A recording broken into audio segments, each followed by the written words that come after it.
Hello and welcome back to the 2024 Motorsport Games here in beautiful Valencia.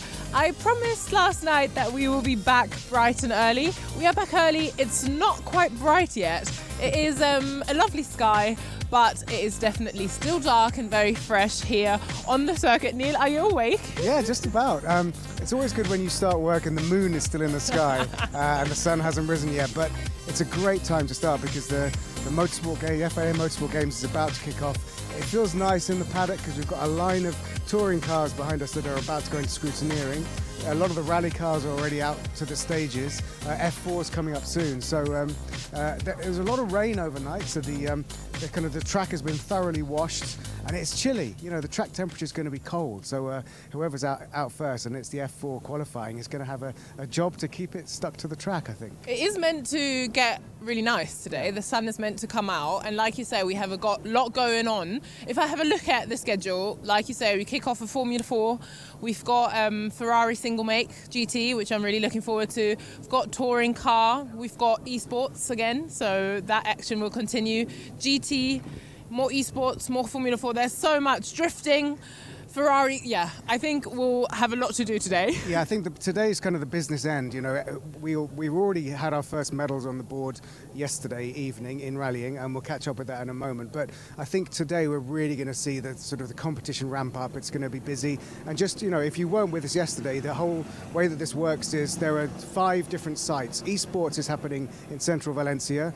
This is the Circuit Ricardo Tormo, where the circuit racing, so that's GTs, touring cars, F4 is happening here. Drifting is happening just over there. Karting is at the Aspar circuit, which is about 20 minutes away. And there's Electric Street down there, which is all the karting, auto slalom and karting slalom. So all day there are activities happening, all working towards tomorrow crowning the 2024 FIA Motorsport Games champions who will walk away with the trophy at the amazing closing ceremony. So it's, you know, today medals will appear on that table and people will be jostling for gold, silver and bronze. And if you didn't manage to catch all that, don't worry, you can rewind on the stream at any point, and also there are designated streams to those other locations that Neil just mentioned. So if you're particularly interested in one category, you can hop over there, but we will be live for you throughout the whole day. Oh, you got us, we got you back. You got us, yeah. And we were live for you yesterday, and yesterday was a fantastic first day to start with, and you mentioned rally there, and I think it's a great time to have a look at some highlights from the rally yesterday. The Motorsport Games rally event has significantly increased here in Spain. From 2 years ago in France, a single-day tarmac event, to a multidisciplined gravel and tarmac rally, replicating the old WRC Catalunya days. Historic, FIA Rally 4 for 2-wheel drive cars and FIA Rally 2 for 4-wheel drive cars are permitted in their separate classes. There are many medals to be won in rallying, and of course the overall will be the main focus, and there are different ways to win this. Yes, with a single crew and single entry, or like Portugal, a specialist on tarmac and then a specialist on gravel for the 2 individual days, adding up to potentially to an overall gold medal.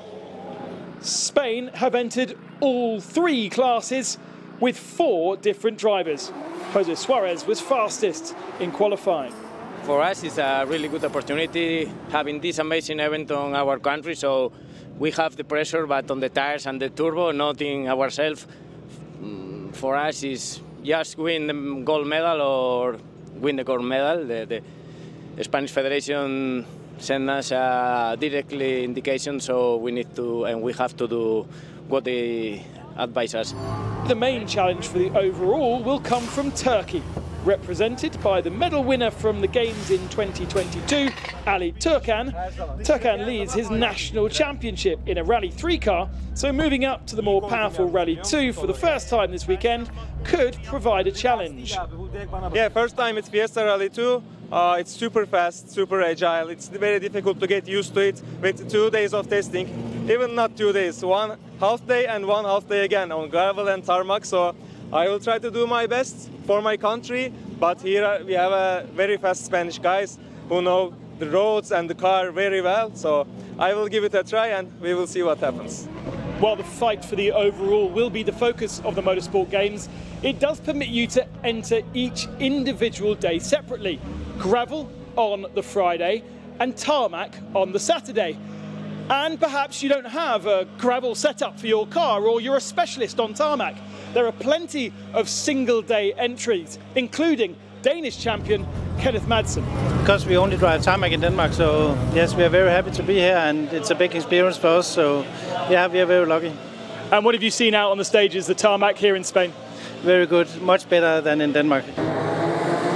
Moving on to the Rally 4 class for front-wheel drive cars with a 5.1 kilo per horsepower regulation, and perhaps the first step on the rally ladder. Again, it's Turkey who have entered a heavyweight from their national championship. Kerem is second in both the Latvian and Turkish championships in Rally 2, but steps down to Rally 4 for the Motorsport Games. It's likely his main competition in the overall will come from Spain's Sergi Perez, no relation to Sergio of course, or Martin Koci, who is a multiple Slovakian class champion and previous Skoda Works driver.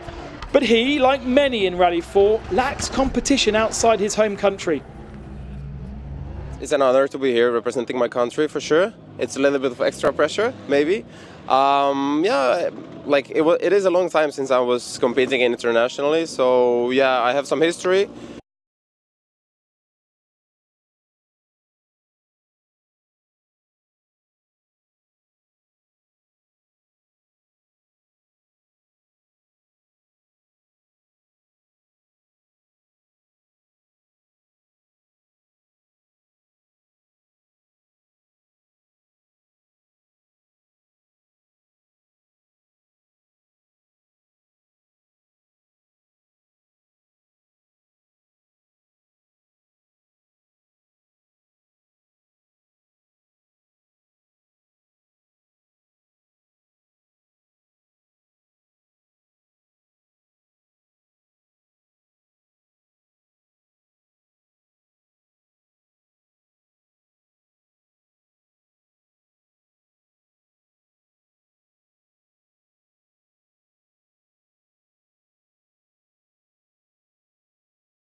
Fast surface, but we try to do the best. Two stages, repeated 3 times around the town of Util, are on offer for the first day of Motorsport Games rallying. Gravel Day.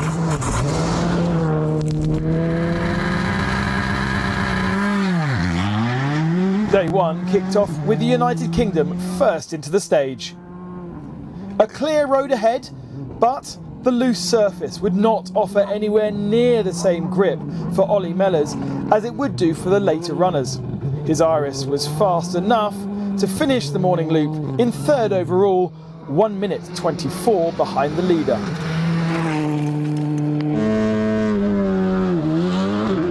This in part was helped by the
Stage 1, fastest Rally 2 car, but only by 1/10 of a second.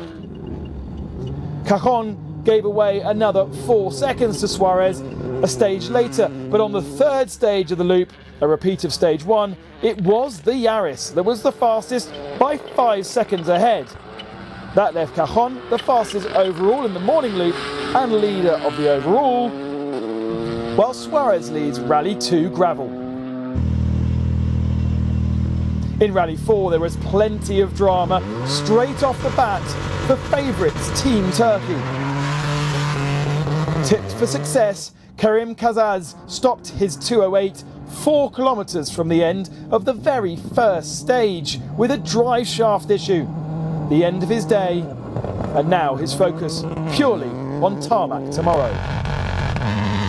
Also to abandon on this stage was the Argentines of Luciano Bononomi with an entry into today only and a very damaged Peugeot. It was game over.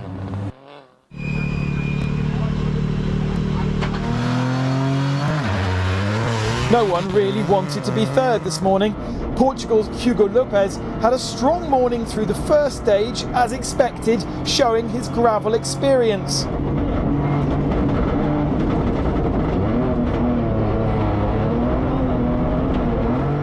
The rougher sections, however, on the second stage were less to his liking.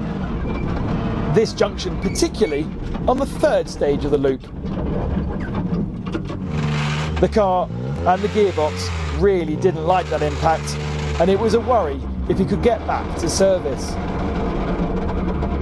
That offered Luis Eduardo Steidl from Brazil the opportunity for third. He was quite solidly ahead of the rest and inherited bronze medal, even after damaging the front right and picking up a puncture on the final stage of the loop. Out front, the fight was between two men. I say fight because Spain's Sergio Perez certainly had the upper hand.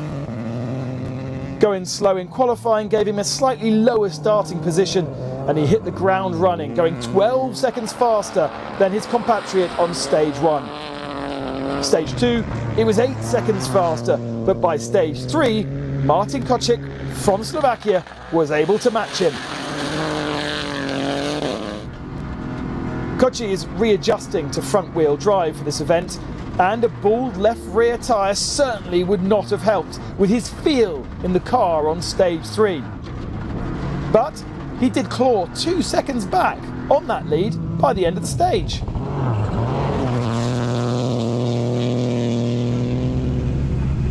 In the historics, the form guide was ripped up straight away on stage 1. ＪYWO in his Quattro, fastest in qualifying and therefore first into stage. He managed to find this large rock which caused a puncture to his left rear and damaged the suspension, which made the rest of the morning loop very tough. And this is what straight meant to ＪYWO for the whole morning.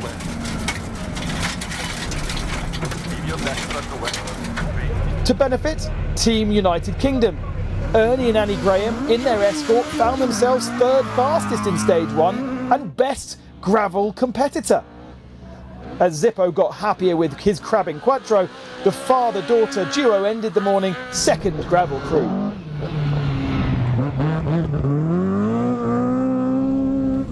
Kjell and Peter Fransson from Sweden in their Alpine 310 also benefited from ＪYWO's misfortune.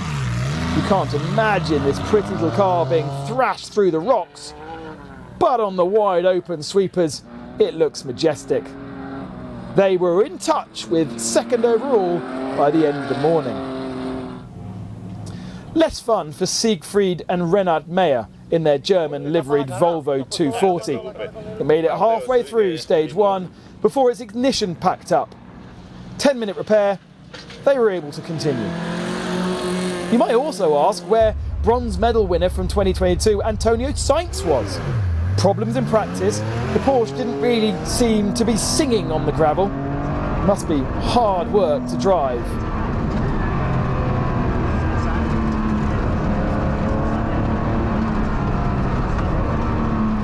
And best, by a huge margin, the legendary Toyota Celica of Ben Mellors and Alex Lee, who took 25 seconds across the 14 kilometres in the first stage, and then another 20 seconds in the second stage. He learnt about Zippo's damage and therefore, on the repeat of the first stage, backed off, but still won it to go into lunch within a minute advantage. The afternoon, 2 passes of the rougher Sant'Antonio stage and a single pass of Calderon.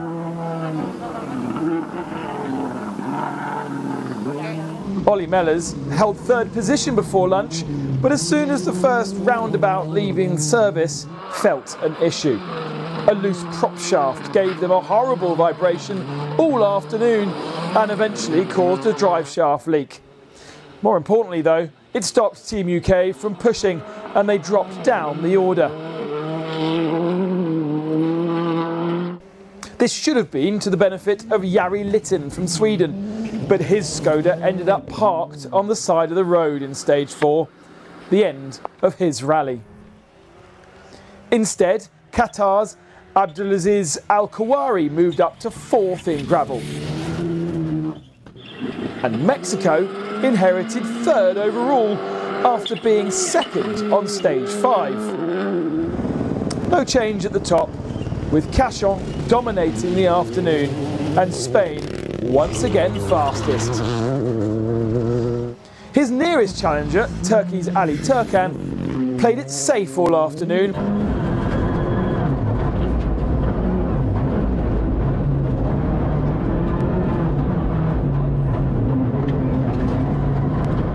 This allowed Rokas Steptonovicius to solidify his podium on gravel and even creep closer as the day progressed to overall. The gold medal in gravel going to Jose Antonio Suarez and Alberto Iglesias, who headed off to celebrate his 34th birthday. Silver to Turkey, bronze to Lithuania. In Rally 4, the big story would be the fight back for Hugo Lopez.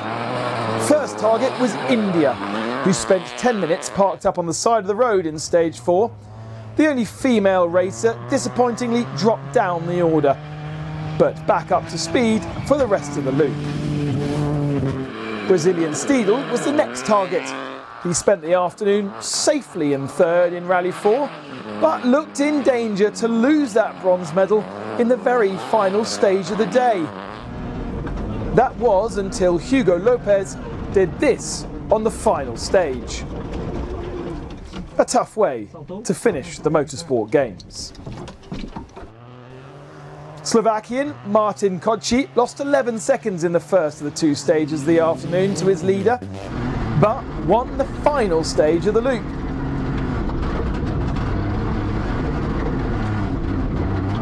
To be honours even across the loop with Spaniard Sergi Perez.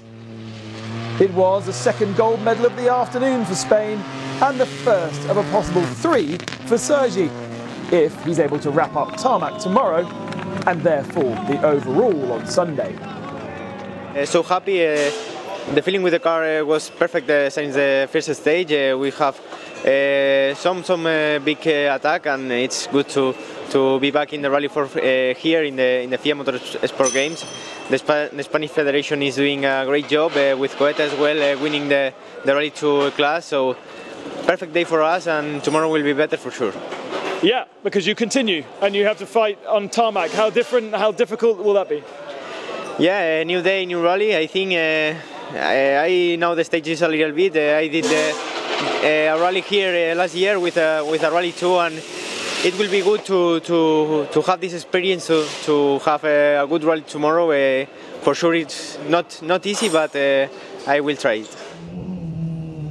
Stage 4 was bad for Sweden. Not only did they lose their Rally 2 competitor, they also lost one of their 2 historic cars. Arguably the most attractive of the field, the Volvo 544 Sport of Kim Sevius had been happily in 3rd in gravel, but sadly expired. That handed the silver medalist in France, Wojtek Staff, a bronze in gravel. The Czech driver had a quiet day in his Ascona and will be in the hunt tomorrow once he gets onto more favoured surfaces. Ben Mellers continued to win stage after stage and racked up a complete sweep across the day. His winning margin in stage 6 was nearly a whole minute. The Celica may have filled with dust, but the 2.5-minute advantage over the rest of the field going into Saturday is a comfortable buffer. ＪYWO was struggling. The car was tired after being rattled around the Valencian rocks, and his comfort hold on the gold in gravel was wearing thin.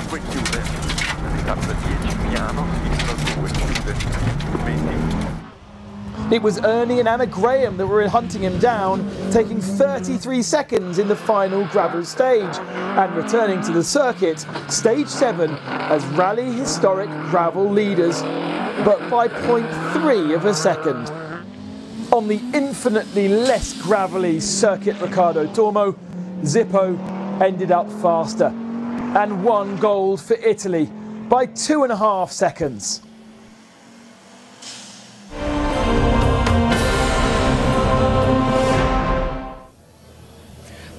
This is a fantastic car to start with, isn't it? Yeah, it's it's part of the historic rally category, and it's been put to bed because this did gravel yesterday, so it's sitting here in the service park as part of the historics. But over here should be the Alpine rally car, which will be out on the stages because that's doing tarmac today.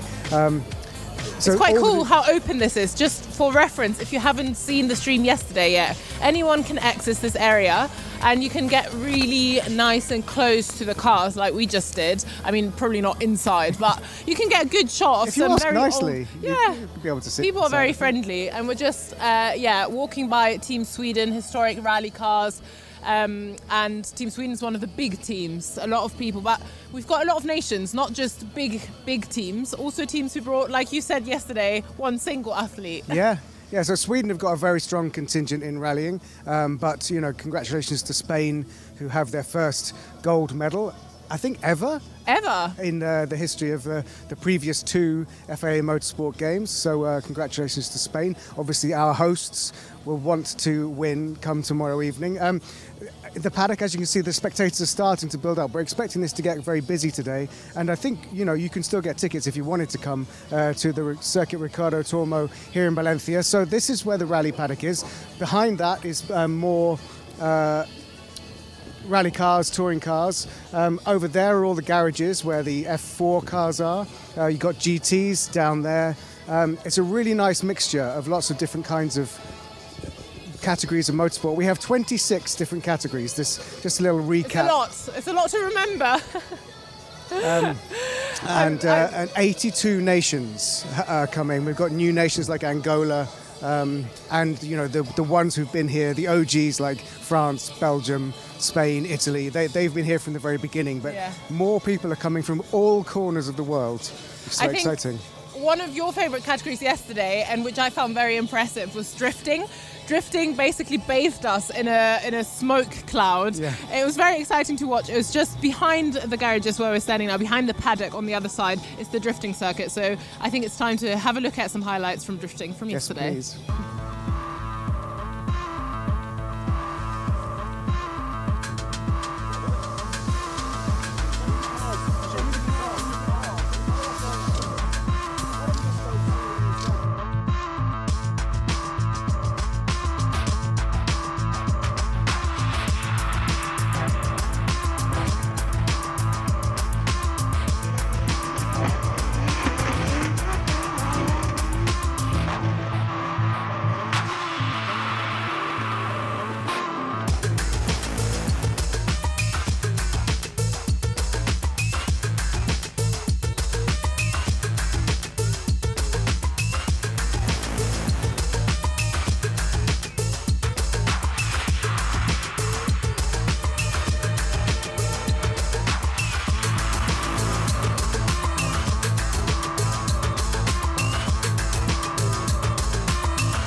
Next up in the live stream at Valencia is the Formula 4. So we'll be going to qualifying for that very, very shortly. So there's a chance for the drivers to make their last preparations, get themselves strapped into the cars and head out. They're literally going to be opening the road today. The circuit is completely green, very cold, chilly, and a chance for a lot of these young drivers have moved up from karting.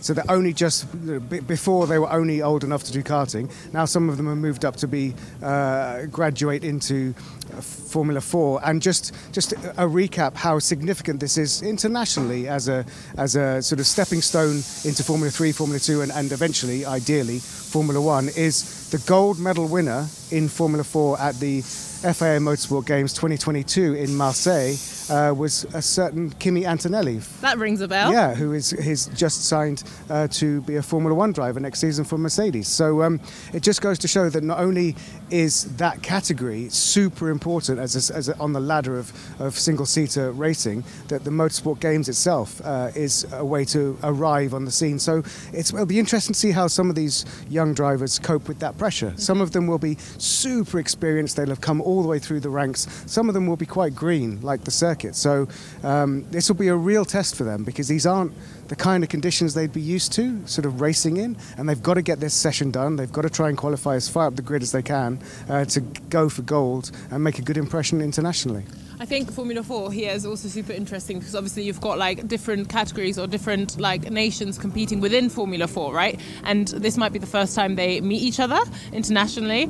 And also Formula 4 is obviously a reference for a lot of people who might only be into Formula 1 to get them stuck into the Motorsport Games and then also see all the other things that are going on here, right? Yeah, it's super exciting. So the individual domestic leagues, the individual domestic championships have all come together for this race of nations. So as you say, they'll be benchmarking themselves against people from across the globe that they've never been on the same grid as each other before.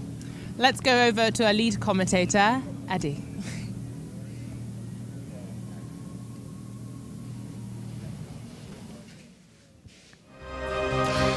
Day 2, the 2024 FIA Motorsport Games here in Valencia is just about ready to go, and it is just about light, because on track at 8:30 will be the drivers for the single-seater action for Formula 4 for their qualifying session in anticipation of 2 races, qualifying race and then the main race for which there are medals. Wet tyres being used, stipulated indeed by the race director. There was a lot of rain last night. The track, I would offer you, is pretty much dry, but young drivers, inexperienced, in some cases they've never raced these cars, many have never even raced here, so the race director has said you've got to go out and use wets at the very start, but it could just be an exploratory lap and then straight back in for slicks. We'll see what they do. David Addison and Joe Osborne trackside. Yesterday we enjoyed 2 long free practice sessions, but here on a damp track, Joe, at the crack of sparrows, really, it's a real wake-up call, and anything they learned yesterday, well, pretty much a lot goes out of the window because the track surface is so different. Yeah, couldn't be more different. And yeah, as you said, I think most people are going to dive to the pits pretty early to get some slicks on. Why do I think that? Because there's not a lot of spray being thrown up. A little bit here on the exit of T12 potentially in 13. But that first part of the lap looked very dry. A little wetter there into the last corner at 14 downhill. But in this short session, you need to be on the right tyre at the end of it. And that's what the drivers should be doing, is working from the backwards of this session, working out 22 minutes remaining, staying out for another lap. So if you think you can be on slicks in 22 minutes, I would be getting those tyres on as early as possible to generate some heat. And it'd be interesting to see if anyone does. But at the moment, it looks like everyone's just trying to find their feet and see maybe they're going to put a banker lap time in on the wets, then think about it. But the spray is quite sporadic. In places there's not a lot. For example, here coming out of turn 1 into turn 2, as we have a yellow flag somewhere in turn 1. But then the sort of disparity in nature is going to be difficult, really, to see what's happened. Someone being caught out first lap into turn 1, gets it back round. No harm done there for Team Slovakia there. Yeah, Matotriva, the driver, So we did hear some tyres squeal, and that was the reason for it. Big lose. So yeah, as Joe rightly says, the road is wetter in parts than others. The other element to all of this is perhaps some will not go out at the very start and just let others clean the circuit for them. But I think actually everybody has ventured out. It might only be for an installation lap. Of course, the other aspect to all of this is that you might as well go out and learn the circuit. And if it's going to be a dry day, which the forecast says it will be, you're not really losing anything by taking laps out of a set of wet tyres. You're getting the mileage, you're learning about the circuit, but you're not actually destroying the tyres you want to use for the races. Yeah, really true. And speaking to some of the drivers this morning, that's exactly their attitude, that this will be the only session the wets are probably needed for, and then they'll go on to the control slick, of which they've only got one set now to get them through. So actually all of these laps not on their slicks, they'll be quite happy keeping them fresher for the race. Obviously drivers think like that, not realising every other driver's exactly the same. So your tyre is no fresher, so the delta remains the same. Drivers now starting to veer off the traditional dry line, trying to find a bit of grip. All of these curbs and painted white lines as well will be extra slippy compared to the regular surface. Now, yesterday, the driver to beat in free practice 2 was Team Israel's Ariel Elkin, and he was impressive. He'd been good in FP1, he was quickest in FP2, but he will get a 3-place grid drop for the qualifying race that comes up later in the day. So no matter where he finishes in the times, he's going to drop places because he put 2 wheels over the white line on the approach to turn 1. That contravenes the race director's instructions, and so a 3-place grid drop. The result there for Team United Kingdom is ЖYWO, who went well at the end of the session yesterday, but then lost the lap time for track limits, so ended up further down the order than really he perhaps ought to have been. And you can see how he's having to fight the car. Just got away with that, but that looked really nervy. Yeah, he looked confident with the entry, and suddenly it snaps around. So it's always hard to see from the outside. Did the driver do that on purpose? Did they trail the brake a little bit longer, a little bit harder, which helps the rotation, gives more grip to the front than the rear? Looking quick at the moment, Rez, and that's backed up with a purple sector 1, obviously. So coming through sector 2 now, tricky brake zone into 8, so lots of drivers locking up. They were the 2 biggest issues these drivers were facing yesterday. The first one you alluded to, track limits. It was so many, wasn't it, at times? I'd say every driver lost at least 3 or 4 laps of their session. And then the second one was really locking up the brakes. We saw some drivers having to finish the session early because they'd had such big lockups. They'd gone down to canvas, so obviously it was no longer safe or fast. Purple sector 2 as well for Reza as we follow him all the way through the lap. Turn 12 uphill, careful not to run too wide. Still be flat through 13. These Formula 4 cars do generate a good amount of downforce into 14. Easiest place to lock up. We're seeing the exit now, and I think Reza's looking like he's going to go provisional pole position for United Kingdom.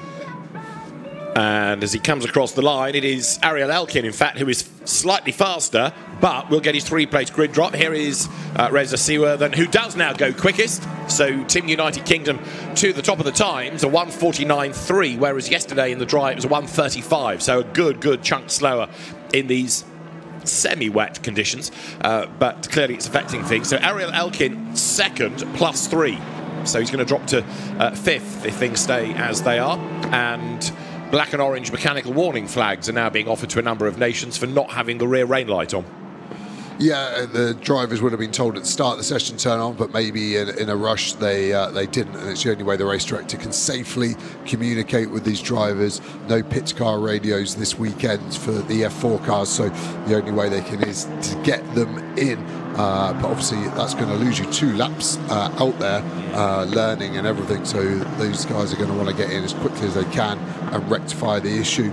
I'm still surprised how little it's drying in places, but then for example out of here at 5 and 6 I think slicks would be quicker. I just don't think there's actually going to be much time to get the slicks on and get them hot enough. And people are still improving even at this stage with thinking slicks, but the wets are still able to work. Now they're getting, well, hello, a mistake being made there by Team Malta's Nicky Gaucher. He rejoins up at turn 2. The cars are getting a bit lighter on fuel. The wets are getting warmer and a bit more grippy, perhaps, but they're still able to cut through this pretty minimal amount of water on the road. And that was Gaucher losing it coming out of turn 2 for Malta. And Reza ЖYWO then is proving the point about being able to go quicker with an absolute best and a personal best for Team UK. He's in the last sector. He's heading up towards the line. It was a 49.3, 7/10 quicker than anybody else last time. And when ЖYWO comes across the line, he will need to beat a 49.1 of Ariel Elkin, and he's in the 47s now. So there, ЖYWO 1 minute 47.652. That's over half a second quicker than Jevan David, the Sri Lankan driver, up to second now. Yeah, and they're really close to the crossover point now. 12 seconds off a dry time. Short lap here at Valencia, 4 kilometres. What you tend to do as a driver is how many brake zones have you got? And then there's a delta between the wet and the dry time. So 8 brake zones here at Valencia, looking to lose a second on a wet tyre to a dry before the crossover. So I think they probably need to be somewhere in the sort of 40, 45s before we're in a real crossover point where slicks may be a viable option. Well, ЖYWO is still pushing on, another absolute best in Sector 1. Ariel Elkin, by the way, now is down to 4th, plus his 3 grid drop places. Up to 3rd for Team Luxembourg has come Chester Kiefer. He's been racing in French Formula 4 this year, but Chester Kiefer now into the top 3. Oscar Wirtz was briefly 2nd, but he is now back down to 5th in the times. But it's all still shuffling, as now Jevan David goes even quicker in Sector 1. Yeah, Jevan David last weekend, Monza, in another single-seater race, and it was wet there, and he was quickest and won races in the wet as well. So a lot of these drivers obviously competing across the globe in different championships. Some of those in warmer climates may have not raced so much in the wet. True. But I think what we're seeing here in the first 2 are drivers that know wet weather driving, and that has given them a good advantage. Obviously, ЖYWO doing British F4, they've had a fair amount of wet races this year, so he will probably be at home the most. But Jevan David looks like he's going to really take the lap times down, maybe into the 46s on this lap.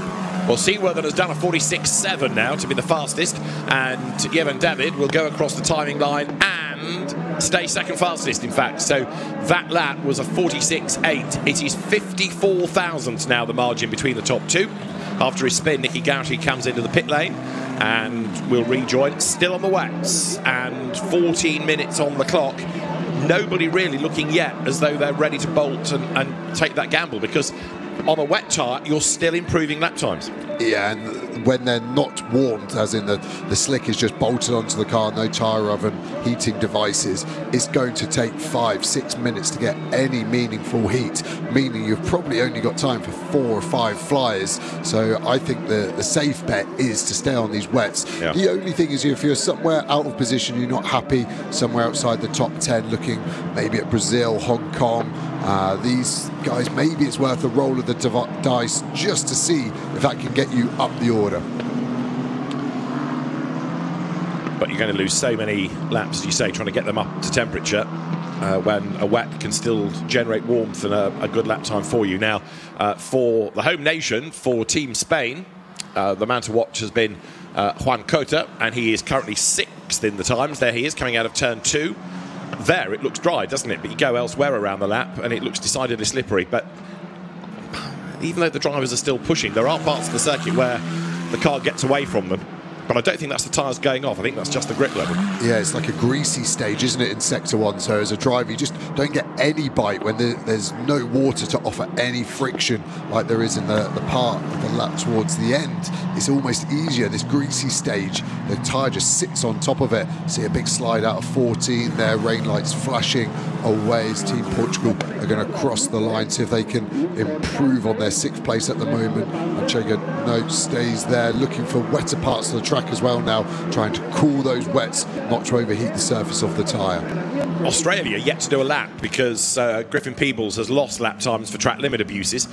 So Team Australia needs to get on with the programme here. There are 21 nations represented in F4, and it is now an Australian time offered for the top 10 by Griffin Peebles. He's gone 10th, so finally he's got one on the board, and hopefully that's going to stay. Juan Cota, in the meantime, 7th and pushing on, and Griffin Peebles drops to 11th because Japan improves now into the top 10.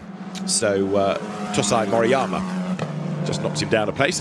Juan Cota up to the top 3 now as he goes across the timing line then. So Team Spain, which won gold medals in rallying last night, in Rally 2 and Rally 4 gravel, the 2 standalone competitions for the gravel stages. So Spain had a good start yesterday, and more medals possibly to come on the track today and tomorrow.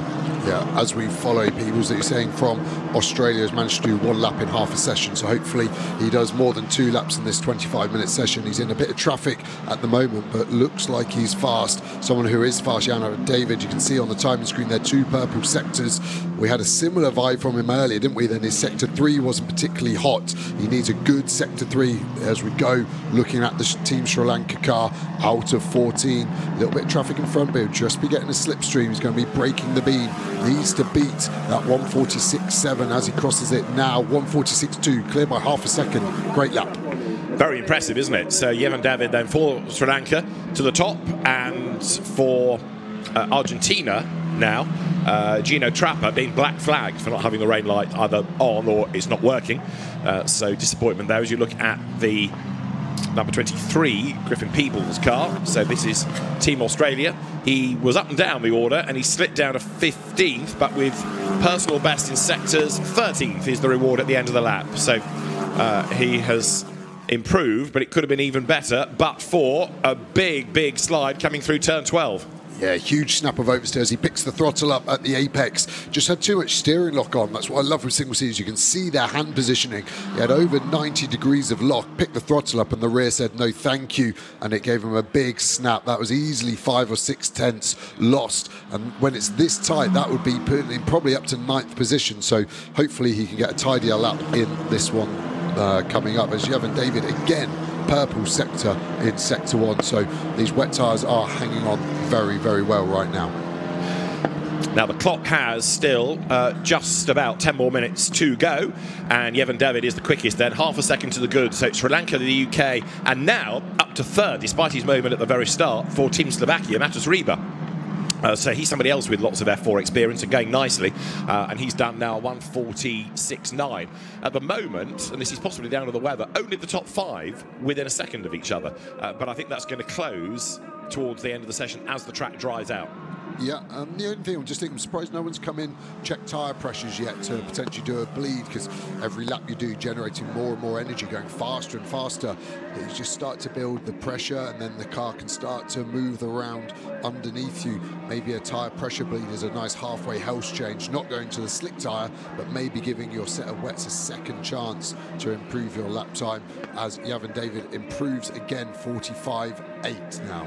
And Ariel Elkin is down to 6th. We've got drama at turn 12 with 2 cars stranded. One trying to get going again is Team Japan, and that one is moving to Moriyama. And who was the other one that was involved in all of that? Moriyama for Japan Malta, gets going again. Was it right? So, number 8. yeah, Nicky Gauchi for Team Malta is the other one. So how did it all kick off? This is part of the answer. So Japan looking down the inside, Malta trying to get out of the way on entry, and then the gap just diminishes there. It's, for me, a proper racing instant. To me, Japan would have expected Malta to get out of the way because they opened up the corner. Malta then turns in, which they're obviously allowed to do, and Japan's speed was just so high, it understeered them in there. I think both have got away with that without damage, and I assume that's going to be investigated after the session. All the FIA race directors will have all the onboard footage and be able to make a decision if any action is needed from that incident. And both have got going again, so the road is clear, and that's good news for the likes of jourdan David, who was quicker than anybody again in sector 1, but lost a bit of time in sector 2. But the road is now clear. Reza Siwa then in the meantime has improved in the middle, but not quite as good in the first sector, and now drivers going for the wetter part of the road, aren't they, to keep those tyres cool for the remaining 8 minutes. jourdan David goes across the line, quicker still, 1:45.8, no, slightly slower this time, 1:46.1. Time was a little bit later coming up on the timing screen in the booth, and so he's a couple of tenths down. So it started really well, but sectors 2 and 3 just ebbed away a bit. Yeah, and we've actually just seen Argentina have to come in after that black flag. They're not going to be allowed to back out. So a small mistake not turning the rain light on potentially has really hurt them. 16th at the moment, but as the track improves, that may keep dropping, is my fear for Argentina there.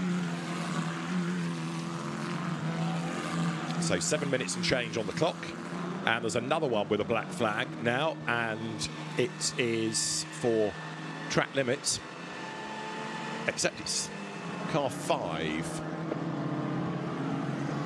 and a car 5 we do not have in the entry, so the plot thickens there.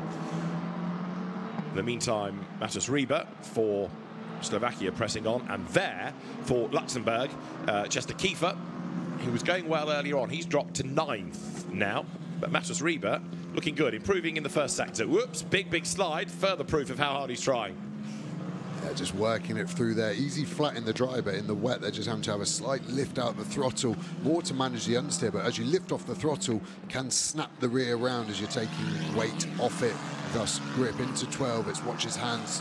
White gloves working away, sliding out nice and wide. Can he improve on this 4th place? It's been a scrappy lap from what we've seen halfway round, so maybe it's not going to be this time by. You can see that in sector 2. A lot of understeer there into the last corner, having to really put a lot of steering lock on, try to get the front end in, and it's going to cross the line. We're now running out of time quickly, aren't we? Already 6 minutes remaining. This session has evaporated quicker than the water on track, it feels. So for Team Australia, Griffin Peebles still presses on and making the run now through turn 13 to 14 at the end of the lap. Carl looking a little bit nervous through there, and he's having to work it hard. Curb on the outside is okay with 2 wheels, heading now up towards the timing line. And so for Griffin Peebles, number 23 for Team Australia, he will go up to 2nd fastest now. So that was a really good effort, a 1:46.1, and it puts him half a second down on the pole driver Yevon David, 8 thousandths up on Reza Seawortham. And Ariel Elkin, quickest in FP2 yesterday, 9th now with this grid drop hanging over him as well, 3 places to drop. It's surprising, isn't it, how the conditions change, which drivers shine and which drop down the order somewhat. You can see Juan Coto Alonso there backing out a little bit in sector 3, nearly by 5 seconds actually, just maybe trying to bring the temperature of those wet tyres back down.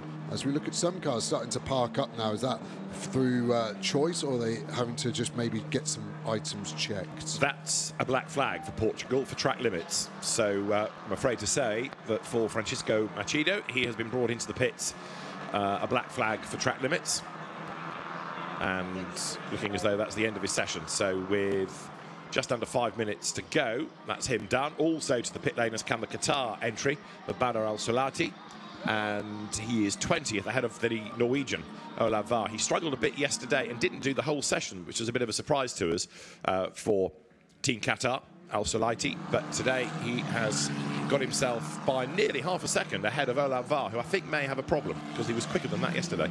Yeah, he's on a lap right now. He's got a green sector 1 that's not particularly quick, but probably is, if he carries on that trend, good enough to maybe get him up to about 14th or 15th, I think, for Team Norway there. Pebbles purple sector 2 really come alive at the end of the session. Didn't do anything for the first half, but maybe that was the strategy, saving the tyre for when the track was at its best. Is he going to be able to improve on his 2nd place at the moment? No. And the gap stays the same. It was a Peebles dash, wasn't it, that coming over the line? So Griffin Peebles for 2nd still. So it is Sri Lanka, Australia, UK, Spain, Slovakia, and then Brazil. Now the Brazilian entries only just got up to 6th, but Matheus Comparato was another driver that was struggling yesterday. He got those blistered tyres, missed most of the session. There's going to be an improvement here for Team Spain. Juan Cota comes up towards the line, and the Spanish entry now 2nd. So to the front row goes Juan Cota. Understandably, Team Spain, one of the most energetic ASNs, the national sporting authorities, of course, wanting to do well on home soil, but as an ASN, as a nation, they've really embraced the event. There are more and more black flags for track limits, and the next one is to Malta now. Nicky Gauci, who we've had a spin and track limit dramas, are now black flag.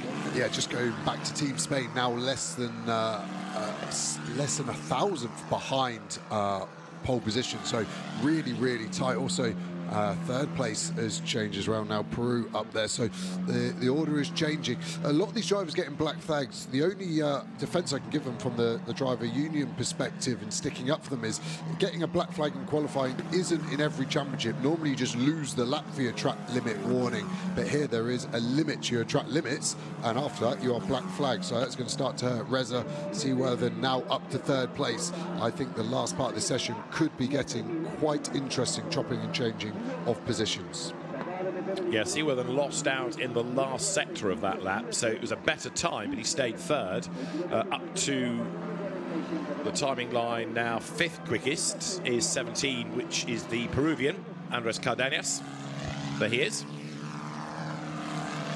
So again, all of these different nations, and of course there are some that are doing only 1 or 2 categories. There are other nations that are able to spread across many, many more. Spain being understandably very busy. Peru with representation in racing, rallying, esports as well. What can Cardenas do here? Also, have a look at Chester Kiefer for Team Luxembourg, because he's done an absolute best in the first sector. Peru up to 4th then, so Cardenas for Peru, 4th fastest.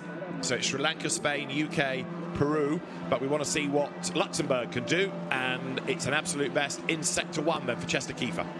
Yeah, really proven their point, aren't they, how competitive they can be on the motorsport global stage. As we go to Kiefer, purple Sector 1, green Sector 2. It's looking real nice at the moment. This is our good bet for getting it on pole position with less than a minute remaining. So the next lap will be his last. I just saw Yevon David box and go back out. So has he bled his pressures? Has he got time for one more flyer as well? A little bit nervous, that car coming out of turn 14, but Chester Kiefer controlled it nicely, and he'll break the beam. And where does Luxembourg go? The answer is it's going to stay 5th fastest. The lap time was better, but it's still 5th. Yeah, he had the unfortunate, all the colours of the sectors, purple, green and then yellow, not an improvement for himself in Sector 3, and that's why it wasn't maybe as good as we thought it could be, as we see Argentina still just having to sit there after getting that black flag for not having the rain light on. They were 16th when they got that, now dropped to 18th. Luxembourg, though, will get one more lap, so if Chester Kiefer can dig deep, there is a chance for him. It is still Yevon David then for Team Sri Lanka at the top of the times, from Juan Cota for Team Spain, Reza Siwa for the UK 3rd. Then for Peru, it's Andres Cardenas, 4th fastest. 5th quickest is Chester Kiefer for Luxembourg, and 6th for Australia, Griffin Peebles. And Chester Kiefer is down in the first sector of this next lap. The checkered flag is out, and there are 1 or 2 sector improvements, but it's going to be hard, I think, to find a proper lap improvement here, but we'll see. There might be one last hero. Yeah, as we go to Team United Kingdom, green Sector 1, just under a 10th better than he had done previously there for Seaworthen. He's really just struggling to get any bite from the tyres now. I think they have got to a point where they almost turn to jelly and they get too hot. Sector 2, a 10th down, there's still a chance he might be able to do something in Sector 3. At this point, the driver will be thinking, I just need a bit of a Hail Mary move, sort of sink or swim. I might as well send it into this final break zone of 14 and see if I can make it stick and get away. And I think that's the only way you can get rid of the understeer there at 14, is to go real late and hard on the brakes and try and pivot it. Reza there, the last car in shot coming across the line. Can he beat the 45.6 to put him in pole position? The answer is no. It's close though, isn't it? 45.7. Yeah, 62 thousandths away from Spain, and the gap between Sri Lanka and Spain for pole position was 7 thousandths. But Griffin Peebles for Australia might be able to gain a spot on the grid as he comes up to the flag, because an absolute best middle sector shows he's got some speed. 6th at the start of the lap, and Australia ends the session 6th. So it wasn't an improvement of grid position, even though the lap time was better, but it was a slightly slower first sector. And sad to say, it wasn't an improvement. So as I say, 7 thousandths between the top 2. You've got other gaps of further back, 8 thousandths between, for example, Peru and Luxembourg. A little bit further down, you've got 10ths, but it is going to be very, very competitive. The whole grid covered by 4.6 seconds, but little pockets really close.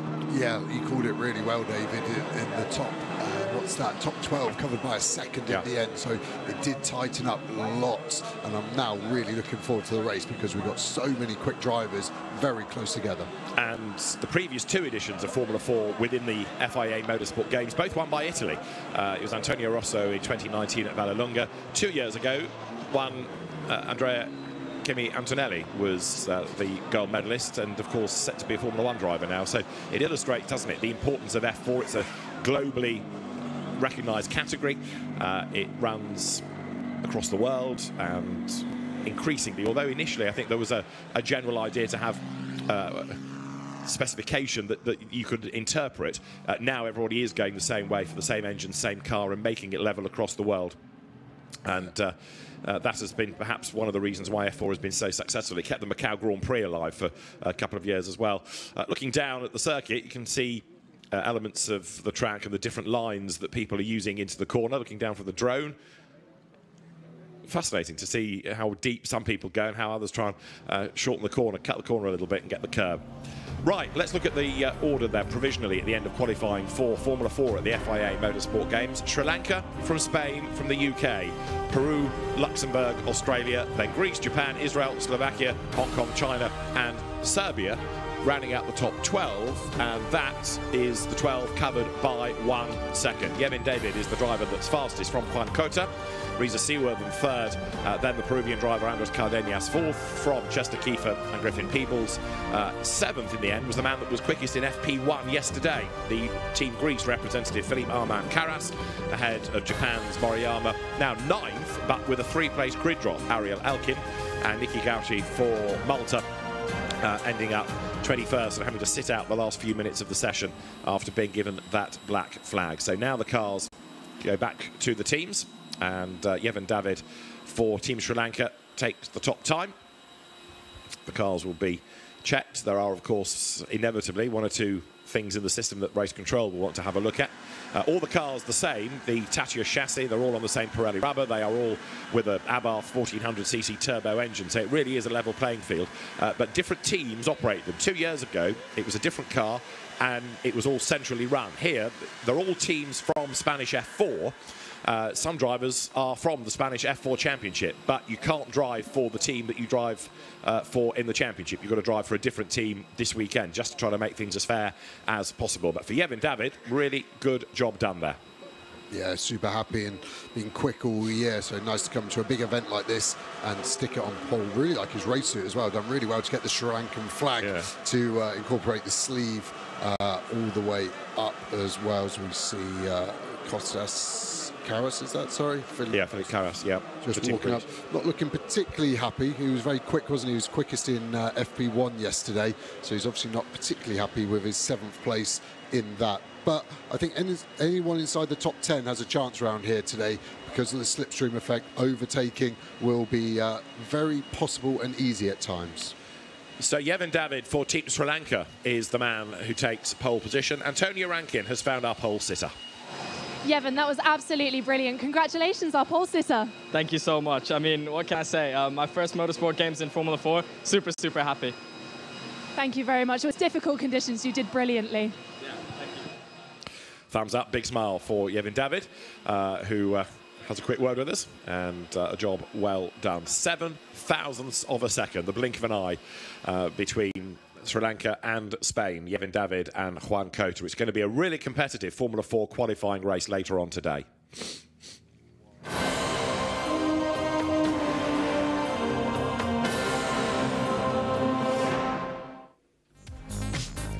Qualifying for the Formula 4 category at the FIA Motorsport Games was held on a wet track, and wet tyres stipulated by race control as the drivers ventured out onto the circuit. It was wet and the wet tyres worked all the way through the session, but it wasn't a properly wet track. It was greasy in parts. There was a little bit more spray on the pit straight than maybe had been anticipated, but the drivers coped well with the conditions.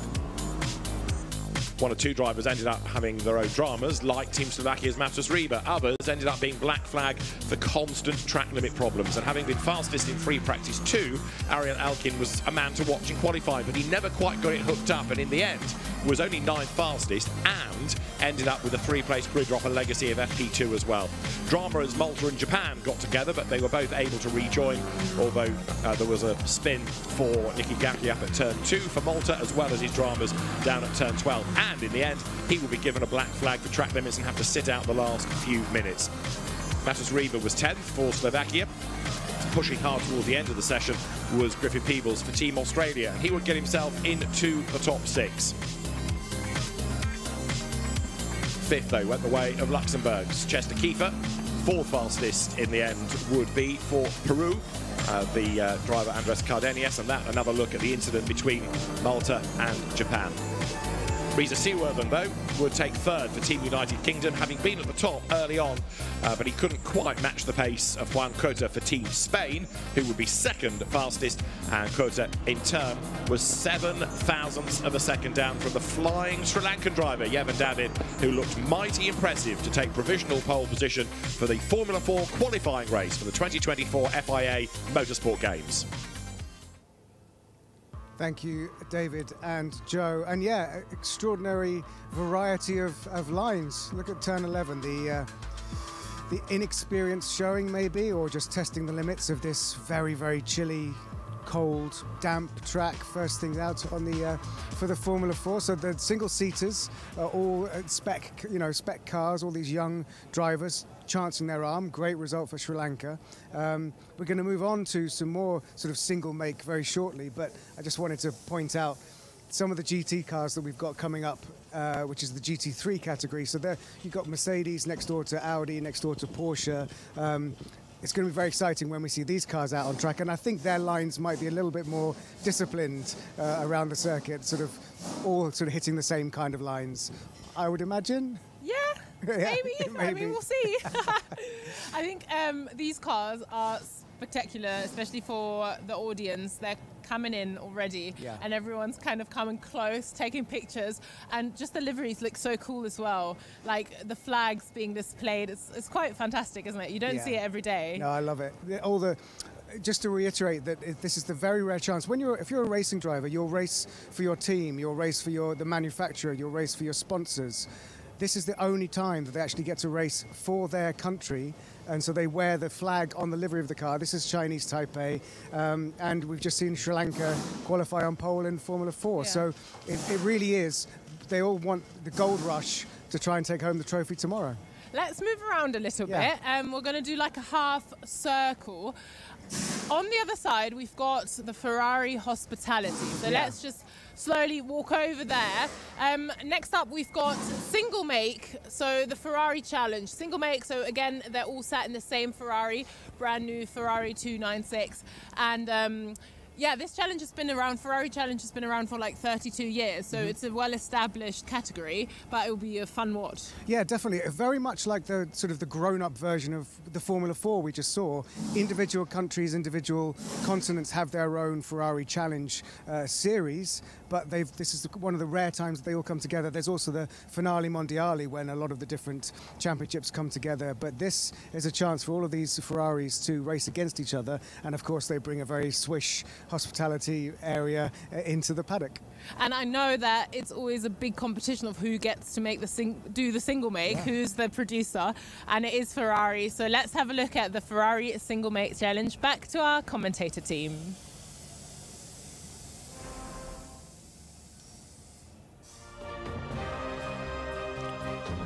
Next up for the Motorsport FIA Games, the single make GT race.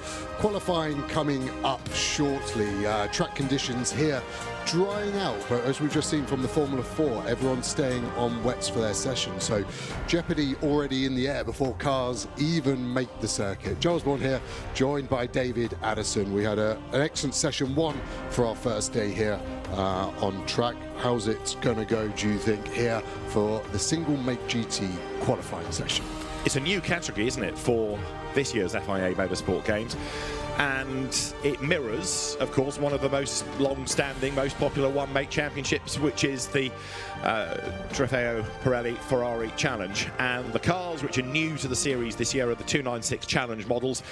In the real world, if you like, they have a hybrid unit that's been ditched to get more power. So these are close on 700 horsepower, 2.9 litre V6 twin turbo engine. They are wonderful bits of kit, and it's a really competitive series. Now there are drivers from Europe, the drivers from there's a North American championship, so Lisa Clark, for example, Racer Mom, as she goes under the title of, she's on the entry list as well. But is it going to be competitive? You bet it is.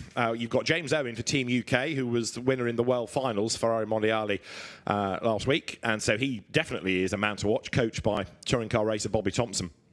And there are lots of other drivers, he was saying to me yesterday, who are forces to be reckoned with that he competes against in the European Championship. So it is going to be competitive, that is for sure. And another new discipline.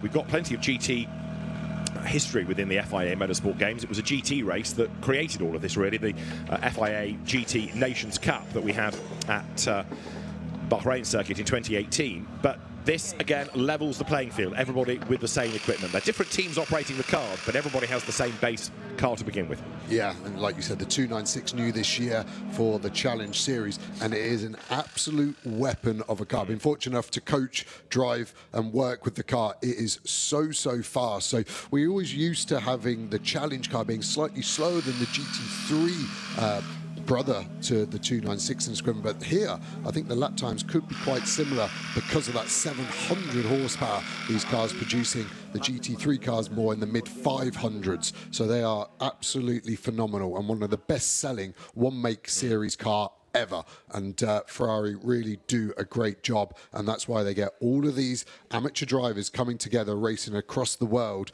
as we see some of those world flags on the roofs of these cars, showing the sort of variety we're getting in the countries that have entered. Yesterday in their free practice session we had Georgia actually fastest at the end of it, so quite hard to call. Most cars looking like they're on the wet tyres. Be good to get Antonio just to keep an eye. Is anyone putting the slick Pirelli on? Because it was close at the end of the previous F4 session, I thought. These cars do have ABS traction control, so a little bit easier as we see Team Sweden there giving us the good luck symbol, and yeah, hopefully he can be a bit higher than the P2 he's alluding to. Christian Kinch for Team Sweden. There is Team Italy, and it is Paolo Scudieri in the AF Corsa run car representing his nation.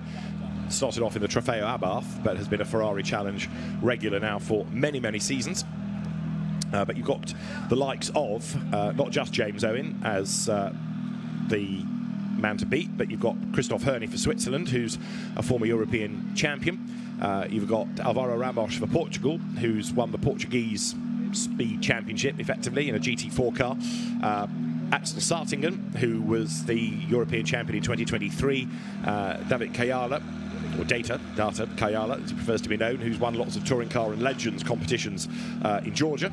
So it is going to be competitive, that is for sure. And there is somebody who was fined for being late for the administrative checks earlier on in the week, the Lebanese driver Talal Shaya. Right, green light goes on at the end of the pit lane, and this qualifying session, 30 minutes it is, and we're in business. Yeah, just seeing everyone with their rain lights on, apart from Team United Kingdom, the white car at the back there, obviously with the Union Jack on the bonnet.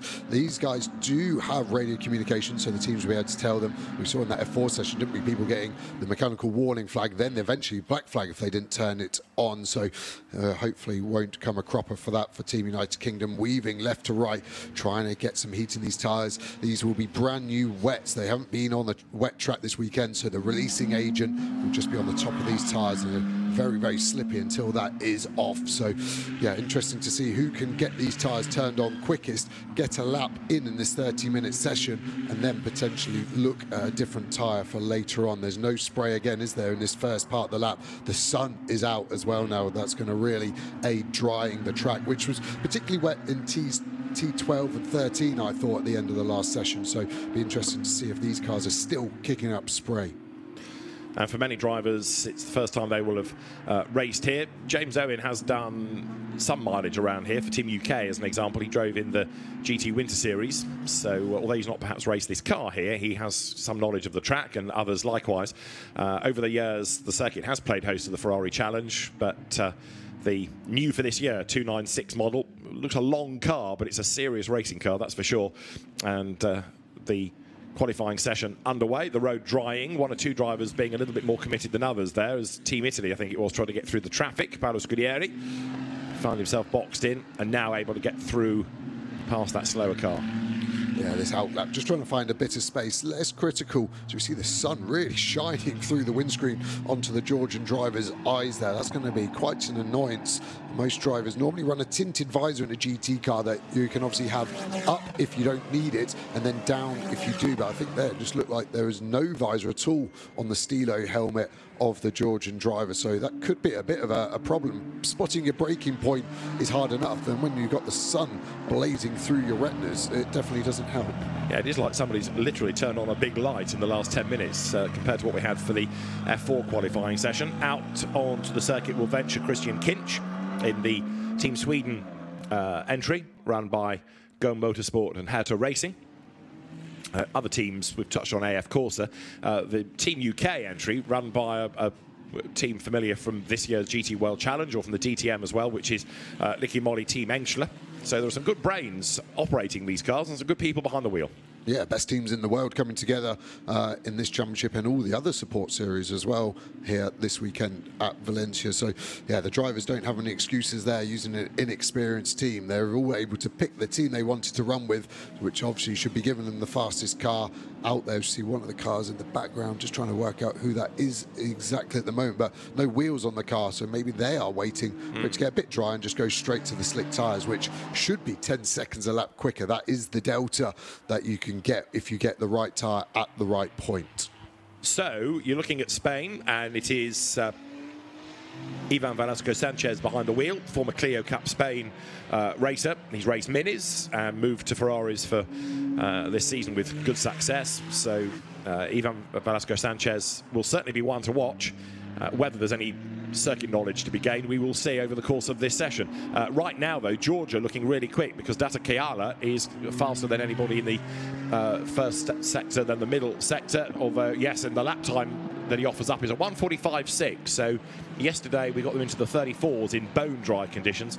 It is a start-up lap anyway, but there is more time to come, that's for sure. But Velasco Sanchez will be the next one to look for. Yeah, I think most of these drivers are going to do the banker strategy here, probably put 3 or 4 laps in on these wet tyres and then start to think about the slicks. The car in the pit lane that we saw was the 127 of Lisa Clark, United States of America, so maybe just waiting to see what the conditions are like before they commit to heading out there. She will be able to watch all of these pictures, and our driver coach will then be able to talk. But look at the spray here, 313, definitely hanging on a little bit longer than the rest of the lap. So the cars have adjustable traction control and ABS, so if it is a bit slippy, you can crank those settings up to offer more support. But at the moment, that will be particularly slippy through there. 700 horsepower all through the rear wheels as well, obviously, will be relatively leery. P1 then for Team Spain, 1:43.0. Pretty quick in these conditions, I think. 2.5 seconds quicker than Data Kayala, but there is more to come from the Georgian driver, who has done an absolute best first sector. There he is. So Kayala coming up towards us now,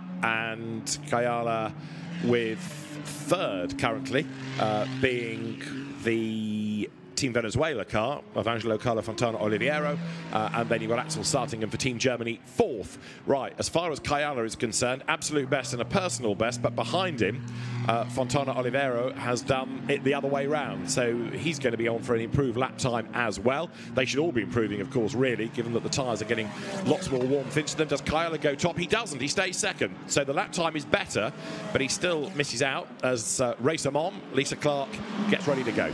Yeah, they decided to put some wet tyres on. Going to bolt those on, make sure that the right pressure, there is a minimum pressure they can be, so you can't go too low. Performance normally on this Pirelli tyre, particularly the lower you go, the faster you go, but the chance of a tyre issue because of the deflection in a low pressure is too risky. So there is a minimum as we look on into the garages. Everyone with their hands over the mouth, surprised at the lap times maybe already how fast everyone is going. And maybe a bit of concern that we wanted a bone dry circuit and we're still having to dry it out, and are we going to be in the right place at the right time? And of course, in terms of what you can do to the car for a wet road, well, they've got to think on their feet here, having been in the dry yesterday. Yeah, and there'll be so many settings that can be changed, and the driver will be speaking with their engineer, can we go a bit softer just to let the car roll its weight around a little bit better, so it is then possible to use the weight transfer. As we see Team Portugal, Alvaro Ramos in the 150 car, nice livery on that, the fluoro yellow, easy to spot. Lisa Clark now making her way out, missed the first 7 minutes, so yeah, I think the strategy there probably is just to let the track get a little bit better before she commits to the track and starts her qualifying run. So we'll see how she fares once the Team USA car hits the circuit. Right, for Portugal then, Alvaro Ramos improving in the first sector, but he's only 9th of the 10 that we've had so far, and therefore there is a bit more time to find. He didn't really sparkle, though, in the second free practice session yesterday. So Alvaro Ramos perhaps wanting a little bit more mileage, but having raced in these cars all season, knows what the 296 Challenge car is all about, and he comes then now up towards turn 12. So for Portugal, Ramos should be an improver, but now at the very top of the times it is Venezuela, because Angelo Oliveira has done a 142.7. He's 0.3 quicker than Spain's Ivan Velasco Sanchez. Yeah, the lap times are going to keep improving, I think, for the next 2 or 3 laps. But then I do think the wet tyre is going to start to go off, because it's just going to get so hot. The surface of the tyre starts to kind of grain up, so there's less contact, and that just gets worse and worse. Generates more heat, which creates more graining, which generates more heat. Team Germany here coming onto the back straight out of 6. Very easy to do a track limit on the exit there. Everyone being very respectful. A little bit easier to be respectful of track limits in the wet, because the curb's obviously that bit slippier. So as it dries out, maybe we'll start to see some more track limit warnings. We were seeing black flags given for F4 drivers doing too many misdemeanors on the track limit, so the drivers will have that in the back of their mind, that they don't want to use it too much. Venezuela really pushing on there. You can see the visor down, not letting the sun affect him. Purple sector 1, about to break the beam here for sector 2. You can just see the shadow there. It's not his best, but it's not by far, is it? 200ths behind, so there's still a chance this could improve his lap time and give a bigger gap to second place. Bit of spray being kicked into his face, though. So a little bit down in the middle sector, and he's going to encounter that other car in exactly the wrong part of the circuit, isn't he? Because he couldn't really dive up the inside, and just that little bit of hesitation is going to go against him. And then, to add insult to injury, the car, I think it's Team Germany's Axel Sartingen, goes for the pit lane. Again, a lot of spray being generated, relatively speaking, on the pit straight, and Oliveira doesn't improve. He will go again. What about James Owen, who goes across the line for Team UK? He does improve up to 3rd there, just going down towards turn 1. The car being a little bit nervous, maybe, as he stands on the brakes. Yeah, I mean, with the conditions at the moment, it's surprisingly patchy. There isn't a logic you can apply. Parts are lap drier than others, that's normal. But even there, when we're watching at 14 from the drone, it looked bone dry all the way through the corner. Then on the exit, there was a huge amount of spray. So it must just be where we had the thunderstorm last night, rained so heavy. They must have created some rivers running across the track that are just drying at a completely different rate. So a real tricky call for the drivers here on what to do on the tyres. James Owen coming through. Car looks nice and compliant there. Look at those Pirelli slicks. That's so much more contact area than those wet tyres. So Germany making the call with just under 20 minutes going. They are stone cold, so that's going to take him, I think, 6-7 minutes to get enough heat in there to really generate some heat. And look at those damp patches as we watch the car through turn 8, through turns 9, hopping over the curb, trying to use it, trying to straighten it up as much as you can. Less steering, more speed is the easy equation when you're a racing driver. But I'm really excited to see Team Germany leave. I think their outlap might be quite exotic in steering angle that way round. It's going to be a voyage of discovery, isn't it? As Axel Sartingen for Team Germany will be the pioneer, first one under the wets. James Owen, though, from Wales, he's used to the rain, comes up towards turn 14, and is this going to be an improvement for him? Well, he's down to 4th again, because Team Switzerland's Christoph Hörni has gone 2nd, and Owen down in sectors 1 and 2, but he's staying out there. He's not yet deciding to bail.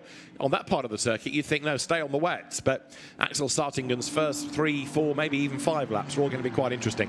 Into the top 10 has gone Lisa Clark, so it hasn't taken her long to get ahead now of Tel Al-Shaya from Team Lebanon. And there is James Owen up towards turn 2.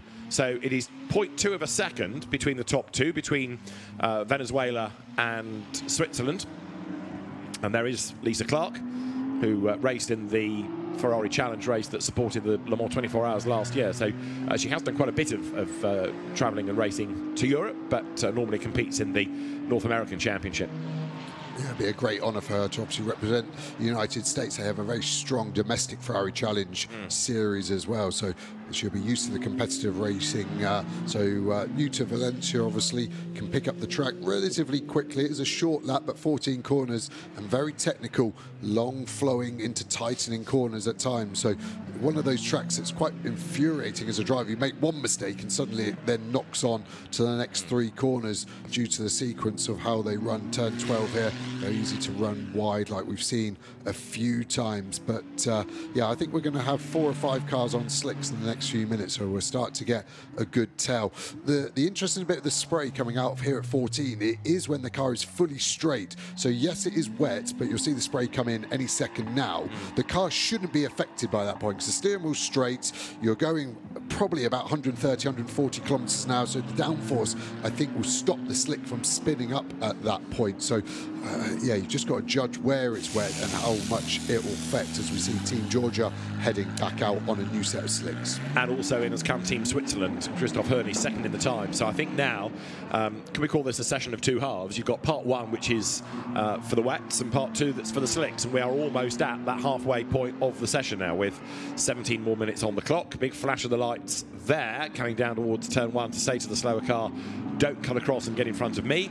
Now, Team Germany then was the first onto the slicks. This is Axel Sartingham, who is not going quickly enough, it doesn't look, to get the warmth into them. So it's still a bit tippy-toey. Yeah, it's real tricky, but they are stone cold, so this will be the most extreme it's going to look at the moment. So we've gone on board with him. This will be a great shot. How much can he commit into turn 14? Not much at all. It is painfully slow at the moment, but when the tyres are this cold, grip levels are like ice. So I'm not expecting him to be fast, but you're right, we need to get a bit more speed to generate heat. Very chicken and egg, this situation. Until you go fast, you don't get the heat. But if you can't go fast, you're not going to get the heat. So the best thing to be doing is adding some brake zones. So on the long pit straight, just brake hard a few times. The brakes generate so much heat themselves that radiates through and the surface temperature picks up. A great illustration of a wet shod car coming past us, just how much more grip. And that's Team Lebanon. And they were currently, where are they? Sorry, 9th. So not even the fastest wet car. Shows you the delta at the moment. But what I think Team Germany have done well is committed first. So it gives them the most time to get the most heat in. And I think in 15 minutes time, it will be the right tyre to be on. It's just being patient, isn't it? Letting the track come to your tyres rather than making a mistake, because it is easy to try to push hard. As you say, you want the warmth in the rubber, so you start to push, but then you go off, and then it's all wasted. So starting in tiptoes round, and other teams will be watching all of this, but they're still committing. Yeah, I think it's because the wets have gone off as well. It's almost like they can't improve on the wet because they've taken the best out of them. They haven't got another set of wets to put on mid-session. So their only option is the slick, which at least when it's your only option, you know it's the right option because you can't have any other drone. Looking at Team Germany, still very tentative. You can see that dry line now, though, at least. So that will start to give the drivers, but still patchy in places. So in the corners, they'll just be feeling the grip. The car talking to these drivers through the steering wheel, through the base of the seat. The driver just feeling how much grip have they got underneath them. The teams also may start to be talking to them saying, this car has just done X in sector 1, so we can push on a little bit more. Traction control, we said about turn it up, give you confidence that you can floor it, and let the car have the problem as we go back on board. Just trying to look at the traction control settings on the dash. Can't quite see it because of the sunlight. We're in quite a high gear as well, so trying to keep out the torque of this turbo engine, twin turbos that spool up very quickly, and suddenly you go from feeling like you've got 400 horsepower to 700 when those turbos kick in down to 3rd. So at the moment I feel like we're just a gear higher everywhere, trying to mitigate the wheel spin that might come from the torque, as we see more slick tyres this time being fitted to James Owen in Team United Kingdom. So in one sector alone, Axel Sartingham in sector 1, 13 seconds slower than the absolute best in sector 1. Not the lap, one sector. So we are still a long way from the slicks kicking in, but we will get there as the Engschler run car of James Owen is set to make its way back out on track. We've had a lap time taken off Spain. Ivan Velasco has lost a lap time, but with the slicks on, James Owen will be ready to go. Paolo Scudieri for Team Italy, good to go as well, and still on wets. Yeah, so the only one we've seen come in and then leave again on wets. Be interesting to see what they did. Was it a setup change? Did they just bleed the pressures? Is that the team saying to him, listen, this car's 13 seconds off in one sector alone. We don't think it's going to happen. And the team have made the call and potentially overruled the driver on what they're saying. It does look like it's getting slightly quicker each lap, though. But it's a huge delta to find in what we're going to have, probably only going to get another 6 or 7 flying laps. It's really going to be hard now to get the heat up, and I think anyone leaving on slicks now, I think James Owen has got a big ask ahead of him to get to this stage 3 laps later than Team Germany. So Axel Sartingen, when he went through last time, did a 2:17 on the slicks, and we'll see what he can do on the next lap in order to monitor whether or not the times are improving. So the laps that he's doing are, if you like, proper ones. They're flying laps as best he can without just stepping over that line and putting the car in the gravel. So Axel Sartingen on this lap is still round about 12 seconds down in sector 1. So he's picking up the pace a little bit. The other one on slicks that made the change early is Datakayala from Georgia. And this will be his first lap on the slick, first flying lap. And it's 2:13, so that's better. So let's keep an eye on these two nations and see how they're doing on the slicks. 2:13 now is the better slick lap, but it's a 1:42 from a wet. Yeah, so 4 seconds quicker than Team Germany's first lap, and the energy looked higher, didn't it? You could see the car darting around a little more, so I think they're just a little bit more confident. Team Germany now 2:10, so 7 seconds quicker on their last lap. So it is getting there, but there's still a long way to go as we see Venezuela also on slicks. Can they get the power down? Can they get that 700 horsepower all the way through the rear tyres? Still looking tentative. The clock is going to evaporate for these drivers. Yeah. When you need it to go slow as a driver, it goes fast. And when you need it to go fast, it goes slow. It's amazing how being a racing driver, you can bend physics and change how time reacts. Switzerland, are they taking the slicks off and putting the wets back on? It looks like it. I think that's the first team we've seen do that, actually reverse their decision. Yeah. Still got time to get out there. So if the driver's saying, I can't do it, then listen to the driver and put the wets back on. Yeah, because 11 minutes, it's just not drying out quickly enough. And there's proof. Lisa Clark has had a spin through turn 12, so now to try to turn around the car, the danger is she gets onto the wet grass, and then there's temperature loss that way as you put more water on the tyre. She's on the escape road and trying to rejoin without getting in anybody's way, so she's off the circuit. Just out of our window I can see her rejoining, and there you can see that Lisa Clark now needs to find a safe moment to rejoin. She doesn't want to get in anybody's way, but it just snapped away. Yeah, it really went quickly. Again, that's just what happens when you're on slick tyres, cold slick tyres, on a damp track, and that much power. Not really an obvious mistake. It was just came round super fast, as you can see, rejoining, trying to give the racing line at least to the drivers coming past. James Owen still in the pits on the slick tyres. We saw that car, so he's obviously done an out-in lap. He's come straight back in and said, no, give me those wets. So we're seeing now a few cars doing that, track improving. At the moment, I can't say what the right decision is. It looked like Venezuela are generating enough temperature to maybe get somewhere near Georgia the same, but can Germany do the same? A 2:06 now for Georgia, so I think that's the fastest slick time we've seen thus far, but still 26 seconds off. 2:05 we've just had also from Spain. So Velasco's done a 2:05, and Sartingen for Germany's done a 2:07. So they're all starting to get there, as in the times are coming down. But are they going to come down quickly enough? 10 minutes remain. It's going to be touch and go. I mean, they're going in the right direction, but they've got to be better than a wet time, not just equaling it. Yeah, it's still quite chilly here. It's only 13 degrees track temperature, 14.5 ambient. So it's obviously not much wind either, 4 meters a second of wind. So as we see those conditions coming up, and the humidity pretty high as well. So I think the track is just not dried as quickly as we thought, and it's caught a few drivers and teams out potentially. But I generally think it's a flip of the coin of what is the right strategy at the moment. And we've got everyone covered, haven't we? We've had some cars stay out on wets, some come in for slicks, back to wets. Yeah. And some staying on slick, so someone's going to get it right at least. it's deceptive in as much as we were saying that it's become much brighter and sunnier, and it has, and maybe that tricked the teams into thinking it was going to be warmer than it was. And because it's a very clear blue sky, maybe they thought, right, this is going to dry out so quickly, and it just has not done. The temperature hasn't really risen hugely. So it is still a greasy road. 8 minutes remain, and last time through Spain got to a 2-minute 1. But that's still giving you around about 20 seconds to find in 8 minutes, and I'm not convinced it's going to dry out enough. It depends, doesn't it? One lap, they went 7 seconds quicker than the lap before. So if they keep doing that at that rate, it just about does turn the tide. But yeah, it'll be a diminishing return after a while. It won't stay at 7 seconds a lap. That is the problem.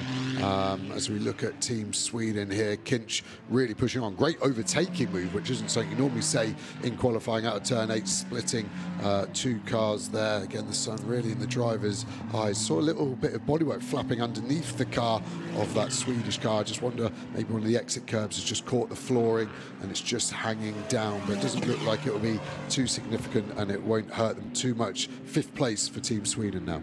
Okay, so that's an improvement for Christian Kinch, and Switzerland went back onto wets, didn't it? So Christoph Hörny here now finds himself on wet tyres on a road that is drying a bit, but he thinks the wets have just got the edge over the slicks and might be able to help him find 0.234 of a second, which would give him provisional pole position.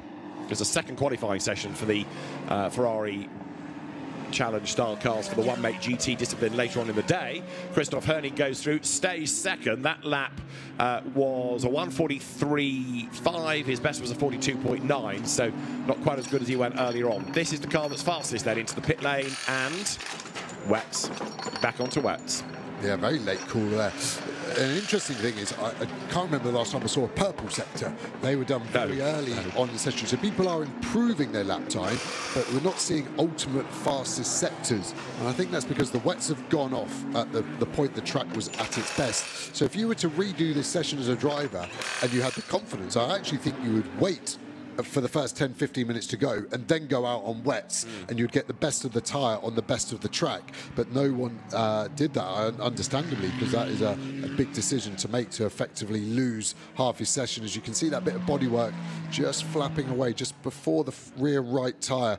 I think on the Ferrari there, it's just where the sill meets the main floor, and something's just popped off as a big slide. And I think that is why it's hanging down. The exit curb has just ripped it off effectively. Now, James Owen for Team UK, personal best, absolute best. Kinch stays 5th for Sweden, but the Welsh wizard is working his magic out there for Team UK. James Owen, there he is, with only really 1 corner to go, and this looks very good indeed. Back onto the wets. You were saying you'd not seen a purple sector for a while. Well, let James Owen deliver it for you. 3rd on the run to the flag, the run to the line. Is he going to get himself to the top? He is. James Owen goes fastest then for Team United Kingdom. Excellent effort that, and he's over 0.3 of a second ahead of Team Venezuela. Great job by Team UK's James Owen. Yeah, and they made the right decision. They're coming back in for wets, busy part of the track.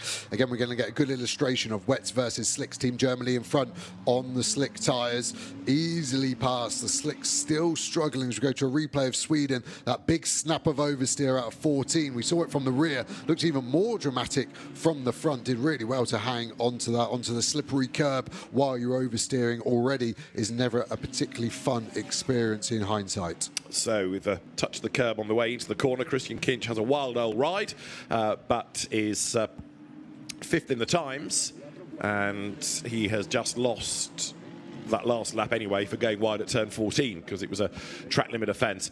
Just to prove how competitive all of this is, you've got 7th and 8th, Lebanon and Germany, split by 1,000th of a second. Axel Sartingen for Germany and Talal Shaya for Lebanon. And Sartingen has got his times down a little bit on the slicks, but struggling. And with 4 minutes to go, James Owen has just proved, really, by going back onto the wet tyre, that slicks wasn't the answer. Yeah, and it almost looks like James Owen had one lap on that wet tyre before it dropped off, because his next lap is quite a long way off at the moment. So maybe he's just going to do a cooler, and that's going to be the theme for the remainder of this session, is one push lap, put a load of energy into it, but then the car and the tyre overheats, so you have to just back it off for a lap, let it cool down, then go again.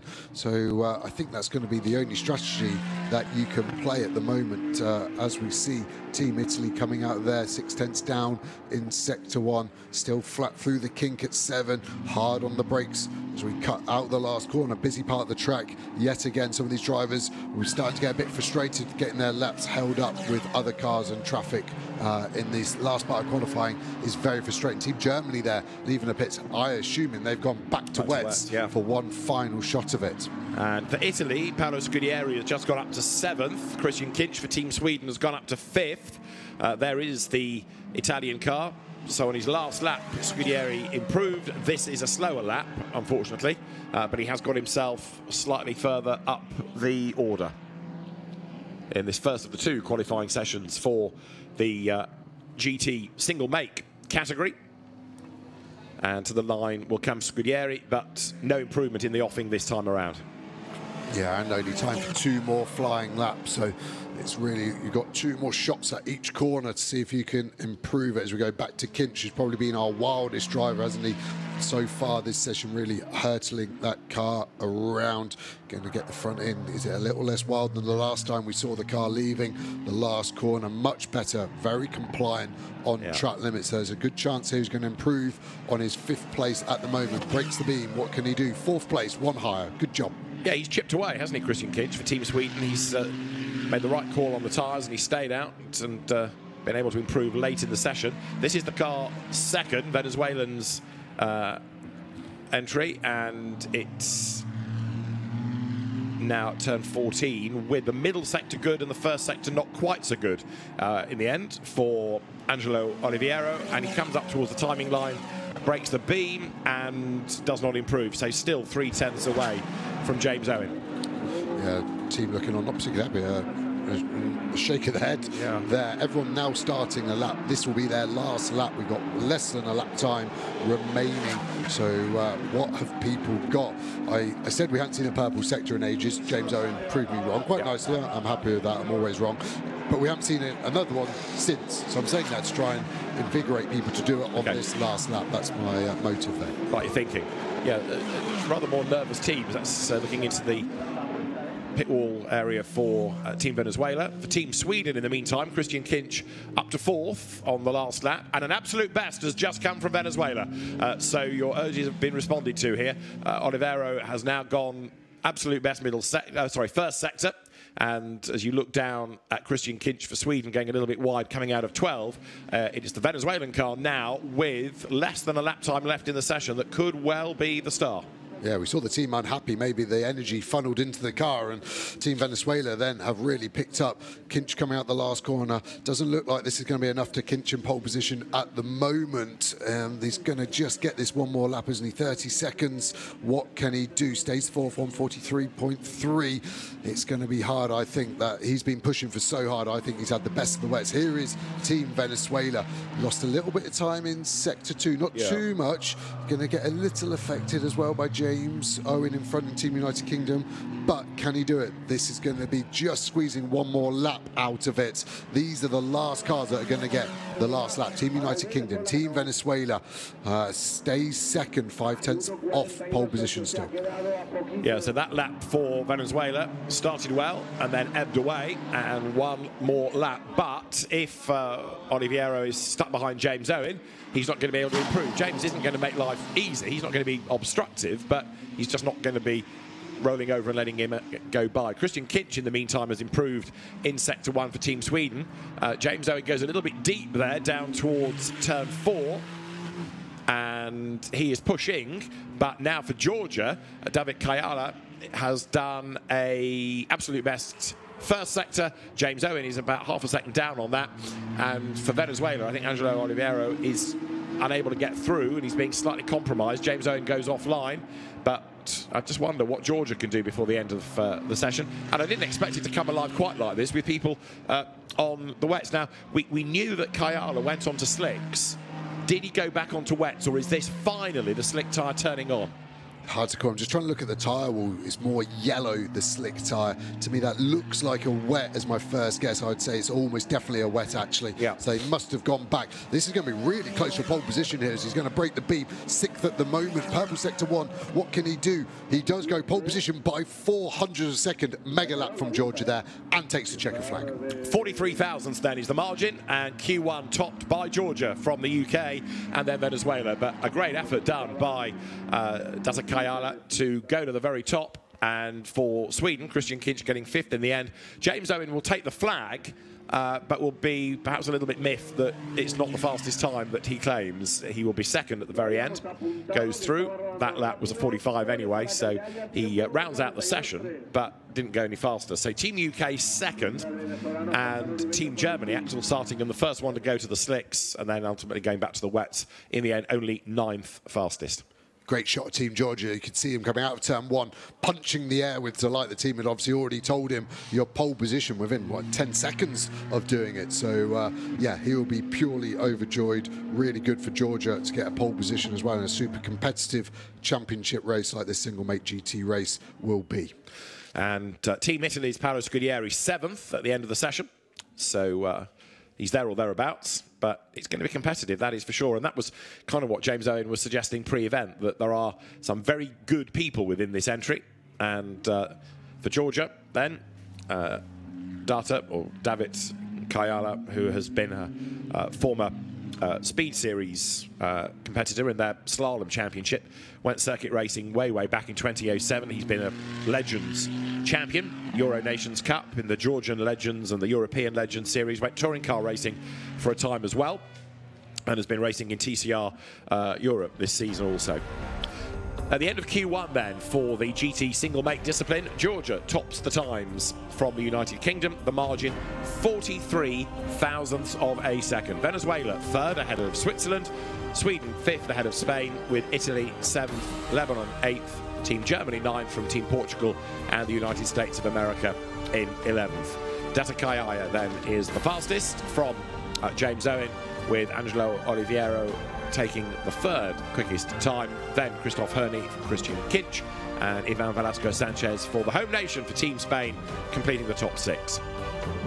There is a 2nd qualifying session for them to come a little bit later on, and we'll see whether or not Georgia are going to be able to maintain that top slot. Well, it'll, all being well, be a bone dry circuit, so it takes some of the jeopardy away in that 2nd session. But from a driver's point of view, from an engineer's point of view, Joe, that session was, yes, a challenge, but also a nightmare, because you could never really guarantee what the track surface was going to be like long term. And it feels like with a 30-minute session, it would have been easy because there's so much time to make the right decision. Almost felt the opposite way. We had too much time to make a wrong call there. I think nearly every car went to slicks as well at some point there. I think Germany went first and stayed on it the longest. With 3 minutes remaining, they went back to wets. So I think they were on the slicks for 12 minutes of that session, which ultimately proved to be the wrong tyre. But I can see why the teams did it. I don't think anyone's made a bad decision there. They were trying to use logic as we see the cars park up. So many races here. The garage is full of GT3 cars and F4, so the single make GT Ferrari Challenge cars actually going in awnings in the paddock. You can see how tight it is there. I think we're expecting huge crowds today. We had a lot of spectators yesterday for a Friday, so I think over the weekend Valencia is always a great track to come to, so close to the city, a great city as well. So we normally see lots of fans, but also fans that love their motorsport, more importantly. Yeah, one of the other disciplines, of course, at the FIA Motorsport Games, drifting, that has its own track actually within the paddock. So if you think to the first edition at Vallelunga, we had the drifting on the circuit at the end of each day. Well, here it's a separate track built, and the fans have been able to go and watch that, and then go trackside. And we've also got Electric Street, which is for karting slalom and auto slalom. That got underway on Thursday. In the middle of the Valencia city itself, in the museum, there is the esports competitions, plural, because this year we have a Formula 4 and a GT discipline. GT we had in the past, but F4 has joined this year. So very popular esports competitors. And the track drying, but curbs and track edges still wet is the official verdict from race control. So Georgia taking the fastest time in the first qualifying session for GT single make, and Data Kayaya will be a very happy man. Whether he can hang on to being the fastest, we will wait and see, because when the cars are back on track this afternoon, it should be an all-dry circuit, and that's going to give perhaps a lifeline to one or two people that struggled with those conditions. So after great success in Legends, there might be a gold medal coming this weekend for the Georgian driver, for Data Kayala, then, who is the fastest at the end of Q1 in GT single make. So the sun shining here at Valencia, the road drying, if a little slower than expected.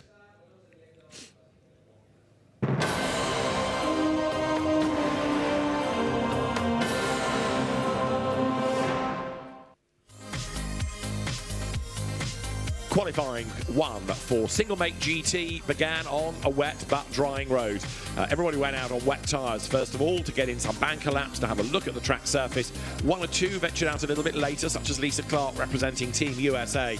But it wasn't long before good lap times were being offered up, and with the amount of water on the road being patchy, one or two nations thought it was time early to go for slick tyres, and Germany would be the first to make that call, but the road was still very treacherous indeed, and Lisa Clark discovered just how treacherous when she was on slicks, and the car snapped away at turn 12. Quick early on, though, had been the Spanish entry for Ivan Velasco Sanchez, and the Spanish driver hung on to the top time as others, like Christian Kinch, got tremendously brave through the traffic. But offline, it was still wet and it was still slippery, and going on to slick tyres was not the answer. There was plenty of opposite lot being applied by Christian Kinch, as James Owen was able to put himself up towards the top of the times. Christoph Herney was going nicely early on. He put himself up to second, but the Team Switzerland entry would start to fall away. And for Venezuela, Angelo Carlo Fontana Olivero was the fastest for much of the session, but he also got dumped down the order late on. And he was dumped by this man, James Owen, who was the fastest going into the last couple of minutes of the session, but he couldn't quite hang on to the time, because for Georgia, it was ultimately David Kayaya who was able to come through and score the top time. Only 43 thousandths of a second between them, but it's been ultra competitive in Q1 for single make GT. So those Ferraris you just saw on the track, they're right next to us right now. You might hear the engine in the background. They are within touching distance. Yeah, we're right in the thick of the action. And we might actually go and grab a word with the pole man. Go ahead. That's all right. Much more interesting than me. Let's come and say hello over here. Congratulations. Oh, thank you. Can you talk us through what it was like out there on the circuit? It's early, it was sort of damp, drying out. Yeah, the surface was damp. It was crazy qualifying because at first we go with wet tires. I made average lap time to fix the time.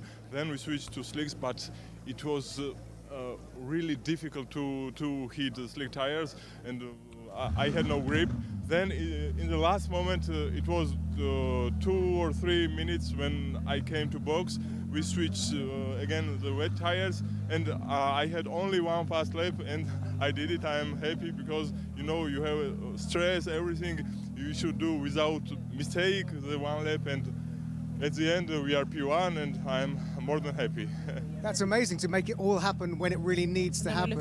And of course, when you go out again, the conditions will be completely different. Yeah, it's difficult, but it's racing, and usually we should withstand all the situation, and I think everything will be okay for the quali too.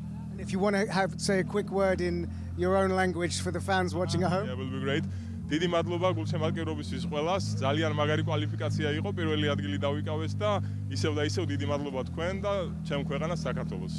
Thank you, well done. So there we go, representing Georgia, and Team UK car came in while we were there as well. So we're right in the thick of the action here, but like he explained it really well, that because the conditions are changing so much, he had to get everything right in a very, very limited window, and he did it, and you can see he's very, very happy.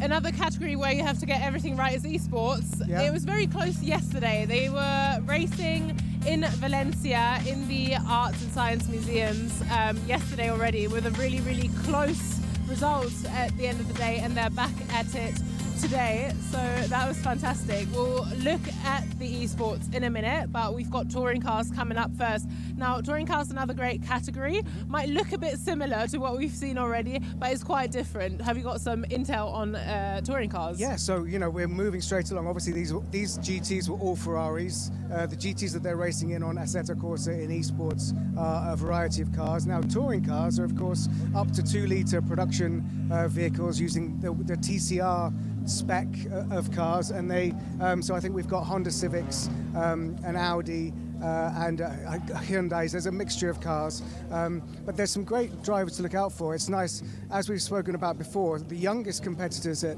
the FIA Motorsport Games this year are like 8 years old. The oldest is 70, but there's also transgenerational, and one of the drivers representing Spain is Eric Genet, who is the son of Jordi Genet, who is a Spanish touring car legend. We're just in the way of the Venezuelan Ferrari there. Sorry, guys. Permiso. So yes, we've got a Brit, a Swedish driver in touring cars to look out for.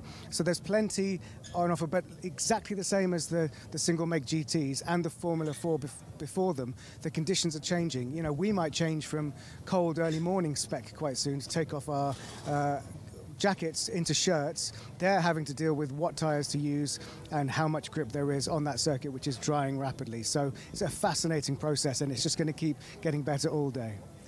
Another driver to watch out for, Canadian female driver. We'll go straight in their touring cars with elite commentators now. We are ready for qualifying for touring cars at the FIA Motorsport Games, and the circuit, which was pretty wet this morning, is drying, but it's drying slowly, and we're looking forward to seeing how the touring cars are going to cope with that front-wheel drive 2-litre turbocharged cars running to TCR regulations that has been around for a decade or plus now, and has been adopted by many different nations. So it is a rule set that is around the globe, and that's echoing what we've had, for example, in GT3 and also in Formula 4 as other circuit racing categories. Cars making their way down the pit lane. David Addison and Joe Osborne are trackside, and although the sun shines and there's not a cloud to be seen, it's not exactly the warmest of days, and this circuit is taking an age to dry out. Yeah, the first two sessions we've had, F4 and single make GT, the Ferrari Challenge cars, I thought they would all be on slicks by the end of their respective sessions. Neither have been. So we've been thrown a bit of a wild card in that regard. TCR cars quite different. Obviously, front-wheel drive now generate a lot of temperature very easily in the front, but not in the rears. We do see that strategy where they will sometimes come into the pits and put those fronts onto the rear and vice versa to help distribute the hot tyres around the car easier. But we're seeing wet tyres on the back of the Bangladesh car here, so they will be heading out, getting some laps in, and then they'll be able to see exactly what they've got underneath them. 30-minute session, so plenty of time to come in, change tyres if they want it, even change some of the setup. You can see they're brand new wets as well. You see the writing on them, but they do have a releasing agent on them, remember, so a slippy substance that helps the tyre come out of the mould in the production facilities, but is like ice for the first few corners. So interesting to see where people go on their tyre strategy at the start of this qualifying. Indeed so, and whether they're going to be using all of those 30 minutes or biding their time and taking as few laps as they can out of a set of the tyres for this session. Pirelli rubber as you look down to the Hyundai of the Czech Republic's Adam Kaut, and he will be another man to watch, Adam Kaut, having gone well yesterday in the free practice period. Right, the cars now being released from the pit lane, green light to go on, and as they head down the pit roads, there are lots of eager beavers and a few stragglers, aren't there, who are just biding their time before they go out onto the circuit. The circuit is going to be slightly different in terms of how many liberties they can take compared to yesterday. At turn 8, which is the long left-hander, there is going to be a tyre stack placed. There it is, or two of them in fact, and that is because yesterday people were cutting the corner. So the race director warned them and cancelled lap times, and still they did it again in FP2. So now those tyre stacks are there to make people, Joe, fundamentally stay on the tarmac, whereas big slide from Brazil proves just how treacherous it can be and it's not as dry as you think. But those tyre stacks, if you hit them, they're going to do some damage. Yeah, Brazil there on slicks as well, the take I get from that. So you can see that they are taking a little longer to warm up the rear, but front wheel drive, nailed the throttle and straightens up. Yeah, the first one of those two at turn 8, as a driver, my complaint would be it's actually on the curve. That bit of the track I should be able to use, but they're in an aggressive position there. So might catch a few drivers out. This is the first time they're there, so they would have been warned, but they'll just be getting their eye in. There they are behind the cars, but that is going to change the racing line somewhat. So the drivers are going to be thinking on their feet, on the fly, how can I now adapt and still find an advantage over my competitors now the parameters have been changed. Now, the regulations for TCR mean, a bit like GT3 racing, that there is freedom of manufacturer, so you don't have everybody in the same type of car here. So we have Cupras, we have Hondas, we have Audis, we have Hyundai as well. So there is variety across the brands. As in Super Slow-Mo, you have a look at Team Brazil's Rafael Reis, who in the Cupra gets it all crossed up. Get him entered in the drift competition behind us. Here, look at that. Amazing. Front wheels going as fast as they can. Rear wheels almost stationary. And then a little bit of smoke, straightens it up, and off he goes. Oh, we've got an onboard as well. This is brilliant. So into the next right-hander, we're going to turn in, and the rear is not going to be able to keep up the front, and it's going to be a lot of left-hand down now. Full throttle. Bum, bum, bum, bum. Straighten her up. Off we go. Amazing, really, wasn't there? Very little time loss, I think. And I'm sure there's a Rice smile behind that helmet as well. Absolutely. So Rafael Reis drawing attention to Team Brazil as the drivers head up towards turn 2. Nobody, dare one say, looking overly committed, overly rapid at the moment, as though they're just exploring. And I don't suppose they want to be in pockets of traffic either, do they?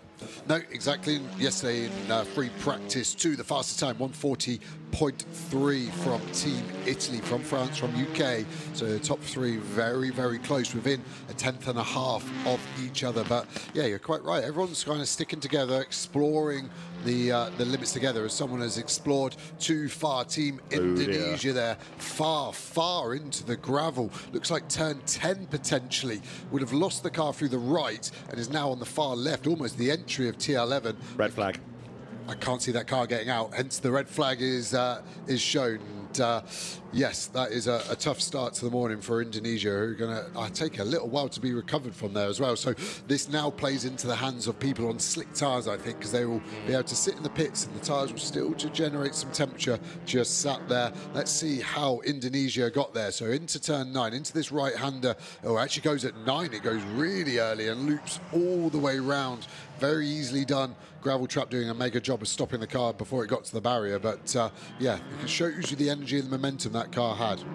So he's a long way off. It was a clip of the curb at 9, wasn't it? And around it went. So off the road, Umar Abdullah, who has been in the TCR Asia Championship this year, and a win, lies 4th within it. There is Eric Hane making for Team Spain his way back to the pit lane, the son of Jorge Hane.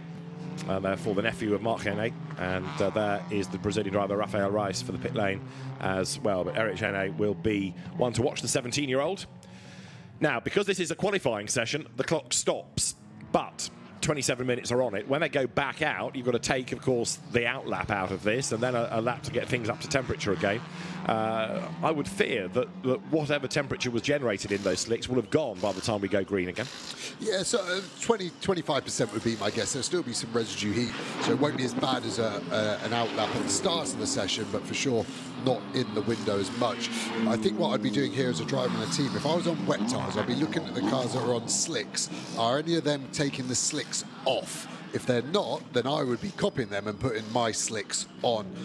Likewise, if their slicks are putting wets on, then you know they're not happy, and I would continue on my way. So you've got to just be looking down the pit lane and trying to gauge there. You can see a tyre change, getting ready for Czech Republic there. Germany coming in to park up as well.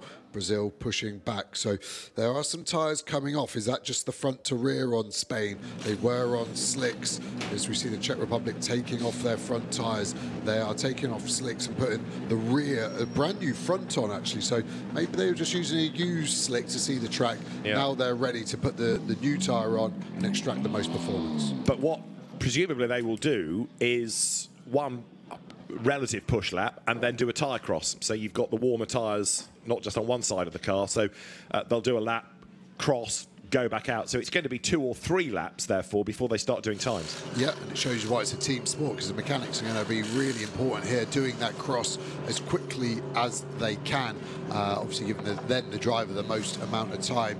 Brazil either left on new tyres and they're just doing that cross now, or they're staying on their used tyre and saving the new tyre for later on in the session when the track will be its fastest. Team Indonesia now pulled out behind the barrier, so we could be going green very soon. Argentina staying on the wet tyre at the moment, so we've got a bit of a split strategy going on. Is that a slick on the front and a wet on the rear, though? I think definitely a wet on the rear, and it looked like a slick on the front for me, so maybe a slight different strategy again from Argentina there. Now, maybe they're still in the middle of the full change, because in certain championships you can't do that. You've got to go one or the other, but you can't do a mix and match. So we might need to have another look at the regulations to see whether you can run both. The session will resume on a short call, says the race director. So when he's happy, it'll be a call, and the Indonesian car is making its way back now to the paddock. But I rather fear that it's now he's on what was the rally stage of last night. Whether he's going to be allowed to rejoin the session is a moot point, but the car is being brought back with the marshal ahead on the scooter back to the paddock. Yeah, I mean, we've had the drift competition in this session. Now we've got the rally stage. It's a multi-discipline TCR category so far. I'm glad he's got the marshal in front. As a driver, you always do your track walk and you look at the access roads, gaps in the barrier, so if something does go wrong, you've got an idea. But that's a long way round the infield. I think they're going to end up taking the tunnel out of the last corner at 14, then coming back into the paddock. So this is a long way back. The marshal doing a great job on that scooter in front there, just guiding them all the way around. Going to do a right-hander now as we go back to green, and off we go again. Clock ticking, under 27 minutes remaining. What are we going to see lap time wise? Like I said, 1 minute 40 was the fastest in free practice 2. I reckon the first fly is going to be above 1 minute 50. Such are the conditions. So it's going to take a long time, I think, to see anything representative lap time as we go on board again with Team Brazil. Is it going to be less dramatic? We're coming into the same corner. T4 turns it in, gets the car hooked up real nice, less drifty, less spectacular, but faster, to state the obvious there. Now coming up the hill, coming over to the right-hand side, we can see the car's still pretty tight, all jostling for position on this outlap. The regulations don't say that you can run slicks and wets at the same time, but they don't say you can't. So the teams will interpret that as they best see fit, and they may well have asked the technical delegates in the pit lane anyway to have some clarification. So we're back running, and we are now looking at 26 minutes as for the Team UK entry. That is number 246 of Jensen Brickley. 246 was the number he ran in Brisker mini stocks a few years ago before he came into junior saloon car racing. And Jensen, Fiesta Junior champion, BRSCC Fiesta champion, and currently the championship leader of TCR Spain. What else but for a British driver? He's not raced here in TCR Spain, but he's gone really well in that championship. So Jensen Brickley, quick driver. His father was a Brisker Formula 1 stock car racer many moons ago. For Team Turkey, another driver to watch, Zekai Özcan, who is third currently in the TCR European Endurance Championship, having raced in the Italian series a year ago. Right, so Jensen Brickley then for Team UK. Rafael Reis behind him up towards the line. A lot of weaving going on now to try to urge that warmth into the tyre. Yeah, it's going to be still tricky, isn't it, for another couple of laps. Surprised they're not trying to find a bigger gap at the moment, as we see France leaving the pit lane, doing a good job, staying to the right side of that white blend line. Team Brazil going to cut across the front of us any second now. There we go. So it is an awkward pit exit. I don't think France could have done anything better there. It is just an unfortunate nature. You can see how slow we're having to go on this outlap. You can hear the gearbox and differential chattering away. Race cars are designed to be driven fast, and they feel very agricultural at this sort of speed. So don't be alarmed at some of the noises coming out of the Team France car at this moment. With Aurélien Comte behind the wheel, who is second at the moment in TCR Europe with a race win. Number 19, Eric Genet then, who's moved from karts to Spanish F4 and then to touring cars, 5th in TCR Spain. Currently, there's another event of that, another championship weekend still to go. But Spain really embracing the FIA Motorsport Games. Everything we've talked about thus far has had not just a Spanish entry, but a competitive Spanish entry. Yeah, especially here with Dzień. You could say it's in his genes, couldn't you, or his Dzień, because it's got such a motorsport family. It goes all the way through the veins. So I think they're going to be very competitive in all categories. TCR, no different. Now, we'll see what a flying lap time might be out of Erik Dzień come the end of all of this. Others are still sitting in the pits, getting themselves ready to go. That for Team Denmark is René Poulsen, who is a race winner in the Danish Championship, with that tyre cross going on of sometimes it's the lefts to right, sometimes it's the fronts to the backs, but the team will work out exactly what they feel they need to be doing as Marco Butti goes towards the timing line with an absolute best now in the first sector. Now, for Team Italy, Marco Butti is one to watch. He's got one of the longest CVs out of this entry and has also been very successful, whether it's been in TCR Italy or Germany or Europe. He's done some GT racing this year as well as TCR racing, but I would think that for Italy, Marco Butti has got to start as one of the favourites. Yeah, definitely so. He's won so many races across the world, so you can see at the moment the purple sector's looking very dramatic in their lap times, but we are still 9 seconds off the ultimate pace shown in FP2, so this looks like he's probably going to get into a 146 region, so it'll be clear by maybe 3.5 seconds as he crosses the line, but we're still a long way off, aren't we? 146.8, 2.8 quicker than anybody, and we're still seeing cars doing the cross. Poulsen coming out, doing a really good job once again, staying out the way as Butti has a big slide. Those rear tyres not up to temperature then, and track limits, and stays out the way very nicely for the other Honda TCR car coming through. So that lap wasted by Marco Butti with that error at turn 1, because he'll get a track limit warning for it. The lap will be cancelled, so he might as well just crawl round now, try and use this as a start-up lap. You've got Adam Kaut then for the Czech Republic going nicely in sector 1. How is Jensen Brickley for UK doing? 7th at the moment. There is the Cupra with the Union flag on the front of it. The Czech Republic colours integrated into the Hyundai livery, and a bit of a twitch out of Adam Kaut's Hyundai as he comes out of 12. Yeah, hustling on hard. The last couple of corners I've seen him running wide on the exit. Is he going to go away with the track limit ones? It's hard here. Some corners are policed heavier than others, so as a driver your job is to find out where you can run up to before you do get a penalty. At the moment, P3 in the 68 Hyundai. Where does he go? 2nd, very tight as well, isn't it? Less than just about half a tenth, sorry, to pole position. Is going to get, I think, held up by Team UK as we go to Canada. Another busy part of the track. People maybe just trying to find the space now. 21 minutes remaining. Doesn't look like many people are coming in for a cross. At the moment, we've got 2 cars in the pit lane, and that is it. But yeah, the lap time's really starting to fall dramatically. And for Team Argentina now, Ignacio Montenegro, who is, as you can see, with absolute best in sectors 1 and 2, coming up towards the timing line. He's been a race winner here in TCR Spain anyway in the past, so he knows the track. And Montenegro, who's been a regular in the FIA Motorsport Games, goes quickest then. It's 1 qualifying session for the touring cars, so it all counts on this session. René Kircher for Germany, for Team Deutschland, ready to go back out as well.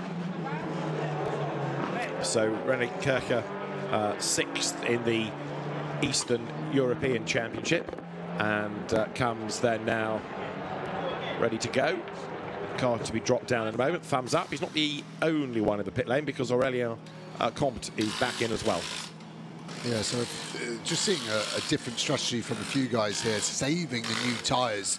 New tyres, TCR car Valencia, 1.5 to 2 seconds of lap time over an old slick. So there's no point putting that new slick on when the track's more than 2 seconds off. You're better to get your banker in on an old tyre, then come in for the new tyre. But that means you're going to be doing 2 sets of crosses, so there's not going to be actually many flying laps as we see Dzień box. And we see Jensen Brickley going for a decent lap here, because he's already up to 5th and with an absolute best in the middle. What can Jensen Brickley do against Montenegro? He can go quicker. So Jensen Brickley up to the top of the times for Team UK. Excellent job done. 1:45.7, 3 tenths to the good.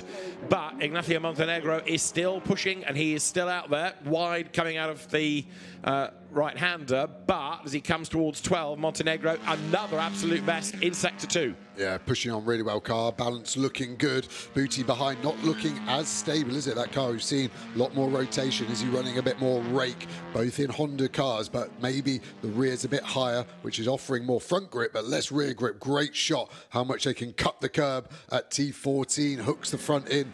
Montenegro about to break the beam. Can he reclaim first place? Yes, he can by 7/10. What's Booty got behind? Stays third, second off that Honda in front. Yeah, Marco Butti has got cars ahead and behind, so Butti sandwiched as he comes down towards turn one with traffic all around him. And Marco Butti on that lap, fourth, so not really being able as yet to take the cudgels up, and way out wide behind.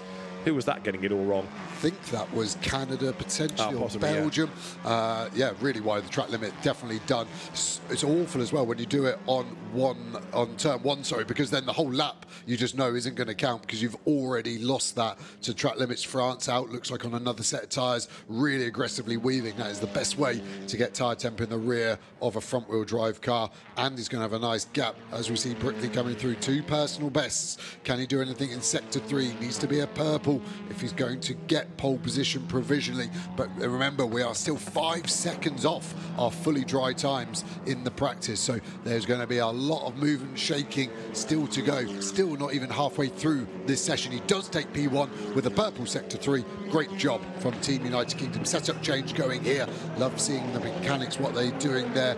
Look like a tweak. What would that be? Potentially roll bar. They were just finishing up, putting the link back on the rear roll bar there. Slicks going back on Team Brazil. I don't think we're going to see anything but slick tyres put on. 5 wheel nuts, electric gun will do them up. You can hear the torque, making sure they're right. They may also just check it manually with a torque wrench just to make sure the wheel gun is getting the correct torque. If they're in a rush, it is safe enough to trust the electric gun. Stands coming out. All these cars are able to be lifted up with an air lance system, so the air goes in, pressurizes the stands, which shoot out the bottom of the car and lift up the car instantly. Go on board with Comte, still warming these tyres up, so it's taking at least 2 laps to get the heat in, staying off the the higher curbs there. Can do some damage to the tyre when the pressure's a little lower. Brickley there, purple again in sector 1. The session is going to just stay alive, I think, for the next 16 and a bit minutes.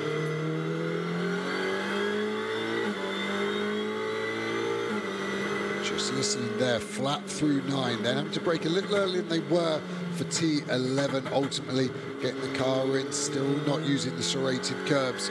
Just getting ready. Had a quick glance in the mirror there just to make sure he isn't anyone behind. He's just trying to maximise the gap to this car, which is in front of him on track. Brickley, not fastest in sector 2, but not by much. Going to get a bit of a slipstream, I think, there off Bangladesh as well as he comes to the line. I think he's got a chance of improving his overall lap time. What can he do? He does. Half attempt quick off, 44.790. Nicely done with good sectors, and now the traffic slightly gets in the way as Ignacio Montenegro then is ready to go back out, see what he can do. Montenegro's second, and he now needs to find 0.161 of a second to go top. Brickley sorts out the Bangladesh entry of Avik Anwar, car dealer, and a driver that's raced in the Volkswagen Cup in India as well as Clio's in the Middle East, so another experienced driver of saloon cars. And again, good to have different nations on the grid. You don't always think Bangladesh when you think motor racing, but it's good to have the car of Avik Anwar here this weekend. Also improving has been the Danish driver René Polversen, and he's heading up towards the end of a lap. As to the middle part of it is Eric Genet. Polversen goes, or stays rather, third, but the lap time that he has just done is a better one, a 1:45.5. Back on board now, so we've seen it 3 laps. It looks like we're pushing hard now, so what can we do? Comte at the moment, he's probably not in the position he would want to be in the rear. The car's still very nervous. Like I said, the tyre stacks on the inside have really changed the corner for these drivers, not able to hook up the inside like they've been doing all weekend. Genet, great sector 2 as well. I think that's going to get us probably into 1 minute 43 lap times, so it's going to really start to move the yardstick on coming out the last corner, keep it legal, very legal as well. Actually probably gave up a tenth or two, because a kilometre an hour lower on the exit there, all the way down the pit straight, haunts you on the delta time. 1:44.1, not quite into the 43s like I thought. Comte still not pushing, the rear of the car still very loose, so going for another build lap, and they'll push again now to see if the car's ready to go up the order. And with good sectors on the lap, Comte goes second then. So Aurélien Comte up to second in the Cupra. So it is Spain now ahead of France, ahead of UK, ahead of Argentina. And at the moment, it's the leading four, all covered by just over 0.8 of a second. So it's very competitive at the top, as past Bangladesh goes France. Aurélien Comte then makes a mistake going into turn 2, really has to fight the car. It's super tough for these drivers. I can't believe how much they're having to work, and that lap that we watched, that was good enough for second. You can see how much lap time there still is. You can't just trust the rear of the car, so you're just having to roll the speed in slightly lower than you would want. See the mud being brought onto the track there at T5 as well. So many things to contend with as a driver. Still can't trust the rear, can't commit the lock-in, can't trail the brake. Having to be quite tentative, looking down. Is that going to be a brake bias change? Potentially the only thing the driver can do on the fly to help himself with a balance change. As we see Dzień, another 4/10 up in sector 1, house sector 2, not purple but not bad, and someone has just stolen the purple. Montenegro in 4th for Argentina is now purple in sector 1. And he's only recently left the pits, hasn't he? So first flying lap since a pit stop for Montenegro, maybe onto another set of tyres. There's an investigation between Marco Butti and Megan Tomlinson from turn 1. That's being looked at the end of the session. As to the timing line, they pour, and Eric Genet is the fastest still, and he's gone quicker, 1:43.7. In the background was Jensen Brickley, who is third, and he's trying to improve, but Ignacio Montenegro doing absolute best, and with the road to himself, should at the end of this put himself back on the pole position. Yeah, I think a 1:42 as well on the cards, so we're finally getting into the realms of what these cars were doing in a fully dry practice session. Little wide. I think he might lose that lap to track limits coming out of 14. That would be infuriating. The officials have been really hard but fair on it. It is a 42.9, but let's see if that lap stays on the leaderboard. Okay, so to the top goes Argentina, Ignacio Montenegro by 0.8, yes, 0.8 of a second. Although for Germany now, René Kircher has done the absolute best in sector 1. And there he is. So the German driver in the Honda, the FK7 style Honda Civic, making the run now towards the midpoint of the lap, and I'm not seeing as yet anything coming up with Montenegro's number against it by way of a lap cancellation. So for the moment, at least, he's got away with that. Yeah, and maybe it's just taking a little while to process, or he was right on the borderline of legality there for his sake. I hope he was. Whoa. Germany, big slide through 12, hanging on to it all the way through 13. Seeing a lot of cars jacking a wheel up the rear left as the car turns in downhill here as well. Very hard as a driver not to roll in a little bit too fast. Nice and legal as well on the exit. Montenegro as well, fastest again in sector 1. It's going to be a battle of who times it right to the end, looking after these slick tyres. So Ignacio Montenegro at the top of the times then, as we look at René Kircher up to second, 0.6 shy. But Montenegro on this lap, he's going to find Avik Anwar from Bangladesh in his way, and dives through, curb and all. In fairness to Anwar, he got out of the way as quickly as he possibly could. And we have then the cars up towards the final 11 minutes of the session. So here comes Montenegro. He lost, what, 12 thousandths in that middle sector. Can he make it up? Well, his best is a 42.9. That is a 42.7. So an even better lap for Ignacio Montenegro. Yeah, as we got Germany as well, purple in sector 1. We saw an investigation being launched between Canada and Italy, and there we see it. From that shot, to me, it looks like Italy have made an overtake into turn 1, carried the speed, which has then forced them, and then the Canadian car out wide as well. I think that's all fair in love and war, personally. So we'll see where that goes as we see Brickley in. Another set of tyres going on. Don't look like new tyres, No, sorry, they are, aren't they? Just saw the mould marks on them. So we've got 9 minutes remaining. That's going to have to be a pretty aggressive session to get these tyres in and ready to go. Germany, again, loose on entry. Really seeing the Hondas at the moment seeming like they've got a lot more front grip than rear grip as an overall balance. Yeah, Jensen Brickley from junior stock car racing, Brisker mini stocks is where he came from, so don't worry about him being aggressive. You have to do that to survive in that environment. Ronnie Kircher for Germany then, heading up towards the timing line. 7/10 at the minute down on Montenegro, and as he completes the lap, he will stay second, and the gap down to 6/10. So he's gained a little bit of time, but Montenegro now, who I think was always going to be one of the favourites, looking very strong indeed. I'm surprised, though, that for Italy, Marco Butti is only 9th. Yeah, we seem to be quite involved with things going on. Car looking loose at times, so maybe they're just waiting for it to come. Pressures maybe not quite where they need them to be. Still got time. He is improving at the moment. He's in green sector 1, but you're right, that was definitely a car we expected to be at the front end and has been competitive for so many years as well. Right, so Eric Genet in the pits. Jensen Brickley for Great Britain rejoins. And just under 9 minutes of the session to go. There is the aforementioned Marco Butti using the curb coming out of turn 12. So, yes, he's still pushing on. He's not giving up, but it's just not quite coming for him. Yeah, but he has got a clear bit of track, hasn't he? So they'll be very happy in that regard. Can he stay legal on the run out the last corner? Perfect, keeping a wheel on the white line all the way to the line. What can he do? Surprised we haven't had anyone improve yet. Oh, all the way to first, 42.6, but still surprised we haven't seen people improve into the 41s was going to be my point. So Marco Butti then drags a lap out of nowhere in a sense. It wasn't just a small improvement, it was a mega improvement, and he goes ahead of Montenegro, who's back in the pits anyway, possibly thinking he'd done enough, but by just over a 10th now, Marco Butti at the top of the times, Aurelien Comte ready to go back out in the Cupra, run by the Sylvain Poussier squad.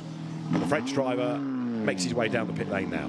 Yeah, just if they're different tyres or they've just changed, because we saw 3 laps for that French car earlier before it could set a lap time, and with 7 minutes remaining that would only give him 2 flying laps potentially to improve his time. Everyone going for it. It's last minute, isn't it? But I think that's just because of the conditions of the track. The teams have had to react to a slightly slower drying track than they thought, as we see Team Turkey currently in 10th. This could be enough to maybe get them as high as 8th, as sector 3 is okay. Little wide off the curb though at turn 14, and that just means the car runs wide earlier than you want it to as a driver, so you can't be as greedy on the throttle. Breaks the beam, stays 10th at the moment. Yeah, 10th for Team Turkey's Zekai Özcan in the Audi RS3. Actually, Turkey is another nation that really embraces the FIA motorsport games with good representation in rallying, in GT and in drifting, as well as the touring car category. So Özcan up through turn 2 and running out of time now within the session to improve. Just under 7 minutes remain. The last improvement that we had of note was Marco Butti, and on this lap he was down in sector 1 but a little bit quicker than he had been in sector 2, so he's having another push and then he goes for the pit lane. So Marco Butti is in. Yeah, makes it more than half the field in the pits at the moment. Are some people calling that a day because they cannot improve, or are they doing one final roll there just to see what they can do? It doesn't have to be tyres, it can be setup changes as well, even sometimes some driver coaching. A bit of wheel spin there for Czech Republic. That to me would say that's a cold front tyre on it, so they've got 6 minutes now to activate the grip from these Pirelli tyres to try and lift themselves up from their current position of 7th. 6 minutes on the clock then as we get to the last knockings of qualifying. Özcan a little bit wide there, but he has improved in the first sector, but then down in the second. So Zekai Özcan losing a little bit of speed, losing a little bit of time, and presses on now up towards turn 13 as the clock carries on ticking. So it is Italy, Argentina, Germany, Brazil, Spain, France, the order. Jensen Brickley for the UK has fallen all the way back down to 9th, which is perhaps indicative that he was good early on and then others have worked their way towards the times. He's been the casualty of that. Over the line has just gone Özcan for Turkey and he stays 10th. Yeah, I think with Team United Kingdom, they've just been off the track when it's been at its fastest, so they've got work to do. I think Brickley would want to be finding himself definitely in the side top 5, if not side top 3, really, by the end of qualifying. Still time to make amends.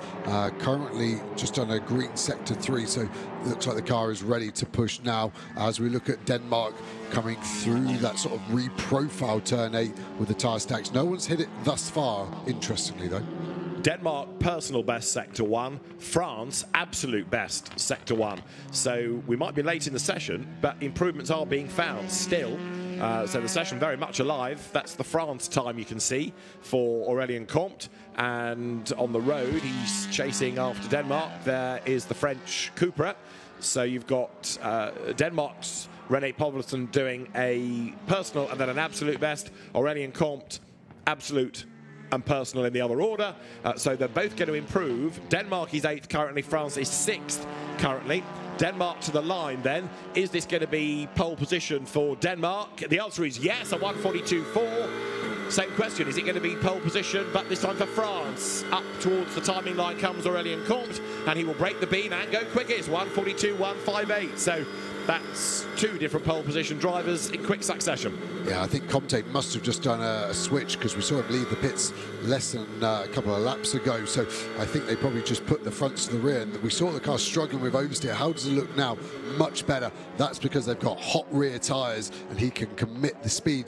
Brickley about to cross the beam. Can he get himself somewhere in the top 4? I think this will be second. Yes, great lap within 2/10 of pole as well. This is getting exciting like we thought it would right at the end of this session. Absolutely right. 3 minutes and change on the clock.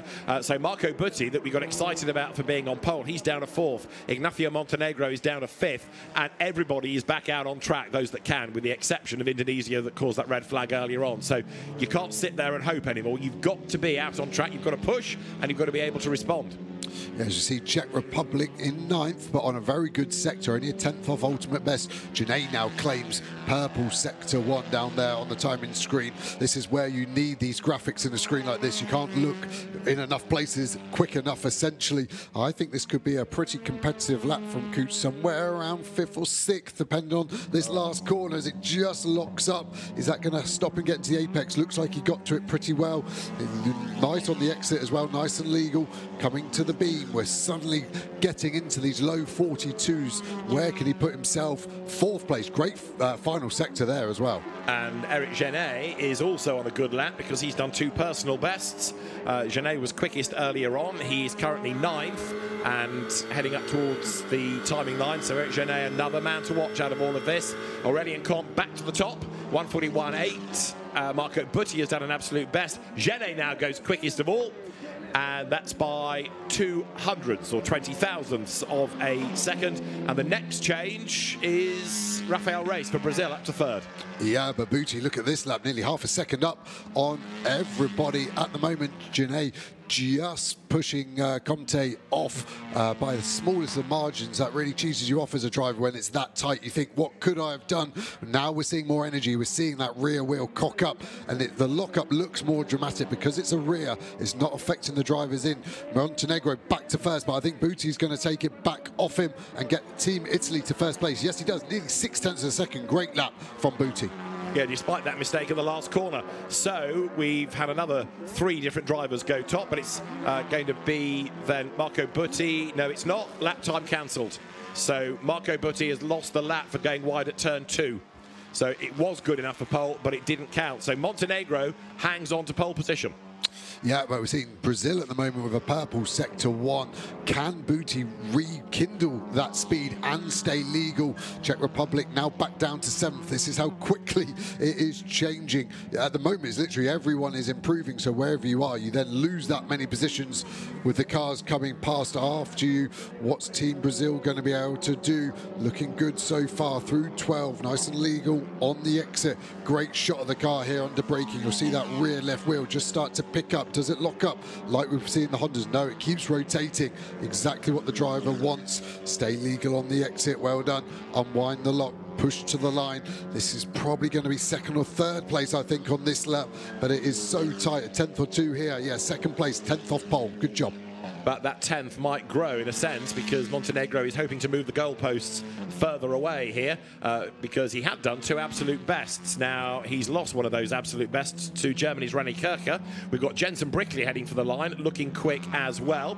So 6th he is. Ignacio Montenegro then, he's going to take the checkered flag. Brickley will just escape. Montenegro behind, I think, might escape as well. He does. He's still the quickest, now on a 1:41.236. What about Marco Butti? Up to 2nd then. So Marco Butti to go 2nd, 31 thousandths down on Montenegro, but that's a get-out-of-jail-free card in a sense after he was called out by the officials for the track limits earlier. A Butti call, possibly.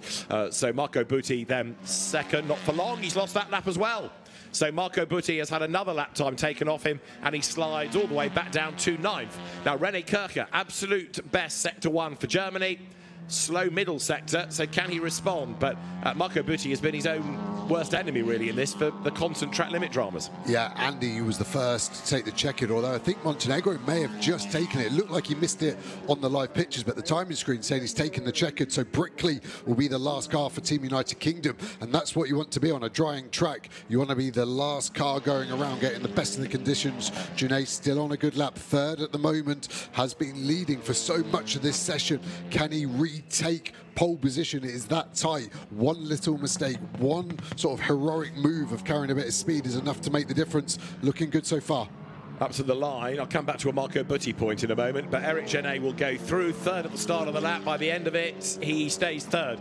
Marco Butti escaped the checkered flag, but he's had this lap that he's on cancelled as well for another track limit offence at turn 2.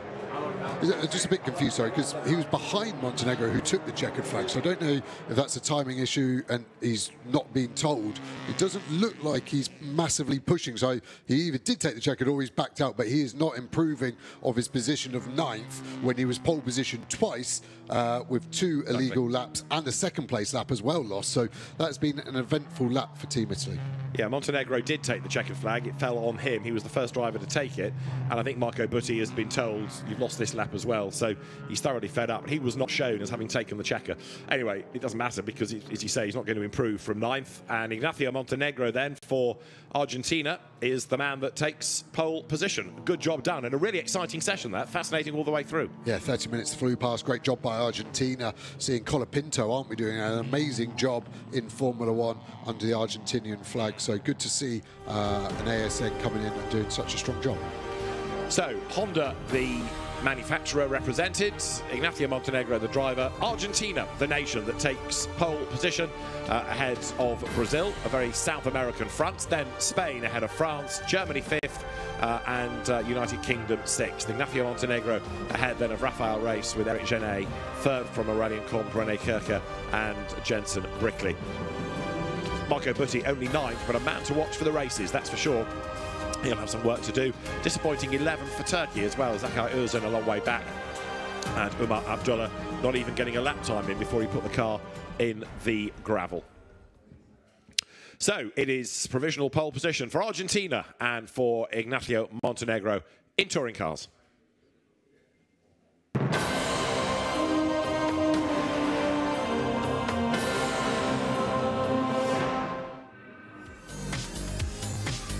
Qualifying for touring cars began on a road that was just about dry, but not everybody would agree, because on an outlet, Raphael Race for Brazil got very, very sideways indeed.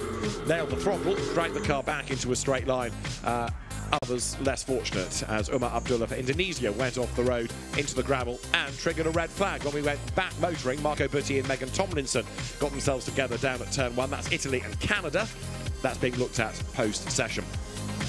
But the fastest time was traded all the way through. It was a fascinating 30 minutes with Denmark in the end going nicely for 8th, René Povlesen for 7th. There was the Czech Republic's Adam Kout, and both of those were higher up at given points. One driver that was quickest for a time was the UK's Jensen Brickley, but he would be 6th in the end. René Kircher improved towards the end and was 5th for Germany, with France's Aurélien Combe having been a driver that was up and down the order, pole for one stage, but in the end 4th would be the reward for the French driver. On home soil, though, for third in the times, Eric Genet, going nicely, the son of experienced racer Jordi Genet, but he couldn't quite do anything about the Brazilian Rafael Reis, because it was Rafael Reis in his Cupra who would be second fastest despite his early session slide.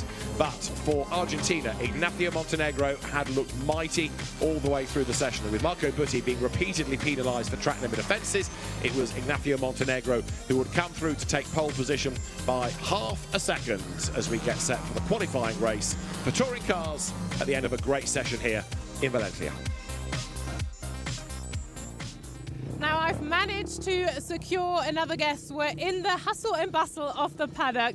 Stuart Murray, welcome to the show. Thanks for joining us. Maybe we can start by you explaining what exactly your role is here at the FIA and with the Motorsport Games. Yes, well, my role at the FIA is I'm the Deputy Director of the Circuit Sport Department, and in my responsibility I'm responsible for touring cars, GTs, truck racing, historic motorsport and various other categories. And particularly on the event today and this weekend, I'm really looking after the GTs, the touring cars and the GT single make, which is the Ferrari Challenge cars. That must be really special for you to have your different responsibilities coming together, because that doesn't happen often, to have these different categories join, right? No, it's great to have all the teams here together because we have different disciplines. We have 4 different races between GT single make, GT sprint and the touring cars. So it's nice for us to be able to bring the whole community together because they all have the same ethos, which is of customer racing. So it's a real nice mix of some professional drivers, some amateur drivers, but it's drivers that are coming from all over the world to race the cars, which they would race every weekend in their national or regional championships, and it's great to be able to bring them all together once every 2 years for the Motorsport Games to race for their countries.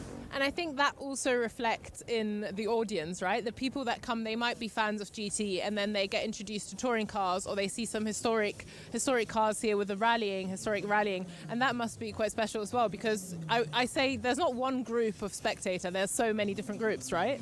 I think that's one of the best things about the Motorsport Games, and this was one of the big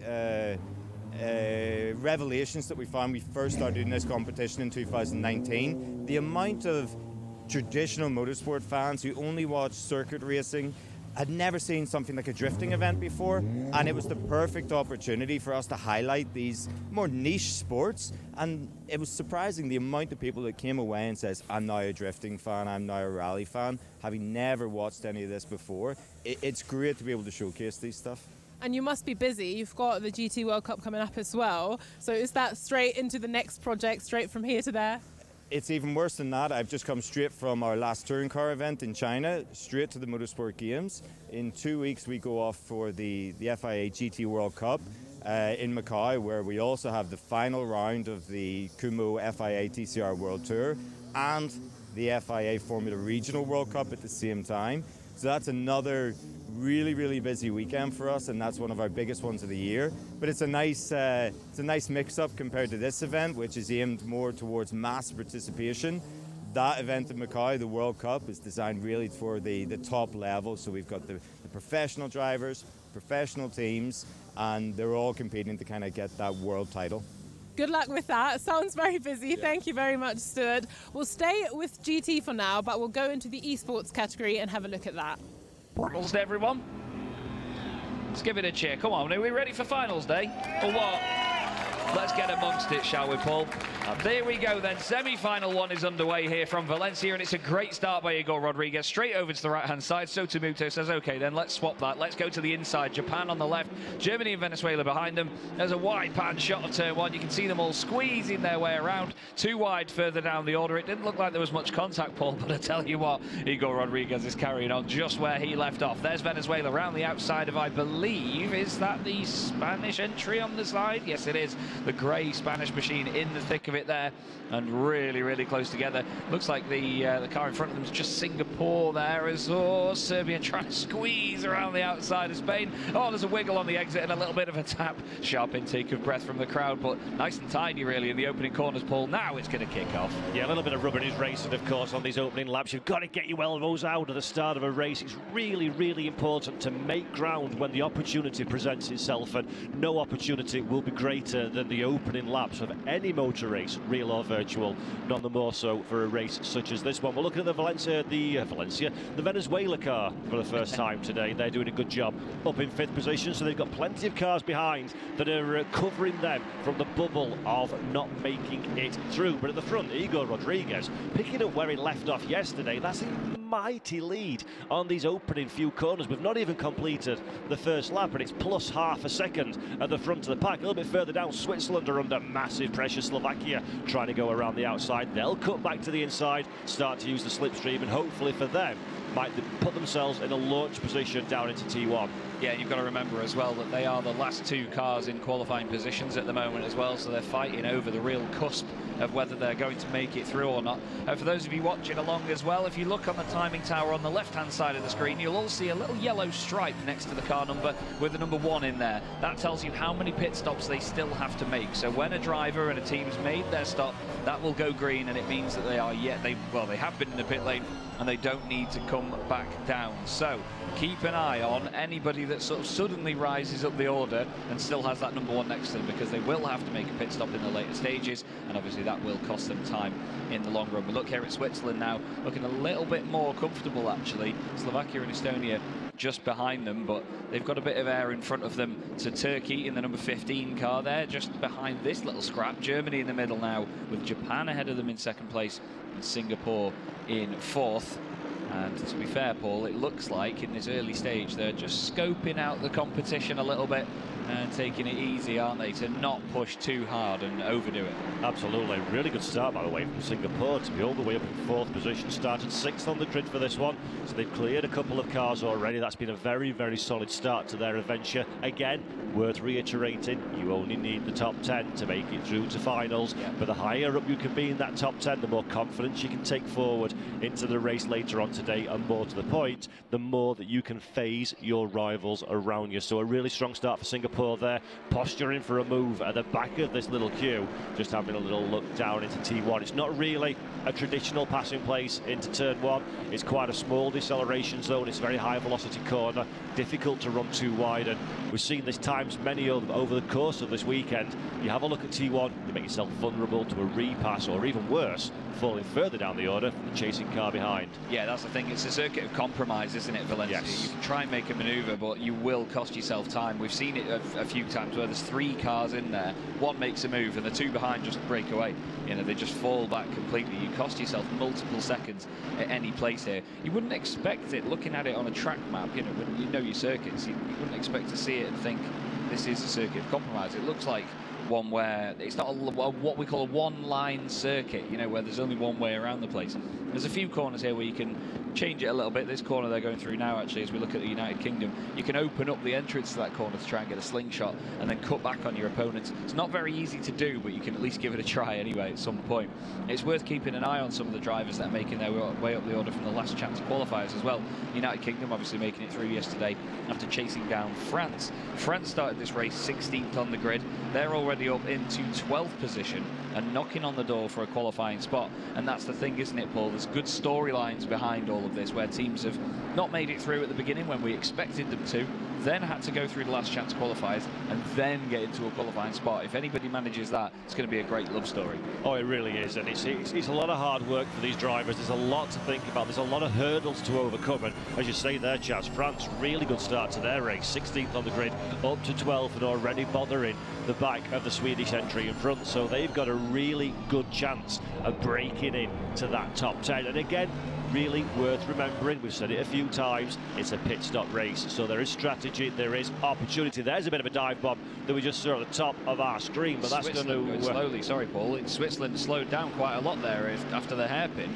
There was some sort of drama for them, and they lost a bunch of positions, and now they're right on the cusp of it as France now look down the inside of Sweden. Oh, this is really, really frantic stuff in the middle towards the rear of the pack. France then to the inside. Sweden have the outside line. We've seen cars be able to stick it around the outside over this part of the racetrack during the course of this weekend. Will the Swedish car try and do the same? No, they've not quite got the momentum. France take that position away. They move up another place into 11th. Now, the Swiss car that we saw in front, that's the one that we saw going a little bit slowly earlier on, is their next victim further down the road. But further up the road, Germany. Same position they qualified in third, holding station. Sotomoto in the Japanese entry just in front. And Singapore getting more and more interested in buying into this fight. Not close enough to make a move just yet, but they're shadowing the German entry, just giving Nicholas Hubert a little bit of something to think about. Show the nose to the inside. Hubert's not going to be scared off the racing line, though. He's been here before. He's seen that kind of manoeuvre before. They stay as they were. And look at that, Chaz. Look at the amount of distance that has cost the Singapore entry. Yeah. Just by that little fake, just by that little look to the inside. Momentum. Not necessarily key in these kind of cars, but at this level, you give a little bit of time away, it's very hard to bring it back. Yeah, absolutely. They're all so well matched in terms of their pace. It's amazing. That's why we love the slipstream effect as well, because it's a long old start-finish straight here at Valencia, and it does help keep them that little bit closer together, just in case there's a tiny variation in pace here and there. And obviously, they all try and rely on mistakes around this circuit to get one over on their competitors, because you have to just fill the mirrors. They're not going to fall for it if you try and fake it down the inside or if you try and send it. Here's the move from France potentially happening now on Switzerland. That's going to put them into a qualifying position if they get that done. Lovely stuff. Oh, the Swiss entry just clips the right rear of its fellow Mercedes there. But France now, from starting further down the order, Paul, in 16th, have made a fantastic effort here. Matisse is doing a great job and got himself into a qualifying position for now. He just needs to make sure he doesn't lose it again and get ahead of himself here.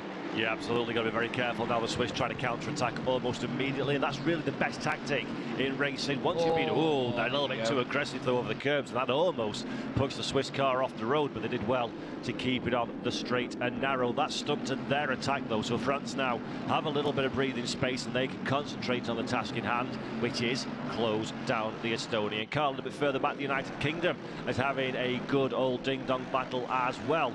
Everybody trying to fight for the same bit of real estate. T1, as we said, not necessarily the place that you want to make the move. And Kieran Prendergrass for the UK does it quite successfully. Manages to stay on the racetrack. In the background as well, we've got, I think, was that Serbia or Iceland facing the wrong direction. So that's a real shame for that entry. The timing tower will update itself in a moment. All is not lost. It is a longer race, but that is not the kind of manoeuvre that they want to be making at this early stage, with 8 minutes and 30 seconds already elapsed of a 60-minute race. It's interesting, isn't it, actually, the body language of these cars and the way the drivers are approaching it. It seems like it's still a half-hour race to them. They really haven't changed their approach at all since yesterday, despite the race length doubling from what we were watching last time. Let's have a look then. Yeah, Iceland has dropped to the back of the pack, unfortunately. That's a big old shame. Whether there was contact involved or not, we are unsure. But the United Kingdom got the run on Greece because they were close up behind Sweden on the inside in that final corner. Sweden closed the door, which hindered Greece's run onto the start-finish straight. Then the UK wanted to go through, and there is the battle again. Looks like Kieran got the move done, and now the Greek driver wants to come back across. That is sending a message, that is, isn't it? Just to cut right about across the front like that. That's to say, nope, you are not coming through. Kieran's got to count his chickens now and make sure that he can get back in the fight and just get back on the horse, so to speak. Yeah, that was very, very close to disaster, actually. Cut it across the nose of the UK car, but Pendergrass did a good job to avoid turning that one into anything more than it needed to be, as we're watching now on board. This is a rundown for that T1 that we were talking about. Just look how shallow the corner is. It's really difficult to run wide. The cars use all of the racetrack, got a good launch. Does the UK thinks about the inside? Is there a gap? Almost a gap. Almost a bit of contact as well. Greece certainly not backwards and going forwards when it comes to defending. Really, really marking their territory in that particular fight. Yeah, fantastic battle indeed here, and that's what we love to see. You know, they're not scared to get their elbows out a little bit, and these guys are properly fighting one another. They're not just leaving it down to making a mistake or trying to sort of do something clever in the pit stops. One of the interesting elements here, Paul, is that some of the drivers told us yesterday it feels like the tyres start to go off after about 20 minutes, maybe half an hour. As here we look again at the United Kingdom down the inside of Greece. They're going to get it stopped on the apex, and is Greece going to be able to go for the cutback? I don't think he's got enough pace to do that there, no. Good slingshot out there for the UK. Up into 13th position. But coming back to the tyre discussion, they apparently start to go off after about 20 minutes, half an hour. That's roughly when you'd expect the pit stops to start coming in. And that sort of middle stage of the race, there will be a pit window. But at the same time, people might not take tyres. We've often seen it, we spoke about it yesterday actually, that in endurance racing, you know, on these tyres that they're going to be using, you can triple stint them and make them work for the long run. So I think a lot of drivers won't take tyres here because it'll cost you a lot of time if you do change that rubber. Yeah, that's the thing, it's a real big time cost. It's not a minimum pit time here in this competition, so you literally need to go in, stop the car for a few moments, put a litre in, and away you go. That's the minimum requirement. So it's a big time cost to take tyres. It's going to be interesting to see if anybody does gamble on that one. We're having a look now at the Japan entry, Sotomoto behind the wheel of that car. They're in second position. As you mentioned earlier, Chaz, it was fortuitous to a certain... If you like what you saw there and you haven't had enough yet, then there's a whole stream dedicated to the esports. So yeah, if you don't want to see our faces but you want to keep watching the esport, then head over to that stream and get the full race action on there. But we've just witnessed a great touring race out there, and I think it's time to talk about that a little bit, no? First of all, kudos to Chaz and Paul doing the commentary for esports, and yeah, join that stream, feel free. It's great racing and it's happening in central Valencia. That touring car qualifying session was great. We're right by the scrutineering area, and we can actually have a word with the pole man, who is Ignacio Montenegro. Ignacio, congratulations. Talk us through that session. How was it for you? Well, it was really tricky at the beginning.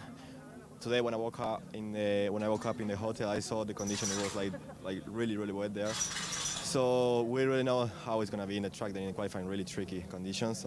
But yeah, lap by lap, we were improving a lot, like second by second. And yeah, the guy who crossed the line, the last one, will be the fastest one because the track conditions. So I'm really happy because the team really did a good job there. So I'm really happy with them. And yeah, I'm just, when I say thank you to them, it's my first time with this team, and we are working very good.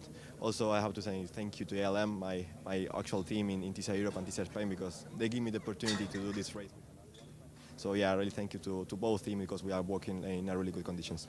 And what's really nice is, I just had a word with Jensen as well, is that because of the way the format works for the FIA Motorsport Games, you have to hit that window at exactly that point. And he did some purple sectors early, but it wasn't quite at the right moment with the track drying, etc., etc. How do you adapt to all of that going on around you? Well, I mean, I am lucky because I love the circuit, so I know the tricks about the circuit. So it's not my first time here. I was doing also Dzisiaj Spain and Dzisiaj Europe the last weeks. And it's crazy because you have to change your brake point lap by lap. You have to take some risks sometimes, and sometimes the risks pay to you like a good time, or sometimes you make a really big mistake. Like my teammate, he was faster than me, but he did the track limit. But it was really easy to do the track limit because of the condition in the track. So, well, we have to take the risk. We did it, and we did the pole. So it was the risks that was like really necessary. And what does it mean to you as an Argentine to represent Argentina? And do you have a message in Spanish to all your fans back in Argentina, but also here in Spain, who watch you racing in Europe? Well, at the moment there is like 5 a.m. So let's hope they are checking the live streaming. I want to say muchas gracias a todos, contento por darme la oportunidad, a la CDA, al ACA, que me hayan elegido a mí para representar el turismo y bueno, hacer lo mejor para las próximas carreras. Suerte. Thank you so much. Thanks. Good luck in the race. Thank you. Did you get that last bit? Yeah, sure. It's pretty good. Un poquito. Un poquito, sí, claro. This wouldn't be the Motorsport Games if we didn't hop from category to category. So it's time for the next category, which is GT qualifying race, on for you now. Drama from GT racing then is set to get underway here at Valencia. It's the first race of the weekend, and James Cottingham representing Team UK with Chris Froggatt. It is going to be Chris Froggatt that will go first. He's the start driver, and this is the first time that James Cottingham has raced a Ferrari, which in a sense is strange because DK Engineering there on the side of the car, the family business, prepares, restores classic and historic Ferraris. But we've seen James in GT Mercedes AMGs and then McLaren, but finally a Ferrari, and I think he was pretty happy in that car yesterday. They start second on the grid, Team UK. That's the car on pole, and it's going to be Finn Wiebelhaus, the young German driver, the teenager, who switched from Formula 4 to GT racing for this season. He will go first. Hubert Haupt, for whose team they drive, is going to take over for the second stint. Fourth on the grid is the Ukraine entry, and Ivan Peklin is going to go first there. And the other car on the second row on the inside is the Team China car, and Kang Ling is going to be the first driver in that. So the interest, in part, is going to be when people do these pit stops. There is that window, but in theory, there's not that much to choose between a silver and a bronze, so timing it right is going to be important. Yeah, this can be a busy pit lane as well, so people can get blocked in as we look into the cockpit of that Audi R8 GT3 of Kang Ling, China. They're looking confident, cool helmet design. See the cap on the top, looking quite relaxed, pulling up his gloves, making sure he's comfortable for the stint ahead of him. Nothing worse than putting on the gloves slightly wrong, and one of the seams, the sewing bits just starts to dig into your finger, and it's all you can think about for the entirety of your stint. So the drivers are good to go, but before we get into the bones of the race, let's hear from one or two of the drivers. We found the Ukraine team there, but Antonia Rankin down on the grid has caught up with Team UK's James Cottingham and Chris Froggatt. Chris, James, it's a beautiful day in Valencia, and what a great one to celebrate, hopefully winning a race for your country. Yeah, fingers crossed. I mean, the track is still a little bit mixed conditions. Off the line seems a bit greasy still, so I think overtaking and passing here is quite tricky anyway, and now with a bit of a greasy track, it's going to be challenging, but doable. We'll try our best. James, what's your strategy going to be when you get into that car? Well, obviously it all depends on how much of a good start to the race Chris has. But yeah, no, look, you've got to stay out of trouble. We really want to have a great result in this race, ready for the final later on today. That's the most important thing. So, you know, if we can have a front row start for the last race, then that's really where we want to be. Well, we'll all be cheering you on. Good luck, guys. It's an interesting point James Cottingham makes. Staying out of trouble in this is part of it, because it's a small grid by the very nature of a nations type tournament. So you don't have to be on the front row to still get a good result out of the main race for the medals later on. And yeah, the racing drivers, of course, they want to win, but it's not worth binning it so early in the weekend.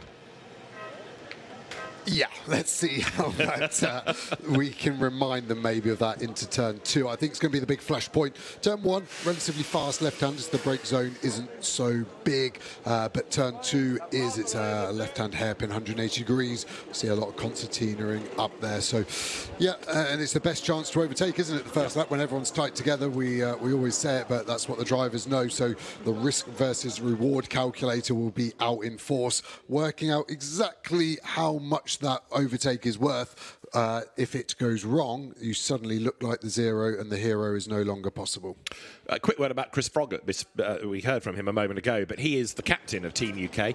He was 2 years ago, but actually couldn't take part because he was taken ill within about 2 days of the GT competition. So he was meant to be driving that year with Ian Loggy. Sam Neary was flown out to replace him. So Chris Froggatt finally gets a chance at representing the UK. He did drive for Team UK in the GT Nations Cup back in 2018 and the first Motorsport Games in 19, but had to miss out 2022. So it's good to have him back, and a successful driver, of course. If you follow GT racing internationally, you'll know the name of Chris Froggatt. He's won his class in recent years in GT World Challenge Europe Sprint and also in Endurance. He was the runner-up in the Nations Cup competition back in 2018, the same year that he won the European Ferrari Challenge as well. And he's chopped and changed a bit in recent years in GT cars. This year they've gone back as a team to a Ferrari, and I think he's in a happy place. Yeah, it seems to settle well. Cottingham as well, driving it for the first time, that Ferrari 296, and absolutely loving it. So good to see a new car come into GT3 and do so well in that 296.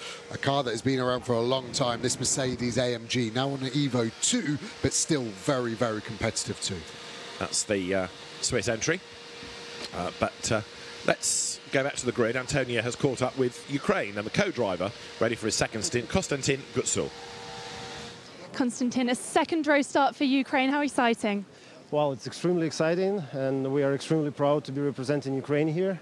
It's a fantastic chance for us, so hopefully all goes well. Huh? What does it mean to you to be able to have the Ukraine flag on your car and represent them? Well, you know, this is our motherland, so we're extremely proud, and yeah, it means the world to us. Best of luck, thank you. Thank you so much. So the Ukraine car starting 4th on the grid. and it will be Ivan Peklin that will start in that. Fifth is definitely a car to watch from France, because it was the French team that took the gold medal at Paul Ricard 2 years ago. Japan represented by, for stint 1, Shukakatsu Wakasaki, and then Kei Nakanishi for the second stint. So there are going to be some interesting cars to watch and some good battles all the way up and down the field here. Yeah, Wakasaki, the only bronze driver in the start of this race, so the combined qualifying has probably promoted that car a little higher than it will be, so he's going to have a very interesting stint, I think. So he'll have his elbows out and he'll be hanging on there, so when he does hand over, they're in a chance still of maybe getting a podium position, which obviously is so important, determining their start position for the race later, which is all for the medals. Great shot from the drone here. You can see the different sort of nature of the surface there on the far left, looking a little bit drier than it is on the main part of the track. And I think that's what Chris Froggatt was alluding to. There are parts of the track which aren't as grippy as others, and I think that's going to add an element of spice, definitely to the first 15-20 minutes and potentially over the whole stint. Now, there are people that are in this race that are in a car they know really well. They're for a team they know really well. There are others, like Malaysia's Selim Rafiq, who's not raced a GT3 car before. He's been in Lamborghinis, yeah, but Super Trofeo. And the Spanish team have put together this entry for the weekend. Fernando Navarrete, first time he's been in the Audi R8. He's not tested it, he's not raced it, but that car will be another one to keep an eye on. He shares with Jorge Cabezas. So I suppose behind all of this is the point that if you know the car, if you know your co-driver, if you know your team, you are going to have an advantage over some that have understandably put a deal together for the glory of representing their nation. But interestingly, that delta will probably shrink, won't it? Every lap that these drivers are doing for the first time in their car, they're getting better. So they may not have qualified where they wanted to. Potentially Qatar in that boat, in the Porsche, brilliant car, very fast across the globe, but still getting used to it. So throughout the race, their pace may improve at a faster rate than the guys that are already at their ultimate sort of level. So we may see some chopping and changing all the way down the field on that demographic too. The FIA Motorsport Games flag flutters in the gentle breeze and the sunshine here at Valencia as we get set to go racing. The officials down on the grid overseeing the countdown. It's going to be a rolling start. We've not been told that there's going to be an extra formation lap, so I'm assuming, therefore, that we are on a dry circuit. They ran yesterday in the dry, no wet running, but I don't think they need to worry about that now. Peter Yang, you're looking at there for Chinese Taipei. He will go first in their Mercedes. Former Carter, Carrera Cup racer, and drove in the Macau GT World Cup race last year. Got fifth in that, in fact, so one of the home drivers that did really well. So there's the Malaysian team I was talking about. We're on town is going to start. Former Lotus champion in Asia, but a very experienced driver. He's raced in the Motorsport Games before. He's driven in the World Endurance Championship, in German Formula 3, single-seaters in the States even. So we're on town, very, very experienced, and will be a useful pair of hands. The grid, by the way, just quickly to finish off the point about the two drivers, the time wasn't set by one or the other, it was the combined average. So if there's a disparity between the pace of the two drivers, inevitably it affects the grid position. Yep, and we saw that a little bit, didn't we, with Hubert Houghton, the Team Germany car was so clear on his session in Q1, but Q2 was so much closer. That's why the grid got shuffled and the gaps are that bit smaller. So it'd be interesting in the second half of the race when Haupt gets in that Mercedes. You can see it on pole position. If that car's anything but first, he had so much pace. I think he's going to be coming through the field quickly. The breeze does seem to have picked up. Bit of a tailwind into turn one, and what interests me about that is that's, I think, the hardest corner to stay legal on the exit. And if you've got a tailwind forcing you even wider, the track limits issue may come even more of an issue for some of these drivers. Wasn't me, Gov, it was the wind. Yeah, it's a legitimate excuse. Okay, so there's the pole position driver, Finn Wiebelhaus then, former Carter, turned Formula 4 racer, and came into GT racing in the Iberian Winter Series at the start of this year. He has raced in the ADAC GT Masters, and in Italian GT and in the Porsche Endurance Trophy this year. So he's done a lot of miles in GT-style cars, and he's also going to represent Germany in Sunday's GT Sprint. They have qualifying, a Super Pole and one race for one driver on Sunday here, and he will represent his country again for that. The flags of the nations now start to leave the grid, row by row by row. Then on the 1 minute board, engines will fire. It'll be a rolling start, so they will set off behind the pace car effectively as it is. And thumbs up from Chris Froggatt. He's on the outside of the front row, but has got to start as one of the favourites in a race that counts for a grid, but equally it's going to count for glory, it's going to count for pride, and it is another useful kind of test session, as you were making the point, for those drivers that are new to, take your pick, car, team, GT3 racing, circuit. You know, there are so many unknowns. Yeah, as a driver, I can't ever think a qualifying race is a qualifying. You drop that word out of the title, it's a race. Right. So you can't use that as a mindset and be conservative at any point in this, I don't think. And the other reason is not just an ego thing of being conservative. If you're on the back foot and being cautious, you've got more chance of getting hit from the rear. Yeah. So I always just say, if you're the guy on the front foot, you're aggressive, you mitigate the risk of getting hit from the rear. That's 50% of the angle you can get hit from. Half the chance you're going to get hit would be my logic. Stood you well in your career, that, hasn't it? So the countdown continues, engines are fired, and very shortly we are going to have the cars released. The Valencia circuit then, which is a very busy central point to the FIA Motorsport Games, because there's lots of different track disciplines. There's also drifting. At the end of today, there's a rally stage around here. The cars are off on the tarmac roads in the hills not far away. There's Electric Street, where auto slalom and kart slalom take place. But for the moment, it's all eyes on the track. As the 15-second board is shown, engines are all running, and the cars in different liveries from how you normally see them, bedecked in the national colours, are ready to go. That familiar Sky Tempesta Racing livery for the Ferrari there on the outside of the front row. The pole position car, very proud Hubert Haupt when he was talking to us yesterday. And Finn Wiebelhaus now released from pole. And one last opportunity to get a bit of warmth into the Pirelli rubber.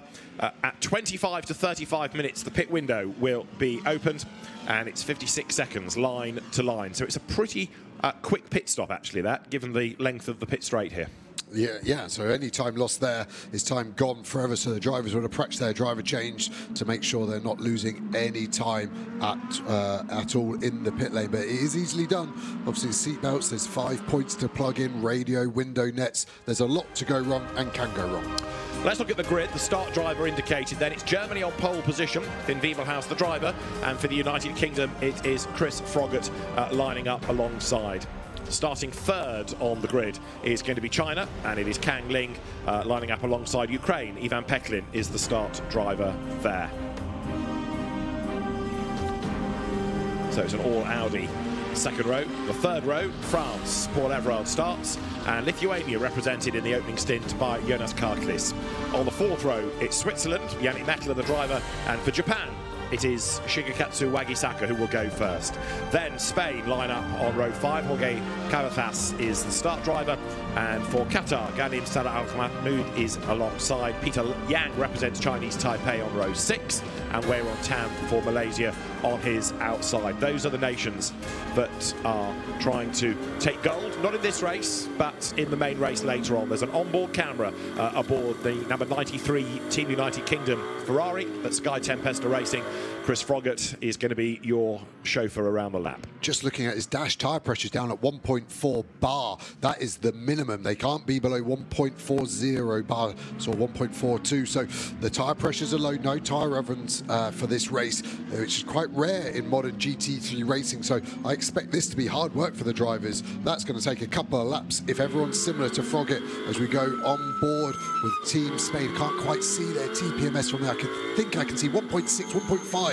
They should be at 1.8, 1.9 to generate the most temperature. So, yeah, 2 laps of some pretty loose rear-end GT3 cars incoming is my prediction. Right, let's find out then how loose and who the drivers that are going to struggle the most are. You kind of feel a bit sorry when he gets into the car later for the Team Malaysia, Selim Rafiq, new to the GT3 feel with the aero, the downforce and the extra speed that will generate. As we are set to go racing then, it's our first on-track race of the weekend at the FIA Motorsport Games then. It is the GT discipline, it's the qualifying race.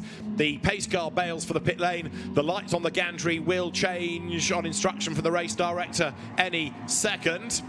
Now and it is blast off, and a good start by the United Kingdom. Chris Froggatt then for the UK, he's going to grab the lead. Germany on the inside, good start by France. Look, 4 wide in the pack, but eventually France backs out of that for fear of contact, and there's almost a brush between them. Germany wide, and there's a spin. Chinese Taipei, around has gone Peter Yang, others survive it all. This is the view from Spain, getting roughed up a little bit, coming up to turn 2. 4 wide was never going to work, and it didn't. No, I thought France were very good at backing out. They had the inside and potentially could have kept his foot in. Look at how much that has hurt them. I thought they could have been going for second. Looks like they're all the way back, maybe in 8th or 9th as cars were spinning. Germany ran wide on these low pressures. The wind is an excuse for track limits at turn 1. I don't think anyone will get penalised for running wide at 1 on lap 1, but now the track limits will come into 4 strong. Mettler there, Team Switzerland under attack from Lithuania in the Audi there. Everyone fighting position. France weaving side to side as we look from above. How nervous are these cars? Big slides already happening. So on the opening lap of the race, then they thread their way through, but from pole position, Finn Wiebelhaus, one of the sort of losers of that first lap, wasn't he? Because he's lost a whole heap of places, and by being on the inside line, you'd anticipate he had the advantage, but it was a slow-ish start. So United Kingdom leads China, leads Germany. Ukraine 4th at the moment, and a really good start by Malaysia, wasn't it? Because Weiron Tan has got the Lamborghini up into the top 6 from last on the grid. Yeah, amazing. He's done half the field in 1 lap, as we see Wiebelhaus down the inside into 14. Team China did an amazing job at the start to take 2nd place. Team Germany now want to get back all the way up to 1st place. That's one of the positions they need to do it. But look at the gap Team United Kingdom have done. France on the defence as well. Further back on Spain, those 2 Audi R8s very close. Spain looking to the outside. It's a hard move to go around. Are France going to be fair? Squeeze them over. On board with Team Spain, having to go all the way around the outside. Not got the grip, has to tuck in, and has lost a lot of time. And now I think potentially going to be under attack from Qatar from behind in the Porsche. Indeed so. At the end of the opening lap, UK was leading by 2.4 seconds, but Finn Wiebelhaus, now that he's up into 2nd and kind of getting into his stride, he's going to get those tyres turned on, and he's going to go after the UK. So Chris Froggatt leads the pack at the moment, doing what he needs to do, trying to build a gap to hand over to James Cottingham. Now, I'm fast-forwarding quite a lot here, but bear in mind that when you get to the 2nd stint, you've got James Cottingham for the UK, who's never raced that car, versus Hubert Haupt, who has raced the Mercedes-AMG week after week after week for season after season after season. So there's greater knowledge in the Germany car for the 2nd stint. In other words, Chris Froggatt needs, for the UK, a big gap just in case James Cottingham's lap times aren't as good as Haupt's. Yeah, experience pulls apart in the cars. Obviously, Haupt, former factory driver for Mercedes, team owner as well, so couldn't be at the higher end of the spectrum. James Cottingham, very, very fast bronze, but not in a Ferrari thus far, so he will be watching this, and every 10th of a second that Froggatt can open up is a better chance that they can finish the race in 1st and start the main race for the medals later in the best position. Now France, after that courageous start, then backing out of it, kind of lost out, didn't it, for the rest of the lap? So France down in 9th place, and Paul Everard, who is the man behind the wheel, is no slouch. So I think we need to keep an eye on France and just see if they can rebuild this stint. This is where the, in theory, quicker driver is to be found. So Paul Everard here, before he hands over to Eric Debar, gold medalist in 2022 in this discipline, Paul Everard needs to be getting on with the programme. And at the moment, France dropping away just a little bit from Lithuania. Yeah, both in Audi R8s, run by different teams, so setups can be quite different. France car looking good though. Every time we look at it, it's not doing anything too bizarre. Rear of the car looks nice and stable as we see a fight. Ukraine versus Japan. Audi versus Ferrari. Japan looking for a cutback here. Can they get the inside? Flat out run. Ukraine put a defence on them, leaving just about the space. Japan are there. Now have got the inside. I think they claim the position as they brake hard for turn 8. Get it stopped. Don't go in too deep. Switzerland, Mettler there, looking to the inside in the Mercedes. 3 different brands generating their lap time very differently. Fair, but very close. Can Ukraine get to the inside? I think Switzerland will throw it down the inside, maybe on both of them, filling the gap very well. Team Switzerland now has the inside into 12. Ukraine on the attack actually turns into another position loss. This is an amazing battle, and it looks like it's going to continue for a few more laps. Fair play to Wagisaka, as you said, he was the bronze against the silvers, but he's rising to the challenge, isn't he, with the experienced Yannick Mettler for Switzerland right there behind in that really creatively liveried car with the sort of paint thrown at the side of it style. Ukraine watch on, flag proudly draped around them, and Also watching on there, you might have just caught a glimpse of the man behind the team, Land Motorsport, Wolfgang Land, the German who's a massively experienced and successful Porsche champion, as well as team owner, very successful team owner. It's his son Christian that runs the squad really these days, but Land Motorsport and the Land family, very successful in German motorsport. Right, Yannick Meckler, who has been around the block a lot, now trying to find a way for Switzerland past Japan. This is the fight for 4th and 5th places. Yeah, even looks like the cars behind Malaysia, Lithuania are gaining a little bit because these cars are battling so hard. Fastest lap of the race done. Last lap, Wiebelhaus, Team Germany.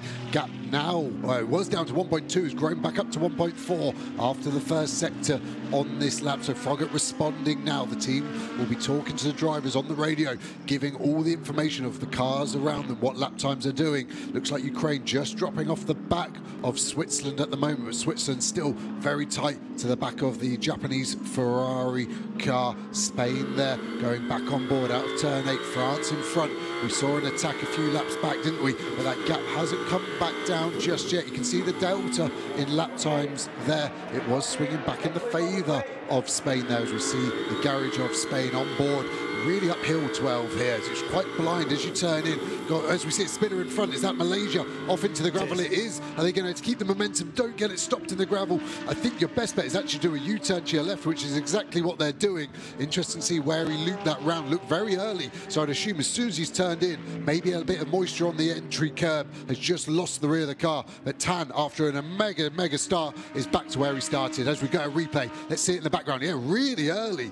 Normally you see the cars hit the apex curb and lose it, but as soon as he turned in, it's gone around. I would assume he's opened the corner up on entry, used the curb, which has held a bit of moisture from the overnight storm, and has looped him round, but did well to not get stuck in the gravel. Indeed so. He was able to keep the momentum going. He also, as Joe was saying, did a U-turn to his left, but that was downhill as well, so he was able to roll through the gravel. Now look at this in terms of coming down as well. The gap for the race lead, it was 1 second at the start of the lap.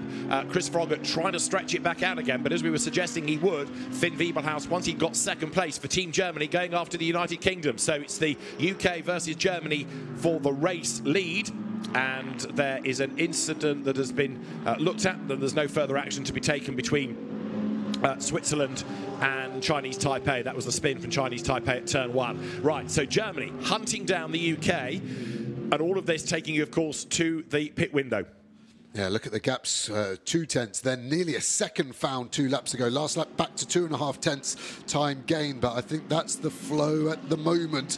Is this going to be a race on the track, or are we going to see a split strategy, maybe pitting on different laps, and the pit stops can actually create the easiest overtake as a driver? The cars look even. I can't see any massive gaining, so 2 tenths over a 4K. So let's look down the straight. You can see the first 2 have checked out. China, now are they starting to get caught by Japan? Japan are bringing with them Switzerland and Ukraine as well. So I think there's a few battle packs forming as the cars and the tyres, just come into, it's got a second phase of their life.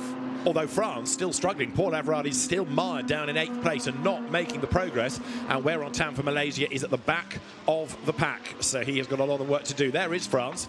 Paul Everard under attack from Spain, where Jorge Cabezas is the man at the wheel. Let's have a look at the replay of the start. Compare and contrast Germany to the UK, but also France, another nation on its toes, so to speak, up the inside. But then Paul Everard thought, this is just going to get too crowded.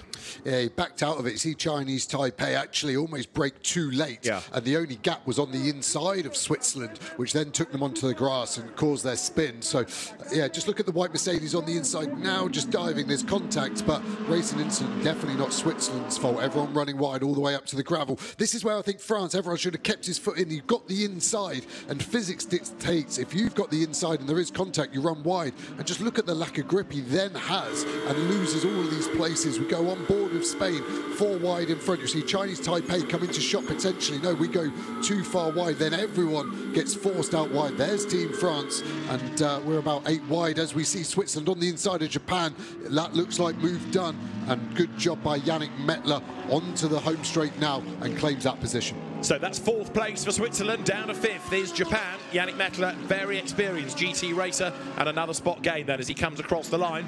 Behind is Japan, and then 6th is Ukraine as they drop down to turn 1. The lead gap still hovering around 11/10 of a second between UK and Germany, and there in 3rd is China. Now the gap between China and Switzerland is 1.3 seconds.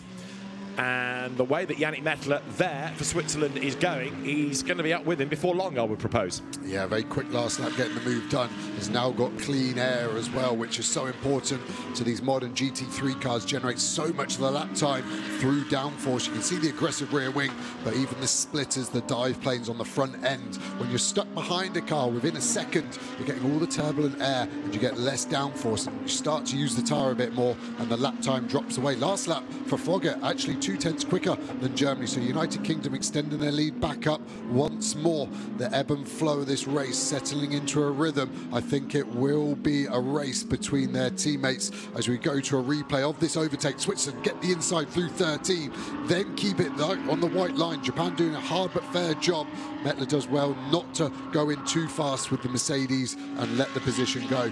He has really pulled a good gap though, hasn't he, to Japan behind already. And I think Japan now coming under attack from Ukraine because Ivan Petlin is closing on Wakisaka as the teams look on.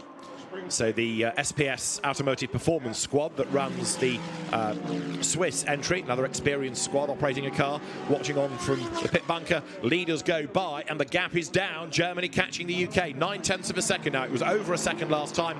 China 3rd, and the gap China to Switzerland is down to a second as well. So it's concertinaing nicely for the lead and for 3rd place. But, and I know I sound like a stuck record, I'm getting really worried about France because Paul Everard in 8th place is just not making the progress. Yeah, really strange with how good the start could have been. I wonder if it's just playing on the back of his mind or that is the pace the car is affording him.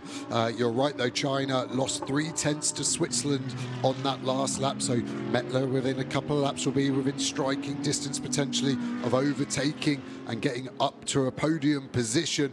Germany looking good again, gap back up to 1.3. It feels like Team United Kingdom have a very strong car in Sector 1, Sector 2's even, then Sector 3 goes back to Germany, and I think that's why we're seeing the ebb and flow of that gap open and close ever so much. But both the teammates, Cottingham and Howe, respectively, be looking at these cars, trying to glean information of when they jump in, potentially in 13 minutes time, what is underneath them. The pit window 10 minutes long. I expect the pit window to go as late as possible, keep these faster, higher graded drivers in for as long as possible though. Lithuania and Malaysia being given 5-second time penalties for track limits. Now, bearing in mind, we've only had 13 minutes, we've got 47 and a half to go, and they're already being penalised. Now, you could argue that turn 1, lap 1 is a rather unfair way of earning a penalty, but if you continue to transgress, you know, they've got to be so careful, because even if it's reset at the end of a stint, you've still got to be careful up to the window. Yeah, and as a driver, your job is to manage your track limits. And what I would say in a negative connotation against Lithuania and Taipei there is that they're not in a battle, so don't use your track limits up for just general lap time. Wait until you're in a position like Mettler is for Switzerland, and you maybe just need to let the car run a little wider to carry a bit more speed to get the overtake done. But don't just use them up on free will. You need to hold them back. As we look into the Chinese garage there, they'll be looking a little nervous. That gap after a great start for Ling has really fallen away, hasn't it? And actually Japan have stayed with Switzerland more than I thought. Ukraine a little bit off, but still I think the gap between China and Ukraine is diminishing. But the Swiss Mercedes is going really well. Yannick Mettler has kind of woken up. I suspect it's that the tyres have switched on now, but Yannick Mettler looking really rapid, and as you say, he's hunted down China, so Kang Ling on the defensive now as the cars come through almost nose to tail. This is the fight for 3rd place then. China versus Switzerland, Japan dropping back a little bit, and the leader now has a 5-second penalty for track limit abuses as well. So Chris Froggatt, the race leader, he'd stretched the gap to 1.3 seconds, but Chris Froggatt gets a time penalty, and that, I'm assuming, is going to be served at the end of the race, not in the pit stop, because it's not being identified as a pit stop penalty as such. Yeah, just be added to total race time, so it's not as extreme as a stop and go of 5 seconds. But to the viewer at home, don't think that once you've got your first penalty, you can then do what you want because you've been penalised. It continues. The next one will be another 5 seconds, another 5 seconds. So at this rate, Team United Kingdom are going to have 20 seconds of penalties if we keep getting 5 seconds every 15 minutes. I think most cars will be affected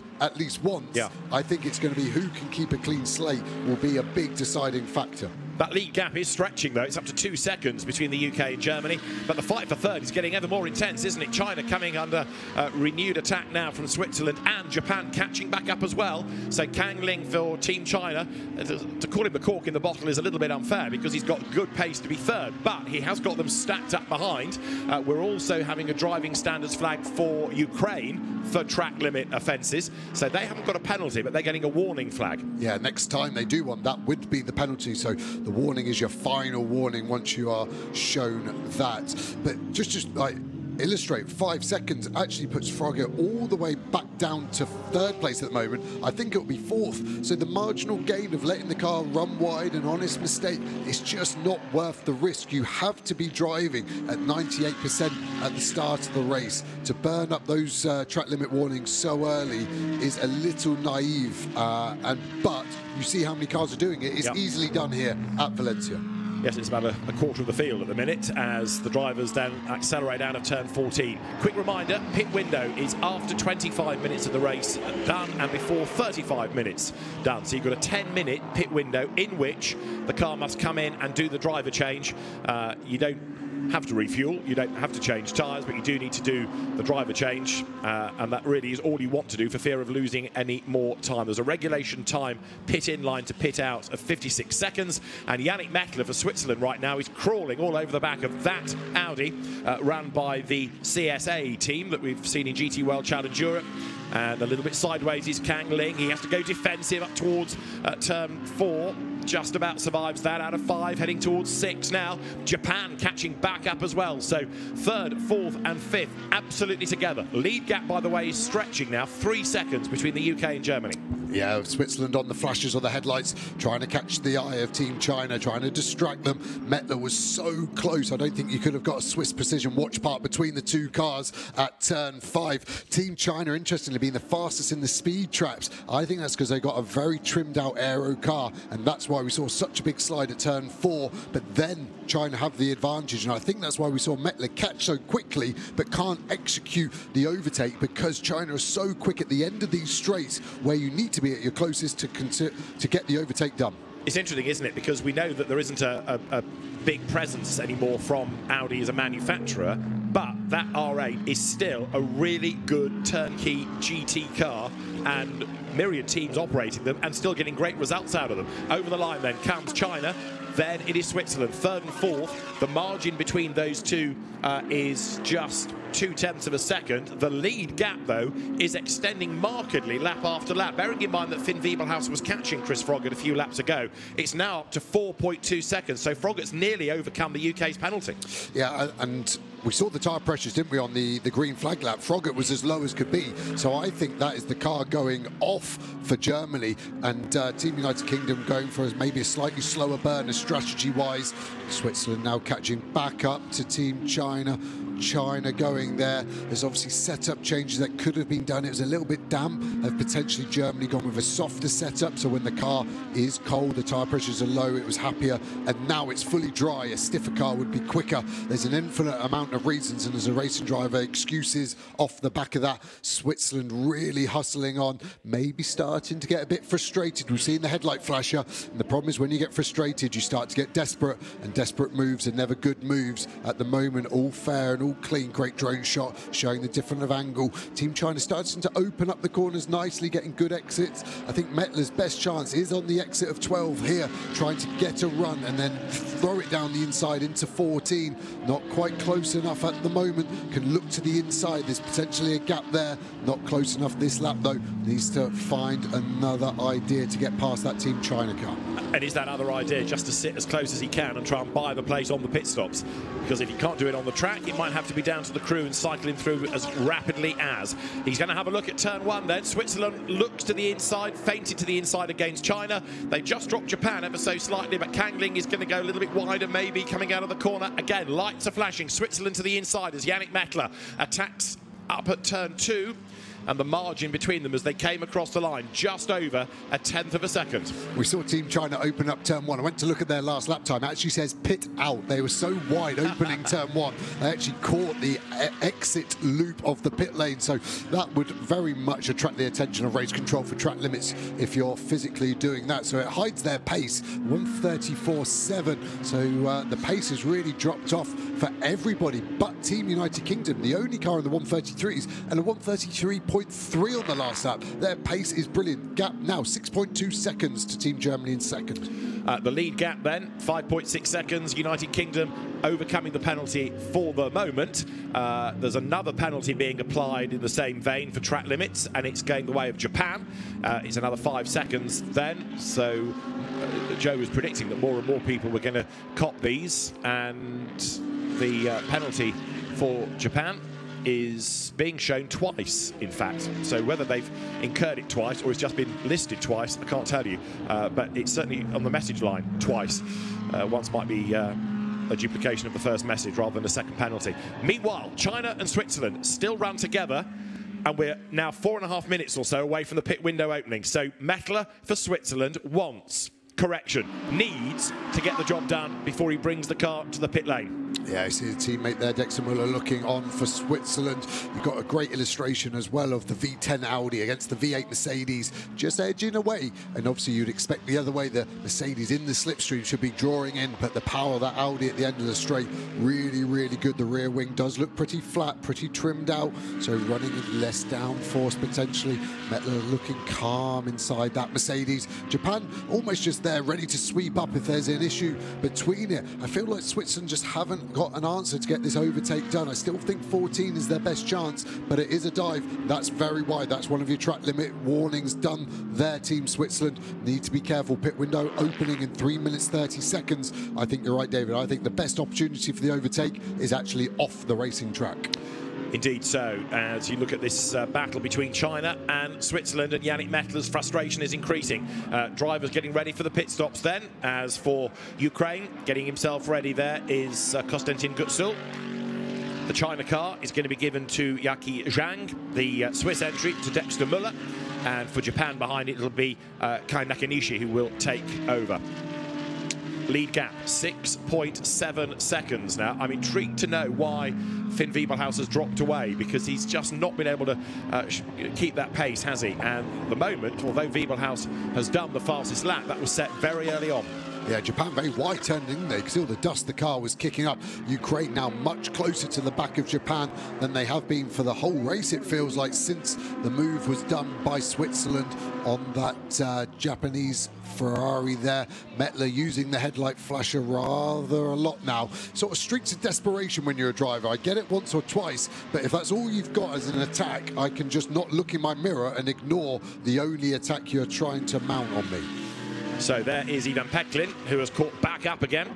The Ukraine Audi, operated by the Land Motorsport squad. Still with the lights going is Switzerland, and Mettler could barely be closer to China. It's going to be interesting as well in this to see who blinks first, if you like, and who comes in. Is it going to be Switzerland to get out of the traffic, or would China come in, and in that instance does Switzerland stay out longer and try to maximise the clear track space ahead?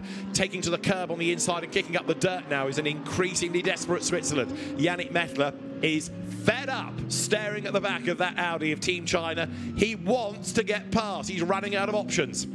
I think he's now just drawing a blank. The team will always be trying to help them, say, you're stronger in this section. He's really opened up 12 well here, though, and this is where he needs to carry a bit more speed. Ideally, China has a bit of a Porex, and that gives the overspeed to him. He's looking to the inside. Can he slingshot down? China blocks nicely as they hit the brakes. There wasn't a space. Ukraine also looking to get the run out of this corner. We know the Audi's strong, where Japan doing a track limit there. Now China's on the defense. This is the first time we've seen it this close on the pit straight, running all the way to the white line. Mettler has to come back to the racing line. Doesn't look like the move can be done. Can he go around the outside? I think not.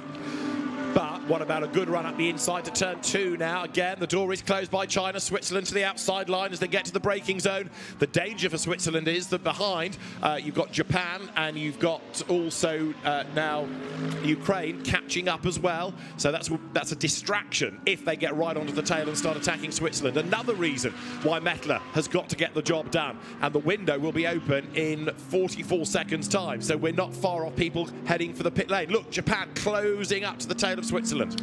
I just don't think anyone's going to pit early because these are the faster drivers out of the two. So yes, frustrated, but I still think at this point Mettler's pace is stronger than it would be if he handed over to his bronze-rated amateur driver Dexter Muller. So painful, yes, but faster also yes. So you've got to stay out. The gap I'm also interested, P7 Lithuania 6.5 seconds behind. I think that gap will start to shrink. China now defending so heavily. I think they're going to be losing 5-6 tenths of a second as we are seeing this team Spain is that ready for their driver change potentially earlier than the rest. Yeah, Fernando Navarrete's going to replace Jorge Cabezas by the look of it as Mettler dances the Team Switzerland Mercedes over the curb. The pit window is now open. So we're going to see if anybody bails at the end of this lap. Chris Froggatt will come over the timing line in the lead for Team UK. Finn Wiebelhaus in second spot for Team Germany. China stays out, Switzerland stays out, and again, nose to tail over the timing line to the inside, tries to think Mettler, but he's just not quite close enough at the end of the straight. That Audi is a very well-driven car. Kangling, to be fair to him, when he came to Europe to race in Formula 3 many years ago, did not really shine, but he's developed into a really good GT racer, and the evidence is here for all to see. To the pit lane comes Team Spain, and now, on track, the battle for third place takes up attention once more. Yeah, 50 kilometres an hour being limited there automatically for the driver. You're right, we haven't seen China make a single mistake yet, and that is all that Mettler would need to get that Mercedes past. I am worried for Mettler. He's starting to do more track limits in that Mercedes, the Swiss car there. Driver change about to start. You can see the driver pretty G'd up, the adrenaline going through his legs, bouncing up and down. Looks like he got something caught there. I couldn't quite see what that was, to be honest. I don't know if it was a driver cooling hose potentially. China still making all their apexes. If you're on the apex, it's very hard to get overtaken. I feel that's Team China's strategy here, is get it stopped. Mettler looking so close, but still just not a gap opening up whatsoever. And the same thing's happening behind Ukraine, all over the back of Japan. So Japan has dropped off the back of Switzerland for the moment, and Ukraine, Ivan Pelkin at the wheel, looking for a way through. Peklin now up to turn 12. Mettler for Switzerland is wide as well. And as the leaders accelerate now up towards turn 13, Chinese Taipei into the pits. So that is Peter Yang to give way to Kuo Chin Kuo, leader through. So UK, Germany still 1 and 2. The next pair for third, the next pair for fifth. And again, China with a bit of an advantage, coming past the pits of about a length over Switzerland. And Kangling takes more liberties than anybody in terms of opening up turn 1. I really like it. I don't think he's getting penalised for it, so you might as well, as we see, as Chris Froggatt run wide, yes, out of 12. That is a big, big moment. That would have been a couple of seconds time loss. Is there any damage to that car? The splitter's so low, skipping across the gravel like that. Very easy just to bend one of the stays, and it points down, going on board here with another pit stop. One of the Audis coming in, looking for their team. Pull to the right, stop the car straight. Lithuania, they were gaining on that pack. So it looks like, are they doing their penalties here? The car's not being worked on. I think the 5 seconds are being added in the pit stop. So by the time we get to the end of the race, everything will be clean, as long as they haven't attracted even more penalties. Indeed, yes. They're not being specified as pit stops. We've had the change between Ukraine and Japan, though. Peklin's got past Wakisaka, and this is how it all happened. So coming out of turn 1, we'd seen the battle between China and Switzerland, and just a really good exit. Look at the huge speed differential. The Audi charging up on the inside, and Peklin goes through without really too much of a struggle, almost as though Japan had a problem. Yeah, exactly. It's like it's missed a downshift and it's in too high a gear as Wakisaka's gone for the throttle. The torque isn't there. Maybe he's in 5th, not 4th. And Ukraine had a great run, yes, but it was more the Japanese Ferrari who was slow, I think. So after not putting a foot wrong so far, the only bronze-graded driver in this stint has just lost a place to Ukraine, but still going strong in 6th overall.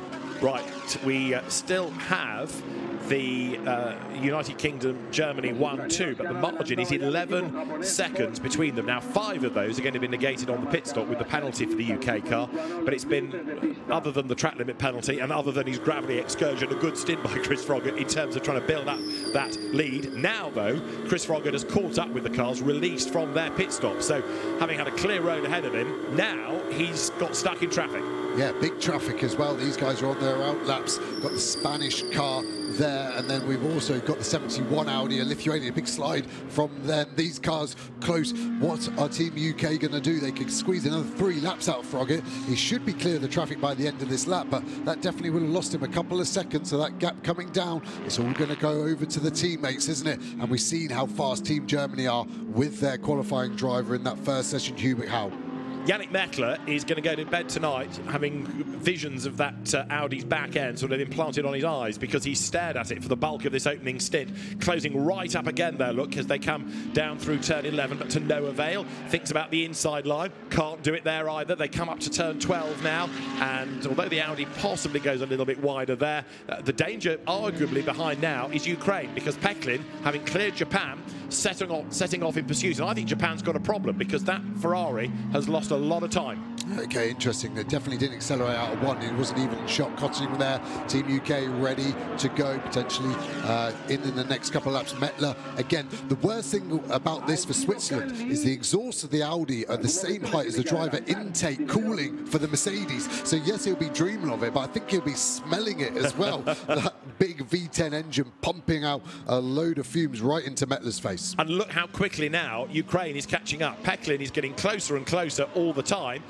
The margin between them is coming down, but Peklin's last lap was a fair chunk quicker than those ahead, so he's catching up, whereas Japan's last lap was 2 seconds slower. I think that AF Corsa run Ferrari's got a problem. Look, no longer is it in shot. It's really dropped off the back. Yeah, it can't be a huge problem because it's not boxed. No. I agree with you if it's maybe just tire pressure. Big slide of Peklin there, and the Ukraine car coming out using all the exit curb. Germany in a lap or 2 earlier than I think United Kingdom.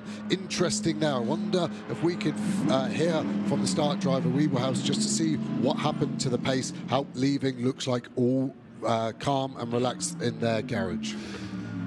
Whereas now, finally, Switzerland up the inside of China. There's a little bit of a rub, but that was the opportunity that Mettler has been waiting for half an hour, and finally was able to take it. Switzerland is through and clears China, and look, straight away the gap starts to stretch, illustrating that Mercedes was always the quicker car, but the well-driven, defensively driven Audi of China was able to fend it off. Ukraine is right up there as well, but that was quite a move by Yannick Mettler for Switzerland. He was just able to find a gap on the inside, and finally Kangling made a tiny error.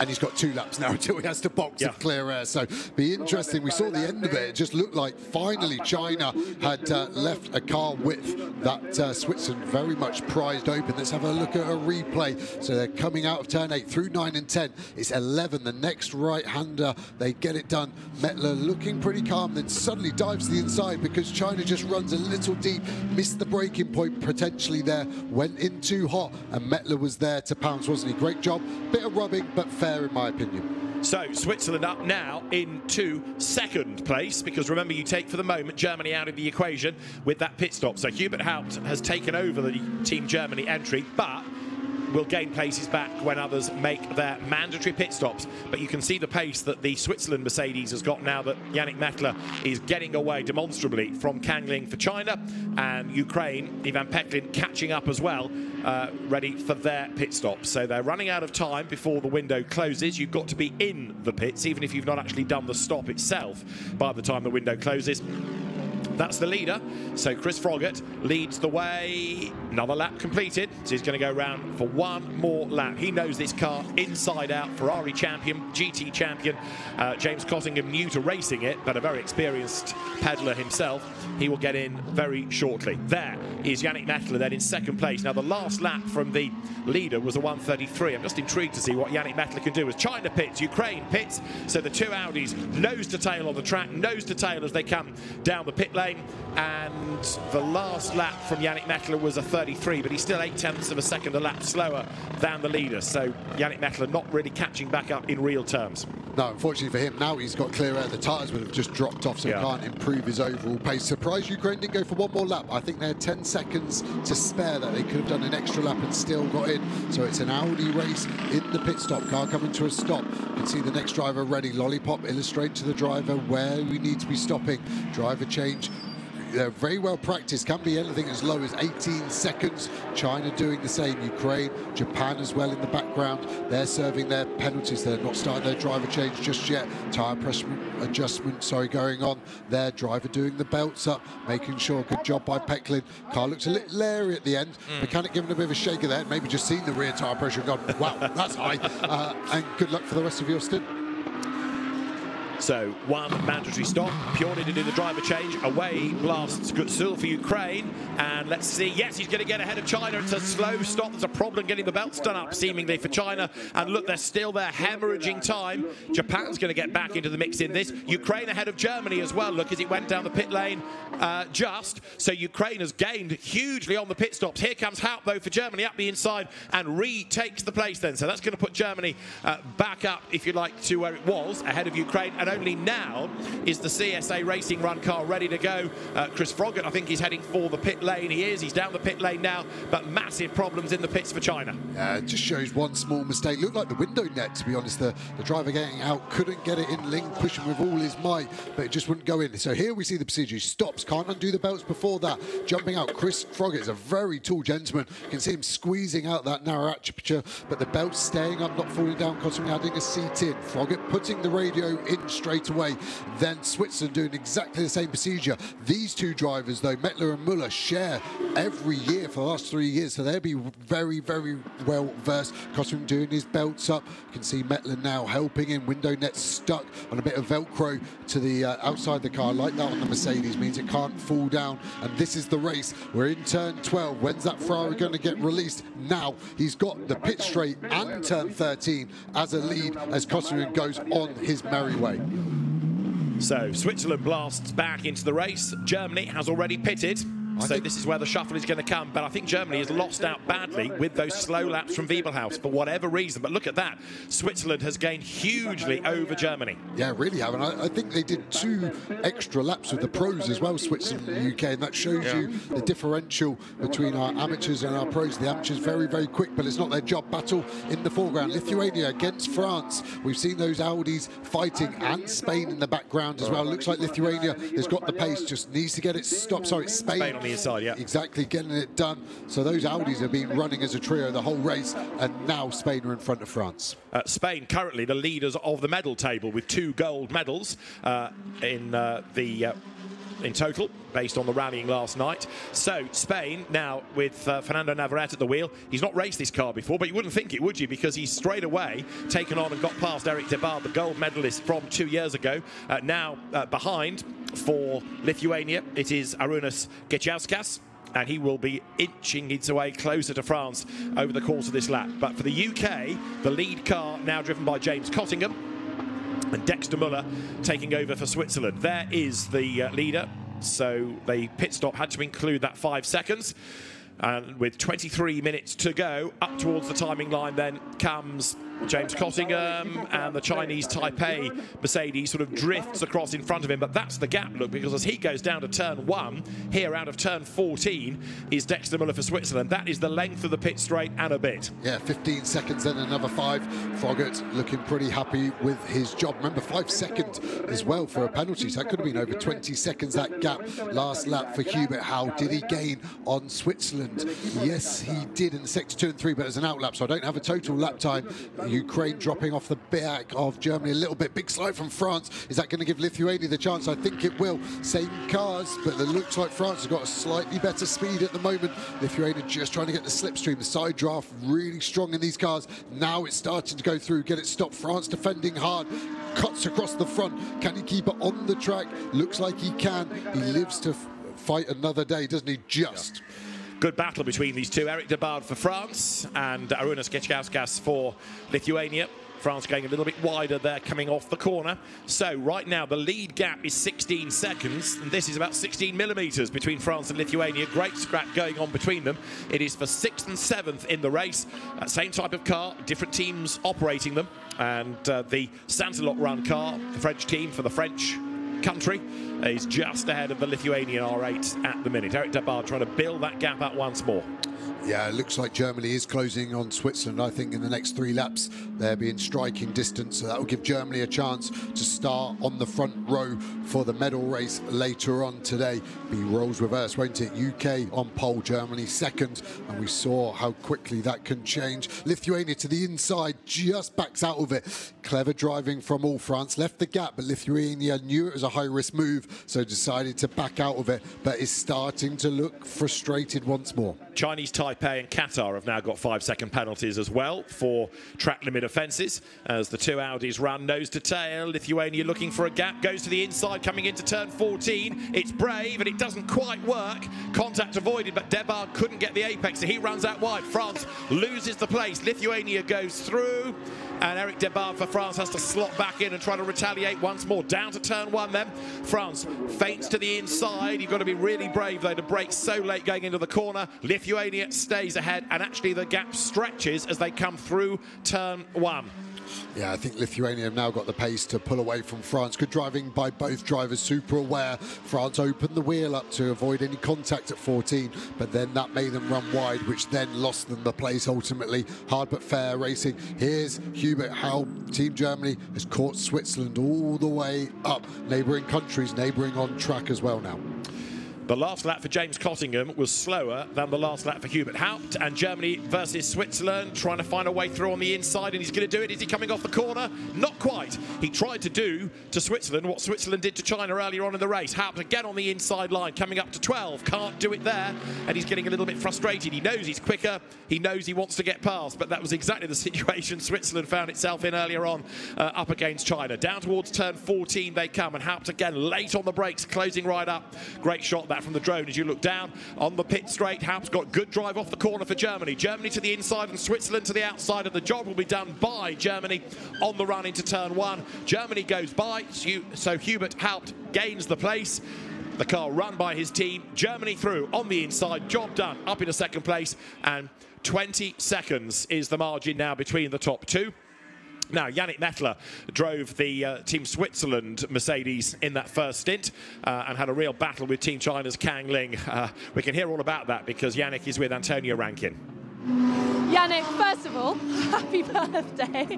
Not the best birthday present to watch the car be passed there, but you were having a fantastic battle with the Chinese car. Absolutely, and I mean, Dexter just took on the fight with Hubert, who is a very experienced bronze, so yeah, that's not making the stint I had less fun. It was really enjoyable. Unfortunately, there was a little contact at the start, so I had to actually, I think I lost the position first.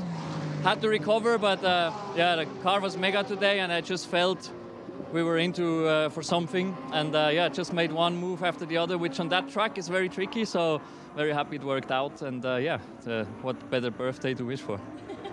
Well, the car is obviously very fast. Can you talk us through the battle that you were having there? Because you really did seem to have the superior pace. Yes, actually, like following other cars here, you lose quite a bit of pace in the dirty air. But I noticed that I didn't drop after a few laps, so I knew I had more fuel in the tank, and it was just a matter, a question of time until he would do a mistake under the pressure, and that's what he did, and I just managed to squeeze by. So yeah, well, it was good fun, but now the main focus is on this afternoon's main race. So the goal was just to get a little bit to the front on the grid, to be in a good position to hopefully battle for gold. Well, you are in one of the best positions you can be. Enjoy the rest of your day.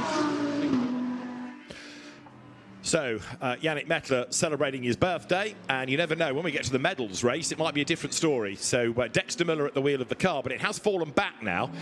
In as much as 2 seconds is the margin between Germany and Switzerland. But what about the UK and Germany? Well, it's 19 seconds, and last time around, Hubert Haupt was slightly quicker than James Cottingham. So, the gap is coming down a little, if not much. Yeah, 0.8 of a second faster on that last lap, but with 17 minutes remaining, unless Cottingham has a big issue. could be a track limit one, could get a penalty, could make it spicy, but I think the AF course Ferrari team will just be telling Cottingham, just relax, we don't need anything special, your pace in the 35s as it is fine. That's a huge gap of 20 seconds. I even think Hubert Howe will probably be thinking, I'm just going to back off and just make sure I get the car home without making any silly mistakes. Remember, this is the qualifying race, and this determines the grid order for the main race this afternoon. So yes, you could try and catch Cottingham, but I don't think it's feasibly possible in the time that you've got remaining.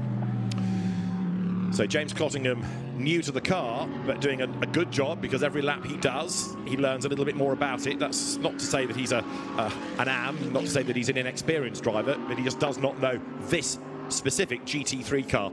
But you wouldn't think it, would you? The way that he's pressing on at the moment. He spent most of his year in GT3 McLarens, in GT World Challenge Europe and in the FIA World Endurance Championship. And James, who made his name initially in historic racing with great success in a myriad different cars, but came into modern GT racing a few years ago, was instantly impressive at Brands Hatch, carried on for a couple more seasons, came oh so close to winning last year's British GT Championship, didn't he, in that last round at Donington, only for his co-driver to pick up a penalty, and it all unravelled around him. Good battle going on here between Japan and Qatar. For Japan now, it is Kai Nakanishi, and losing a place because up the inside goes the Ibrahim Ali Al Ghodani driven Qatar Porsche that then goes wide and very nearly came into the pit lane. Yeah, very wide. There's a bizarre line coming out of the corner there. Japan now got the run. I think there's a chance of the move getting reversed into turn one. It was a great initial lunge by Qatar. Super late on the brakes as well, so that's their best form of defence.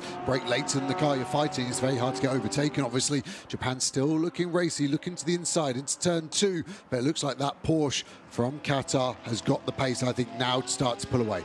I think the livery on that Porsche, the Qatari colours, look really good, don't they? And that car, it's always good to have Porsches within a GT grid. You've got two of the best brands available, haven't you? Historic brands, Porsche versus Ferrari. Here you've got Mercedes-AMG versus Lamborghini. It's Chinese Taipei versus Malaysia. Absolutely dead set level all the way down the pit straight. And the last of the late breakers is Chinese Taipei up on the inside. And a place gained back then by Kuo Xin Kuo, moving himself past Salim Rafiq. So that was the car that spun at the start, remember, the Chinese Taipei Mercedes, and that's just given them 11th place. Yeah, and to get past the Lamborghini, which also had a spin, so it's the race between the spinners. Hubert Howe in the background catching these two as well, so he'll just have to take his time, making sure he doesn't get caught up while lapping cars. Easily done. You expect the driver to see they're showing the blue flag, but sometimes their attention is elsewhere and that can catch you out as well. As we see the three Audis now getting spaced out. France have really struggled in this race in both stints. Maybe they did go a little softer on the setup, thinking the track level grip wasn't going to be where it's at, but obviously they can change that setup for the long, important race this afternoon.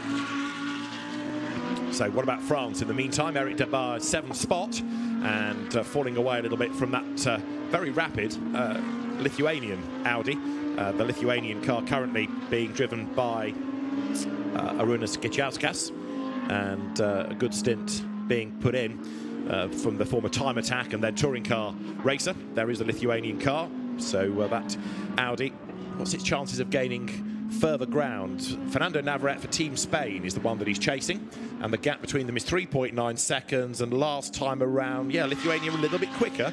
It's not going to be an easy catch, but it is doable. Yeah, and he's just got to be asking the question. 0.4 of a second quicker on the last lap. Keep chipping away like that. You can see the gap there as well between those two Audis just starting to change. That's Spain versus Ukraine. Some big gaps there, taking over a second a lap on average, obviously, and that gap now going down at a quick rate. So let's go on board with Spain. It's turn one. How much entry do we use? We use a foot or so of it. Get it into the apex. Pick up the throttle, hard on the gas, up on the gears now. One more big break into turn two. Get the car in. You can see the racing line, the cleaner part of the track there. Out wide. Don't get a track limit though. In through three. Is he flat? Easy flat V10, screaming away hard on the brakes. Lots of apex curb likes to be used here at 4, out wide, and stay wide for your entry into 5. Late apex, open up the wheel. Again, careful of track limits. fight the car to the right as quickly as you can, so you've got the straightest possible car, braking into 6, bring the car in, open up the lock, big curb here on the exit of T6, have to be careful, easy flat through this kink of 7, spot your braking point into turn 8, hard on the brakes.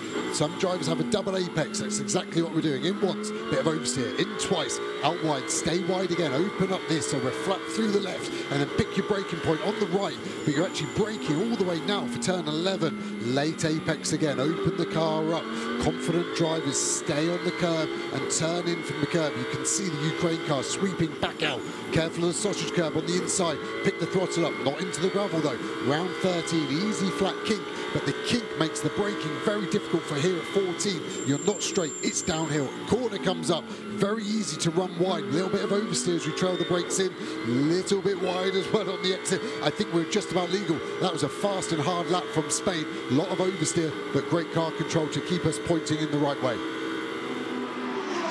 Team Ukraine watching on as well, as the car that they have is currently in 4th place. And the margin over Spain, 2.5 seconds. Last lap, it was Spain quicker by about 9/10 of a second. So there is a change on the cards for 4th place here. Remember, this is, a big spin for Japan, first of all. Let's get that out of the way. Kei Nakanishi is the spinner over at turn 11, and he's on the outside of the road trying to get the car to fire up again. I was going to say, this is only to give you a grid for the main medals race later on, but right now, Nakanishi hemorrhaging places. The cars sort of take about 30 seconds, don't they, to sort of reset and restart. Nakanishi then trying to get going again. The race director will give him time, but if after, say, a minute, the thing hasn't moved, and it does now move, you would have to neutralise the race. But thankfully, we don't get to that point because Kei Nakanishi is away. Yeah, well, as soon as the car rolls backwards, a lot of the sensors sort of fail safe. So essentially, you have to reboot the car. Like you said, 30 seconds, turn it off, let it go to sleep and refire it up.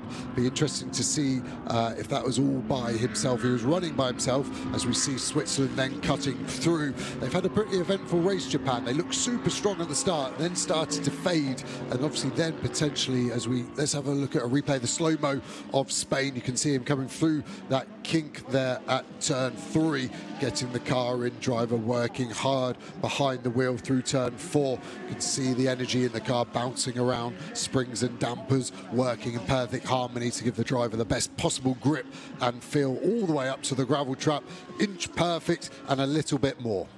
Indeed so, and there is the rather red-faced Kei Nakanishi after his spin. That's put him down into 11th place. So Nakanishi trying to fight back. He's dropped a lap to the leader, and the lead gap still 17 seconds. So although Hubert Haupt is pressing on and he's a little bit faster, in fact he was a second quicker last time, it's still too big a gap to make up. In the remaining 9 minutes, there's a 10-second penalty now for track limits going to France. So Eric Debard for France has got 10 seconds worth of penalties.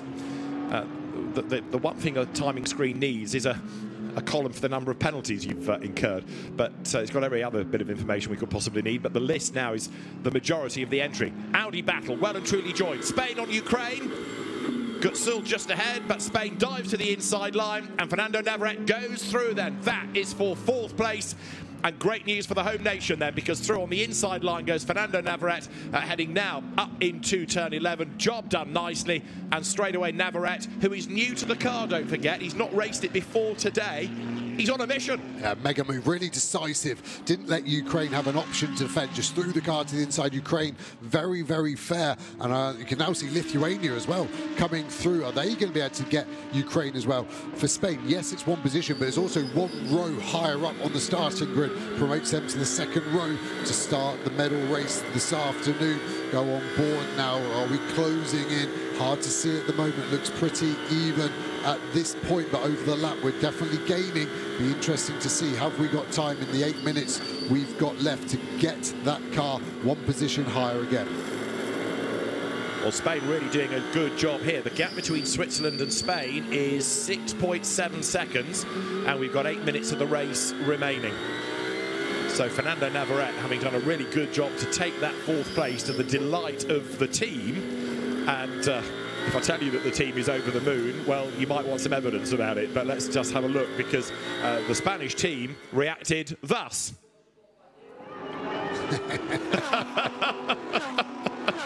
Read into that what you will. he looked quite pensive, didn't he, Jorge, there? Like, just think about it. Like, he's thinking maybe we're now going to push a little bit hard for no reason. Probably not going to catch Switzerland. But, yeah, if his teammate there can spot him doing 200 kilometres an hour pointing to his temples, then he is thinking pretty well, would be my excuse for the driver in Team Spain at the moment. So considering your man's just gained a place, that is the most understated way of celebrating it. It's the semaphore version of calm down, dear, I think that. Eric Debard, an additional 10-second penalty for track limits. And now Germany have got 5 seconds for track limits.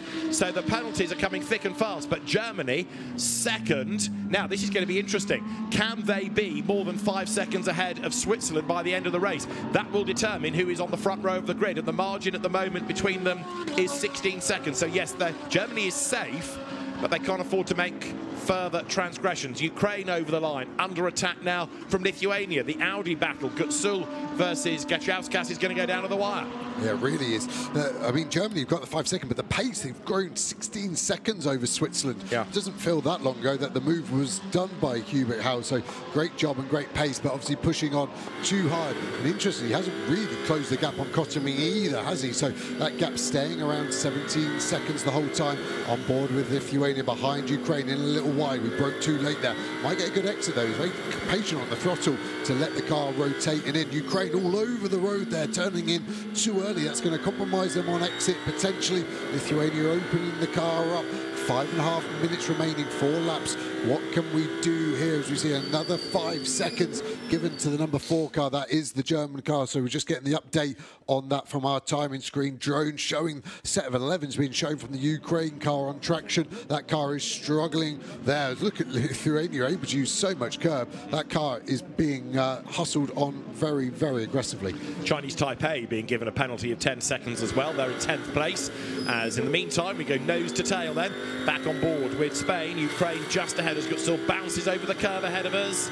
The Attempto Racing run, Audi, another of the top teams here in the hands of Fernando Navarrete for Spain, right up behind. Now, I wonder what semaphore is going to come from the pit wall this time from Jorge Cabezas as Navarrete gets the run. Sorry, it's not Navarrete, it is Lithuania, apologies. To the inside line goes Gachauskas, and he's going to get the job done on the way down towards turn 1.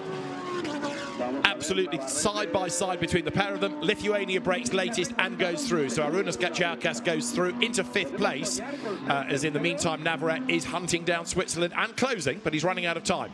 Yeah, good move. Again, we're seeing quite a lot of overtaking in turn 1. You just get that long draft all the way down the pit straight, which really helps you there. I don't think Ukraine are going to be able to respond to that one. I think Lithuania have got pace. I don't think they've got enough pace, however, to catch Spain, that Audi in front of them. I think this might be how they finish up. They'll be happy with that, though, starting in 5th place for the race this afternoon. Indeed so. James Cottingham is still the race leader. The gap has come down a little, but it's 10ths rather than anything more than a second. There was one lap where Hubert Haupt pulled back a full second, but that was the rarity. It has come down, but not significantly. But this is only to give you a grid position. It is the main race later on in the day that they will really be focusing on, as right now Gachauskas for Lithuania running in that newly won 5th place, tries to shake off Ukraine as they drop down once more out of turn 11, and that's the lead car.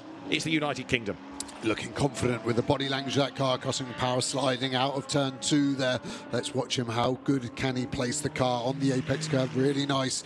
Looking nice and controlled as well, not scrappy. He'll just be using this information, so when he starts the race later, he's got as much confidence as possible against Hubert Howe, who was so impressive in qualifying. That is a race that I'm looking forward to watching the start of. Cottingham for UK versus Howe of Germany is going to be a very close and intense battle, is my prediction on that one. And that main race is going to come up at 4:30 local time. And it's going to be another 60 minutes with the driver that is in the car now being the start driver. So it's going to be James Cottingham and Hubert Haupt in the opening stint for the main race a little bit later on in the day, 4:30 local time. Busy afternoon of action at the Circuit Ricardo Tormo, because we've still got Formula 4 action. We've got, with the qualifying race, we've got the second qualifying session for the GT single make, as Chris Froggatt smiles contentedly from the pit lane. We've got touring car racing as well, all before the GT main race. And then the rally stage, stage 14 of the event, for the rally drivers at the end on the track at the end of the day. Right, another lap done by James Cottingham then. That now puts 36 of them in the book, and he's got just over 2 minutes on the clock. He's got 2 more laps. Yeah, just looking at the order, the French car is catching Team Ukraine a little bit more than previously, but have 10 seconds of track limit penalties to be added on at the end. We're trying to obviously keep an eye on all of these track limits. 93 Costume has just had another track limit warning, so definitely doesn't need to be adding any more spice to that. Still has a 15-second gap, so all good at the moment, but another misdemeanor, that could be 5 seconds, and it's down to 10, and suddenly you are then starting to panic about everything. Only a minute and a half coming up. We're seeing the Team Spain having to do all the work here, not just a driver, pit crew as well. Really impressive.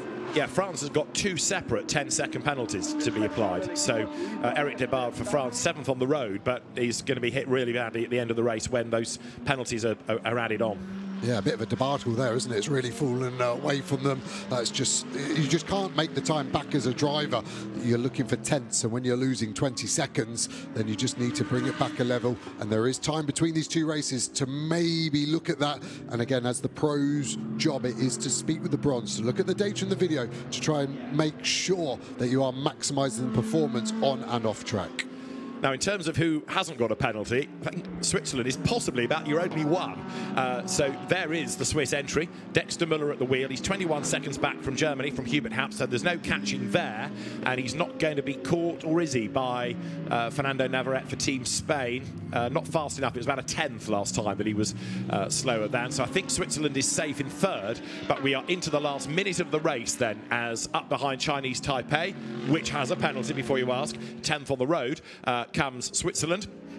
So actually, to have got through without penalty, I think Switzerland has done pretty well compared to everybody else here. But maybe there should be a medal for that. I still love the livery on that car, with the sort of throw the paint pot at it and walk away style effect. Yeah, their flag's a big plus as well, isn't it? So it's a real nice effort by there to stay penalty free as well. Great shot here of just illustrating the gap that Team UK have, because Germany are still not into shot there. So Cottingham is now on his final lap, just going to be bringing it home. This is where, as a driver, you just want to make sure you're hitting all your marks, you're nice and relaxed and not doing anything silly. As soon as concentration levels drop, it's amazing how one mistake breeds into another. We can see the concentration on Cottingham barely blinking through this last part of Sector 2, bringing it into turn 11. You can again see the G-force of the whole car rocking around. Pretty physical on these drivers, this tight, twisty 4 kilometres at Valencia. And Chris Froggatt then is watching the clock, and he's watching his teammate, and he's watching himself occasionally. As the checkered flag is imminent, it will be ready at the end of this lap. The GT discipline qualifying race then is going to be won by the United Kingdom's team. It's going to be James Cottingham to bring it home. A good opening stint by Chris Froggatt, and James Cottingham accelerates up towards the checkered flag.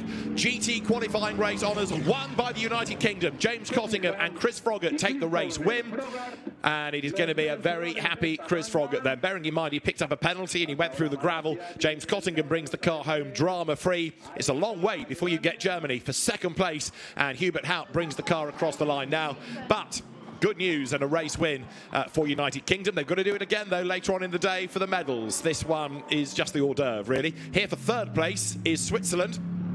Dexter Müller coming to the checkered flag after that lively stint offered up by co-driver Yannick Mettler earlier on. So it's United Kingdom, Germany, Switzerland, the top 3. But there's nothing at stake other than grid positions. The medals come in the race that begins at 4:30. And there is a very happy James Cottingham. Not bad. Win first time out in the Ferrari. But it's a well-sorted car. And James, as we've been making the point, is an experienced GT3 driver, even if it's not in that particular car. And there he is on his in-lap. So a race win, but no medal yet for Team United Kingdom. And drama for Spain on the last lap. So Fernando Navarrete having, I think he's taken the flag and then celebrated down at turn 1. I'll give him the benefit of the doubt and say celebrated rather than a spin, but that was on the runoff at turn 1. Fernando Navarrete 4th for Team Spain, and had gone over the limit, either deliberately or accidentally. Maybe it was the only lap his teammate didn't tell him to think about it. That's, again, what the coaching was doing. But best time to have a misdemeanor is on the in-lap. The only thing is race control can sometimes look dimly upon it, because you should be in control of the car. Let's have a look. So we have taken the checkered flag, gone to see the crowd. Nice. No, that's fine. Sorry, I thought he'd rotated the car and give a bit of a rev. And leaves 11s on the road, yeah. So it's not a donut, but hopefully race control will accept that was entering into the spirit of the event. But a good drive by James Cottingham. I don't want to sort of pick on Chris Froggatt, but he was the one that got the track limit penalty and did have a trip through the gravel.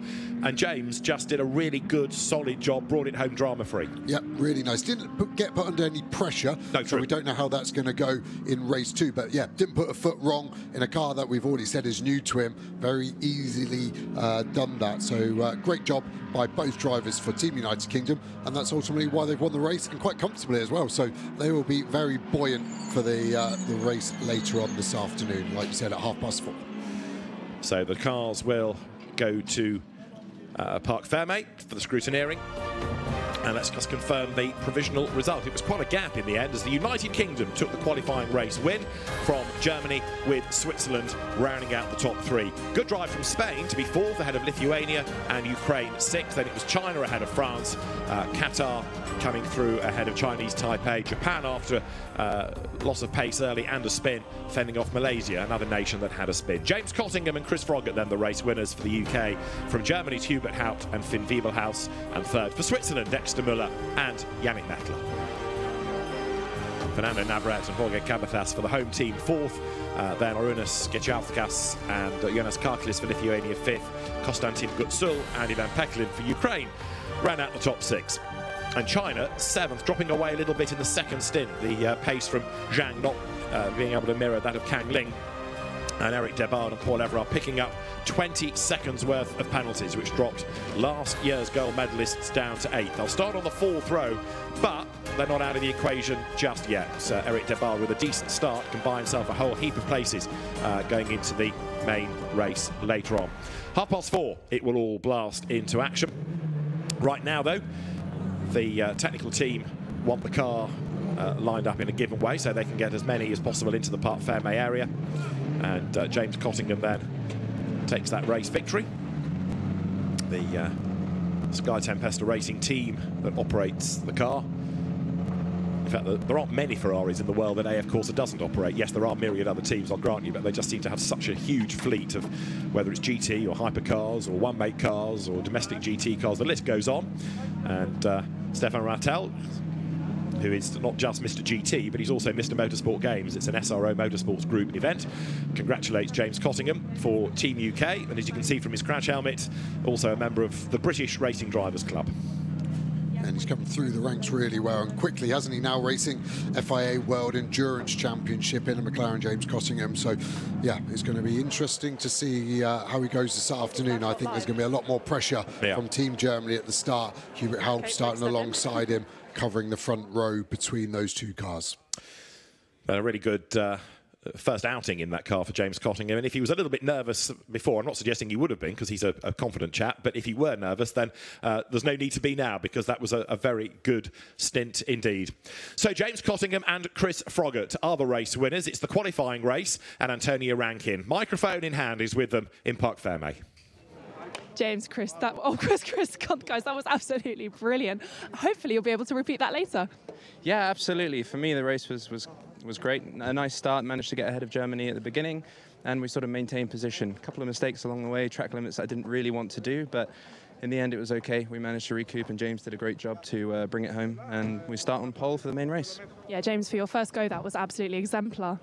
Yeah, no, really enjoyed it. Thank you. I think we were lucky at the start with the damp weather, because I think we had that bit of an advantage, which meant Chris just put that to best use and pulled out the lead he did. Yeah, track limits are really difficult around here. I mean, at the end, I was just trying to cruise around and got 2 track limits and 2 laps. So, yeah, but good experience for the race later on, and yeah, it'll be interesting. I think we've got a bit of homework to do between the races just to see how Germany did, because they are super strong. So I think it's going to be a great final. Now, guys, what's it like to represent your country? This is such a rare opportunity in motorsports, and it must feel really special from your perspective. Yeah, absolutely. I mean, when I've done the event before, but when I first heard of it, I sort of jumped at the opportunity, and such a cool thing to do. Representing your country and what we love is an amazing experience. Yeah, I've got to admit, I've dined out on it for a few weeks, telling everyone I'm going to the Olympics. So, yeah, no, loving it. Well, you're kind of Olympians, but more importantly, you could be Motorsport Games winners later on. Good luck, guys. Thank you. It's a good return for Chris Froggatt, bearing in mind, I think I made the point earlier on, he was poorly 2 years ago in the Paul Ricard edition. He was ill the week of the event, couldn't race. So the team captain for the United Kingdom back in harness and a race win, which is good to see. And with due deference to Chris Froggatt, outright race wins in the last few years have been few and far between. Understandably, because in the international GT races he's been in either the Pro-Am or the silver or the bronze category, not fighting for outright honours. Very accomplished driver in the one-make Ferrari world years ago. Runner-up in the FIA GT Nations Cup. But that's a good sort of confidence booster to have an outright race win. Yeah, definitely. And you're used to worrying about your class, but when there are overall categories quicker than the class you're in, say, you're used to looking halfway down the timing screen, but when you're looking at your name at the top of the top, it is a very warm, nice feeling that would give you. You're totally right.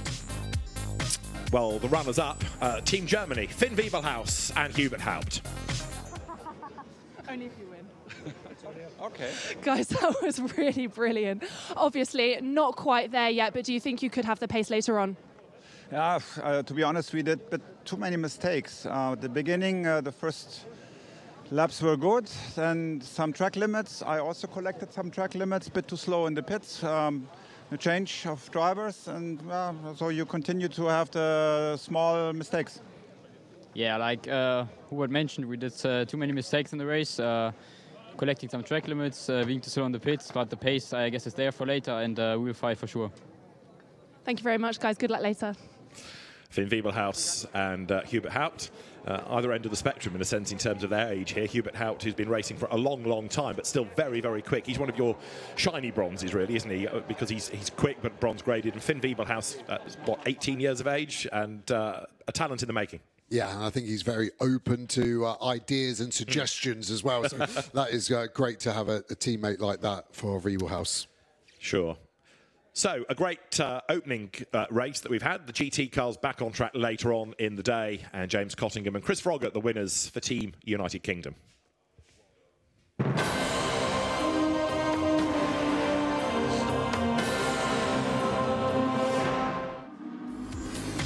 Qualifying race action for the GT discipline at the 2024 FIA Motorsport Games began with Germany on pole position, but Germany was outdragged by the United Kingdom on the way to turn one as Chris Froggatt took over the race lead. They were 4 wide for second, and a bit of contact further back as Chinese Taipei tagged Switzerland and forced them wide, and they lost places.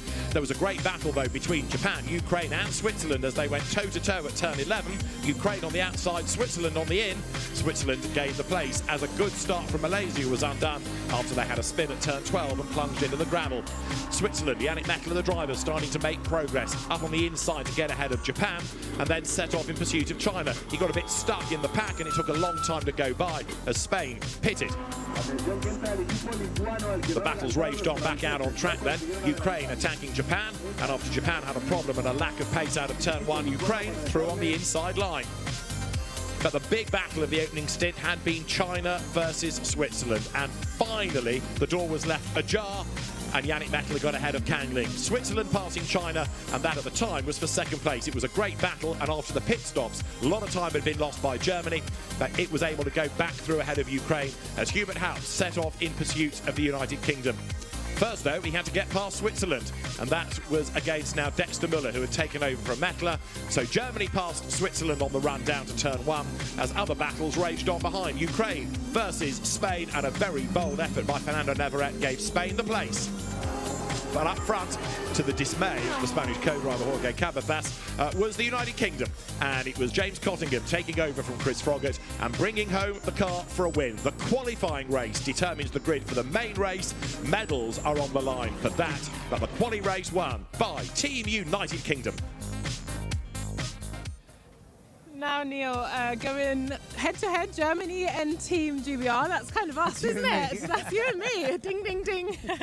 How did you feel about that? It was a great race. It was really good. Thanks to Adders and Joe for calling it so well. But the cars behind us, they've really clearly been through, you know, even though it was only the qualifying race, you can see that they've been through the mill, a bit of work to do before the medal race later. But yeah, great to see a proper ding-dong battle between the British team and the German team. Not just the cars that have been through it, but also the drivers. Antonio obviously spoke to them, but it's great to see them come out straight from the track. A lot of adrenaline, I would say, circulating. But also just the things that can go wrong, just the driver change, even if you're not putting tyres on, even if you're not refueling, just changing drivers. The Chinese team dropped a lot of time just because they couldn't get the netting on. So all these crucial details can win you or lose you a medal later today. So it's very, very exciting to watch the GTs in action. And we've got plenty more action. We've got another guest joining us, so I'll welcome to the show FIA. FIA's Marek Nawarecki. Hello. So let me ask you first what exactly your role is. So you're circuit sport director. What does that involve here?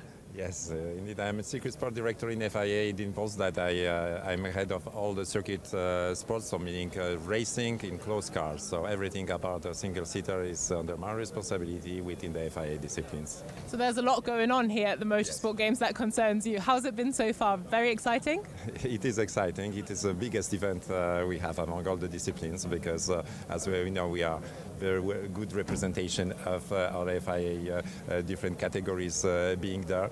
Motorsport Games, it's a mix between the mass participation and well-established customer racing disciplines, allowing all the athletes competing each other with very different environment and different manners. So this is how it was. It's very excited to have this possibility to all these different worlds, different categories meet together in the same paddock. And we've been talking about the fans as well, who are very international. You've already had 2 editions of the Motorsport Games in the last 4 or 5 years. Where are the fans from? Are they mainly Spanish? Is it really from all over the world, just like the drivers? It is I would say the most international event we have in FIA. 82 nationalities being there, so we hear different languages in the paddock. I think we have fans from all around the world. A lot of them are Spanish, of course, because we had a lot of promotion locally, and we are very happy to see local fans being part of this event. But I think that the mix of nationalities is incredible here. You've done a great job at it. Thank you very much for joining us. Thanks, Marek. Thanks, Marek. Brilliant. There's so much going on, and it's brilliant because Marek's got, he's got so many different hats on and fingers in different pies. But just to be able to bring 82 nations and all the individual, from the very smallest ASNs, the FIA member clubs, to the very, very biggest, and make them all work together is quite a job. It's quite a job. It is impressive, and they've done a brilliant job at it. We're going to head into the next category. Today is just a whirlwind of categories. We're going to have a look at the esports back in Valencia. Yeah, so like the virtual versions of the GTs are currently racing. I think it's the semi-final, which you can watch on the live stream, a separate live stream, all on the FIA Motorsport Games YouTube channel. But we're going to show you a taster of it now because it's getting close to medal time for esports. Let's have a look. Yeah. As you can see, 2x2 Noah's Ark formation, our 20 GT3 Mercedes cars go. They're all looking to the lights at the top of the tower, and in a few moments' time, FIA Motorsport Games 2024. Race number 2 of Saturday here in Valencia is go, and they steam down to the first corner. The green flags, they are waving. The Czech Republic, very leery in their lane change into T1. That's going to put the car behind into a little bit of strife. Now there's a big guy going with contact. Australia are round at the back of the shot. There you can see them going backwards into the barrier. They managed to avoid contact with any of the Armco, so that's a little bit of good news, but a messy start mid-pack, exactly what you want to avoid in these semi-endurance races, and that is the worst possible outcome for Philippa Makeda. Absolutely is. Looked like she got a little bit sideways on the exit of the corner, and then I'm not sure whether that came as a result of contact with another car. Definitely bounced off another one of them to head over to the left-hand side, but I don't know how that started. We'll have to wait and see. But a massive shame indeed. Already a drive-through penalty for Azerbaijan down in 14th place. So they are going to obviously lose a massive amount of time as well. The Moroccan driver tries to turn in there, but unfortunately there was a Mercedes in the way. And they have another car alongside them. Now is that Malaysia coming through? It is indeed. They cut across the front of them, sideways into the hairpin. Look at them all trying to cover off the line from the car behind them though, Paul. It's so nip and tuck in these early stages, but not for Czech Republic. They've had a great start. There's a lot of liberties being taken there, isn't there? From some of those drivers really cutting off the noses of the cars behind, putting all of the risk into that, all of the opportunity into the hands of their rivals. It could very easily go very wrong indeed. Czech Republic, though, Wojtek Fiala behind the wheel of car number 19. They started in pole position. They've converted that into an early race lead as the cars cross the line for the very first time in this 60-minute race. 58 minutes, 20 seconds left on the clock. It is the Czech Republic from Belgium and the Republic of Korea are in third position. Lithuania in fourth, then from Malaysia, Morocco, Chile, Hong Kong, China, Netherlands, and the United States of America. Sorry, my eyesight's not that good. I can't see that one quite clearly. It's gotten to that point of the day here at the museum where the lighting is actually sort of lighting up outside the window to us. So it's very bright out there, but the screen goes a little bit darker when it detects that much light. So we're sort of squinting away here at the desk. There's a lot of white paper and white shirts around, so it's not easy to do. But still, there's not that many white Mercedes around in this race, actually. Right. A lot of these are in a very, very colourful position. There's a lot of the more sort of easy to identify liveries together, which makes our lives much more easy. We look here at the Chilean entry. Inestrosa was fantastic yesterday, finds himself in 7th position right now, but won't be too upset with that at the moment because it's still a final qualifying position at the end of the day.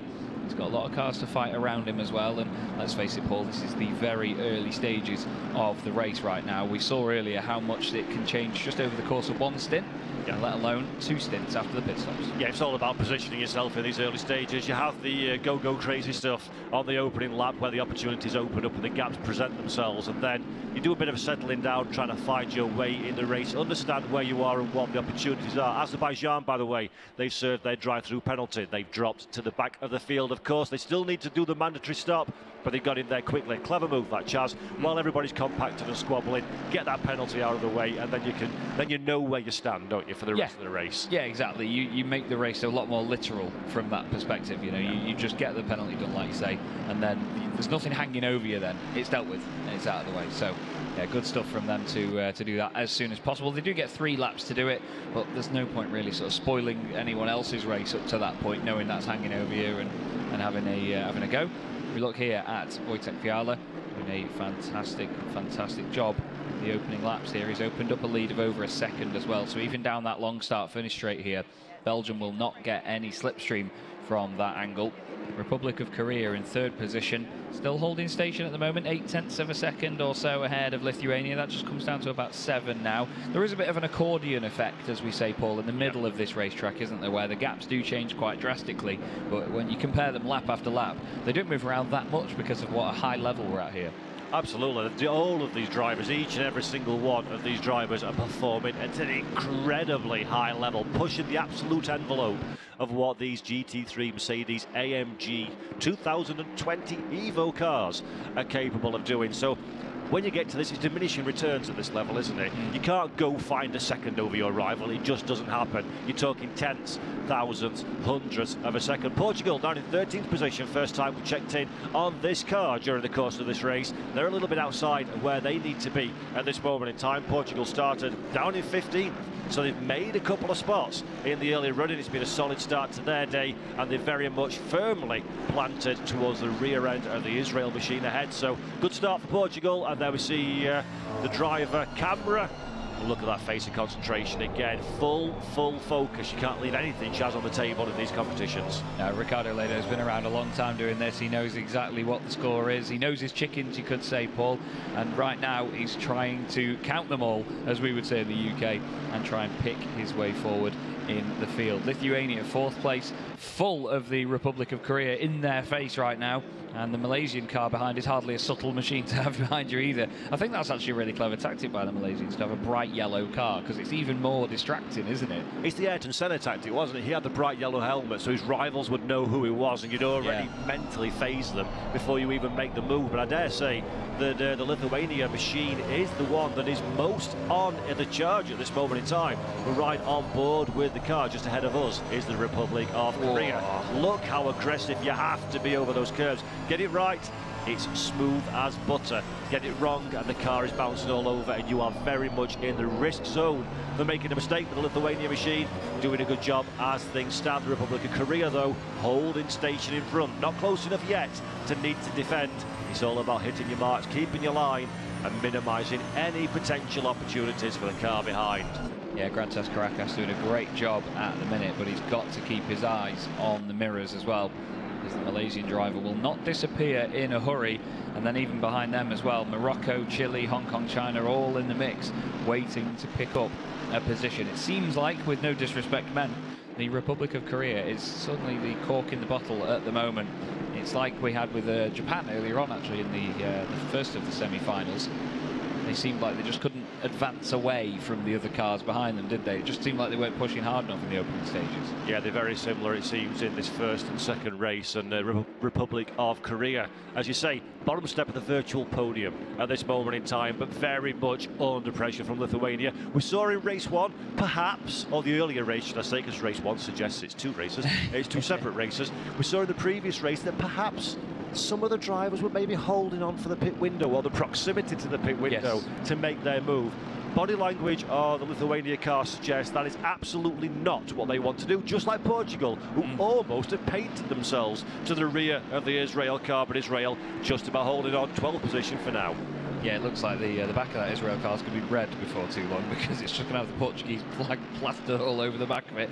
But then again, Portugal still needs to be careful, because right behind them, Chinese Taipei waiting in the wings, hoping to pick up on some sort of potential incident.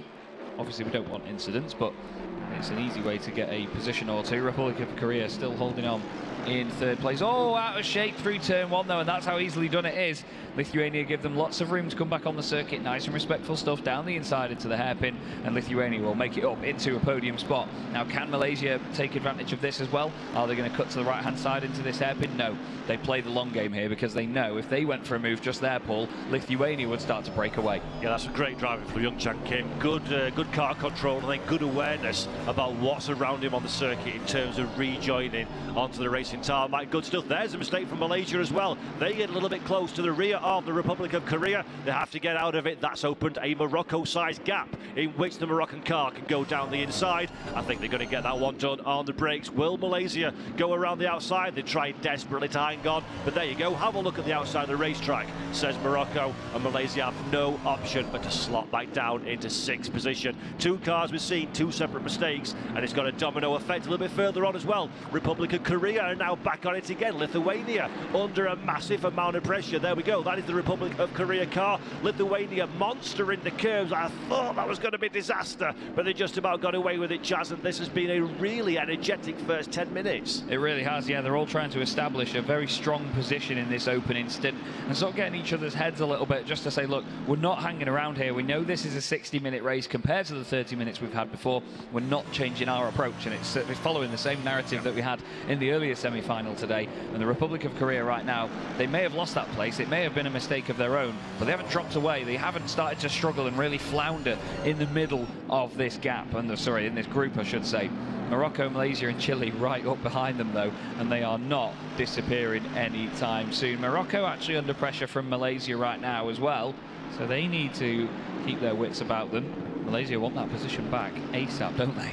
They really do. I love the Malaysian livery, the yellow livery. As a commentator, it's great because you look for that one, then look who's around them, and that gives you a reference point. Yeah, it's a reference point, that's the thing. Really, really is a lovely livery. I love yellow myself, I must admit. I love those colour schemes. As we look at the Republic of Korea again, under big pressure. Having a look to the inside goes the Moroccan car. No opportunity on this occasion. Now they're all hugging the apex.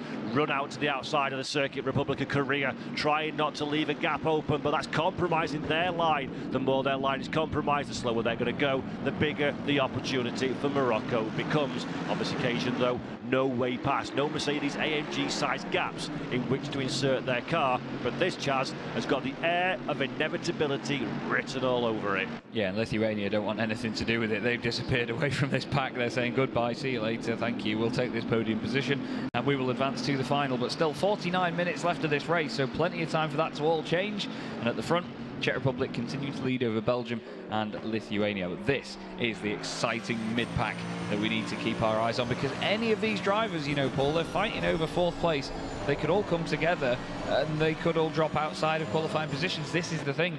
It's that balance between keeping it tidy, keeping it clean, and not risking anything and hanging back, but also by hanging back, putting yourself in a dangerous position. Basically, it's danger everywhere you look at it, isn't it? You can't do anything you do is going to be suboptimal. Yeah, you've just got to minimise a rondenicism. You've got to, anything you do suboptimal. You've got to just be very, very aware of what's happening and then react to it. As we look at the Malaysian car again in 6th position. I think it's quite nice to occasionally have a look over what's happening in Valencia, also on our stream, because you forget what's going on apart from this, right? Because there's so much happening here at the circuit. But we've It's almost too much. No, never.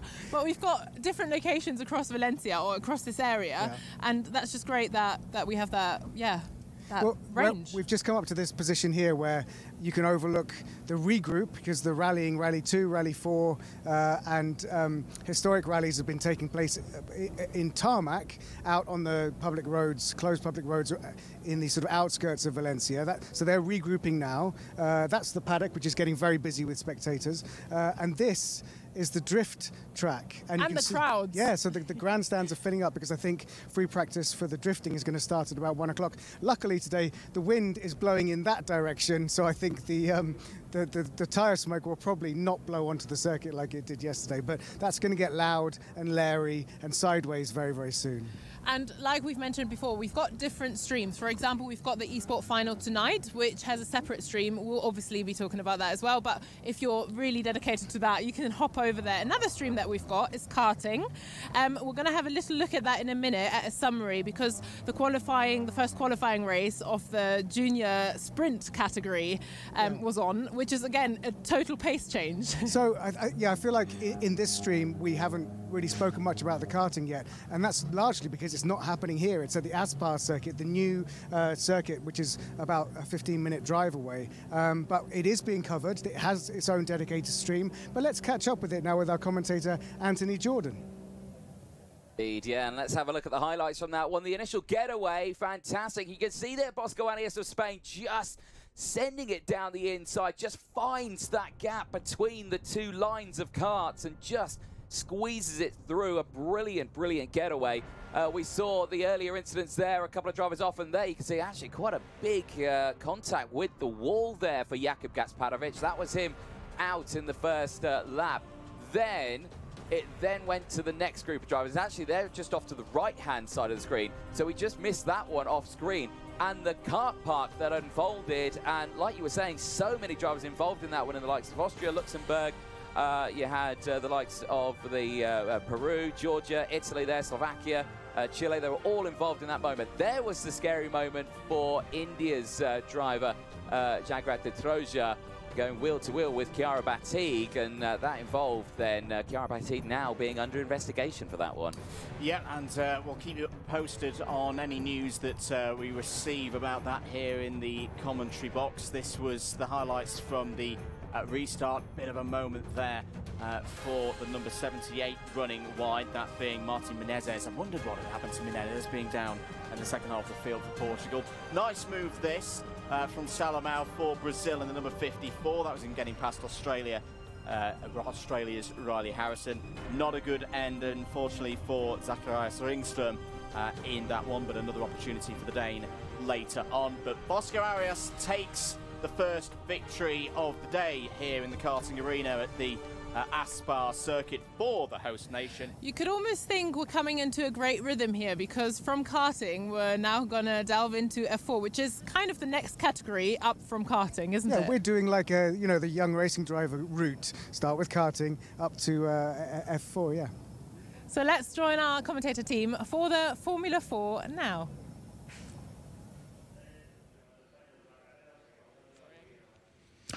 The grid is formed for the Formula 4 qualifying race here in Valencia, and it is Sri Lanka on pole position. Down further on the grid with a three-place grid drop, Israel, Ariel Elkin representing them, and Greece, Philippe Armand Carras, 7th on the grid. Now, he was quickest in the second free practice session yesterday, but couldn't translate that in qualifying. No, we saw some fast times coming at the end of that session as well. But yeah, the Greek car, very, very good. Japan here, Toshi Maruyama doing really well. Look like they're ready to go, don't they? Very G'd up. A lot of these drivers team up with a driver coach that will help them through their journey all the way through. Then we go to Slovakia of Ryba. He was very quick in FP2 as well, and we saw him actually have a spin on his outlap in qualifying before composing himself and finding himself at the sharp end of the grid, racing under that brutal fish team that his father obviously helped set up. I think these guys all inside the top 10 are going to be confident of being able to get these cars to the sharp end of the grid, which is obviously going to be so important when it comes to medal time. Hong Kong as well there. Kai Shang Liu looking nice and composed there. All the drivers now just going through their final mental preps. Normally as a driver, you've got your mind where you're going to be placing the car. First couple of corners, I always used to like to have a plan A, B and C of what might happen, and weirdly it was always plan D that came out to be the realistic version of it. But it just feels like if you're well prepped and you're calm, everything else seems to flow. If you don't cover your bases, then that's when it starts to unravel beneath you. Now, the man on pole position is Yevan David from Sri Lanka, and just to illustrate the point about how the motorsport games works and how drivers are able to move up through the ranks and represent their nation in different categories. He was a silver medalist 2 years ago in the karting sprint senior category. By the end of the day, he could have a gold FIA Motorsports Games medal to his credit as well, out of single-seaters. He's raced in the UAE and the Spanish F4 Championship this year. That, for Israel, is a driver who's been racing in America this season in the US Formula Juniors. Fourth currently is Ariel Elkin, Israeli karting champion, Italian karting champion, raced in both Italian and American Formula 4 last season. And he was a bronze medal winner in karting at the 2022 FIA Motorsport Games as well, in karting sprint junior. Yeah, great CV, great driver. We saw him topping one of the free practices as well yesterday.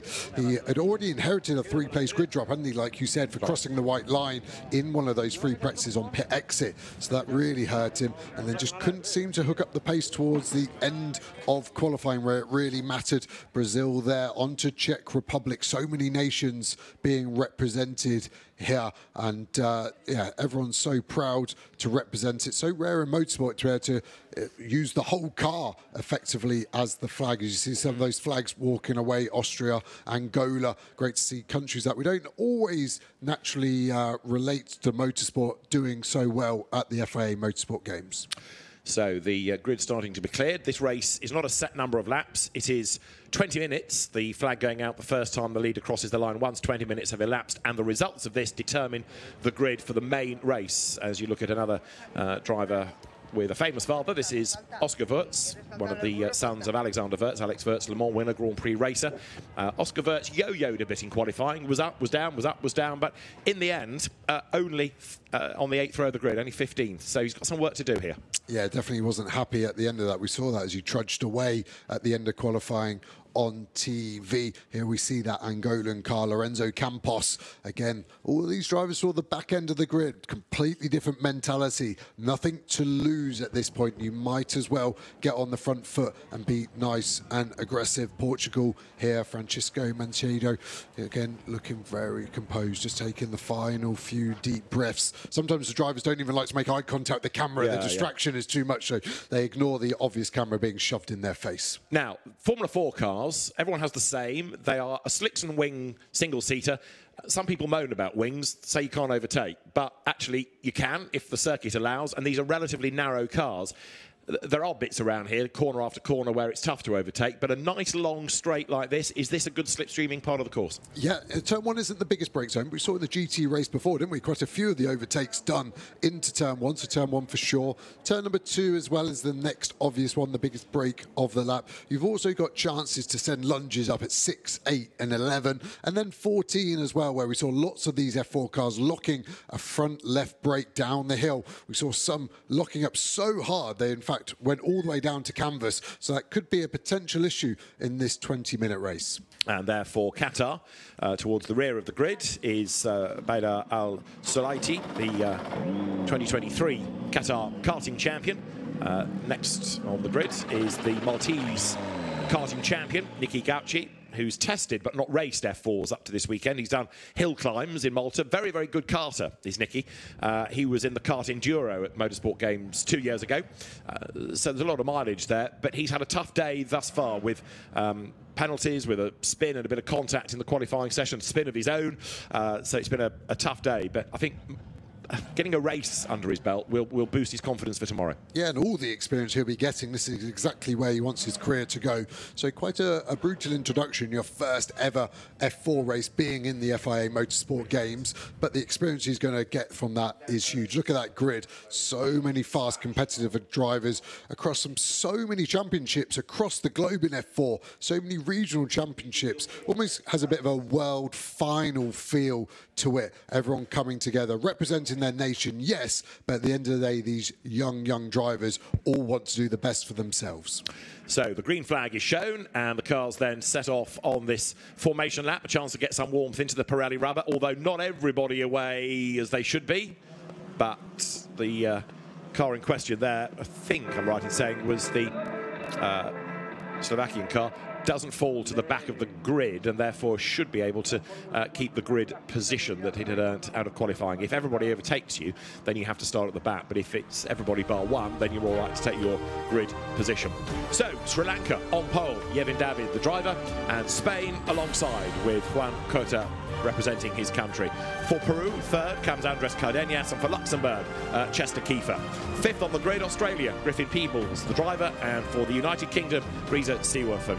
Seventh, Philippe Carras for Greece, and eighth is Tosai Moriyama for Japan.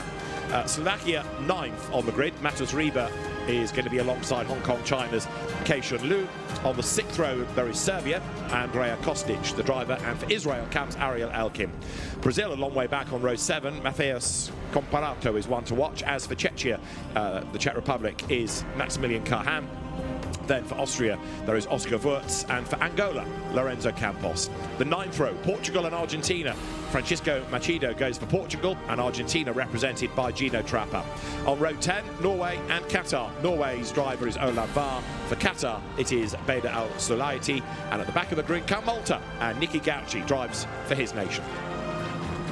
See the safety car just lining up there on the outside of turn 12-13, just a left shot here, so they all just follow on the opening lap just to clean up any carnage. But I think everyone realizing that they've got a race later on as well is just potentially going to be a bit more respectful than we've seen previously in an F4 race. Let's see anyway. Yeah, there's always that chance of banging wheels. These are young guns, feisty drivers, but it's this race that gives you a grid for the main race. It's the main race that gives you the medals, and thinking medals as the cars come to the grid. Spain currently is the leading nation. Medals were being awarded yesterday because we had some of the rally contests decided yesterday, and so it is Spain with 2 golds to Italy's 1. Third, currently United Kingdom with a silver, so has Turkey, and so has Slovakia. So there is Juan Cota for Spain, and that's the nation that leads the medals table going into this qualifying race. No medals on the line here, but just to make the point, we need to keep referring to this medals table. It's fascinating to see how it's going to change and evolve. Spain leading at the moment. We're ready to go then. 20 minutes are ahead of us. The qualifying race for Formula 4, and now the pressure is on. A good start, absolutely essential here. Yeah, Javan David hitting his marks perfectly. Look at that yellow line aligned with the front right. Cota Alonso slightly off his. Is that enough? Might only be 30 centimetres, but into turn 1 that might make the difference. Green flag at the back shows that everybody has returned for the formation lap, and we are ready to go. Lights out, blast off, and let's see who has made the best start as 1 or 2 cars are stranded on the grid. They will hopefully get going, as it is a good getaway being made by Sri Lanka down towards turn 1. Spain has dropped back a little bit, it seems, as they dive down towards the first corner, and a challenge being made by Peru on the inside for second place, but not quite able to wriggle through on the inside line as they get up towards turn 2 now. They've all survived the dramas of turn 1. A big lock up there going up towards 2 as the cars go through that long left-hander. and sprint out the other side. So Spain, I think it is, in the lead with a good getaway by Juan Cota to move ahead of Yevan David for Sri Lanka. And then behind, you've got Chester Kiefer for Luxembourg in number 2, looking to make progress as well. Yeah, forcing Reza Siwerthan from the United Kingdom out wide there. Really good battle. I think there was even contact between those two coming out too. Saw a bit of tyre smoke. Hong Kong locking up big time into turn 2. Looked like it was Australia and Greece away slowly off the grid. Looks like they've dropped all the way back. So both cars with a bad start there. Peru mounted a good attack, but it didn't look like they were able to make it stick. The cars then coming out of turn 8 for the first time, and it is then Spain and Sri Lanka battling for the race lead. Juan Cota was ahead when we last saw, as the cars drop then now out of turn 11, and it is just Spain, Sri Lanka, the top 2. Peru is third with Cardenas, but that good getaway by Team Spain, putting Juan Cota into the lead of the race right now as they wriggle their way up towards 13 for the first time and then onto the pit straight. So it is going to be Juan Cota ahead, but only just because, look, Yevan David is right up behind the Spanish F4 regular, and the Sri Lankan driver now trying to get a toe, and he is closing. On the defensive goes Cota. Contact I felt there between the two of them, as on the outside line, eventually Yevan David had nowhere else to go, but maybe he was caught out slightly by just how much speed he suddenly gained, and Cota is really having to defend up towards turn 2. Yeah, massively so. Look at Peru down the inside. I was surprised the Sri Lankan car ducked back so late, and you're right, there was contact because the angle of the Spanish car was so abrupt in its nature. They must have just got loaded on the rear crash structure from the nose cone of Sri Lanka. First 4 all together. Luxembourg, can the United Kingdom get in on the action as well? It's all going to start to bunch up. Doesn't look like Spain have got the pace to break free, and the slipstream effect that we spoke about is so strong here. It's very hard to break the toe. So it is Spain, Sri Lanka ahead of Peru, and then Luxembourg. 5th is the UK, and 6th right now it is Slovakia. As there, side by side, Brazil is about to lose out, I fear, because up on the inside goes Austria.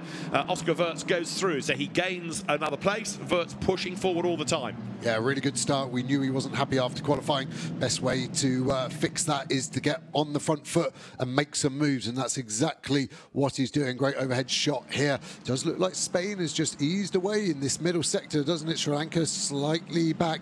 Peru probably the closest to the car in front in that group, having a bit of a look into 14. None of the cars locking up yet. 16 minutes remaining. They'll be looking to look after those tyres as much as possible. Spain have had a great second half of the lap and have slightly increased that lead. Yeah, another 2 tenths now, gap 6 tenths, as we see Sri Lanka now being attacked by Peru. That's right, so Andres Cardenas for Peru on the back of the Sri Lankan car. Yevan David the driver, and while they squabble, that's giving the race leader the chance to make a break. Team Spain, Juan Cota the driver, up towards turn 2. 4th Luxembourg, 5th the UK, 6th Slovakia, and they've all joined the party as well. So it's a long, long line of cars all squabbling over second place, and this is giving Spain the chance to just disappear up the road, isn't it? Yeah, the whole field have gaps of less than a second, so every gap being a tenth or so it's able to everyone's run so close. We knew there'd be a bit of slipstream. I didn't think it would be this strong. Some drivers will start to be biding their time and thinking, actually, I don't want to be leading because I want to be towards the back and use that slipstream towards the end of the race to get to the front. But I do think Spain are on the aggression. They're nearly a second clear. They've got the biggest gap of the whole field. That first to second gap is still growing as well. And down at the foot now is Norway, because Olav Vara has dropped behind Malta. Nicky Gacci has gained a place as the cars now dive again down through 11. Look down from the drone, you can see the small gap that Spain has got. It's not yet a second. Fastest lap thus far by Israel. Ariel Elkin, we need to keep an eye on. He's up into 7th. Yeah, Luxembourg running wide there, giving the place to the United Kingdom. Easy overtake when the driver runs wide. Keitha there will be ruining that mistake because it just looked like he simply let the car run too wide, lost traction, and then the United Kingdom just came past. There's Israel on the front foot as well. They've had a good start. They lost those 3 places because of the misdemeanor and free practice. So Ariel Elkin there is up to 7th and still looking fast.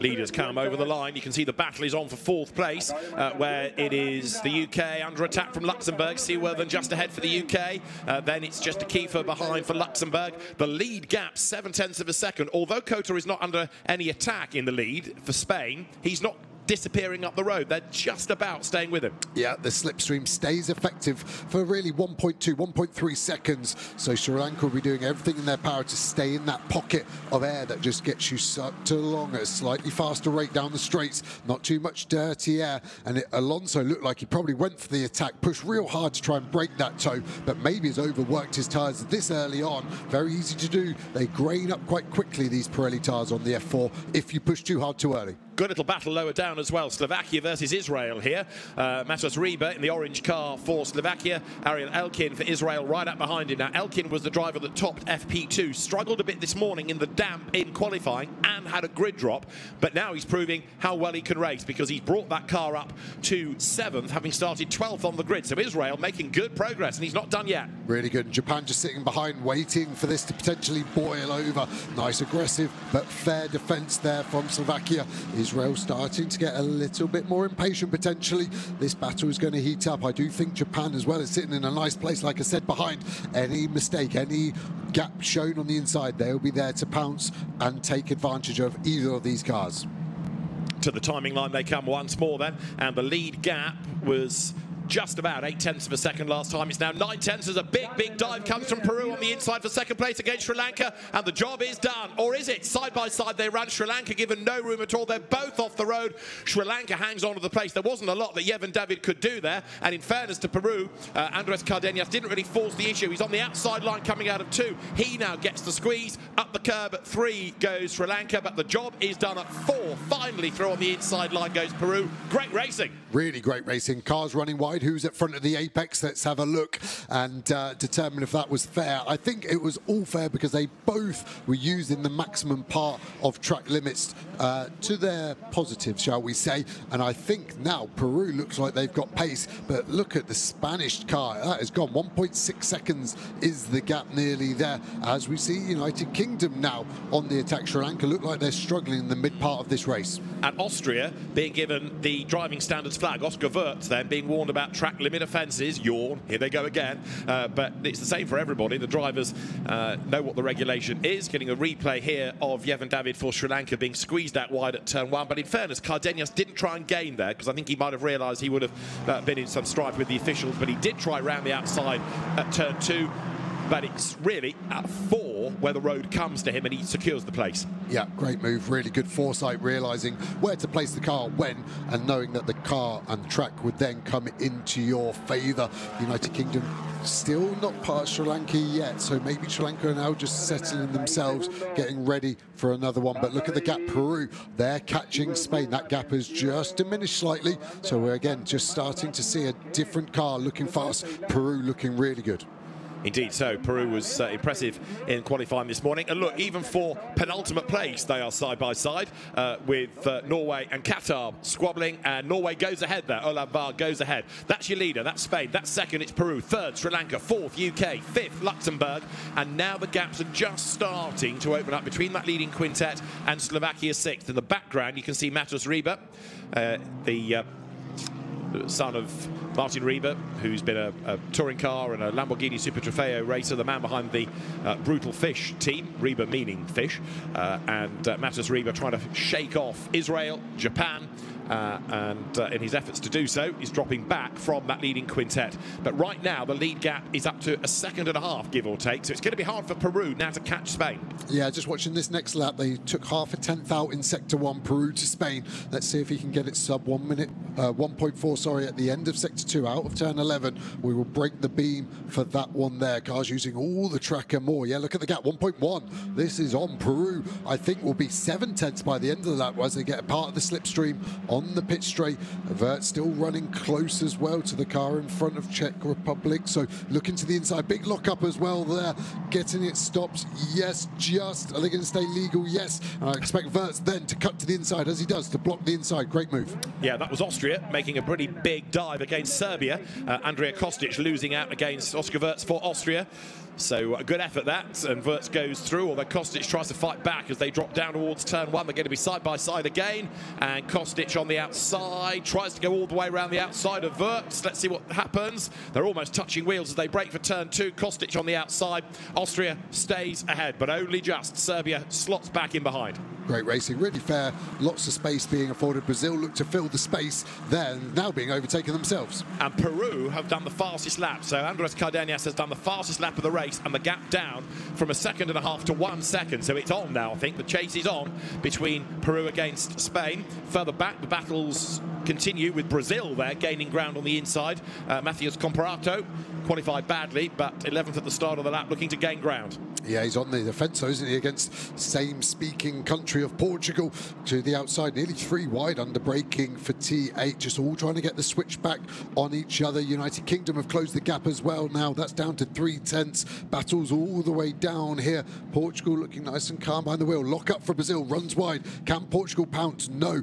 Brazil closes that door nice and positively. But starting to get a little closer to the Japanese car in front as well. There's a lot to look at here, almost too much. Can I offer you the first recipient of the When It's Not Your Day, It's Not Your Day award? It is Qatar driver Badr El Solaiti, who has been given a 5-second penalty for track limit offences, followed by a 10-second penalty for track limit offences, and he's last anyway. So the poor chap, new to F4, is having a pretty tough time. Now, for the race lead, we're down to 0.6 of a second. It's gone from 1.4 to 1 to 6/10 over the last 2 laps. Yeah, 3 and 4/10 gained on the last 2 laps alone. So this gap could evaporate in another couple of laps. I think what Peru need to do here is strike while the iron's hot. Why you catch is one thing, but how you overtake is another. You've got to use the momentum that's afforded you as you've closed the gap, but don't sit there and wait. Hit early and hard. More updates from the penalty hotline is that now there's a drive-through going the way of Qatar, and a 5-second penalty is also being offered up to Austria. Oscar Wirtz is being given a 5-second penalty, but a drive-through now, because of already having had 2 time penalties, going the way of the Qatar driver, who is, as I say, in last place anyway, and clearly struggling, and now a drive-through is just going to add to the woes. Yeah, it's going to be a hard one from there. Just a little worried if there was a drive-through, it's going to potentially mean that car from Qatar gets lapped towards the end of the race as well, which might add a bit of spice that's not needed. Gap coming down, Peru to Spain. What's it going to be? Where's the move going to be? We saw a great overtake from Peru into turn 1 on Sri Lanka 4 laps or so ago. I think that's a good opportunity at the end of this straight. Let's just watch the gap flow all the way down. 6/10 of a second. To me, that looks more like 4.5 tenths as they cross the line. Let's see. Andres Cardenas then in second place, was 6/10 of a second back. He's still 6/10 of a second back, in fact. He was the gold winner of the karting sprint junior medal in the 2022 FIA Motorsport Games. It's this perennial problem with karting, isn't it? It's only kind of really interesting 2 or 3 years after the drivers have moved out of it, and then you start to realise who they are, and then you look back and you see all these names that have done so well in it. But at the time, you don't really know that much about them. But certainly drawing attention to himself now is Andres Cardenas, because he's catching the race leader. He was second in the Winter Series for F4 at the start of this year. He's been racing in the Spanish Championship this season, and he's virtually now on the back, isn't he, of Juan Cota for Spain. So it's Spain versus Peru, and we are not that far now away from the end of the race, because the clock ticks on down. We've only got 6 minutes of what's been a really lively race to go. Yeah, it's going to be 3 more laps at the end of this one, so not many opportunities to take the top spot to start on pole position for the race, deciding the medals tomorrow for the F4 cars. Nice shot there, the Sri Lankan car dropping back. United Kingdom still close, not close enough for an obvious move at the moment, but close enough to maybe pounce if a mistake is done by that Sri Lankan car in front. Race leaders go through, and there for United Kingdom is Reza Seaworthen, who is chasing after Yevon David, who I think will be a bit miffed, really, after what happened at the start and losing that race lead. But, interestingly, the pace has never quite been there, and I wonder whether there was any damage to the car in that little bit of contact with Spain, and whether it's not quite 100%. Yeah, it was only a small amount, wasn't it? I couldn't see anything obvious on the nose cone, which looked like the point of impact, but, yeah, considering he was vying for the lead, and then to drop off this aggressively, would maybe say there has been some issue there. Be interesting to find out later. Everyone's just starting to settle down. The battle packs are just spread a little bit. I say that as a move pops up into turn 1. Great move, gets the car stopped. Really nice. Brazil there losing a place to Czech Republic. Really good move. Peru again looks even closer again to me. We've got another penalty heading the way now of Serbia.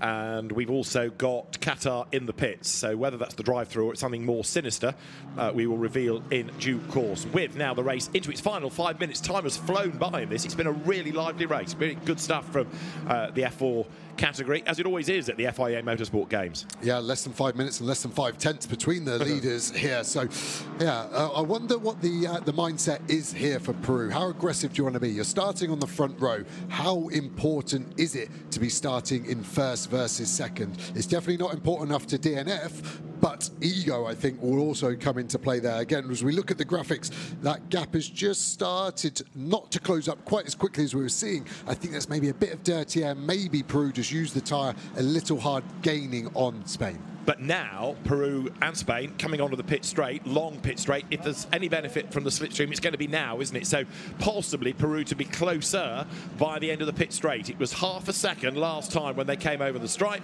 and this time Spain to Peru. That's still the order for the top two, and the margin is 0.571 of a second betwixt them. Down they head then, in towards turn one. Qatar, by the way, did serve the drive-through, has rejoined, but possibly to be lapped as the leaders go by. Still third Sri Lanka, fourth United Kingdom, fifth Luxembourg, and sixth is Slovakia. We see another defence this time, Brazil on Portugal. We've seen that battle going on for the last 5 or 6 laps. Portugal still not able to get past Brazil to the inside of turn number 2. Looks like further enough along this time. Get it stopped, rotate it in. Good move from Portugal there. Yeah. And I think they've got pace to burn. I think they might be able to gap Brazil over the last couple of laps. A really quirky one in this has been Israel. Ariel Elkin got himself up to 7th on the opening lap, and has then, unfortunately, not progressed. He's been stuck in the traffic, never been able to get past Matus Reba, whereas others, and the Peruvian driver, Andres Cardenas is an example of it, have been able to get through the traffic, and he is almost on the tail of the race leader again. Here they are, coming now up from turn 10 to 11. For third place, it is still Yevon David ahead of Reza Seaworthen, the United Kingdom representative. Into turn 11 they come. There are the race leaders, and 2 3/4 minutes on the clock. So certainly 2 more laps at the end of this, I would have thought. Yeah, agreed with that. So you can see Sri Lanka running a little wide the last couple of corners. That will just give a little bit of hope to this United Kingdom car that he can get his way round and up to the final podium position. No medals in this race. Look at Reza working hard behind the wheel there. Nice rotation. Rear of the car moving for him well to help get round that final tricky corner at 14. Reza Seaworthen then for United Kingdom, part of the ever-growing Edge Management stable, the company that's run by Phil Glue, racer, broadcaster himself, who's got this good knack of being able to find young, talented drivers in karting, in junior Ginetta racing or junior single-seater ranks, and looking after them in that early part of their career. And in Reza Seaworthen, he's got another very, very capable driver, race winner in British Formula 4 this year. But Reza has not quite, for the UK, been able to find that last couple of attempts to have a go at Yevon David of Sri Lanka. Yeah, it's always hard. New team for him this weekend. New track as well, not turned a lap here before the weekend. But yeah, you allude to the management companies. They're so important for these young drivers to be guided in the world of motorsport. It's very hard to pick your path on the way through, and finding a management company like Edge is very, very important. So any young drivers out there looking a bit lost, then I'll definitely look to getting a management company involved. Well, right now, Juan Cota is managing this lead situation very effectively indeed. He's fended off the Peruvian car, really, for the second half of the race, and they're going to have one more lap to run at the end of this. And are we seeing the answer to your question of how Peru plays this? Because Cardenas is close, but he's never really forced the issue. He's not come charging up the inside. He's not constantly darting around in the mirrors. It looks as though if a gap was presenting itself, he might go for it. And if this were the medal race, he might go for it, but he's content to sit there and make sure he's on the front row. Yeah, another factor as well, they have to use these tyres in the race as well later. So a lot of the drivers almost wary of that, and I think that's why we're not seeing many lockups. They're all being tentative on the brakes because they know the important race for these tyres is the next time out tomorrow. And I think that is exactly what Peru have done. They've realised they've done a mega job, and let's not waste it now by pushing too hard at the wrong point onto the final lap. Time penalty for track limits has gone to Argentina's Gino Trapper. Spain leading the way. They've had a really good start to the FIA Motorsport Games. As I said before the start of this race, leading the medal table at the moment, Spain. No medals on this, but pole position for the medal gaining race later on in the weekend is going to be quite something then, as the cars then wriggle their way up once more to the back part of the circuit. And this is the short straight that blasts you over the top of the circuit. Kink at turn 7, corner at turn 8. And it's a 14-corner lap. Still nose to tail, but I think Spain, barring a mistake, is on for a race win. Yep, only 3 more brake zones to go. 1 into turn 11 here. As long as you don't lock up and run deep, you're okay. Looks okay. Peru placing the car nicely. 2 more brakes to go into turn number 12. It's a very short brake, very fast right-hander coming up. So open the corner up, little brake, chuck it in and go. Now you've got the trickiest corner of the lap, in my opinion, turn 14. It looks very composed for the full 20-minute race. I expect nothing else from Coach Alonso into the last corner. And 1 corner to go. It's a left-hander as well. 20 minutes for the qualifying race, 30 for the main race, which is on Sunday. This Saturday qualifying race, though, is going to be won by Spain. Juan Cota accelerates up towards the checkered flag. Spanish driver wins on home soil in the qualifying race for the Formula 4 discipline at the 2024 FIA Motorsport Games. It is Peru second, Andres Cardenas, third to Sri Lanka, Yevon David, United Kingdom fourth, fifth Luxembourg, and sixth was a virtual dead heat, I think, as they came across the line. But it was just Slovakia ahead by 71 thousandths from Israel, then Japan, then Austria, and then Serbia to round out the top 10. But that is provisional, that order, with a capital provisional, because we've been told that all track limits will be investigated after the session. So race control is going to be busy. There's a good reason, I suspect, why the qualifying race is a day before the main race. It's going to take a long time to make sure that the order is correct, ready for the grid to be formed for the medal-winning main race. But for the moment, we can celebrate the achievements of Juan Cota, because that was a really measured drive. And in fairness, he had to battle his way off the start to get the race lead, tick. Then he tried to build a gap, tick. He lost the gap, but he did not crack under the pressure. Yeah, he also got roughed up into turn 1. He got a knock from the rear, so that would have played on his mind as well. But yeah, didn't put a foot wrong. And yes, we talk about track limits, but every time we saw the lead 2 anyway, they all looked very precise. So I think they should be okay for their grid positions tomorrow. And yeah, they are starting in the perfect place to go and try and get another gold medal for their nation. So the medals table currently, this is all based on rallying of Friday at the FIA Motorsport Games. Spain leading Italy and United Kingdom third. By the end of the day, that could change a little bit more, because there will be other disciplines like GT, for example, that will come to a close. Esports has been rattling on as well. There's an F4 element of esports, the virtual competition with an F4 aspect of that. There's a GT competition and a Formula 4 as well. So there's plenty of single-seater action, whether it's real or virtual.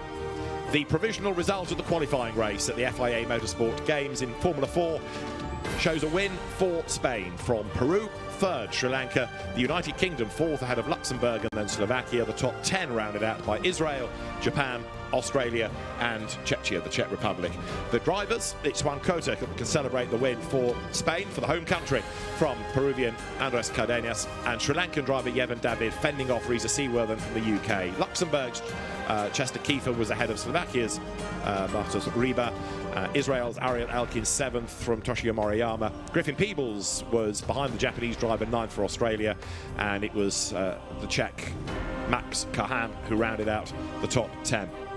And a word about the Team Qatar representative, Beda Al-Sulaiti, who had myriad time penalties and a drive-through, but in fairness, persevered, went back out, carried on, and just learning all the time will be of great benefit. Yeah, especially at such a competitive level like this, being able to review the data after the race to see exactly what they could have done. You can see the Sri Lankan driver there finishing third, but again, body language, after you start the race on pole position, it's quite hard to accept anything but a win. Indeed so. Well, the winning drivers, they're making their way to Parc Fermé. The podiums only come on the medal-winning races, and they are separate medal ceremonies within the paddock, within the village.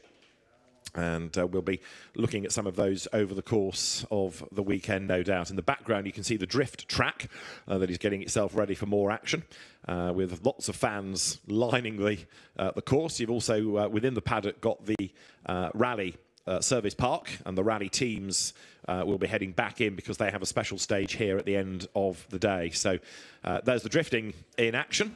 And because you've now got that to the competitive part of the weekend, they go in tandem. But it's all a bit more sedate in the pit lane. It's all a bit calmer as the teams check the cars, the Pirelli tyre technicians get their data, get the pressures, and how do those tyres look after 20 minutes of racing? They look pretty good. After an in-lap, you always get a bit of pickup, and they're the sort of splodges you can see on that. They will clean the tyres manually by hand in between the races to make sure that isn't there for the start of the race. But yeah, couldn't see any lock-up marks like we saw yesterday in free practice too. Some of those cars down to canvas. I only saw a handful of lockups over the whole race, over all 21 cars. So, yeah, I think everyone just was looking after those tyres for the big event tomorrow.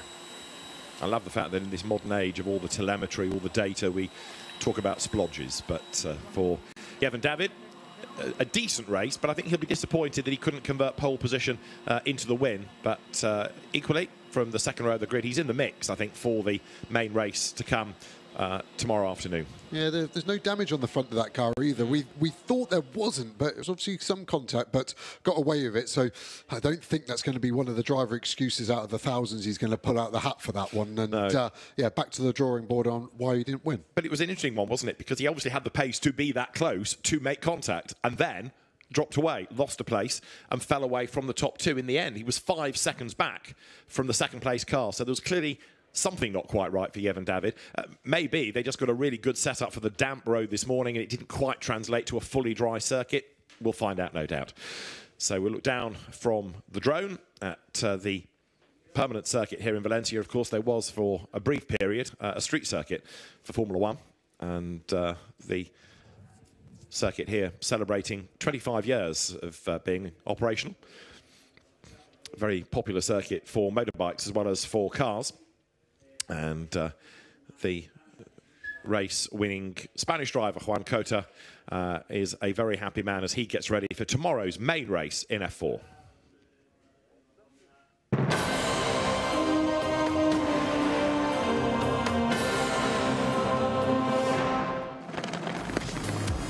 Qualifying race for Formula 4 at the FIA Motorsport Games began with a slow start for 1 or 2 and a not perfect start for the pole sitter from Sri Lanka. Kevin David lost his lead to Spain. Juan Cota was ahead by the time they got to turn 1. And for Peru, Andres Cardenas had a look on the inside as well as they went into that first corner. He wasn't quite able to make the move stick. And then there was a little bit of contact between Sri Lanka and Spain as David almost got into the back of the race leader. Didn't do too much damage, but Sri Lanka lost pace and started to fall down the pack as others explored just about as much of the Valencia circuit as was possible so to do. Penalties for track limits came thick and fast, but so also did the overtakes. Brazil losing out as through on the inside went the Czech car driven by Max Carhan, and others were running wide on the curb coming out of turn 1 as they battled their way through 20 minutes of grid-deciding action. Up into second place went Peru, Andres Cardenas getting ahead of Sri Lanka, Kevin David running in wide at turn 1 but having to cede the fight at turn 4 with next behind them Reza Seaworthy looking to try to make progress as well. The Czech Republic entry still fighting its way up the order, but up front it was Spain ahead of Peru, and that is how it would end at the checkered flag, with the order deciding the grid for the main race. Spain didn't put a wheel wrong, Peru didn't force the issue, and it's going to come down to Sunday's main race to decide the medals. But the qualifying race won by Spain, Juan Cota the driver, and a popular win on home soil. And Juan Cota for Spain will start on pole position for the main race on Sunday. We are roughly halfway through Saturday race day, and I think that is a good point to have a look at the current medal table and the standings within the competition, because it's not easy to keep track with all these categories. Absolutely. At the top sits Spain with 2 gold medals currently, closely followed by Italy with 1 gold medal, and then the third spot is shared between Team GBR and Turkey and Slovakia with 1 silver each. And then bronze, 1 each. We've got Czech Republic, Lithuania and Brazil. So a good mix of countries there. Yeah, it's good. And of course, after that qualifying success for Spain in the Formula 4, they're looking good. At home, they've brought a lot of athletes here. So I think they've got a very good chance of taking the overall win by this time, by tomorrow evening, the big trophy. But, you know, there are so many medals still on offer. And I'm quite excited because over our shoulder, we've got drifting happening. There'll be medals in drifting. So if we're lucky, if we stay on this camera shot long enough, we might see some sideways tandem drift displays happening. And in fact, this bridge is completely packed with spectators who are all gathering for the best spot to watch the drifting without having to queue to be in the grandstands, which have been packed for hours. Drifting is kind of a fan favourite. I think it's because it's a bit different than other racing competitions here. You get rated out of 100 points in angle of drift, line and style. So the action's just started behind us and it's a fan favourite, as you can see from the crowds gathering. It is loud and it is smoky, but it is great to watch. I love it. It's very gnarly, it's very rad, and you know, they are in competition with each other, but time is irrelevant. They just got to stay as close to each other and as sideways as possible. So sideways is everything in drifting, but if you're learning your craft as a proper circuit racing driver, you'll start in karting, where sideways is always bad. Always bad if you're sideways in a kart. So let's see how the karting seniors are getting on in qualifying Heat 1, and then we'll check in on the karting mini qualifying Heat 1 with our commentary team, which is Anthony Jordan and Andrew Meyer.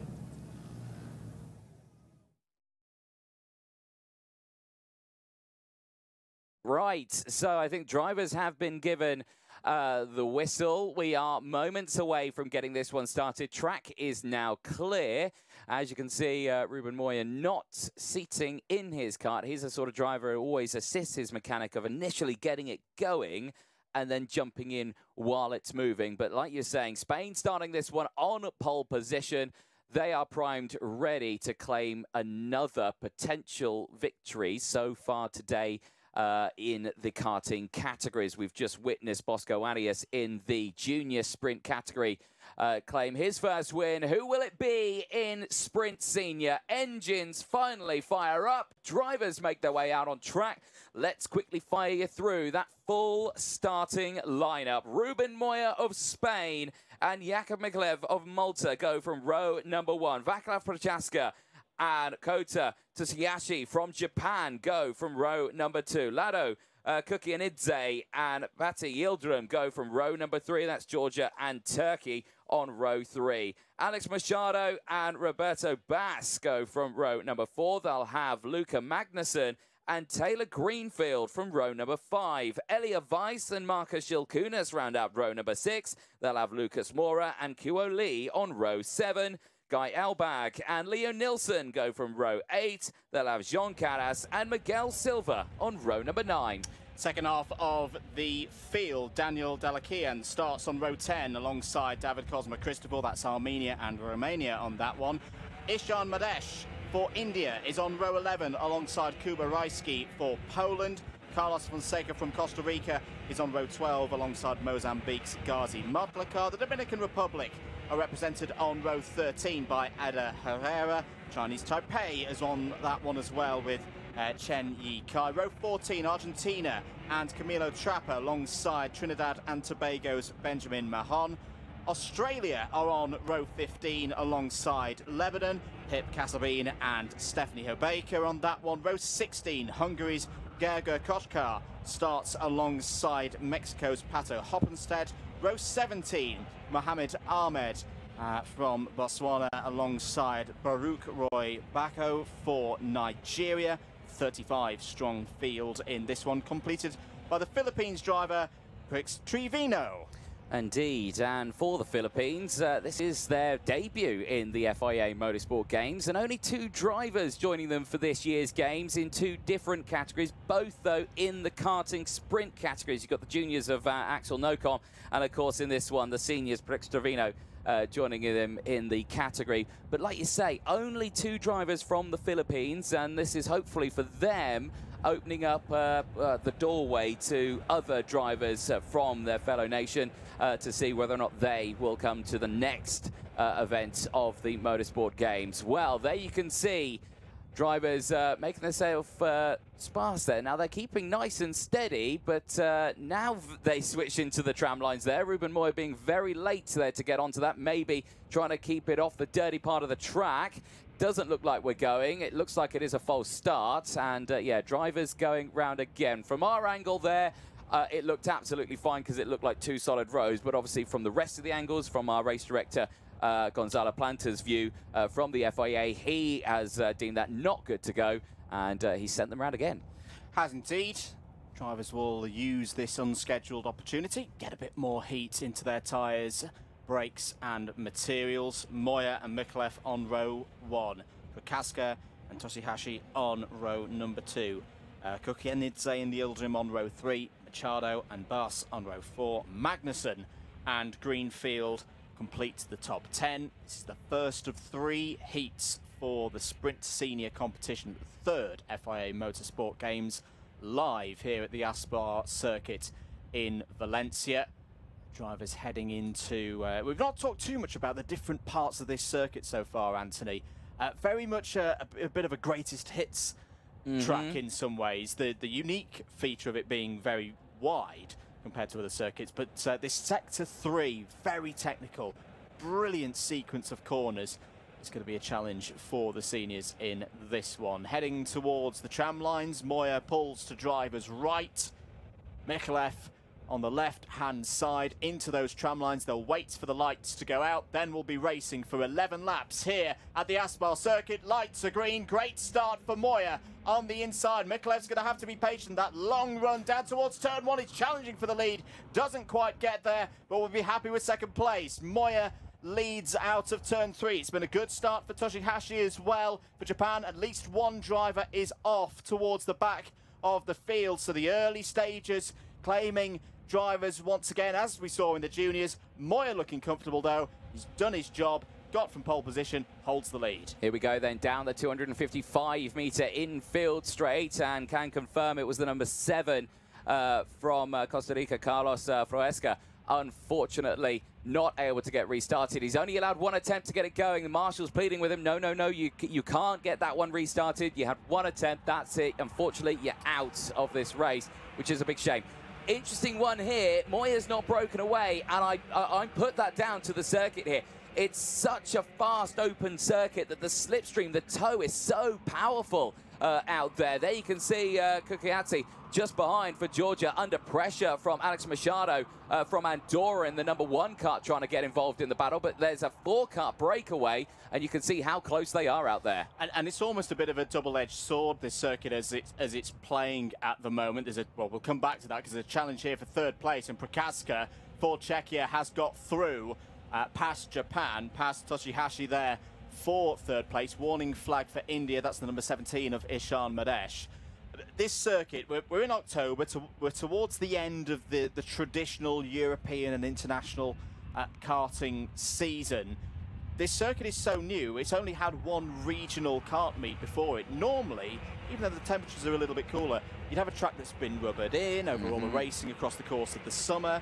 Combine that with the heavy rain that we've had so far this weekend as well. The track is very green. There's not a lot of grip out there for the drivers, and it'll get better across the course of the weekend. As you see Fonseca there out of the race. We've got 34 drivers running in this one at the moment, although I think we lost Taylor Greenfield as well. Yes, we have. Unfortunately for Peru, Taylor Greenfield is out of this race. Yeah, it certainly is. Peru, of course, the winners of the junior sprint category last year. Their driver who won that race, Andreas, is now racing in the F4 category, so he is here in Valencia, but racing at the Ricardo Tromo circuit about half an hour down the road. And of course, if you are in Valencia watching the Motorsport Games, do head down to the Aspar circuit, of course. Fantastic facility, the cafe, the mezzanine ground as well. You can see the whole circuit from there, and of course we've got crosscar here as well. So do make sure you come on down, spend that time to head over to this circuit. Down in towards turn 1 they go then. Still Moya holding on to the lead of this one. The gap now half a second from the rest of the field. Biggest movers out there further down the order. You've got Gregor Kaska, who's having a brilliant run. The Hungarian up 11 places so far in this race, and it's just outside, or inside, I should say, the top 20. Back here with Prokaska, and as you can see, just trying to keep up with the likes of Mikalev just ahead, but as well as under pressure from the likes of the driver from Japan. Toshinasi still there, only a handful of tenths just further behind as well. You've got Cookie and Idze in P6 also, down 1 place, but still in that top group of drivers. Back through the final chicane then they go. Moya's lead still increasing and is using his years of experience in karting here, but the battle for second place is on as Prochaska is trying to fight back here on Jakub Mikalev. Not able to find the way through, though, in towards turn number 1 and 2. He stays behind then as they exit out of sector number 1. This again, you can line it up, and he's going to line it up again. Gets the switch over out of turns 5 and 6, and there it is. Just straight away, can get on that power down that 255 meter infield straight and secures it in towards turns 9 and 10. Same move that we saw on Toshihashi earlier on in this race. So Prochaska has really got that part of the circuit sorted. Question is, has he got enough time now to try and close that gap, which at the moment is around a second, to the race leader for Team Spain, Ruben Moya, into the chicane through turns 20 and 21. End of the 5th lap. Moya's lead is still 1 second. This next lap is going to be very telling to see, can Prochaska move through and start closing that gap. Also want to draw attention to Leo Nielsen, another driver that I'm looking forward to see how he gets on this weekend. Has had a decent season in FIA karting, but the Swedish driver is up 5 places in this one, up to 11th. He's just behind Luca Magnusson in the number 9 for Denmark. So other drivers out there making good progress. Yeah, certainly so. Good run on this one here. Nice, close fighting. It's all as close as it can be here between these top drivers. The battle for second place effectively is on here. And there you can see Cookie and Idze is still just closing in on the back of these drivers ahead. The rest of the field you can see now coming through the final couple of corners. And again, another driver looking quick, Lithuania looking quick. Markus Šilkūnas in the senior category. Well-known driver trying to push his way through the field, and there he is pushing his way through the field. The driver of the number 22 getting past the likes of Cookie and Idze and is fighting back through the field now. Good move there from Šilkūnas. Was fastest of anyone through that first sector, so is looking to attack in the second half of this race.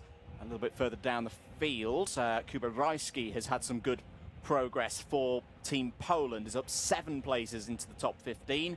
Gergo Kochar, we mentioned earlier, and is continuing to hold there in the top 20, having gained 11 places in this one.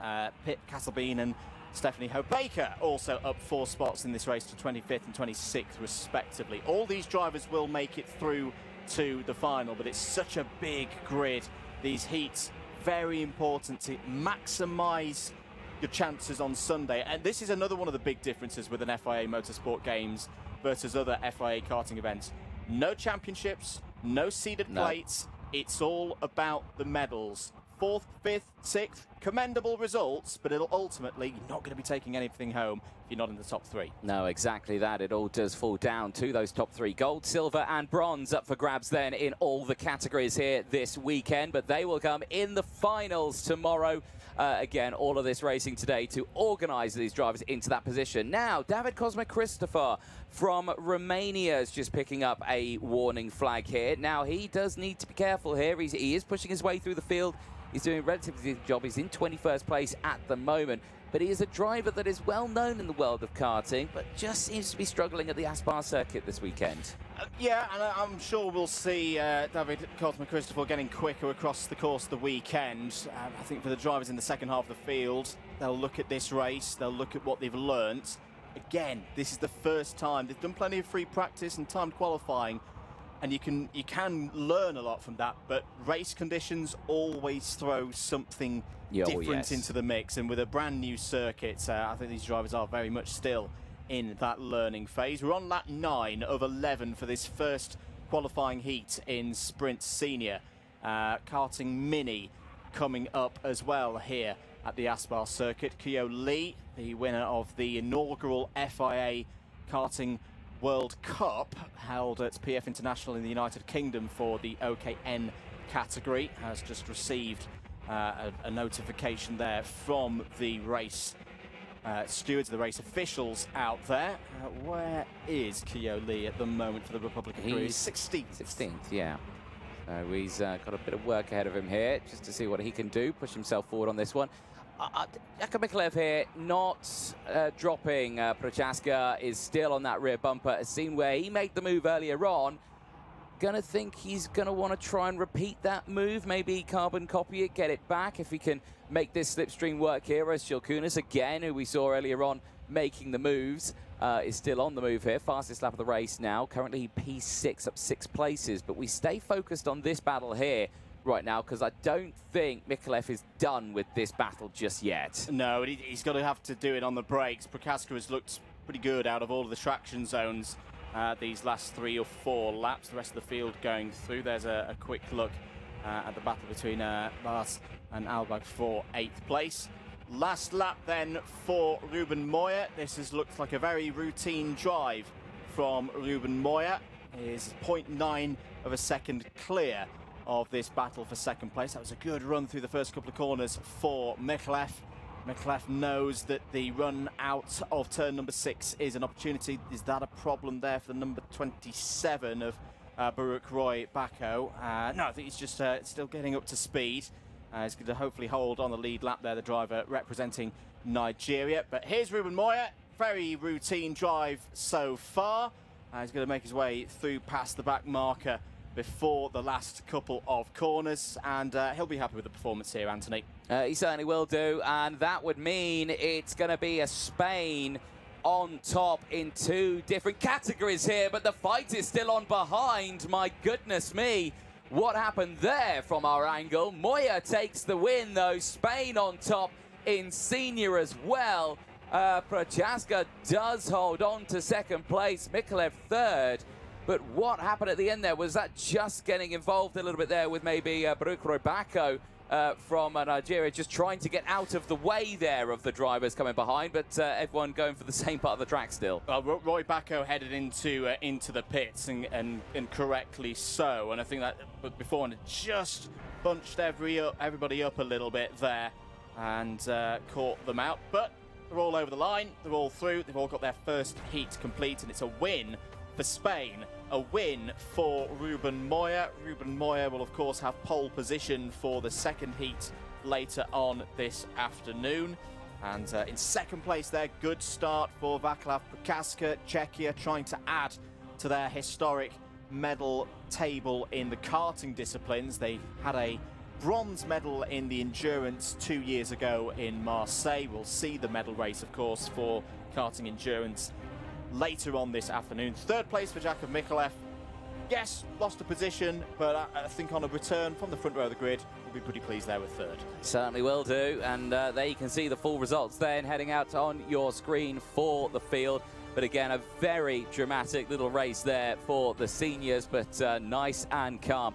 There, the rest of the field then, we've say the top 10, Leo Nilsson, Magnussen looking very strong, Elia Weiss, 12th place, Cookie and Idze, unfortunately dropping down to 13th place at the end of that one. Delakian finishing in 14th, ahead of QO Lee. Jakub Rashki from Karas, and it's Cosma from Mora. Silva from Koska, running up to the top 21. Here's a look at the highlights, and Andrew, that inside line from Moya worked well, but this one here from Mikulev, I thought he was going for the lead there.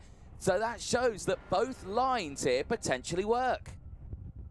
They definitely do. I think the thing, because the track is so wide, if you do start on the outside, initially you're probably not going to get any advantage, but you can carry so much speed around the outside. That's going to be an interesting feature to see across the course of this weekend. Not a good start for Costa Rica. Fonseca out on lap 1. This was the start of the progress for Czechia. Prochaska getting past Toshihashi there for what was 3rd place, and then went and did pretty much the same move out of turn 6, sweeping through 7, the flat out section through turn 8 and towards turn 9. That was the key one to get Prochaska up to 2nd place. Good attacking race as well for Lithuania. Markus Šilkunas in the number 22 gained 6 places out there. A bit of a mistake later on in the race from Toshihashi as well in the number 19, but a good return in the intermediate points. That was the moment there. Okay, so it was Mikulev and Machado. That was Mikulev trying to hold on to 3rd place ahead of Machado. We'd seen that the run had been bunched up a little bit with the back marker. No problems for Ruben Moya, though. Moya wins. We'll have a perfect score after the first round of heats. We will see the seniors back out later on this afternoon. I think around about 1:30 here local time. Indeed. Well, very dramatic opening stuff then for the Sprint Junior and Sprint Senior. They'll be back out later on today. Let's head down, though, to Parc Fermé. Nicole Sutherland, over to you with Ruben Moyer. Thank you, Anthony. In Parc Fermé then, Ruben, I think you've just proved once again that Spain are the country to beat so far in this race. How are you feeling? Yeah, it was quite a good race. I was just controlling the pace and the distance with the guy behind, so good. Obviously, this is a circuit we've not seen so far on FIA karting events. It's quite a wide track. Can you tell me a bit about what it's like to race on? Yes, the track is quite wide, but the tarmac is one of the best tarmacs I have ever driven because it's proper racetrack tarmac. So even if we don't have driver on the track track has a lot of grip, so it's quite nice. So do you think actually the way the tarmac is works quite well with the Mojo D2 tyre? It works good with everyone, but especially Mojo D2 tyres that doesn't have nothing of grip. This tarmac helps a lot. And moving into the rest of the races for today then, Ruben, confidence level, is it increasing or are you just feeling steady, feeling calm? Yeah, I'm feeling steady. I know what I have. I know more or less what the other have, so I will just try to keep on with my strategy and try to give everything to win. A strategy, is that a secret or am I allowed to know what that is? If everyone who knows a little bit of racing should know. Great to hear from you, Ruben. We'll head back up into the box then ahead of our next race of today.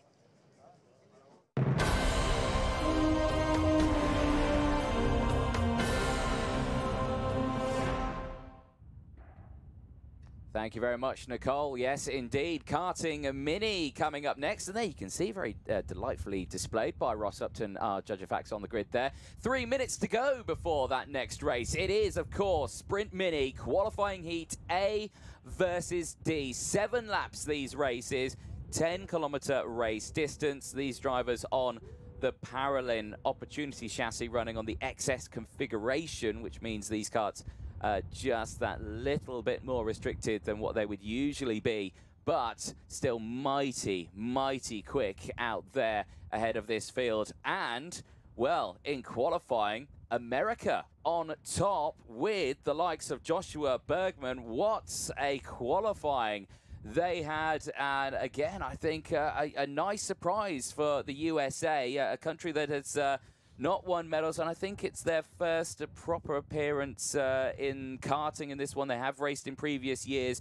I think they started GT, then they did, I think, GT and Esports in the second round. This is the first time we're seeing them in karting, and they put it on pole. And Bergman was absolutely delighted, which we always love to see with the minis, the enthusiasm they have. And I say this very historic moment, we've not seen karting mini as a discipline in the FIA Motorsport Games before. The continuation of the growth of these events that started back at Vallelunga in 2019.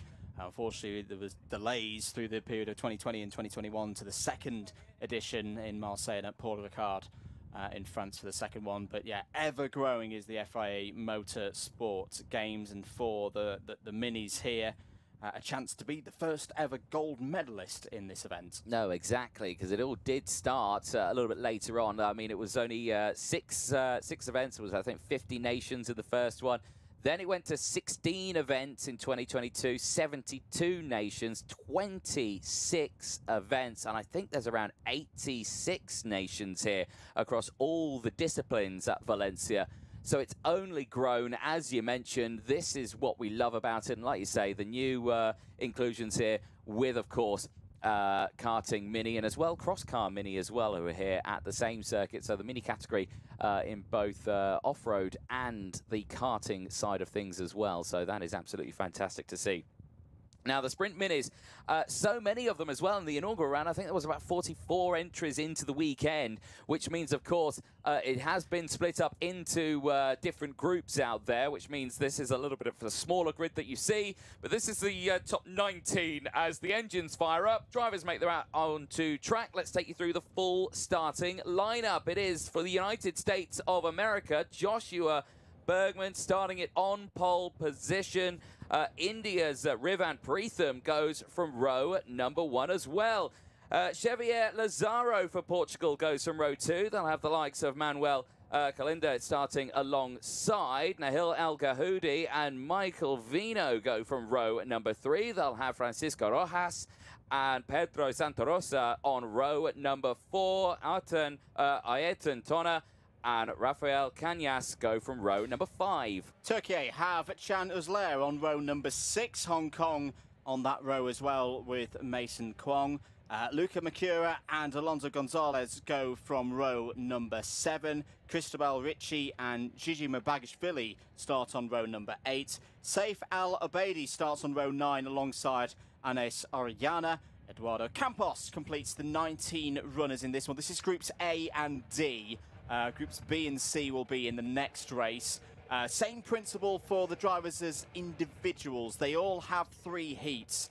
2 today, 1 tomorrow. The slight difference that you've alluded to there, Anthony, is that because we have more than 36 drivers, there is an eliminatory process. The 40 or so drivers on these grids will be slightly cut down, of course, to that maximum grid of 36 for the medal race for the final tomorrow. So drivers will be looking to get a good start here, progress forward, keep themselves ideally in the first half of the field to A, make the cut for Sunday in the intermediate classification, and then secondly, make the cut, having made the cut, be as high up the grid as possible for the final, the medal race later on in the competition. And I'd say most importantly as well for the minis, enjoy it. Enjoy it here at a very different event. It's not the same as another karting race. The fact that you've got all these different disciplines going on across the city and the region of Valencia, including here at the Aspar circuit. It's great to see the smiles on the faces of the sprint minis, who are some of, if not the youngest competitors across the whole FIA Motorsport Games. They are ready to go. They certainly are. Final few corners then, and well, you've got drivers with hands up in the back who are probably thinking, why are we going so slow so early? The red line is there. That's technically where they should be starting their formation, like 2x2 rolling start, but it is quite late on, so they do it quite early. Now, right, okay, so they're going through the chicane. Now, I don't think they were supposed to do that because the barriers were open. They were supposed to go straight over, and I think, yes, we are going to go round again because, as you can see, when they exit out of that final corner, they're already halfway down the tram lines and past the acceleration line, so that's why they should stay in there. So, again, they'll go round again, false start, but like you say, beginnings of, I think, what's going to be a pretty dramatic little race because these karts on a track this large, slipstream and towing is a huge, huge benefit. I think one of the biggest topics of discussion in a jovial way, looking forward to these races, is how many karts wide are we going to be into turn 1? It's a long run, ladies and gentlemen, down to turn 1, and yeah, I think we're going to see some really, really exciting races. If there's going to be a class where the width of the circuit, up to 15 meters or so in width at some points round this track, and yeah, it's going to be the minis that are going to be delivering a lot of excitement here this weekend. Second formation lap then. Reminder of the grid. Bergman for the United States of America on pole position in kart 139. Rivan Dev Pritam for India alongside on that front row in kart 119. Xavier Lazaro on row number 2 for Portugal in kart 132, and then 110 alongside on that second row of the grid for El Salvador. It's Manuel Kalendi. Drivers coming through the last corner of the formation lap. They'll hopefully head into the tram lines and we can get this race underway. Yeah, I think they are calling them in. Yes, you can see there one of our officials here at the circuit. I believe that's Noelia standing there on the track, just directing the drivers into the tram lines. No, go straight on, straight on. There we go. We've got it. We've got it straight through into those tram lines. Are we racing? Yes, we are. We are green and racing for the first time ever in FIA Motorsport Games in Sprint Mini down in towards turn 1, and it's a brilliant start for that inside row, and America's Joshua Bergman still leads the way as they exit out of the first sector. Still moments there. There's a bit of drama in the background there. One driver not getting through, didn't quite see the cart number as it panned through, but we will try and get an update, and I think it was Malta's Ayrton Tonner, unfortunately, who is already out of this first race of the weekend.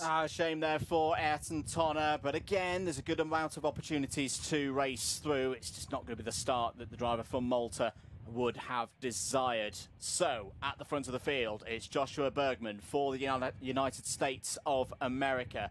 Portugal have had a good start there as well, with Xavier Lazaro onto the pit straight, and through the chicane they go. This is going to be where it's going to get interesting now. This is the long run, down towards turn number 1. How does Bergman defend this? It's so wide down there into turn 1. He's defended it with some pretty good top-end speed into turn 1. There's a good battle there as well between Francisco Rojas for Mexico and El Salvador's Manuel Calendi. So that's Mexico and El Salvador fighting over 4th place. Who's made good progress on that first lap? I can tell you that Gigi Mabagishvili for Georgia has gained 4 places, is up to P12. Your biggest mover out there, Mozambique. Eduardo Campos started 19th, is now P14. Again, good improvements there throughout the field here as we watch this slipstream, the tow here, Portugal versus the United States of America. Bergman and Lazaro line astern here, and you can see this is a carbon copy of mini racing from around the world. It is line astern, it is slipstream, it is push each other along. 8 wheels works better than 4. And we're seeing this right now. I don't think we're going to see a change from these two in the early stage of this race. We might have to wait, but, well, Xavier Lazaro sees a warning flag, so does need to be careful, though, in this race. Yeah, we'll have that on the mind there in kart number 132. Lazaro is the fastest driver, though, 63.267, and Nahil El Gahoudi there in 3rd place for Morocco, a driver who's got a lot of experience across continental karting, has raced at a very high level in mini categories. It's definitely a driver that we're going to be keeping an eye on across the course of the weekend. Morocco's history in the FIA Motorsport Games, looking to grow, looking to get a medal for the first time, if possible. Still early stages of this one, coming up to the end of lap number 3. Bergman a little bit wide there, and you sometimes see this in sprint mini racing. Lazaro, there's the racing driver in the kart there going, I want to be first, but I agree with you, Anthony, that tactically the better thing is just to sit there in 2nd place. There is a move for 4th place. That is Calendi down the inside of Rojas. El Salvador up 1 position. Yeah, past Mexico there. So Francisco Rojas down into P5 now. And another thing that these drivers have to take into consideration, as unfortunately that is Alabadli of Qatar going no further. Well, he's got going again, but he's right at the back of the field now, and I would say pretty much out of contention in this first race, which is a huge shame. The thing what we're seeing there from Bergman and Lazaro is momentum. Momentum is key in the mini category because, like you say, these engines are in the XS configuration, which means they're slightly restricted. They only rev up to 12,000 versus the Mini 60 engine that can rev up to around 14,000. So, again, maintaining the speed through the corner, that's the vital part of this, and that's why you're seeing them use all the track and a little bit more to try and limit how much they're turning, scrubbing speed, everything like that. It's such a different style of racing from the seniors and the juniors, because the seniors and the juniors, they have the power to get out of these sticky situations. The minis don't, so it's all down to momentum. And they've got to take care of their equipment as well, of course, across the course of the weekend. You know, this is only the first race. There's no good going too hard and causing yourself problems for heats 2 and 3. You've got to ease your way into this and pick up points when you can, just like that. Beautiful move down the inside by Yuvandev Pritam for India, with the red and white helmet design there. Whoa, big slide and just about caught. That was Pedro Santa Rosa for Brazil in kart 104. Bit of a wild moment. Again, that just shows you get off the racing line here. It's not a totally rubbered in track at the moment. The grip can be at a bit of a premium. End of the 5th lap. Bergman still leading this one from Lazaro they've worked beautifully together here in this this heat so far, Anthony. Building that lead now. 1 minute 3.1s for both of them last time around. They've got now a 1.8 second advantage over Nahil El Gahoudi. And that's no detriment to Nahil El Gahoudi. As you said, 8 wheels better than 4. Yeah, he's on his own. Work the way. Very good work from Nahil El Gahoudi, but he hasn't got any help out there. We will most likely start to see these two fights as we're heading towards the last lap. Yeah, the idea is that they open up what essentially we like to call it a battle buffer. A battle buffer. So they're opening up a 2-second gap here. So that means on the last lap, maybe the last couple of laps, they will go and they will start battling away. And when they do, when the minis start going for it, trust me, it's brilliant racing because, like you say, they can go so side by side around most of the lap, but still no change between these two at the end of lap number 6. We'll be going on to that final lap this time around. This is where you start to see the defensive driving. So now Bergman's going to hold the inside line here. Lazaro switches to the outside. He'll carry the speed through the corner. Can he get the switch over at the first part of the lap? He's going to line it up, and he has got the switch over.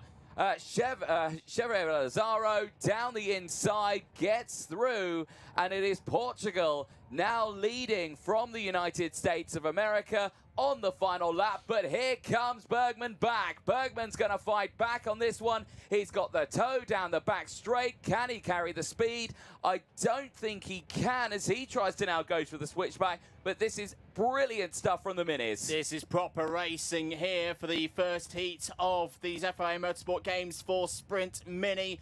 Bergman, it's going to be tricky to find a way through in this part of the course, but if he can work Lazaro off the main racing line, he could have a chance into the final chicane. Are they going to draw alongside? Still a couple of corners to go, and then a bit of a run to the line, to the checkered flag.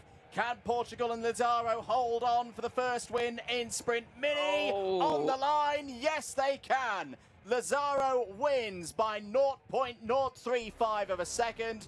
The USA finished P2 with Joshua Bergman. Morocco complete the top 3 with Nahil El Gahoudi. Good racing there. Fair racing as well, Anthony, between Lazaro and Bergman. We want to see more of that in Sprint Mini. Oh, yes, indeed. Right on that final lap of the race. As close you could be, but again, it just shows the circuit really plays into the Mini's hands here. Yes, okay. They are going to be the slowest karts that we see here this weekend. Well, actually, yeah, I think they will be. But again, still mighty quick out there because these drivers, like you say, they can just carry so much speed through those corners. Brilliant to see. Let's take you through the full results in that one then. Portugal claiming their first win of the weekend in the karting category with the likes of Chevrolet Lazaro. Joshua Bergman for the United States of America, 3rd. Morocco seeing Nahil El Gahoudi and El Salvador's Manuel Salenda finishing in P4. Rivan Pritham for India finishing in P5. Francisco Rojas of Mexico finishing in P6. Michael Vino from Indonesia finishing in 7th place from Pedro Santa Rosa from Brazil in P8. That half spin meaning he didn't lose out on any positions, finishing where he started in P8. Costa Rica's Rafael Cañas finishing in 9th place, and Turkey's Kan Özler as well, finishing inside the top 10. The highlights from this one, there was the first initial, we've gone the wrong way, let's go round again, easily done. Of course, first time out on the circuit in a race situation, and sometimes it can get just that little bit confusing. Back into the tram line, second time's a charm. Great start from the inside row here, and look, all of them diving straight to the inside, not the 8 wide that we were expecting. You're very, very well poised there by Bergman, because Bergman could have done that too much. There's still a puddle on driver's right that he was able to almost thread the invisible needle to not go too far to the right-hand side, but still defend the line, make sure that no one's going to get underneath through that first corner. Good battle this. This was between El Salvador and Mexico. Manuel Calendi going through there on the way to finishing P4. Good driving as well after a difficult start for Rivan Pritham there. That was the half spin, well held by Pedro Santa Rosa. Santa Rosa would come home in 8th place. There's another look at the reverse angle of it. This was the key moment, though. We always knew it was coming. Beautiful positioning from Xavier Lazaro for Portugal, getting down the inside. and able to hold on for the remainder of the final lap. A good win to start the weekend. Yeah, indeed. And that overtake actually started at turn number 1. It finished at turn 3, and that just shows you've got to really think about it. It wasn't all plain sailing, though, because Joshua Bergman started to fight back down that back straight. They've got a long one there, 255-meter run up in towards turns 9 and 10. But it was a photo finish on the line. 0.03 of a second separated the top two there. Lazaro from Bergman, Portugal from the United States of America. But that is not it for the minis, because the second group is coming up in a few moments' time. But between now and then, let's head back down to Parc Fermé. And Nicole Sutherland, it's back over to you. Thank you, Anthony. Down then in Parc Fermé with that winner from Portugal, Xavi. Xavi, what a battle between you and Joshua Bergman. Can you tell me a little bit about it? Yeah, I was always pushing him. And then I said, like, to me, I'm going to pass him on the last lap. He put himself on the inside. I was on the outside. And I passed him. He did the error, but that's normal. And then the whole lap, I was like fighting with him. It was so funny, and I like a lot. And as soon as you came into Parc Fermé, you came over the weighbridge. Your teammates from Portugal came over to congratulate you. Are you getting a lot of support from them this weekend? Yeah, I'm a lot of support because my team, it's not so good, but we do our best, and I'm supporting. Well, what you've just showed then, Xavi, your best is absolutely fantastic. Looking forward to seeing what else you get up to this week. Congratulations. We'll head back up then ahead of our second mini race. What a weekend so far. The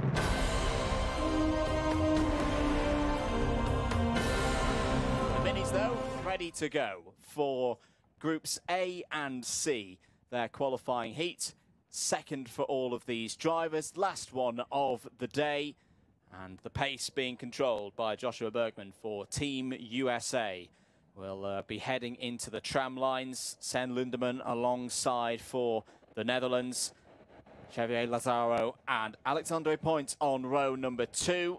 The long run towards turn number 1. The minis have had different ways of starting these races so far. Oh, is there a problem for Lazaro? Are we good for a race start? No, we're going to go round again. Well, good news in a way for the Portuguese driver. Yeah, Xavier Lazaro there. Not sure what happened, but I think he was just trying to hold the pace, and then the pack behind are kind of all bunched up and then just got spat out of the pack there.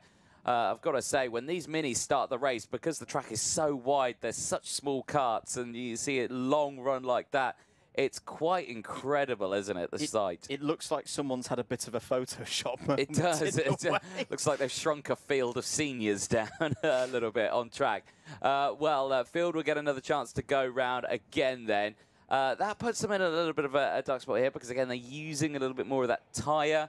Like you say, it's a relatively a decent tyre. Driver's enjoying it right now. We were talking to them earlier on about it, and you know, they're saying, hey, it gets to grip quickly, gets up to temperature quickly, just got to take it steady and just get those starts nailed down. But like you say, all bunched up nice and early on this time around. I think hopefully we'll be going this time around, but again, it is a tense time for the minis because, again, two different groups. Some drivers here are on the cusp of maybe not making it to that essentially A final tomorrow. Yeah, indeed. They'll just be wanting a nice, calm start without any issues for this one.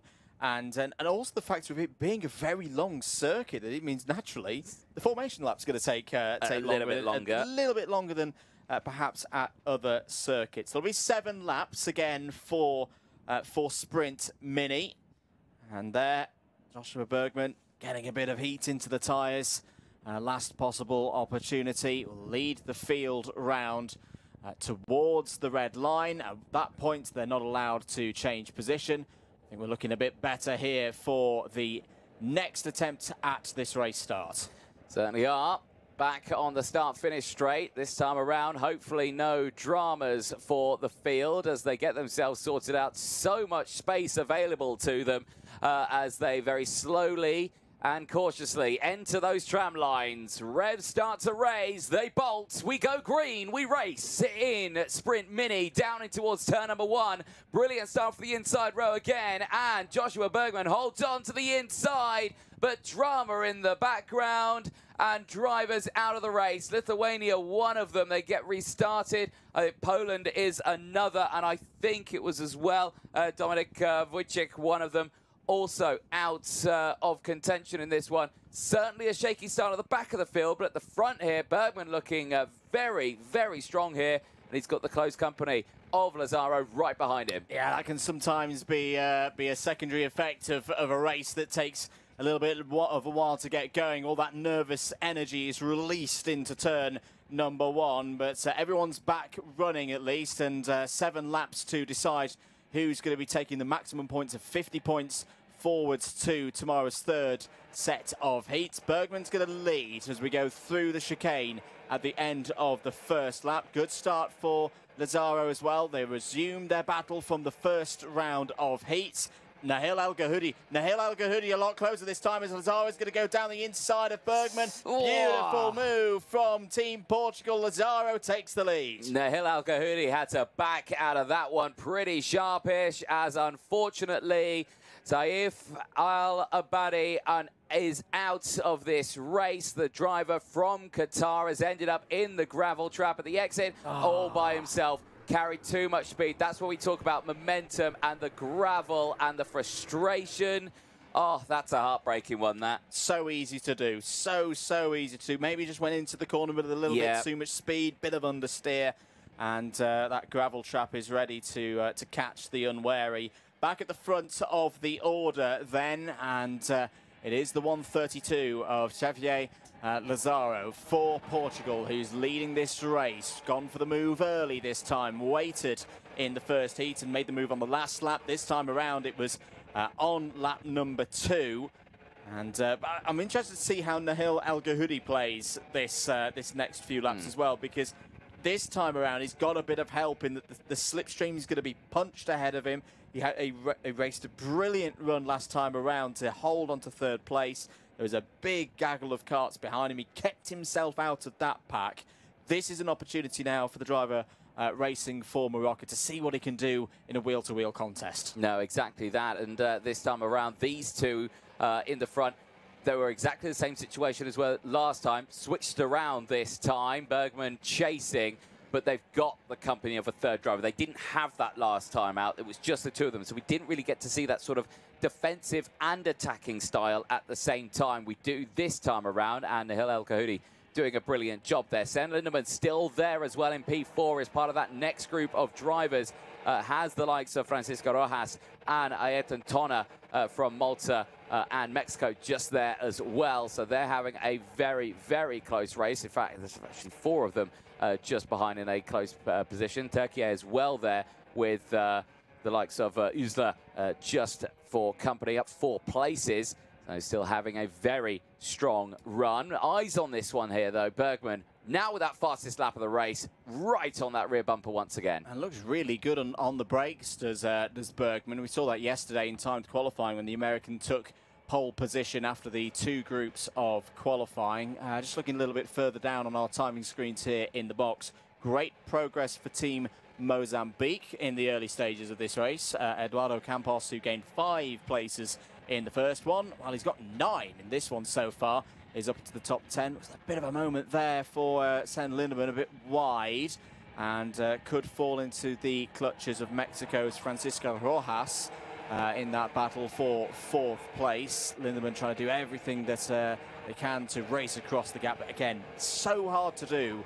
You know, it's hard to do against 2 drivers, but when you've got a group of 3, you know, the odds are continuously against you if you're on your own trying to cross that gap and get it in the battle. No, exactly that. Again, just stay focused, head deep, and just think about every move you want to do. You don't want to just go barreling in, as a lot later on the brakes there was Joshua Bergman. He has to be careful with things like that, because, of course, nose cone penalties are a problem. Again, if anyone brakes a little bit earlier than you expect, it's, you know, one of those kind of half and half sort of situations out there.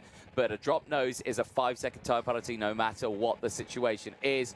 But just needs to focus now, maybe thinking putting that car maybe to the inside line or to the outside, not sticking right on that rear bumper into those harsh braking zones. Yeah, and I think he'll also be, he's playing an interesting game here of just subtly getting off the racing line, at the same racing line as Lazaro. I just wonder if he's trying to get in the peripheral vision of the Portuguese driver, you know, to maybe trigger Lazaro to lose their concentration as we go on to lap number 6. Some good pace in that second group, by the way. They're not really being fully dropped. We talked about battle buffers earlier on in the first group. These two built up a 2-second gap last time around by this stage of the race. 2 seconds takes us down to Rojas in 5th place. This is a closer race. The others are bringing their pace into play. No changes in the top 10 in that one. Here's a little go. This is Ursula trying to get down the inside of Ayrton Tonna, and that's nicely done by Can Ursula for Turkey, up to 6th place. Yep, indeed, nicely done. And just carrying that speed down that back straight, 255-meter run through turn 7 and 8. And again, just able to carry that momentum through turn 9.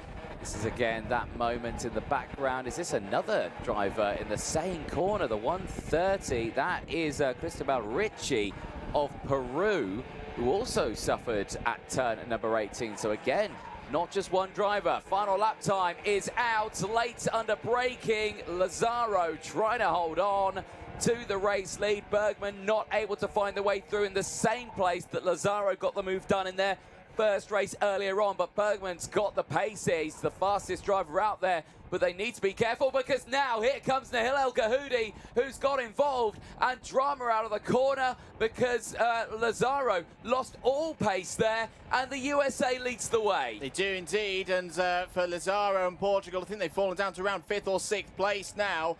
Joshua Bergman leads this one on the road. Nahil El Gahoudi still there as well in 2nd place for Morocco. Then it's Sen Lindemann. Lindemann on for a better result here. This one's not over.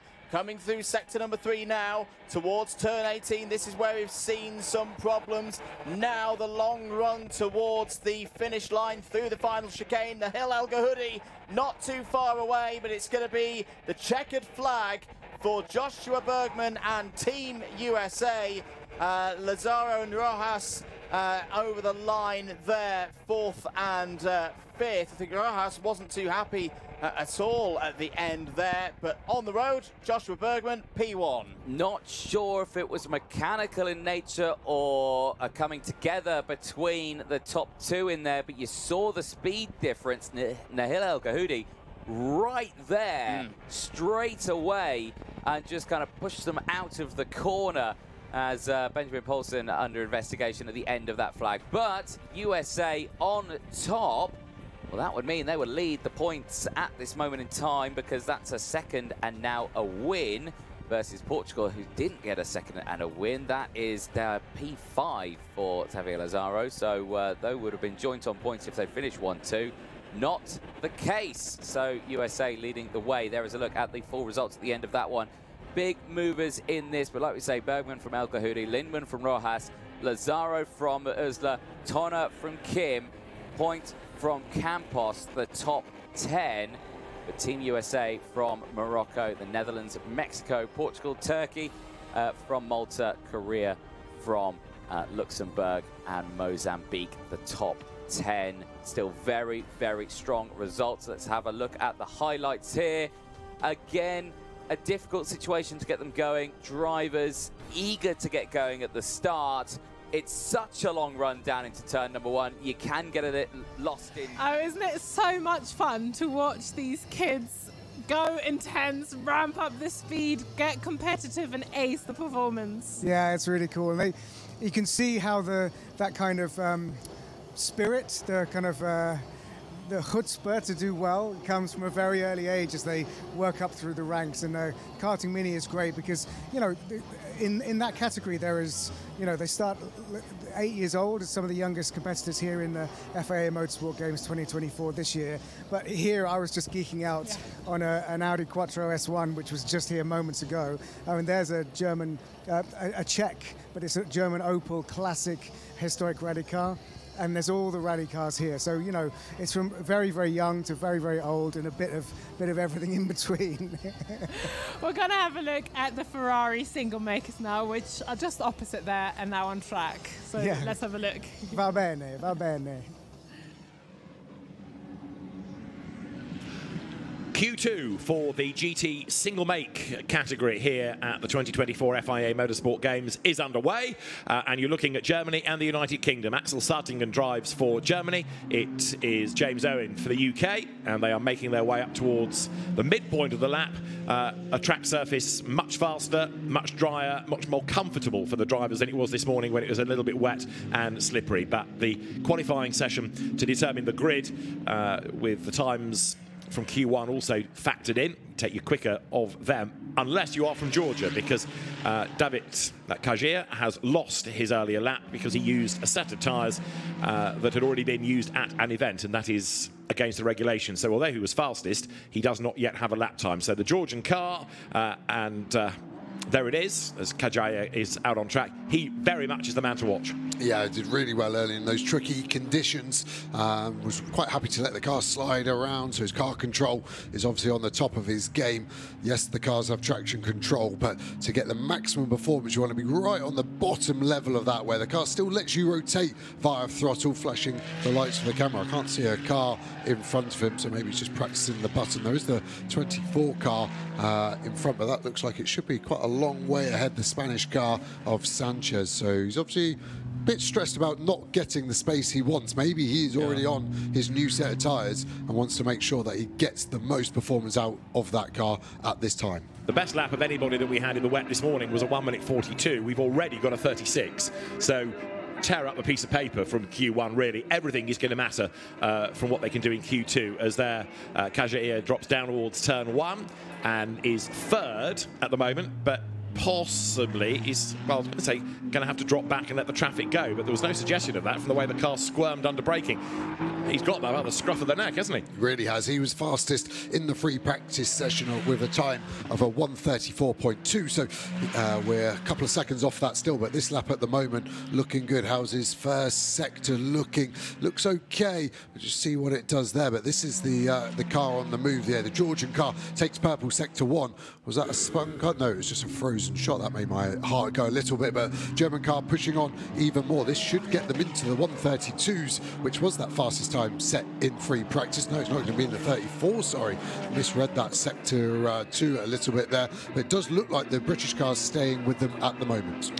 Does indeed. So Axel Sartingen is the fastest. That was an improved lap, 1:34.898. It's just under half a second between Germany and the UK. Georgia third, the Lebanon fourth for Tal Al-Shire, and now that changes. Sweden has just got up to third. Christian Kinch goes third fastest, but Kajir for Georgia doing 2 purples. Yeah, not by much, less than a tenth in either of them to this German car, but yeah, it's going to be interesting to see where that can take him. Someone now, Germany, taking it back purple. Just watching the graphic on your top left, you can see those colours. Green, best for the car. Purple, best overall. Yellow, no improvement. Really hustling on, hard on the brakes, using the extra bit of track. Car darting around in pole position at the moment. A job well done. So he's just under 3/10 up the road. But Christian Kinch is now down for Sweden, the absolute best in the first sector. So it is Georgia, Germany, United Kingdom, and then Spain. We shouldn't forget the home nation. There is one facing the wrong way. Is that Germany? It is Spain. It is the car that's 4th quickest then. So Ivan Velasco has got it wrong, coming out of turn 2 by the look of it. Yeah, you're right. Gave a good welly to try and flick it back round. Did 90% of it. That was a good effort. It doesn't look like he's going to hold anyone up. Maybe the next car into shot is going to be compromised as we go back to our spectacular Swedish entry.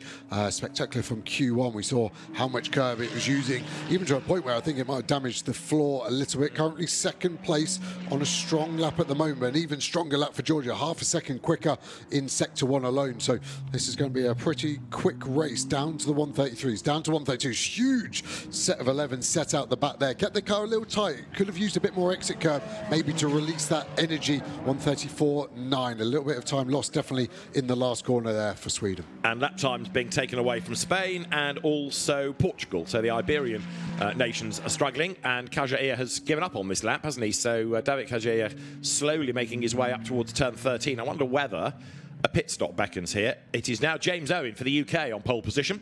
He's done a 1:34.539, and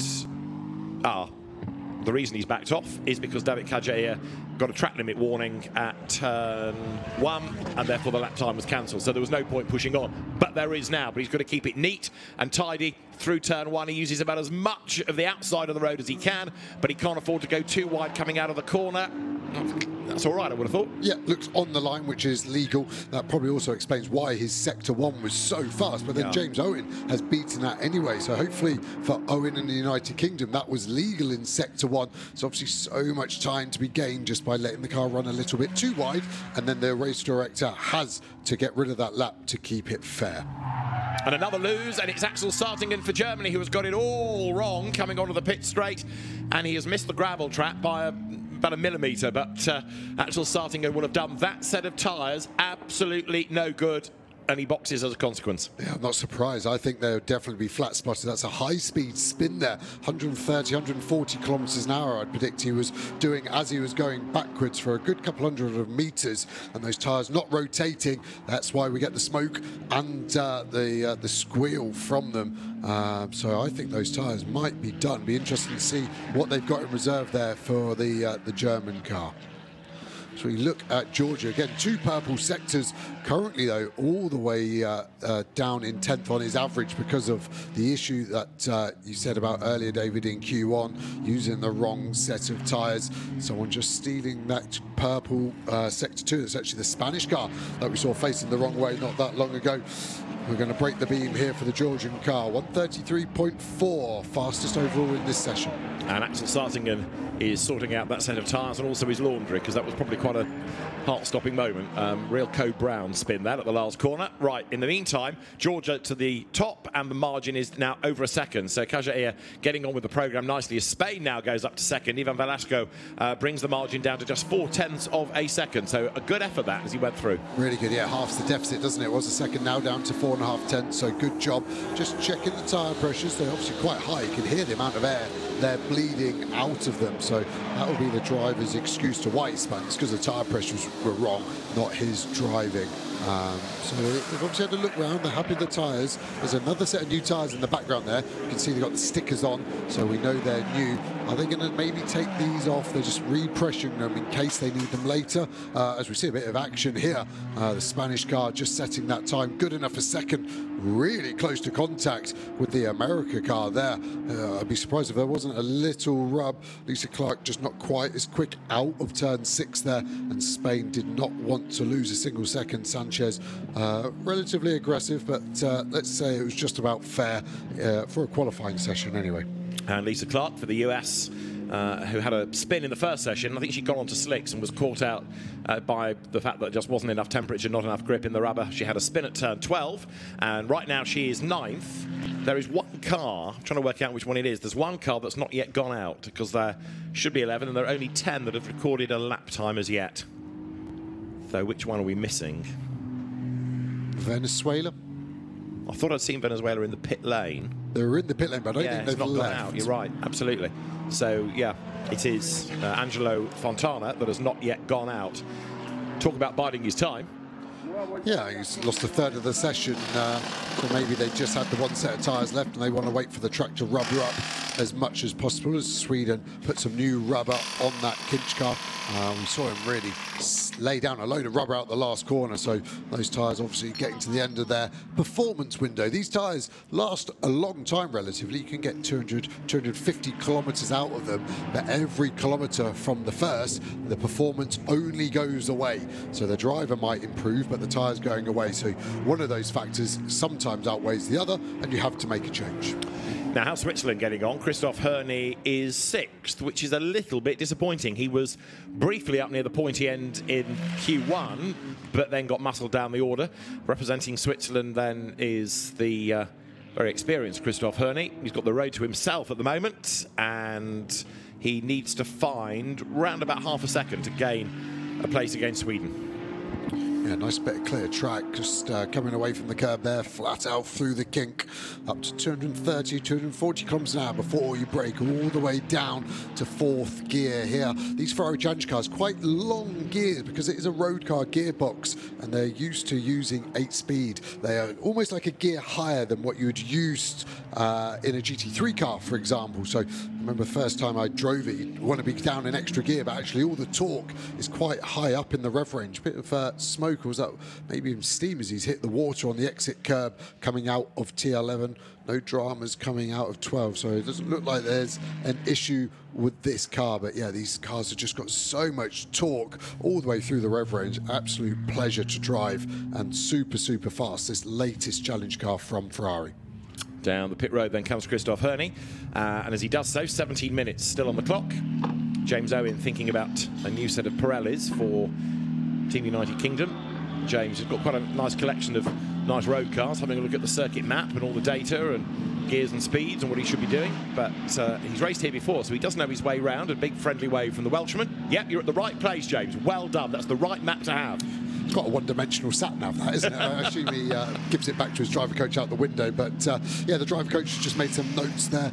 Typically, when you're coaching someone, you'll give them 2 or 3 areas where their biggest gains can be. Don't want to overload a driver. Very easily done, obviously. But you want to make sure that there's half a second there, 6/10 there. The easy gains you can grab, and that horrible corporate slang of the low-hanging fruit is where you are aiming for. Here we are on board with Germany. You can see we're in 3rd gear. Like I said, that would be normally 2nd, up to 4th, flat through this left kink, up to 5th, little break back down to 4th, get the car in. Nice and aggressive on the apex curb, stay out wide, swing the car into turn 5. This is the end of sector 1, so this is the first chance on the timing screens we get to see how the lap is looking. It's okay, but not an improvement just yet. Onto the back straight. Looks like we're still building a bit of tyre temp. Why do I say that? We're not using the exit curbs. Normally when the pressure's low, we stay off those because of the serrations. They can damage the tyre when the pressure isn't high enough. So you can just see a bit of a problem here, trying to get the wheel nut off when everything expands a little bit. Looks like the mechanic's struggling just to get the gun off the wheel nut. Have to use looks like a flat blade screwdriver just to prise it off. But you know it gets bad when the hammer comes, but we're not at that stage just yet. Not quite. But teams can ill afford to be losing time in the pits. The Portuguese entry will rejoin shortly. So it is Alvaro Ramos, the driver, who moved to Ferraris this year, back on board, and this is onto the pit straight. Speed building now. Yeah, you can see the witness marks from his earlier spin as he crossed across there, quite dramatic. So he'll try and erase that from his mind, but he won't be able to erase it physically.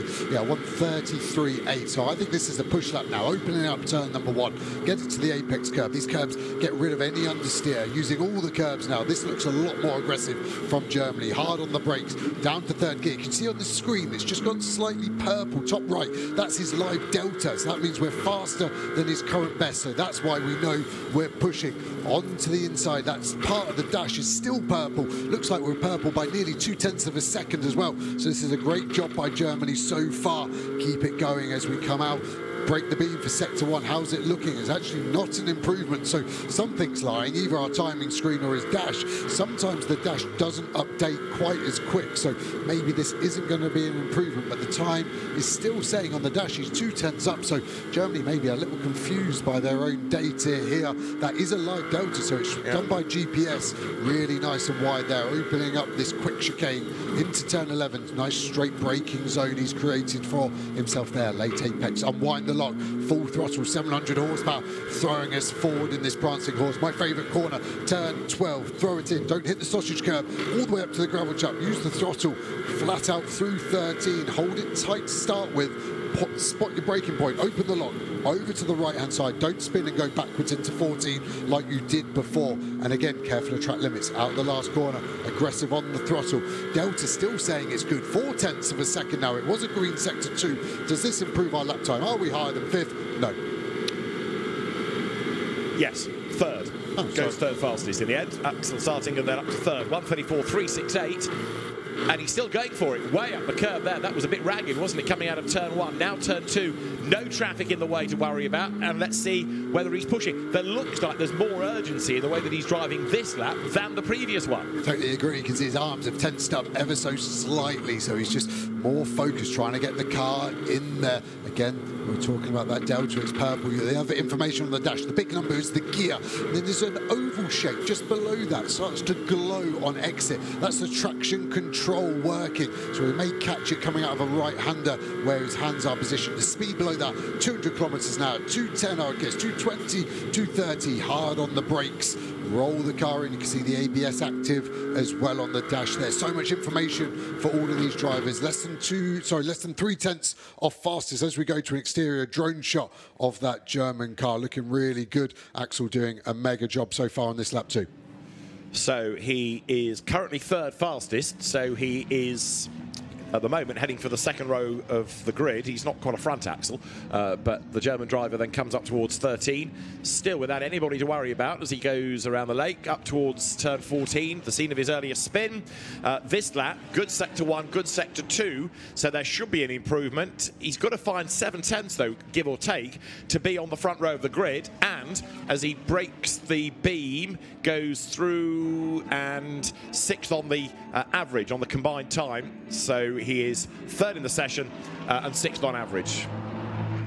Yeah, the average is going to start to really weigh in quite interestingly as the session goes on. I think more drivers are now leaving on their new tyres, as we can see Spain leaving very quick, obviously 2nd at the moment after a spin as well, so those tyres wouldn't have been in their peak condition. And peak driver at the moment from Georgia in 1st place in this session, done really well. A little bit of traffic ahead of him though, so he may be careful of that. Want to back off and find a bit of space if this lap isn't an improvement, which at the moment the sectors are saying that is the case. It's going to be interesting to see what this average grid does for Georgia, isn't it? Because there's no Q1 time for Kageya to rely on. It's purely what he can do here.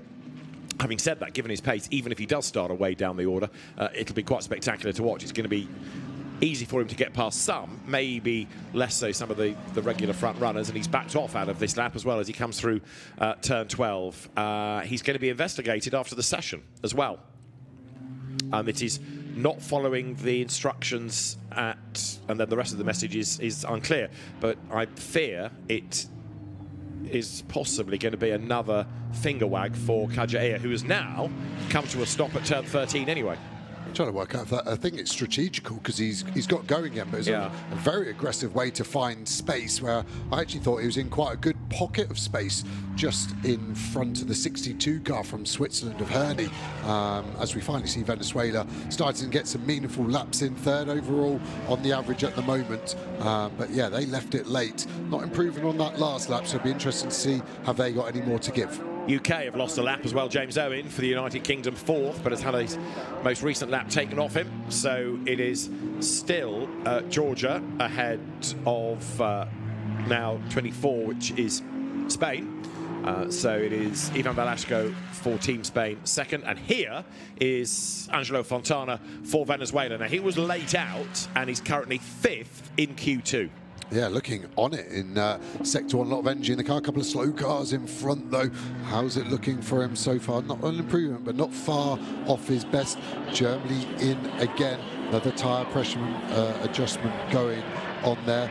Driver coach in the door as well, just giving some advice. They'll be able to watch what these cars actually have a live onboard system as well, so everything can be watched 24/7. There's no hiding these days for these amateur drivers.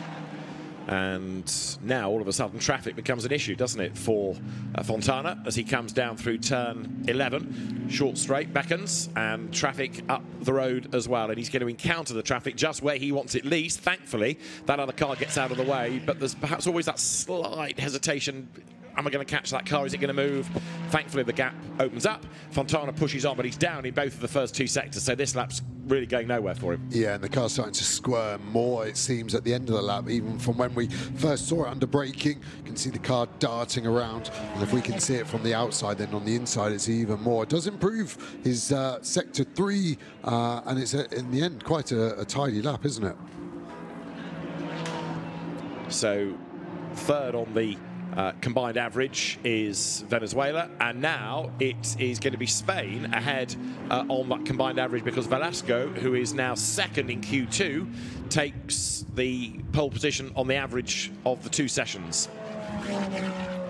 For Italy, Paolo Scudieri goes through, and he is 9th in Q2.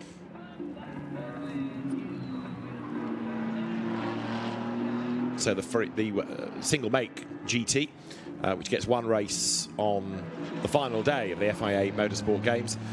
Lots of track time afforded to them, 2 free practice sessions, 2 qualifying, all building up to 1 race, which comes, as I say, on Sunday. Still seeing some track limits, aren't we? Georgia have lost the last couple of laps, as well as they're trying to improve their overall position. I have to say, everyone's done a very good job of finding some space. Just looking at the track map, everyone's almost equidistant across this Valencia 4-kilometre, 14-corner lap. So hopefully people can stay there. Another purple sector for Spain in Sector 1. How's it going to look into Sector 2? Big break into 8.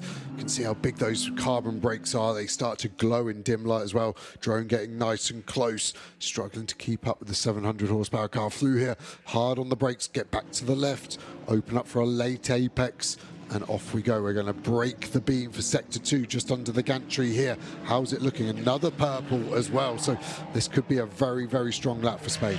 Although the best time of the session is now from David Kajair, who has done a 1:33.344 now, and that's 0.3 quicker than anybody else, but he doesn't have another time to help with the average, so he's got to rely purely on this as Spain comes up to the line. So in Q2 it is Georgia at the top, 11th though on the average. What about Spain? The answer is pole position, a 1:33.052 there as he goes across the line. So it is now fastest in Q2 and the fastest average for Spain. Good effort with 6 minutes to go. Yeah, and our Spanish colleague goes wild next door in the commentary booth, so a lot of home support for Spain, obviously leading the medal chart at the moment after yesterday's first medal giving events in rally, and that's the fastest lap we've had of the weekend as well by some margin, 1.2 seconds quicker than any of the free practice times. So really starting to hustle on really well as we see Kinch now for Sweden crossing the line. Only 5 minutes remaining. The time has really flown by. I'm sure for some of these drivers they would like a bit more time as well just to go. Lisa Clark as well breaking the beam, 10th at the moment in this session. Venezuela improving on this lap, so for Angelo Fontano there is an improvement. Fontana up towards the line. Green.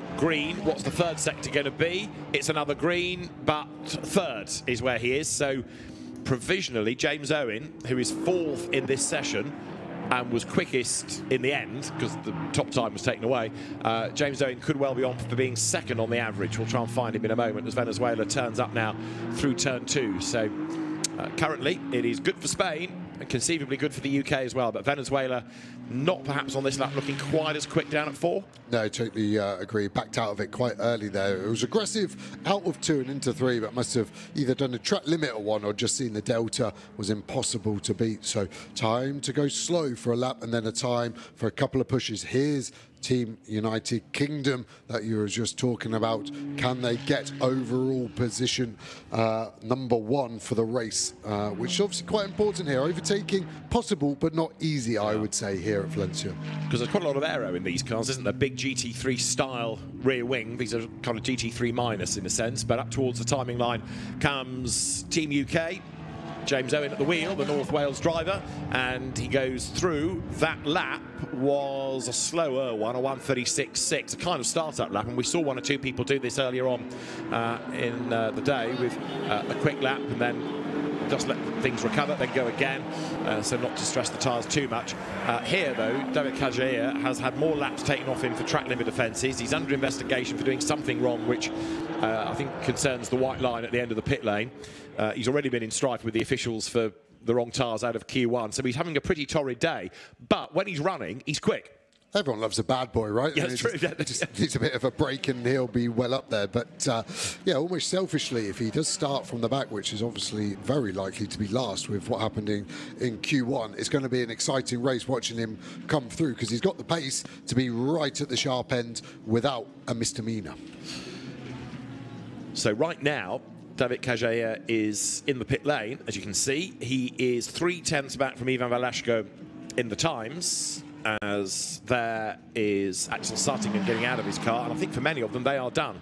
3 minutes to go. That's racer mum, or racer mom, for she's American, Lisa Clark, and having raced in the Le Mans support race for the Ferraris at the 24 Hours last year, no stranger to coming to Europe to race. 6 times she's won the Women's Cup in the Ferrari Challenge. And there aren't many representatives from the USA across the categories this year, but it's really good to have Lisa Clark here. Yeah, hugely experienced as well. And like we said earlier, the US Ferrari Challenge Series is so strong. So that's where Ferrari have done such a good job, haven't they, launching all of these series across the world now. It doesn't matter which part of the world you're in, you can race a Ferrari Challenge car. Good to bring them all together here for the Motorsport Games and see who potentially is the strongest out of all the nations. 2 minutes to go then. Lisa Clark is 10th at the moment, ahead of Portugal. She's in the pits, as we've seen. Portugal is still out on track. This, in the meantime, is Italy, 9th. Paolo Scudieri in Q2, he is 9th. But of course, it's the combined average that will determine the grid. And I suspect that even allowing for track limit penalties and everything else in the system, it's going to be a very jumbled grid, not necessarily what we think the order is at the very end. So Scudieri out of turn 14, heads up towards the line now. Doesn't run it out too wide. Good sector 1, not so good sector 2, and as he breaks the bead, he's up a place on the average, on the combined times for the grid. That means 7th for Scudieri. Yeah, good lap, really tidy. One more lap, everyone's starting now. And minutes ago, as we see Axel there out of his Team Germany car, just watching what's going on. Myrtle Motorsport there, very knowledgeable team within the Ferrari Challenge community. Not taking his helmet off yet. He's obviously not going back out, but he feels that's his little comfort blanket. If he keeps it on, it's going to bring him a bit more luck potentially. Now, Portugal currently at the foot of the times within Q2. So here, Alvaro Ramos trying to find effectively 0.8 of a second in order to go quicker and trump American Lisa Clark, but he's not been able to do so just yet as he comes up towards the line. So through goes Ramos, and that lap, no quicker. Yeah, you could say he was biding his time to start with, but no longer. He's hustling on under braking. See the car really quite leery, but then out of corner exit, just not letting the car flow quite enough, and that's some easy time. Unwind the lock on the power and carry it down the next straight. He'll be given everything. He'll know this is his last lap, so it is make or break to see if he can get himself inside the top 10. So Ramos, one of the relative few cars now out on track, because as you can see there are more and more sitting in the pits. But it's interesting, isn't it, that the session's at an end. I mean, there are 3 seconds on the clock, but drivers aren't getting out. I know they've got to drive the cars into Parc Fermé, but nobody, apart from Axel Sartingen, that keen to get out and watch what's going on. Ivan Velasco then, the fastest driver in Q2 and provisionally on the combined average, the pole position sitter as well. As a driver, it just always feels a bit arrogant getting out of your car before that checkered flag is thrown. So it almost feels like it's going to bring you bad luck or bad karma. So I used to do the same. I used to just sit in there, close the door, not to talk to anyone, didn't want to look at the timing screen and just hope that I was still fastest. And yeah, it just felt like you didn't want to bring any bad luck.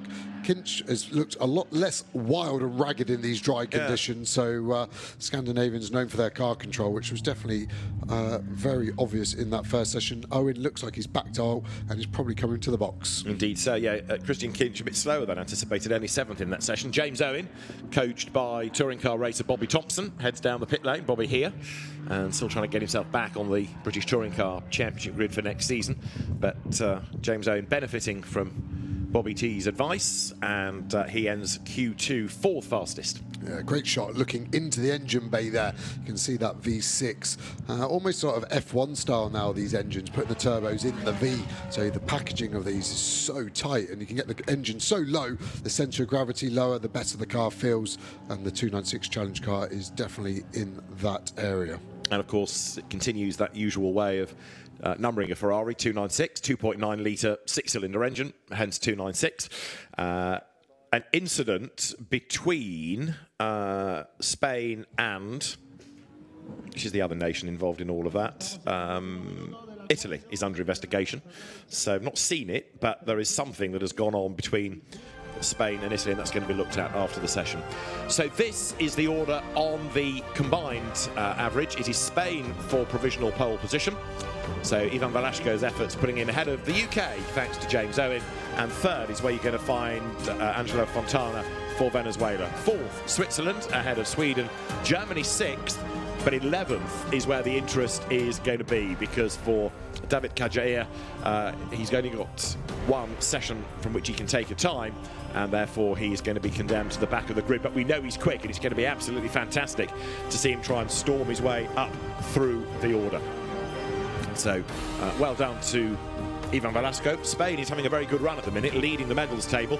There could be another medal, maybe a gold one, come the end of the weekend out of the GT single make category. The race 30 minutes plus a lap, and when we get to the race itself, we'll find out tomorrow whether it's going to be gold for Spain or not. Meantime, as the sun shines over the Valencia circuit, the Ferrari Challenge cars from the single make GT qualifying session make their way down to the Parc Ferme area, and the circuit will be given over shortly to more activity with touring cars and GT racing still to come, and rallying on track at the end of the day. In the paddock there is drifting. At the other end of the Spanish circuit here is the special zone for the auto slalom and for karting slalom, so there's lots to keep the fans happy. Also within Motorsport Games there's esports in the city centre, there's karting, and there is the cross-car tournament at the nearby new Aspar circuit. But it is Spain then that tops the times, courtesy of Ivan Velasco Sanchez, the best lap at 1:33.052 during Q2, and a job well done for Team Spain.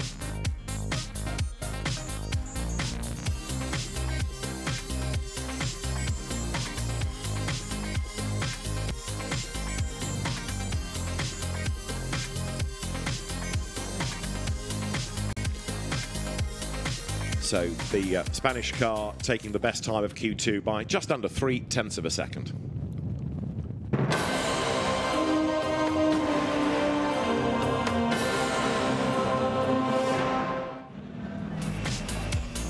The second qualifying session for single make GT, all for the Ferrari 296 Challenge cars, was welcome for the drivers in as much as it was a dry circuit this time after having to cope with the wet weather from earlier on in the day. Italy for Paolo Scudieri's efforts, quick early on as he tried to get himself up the order. Trouble for one or two cars though, and in the pit lane, One Nation finding it difficult to get a tyre change done successfully.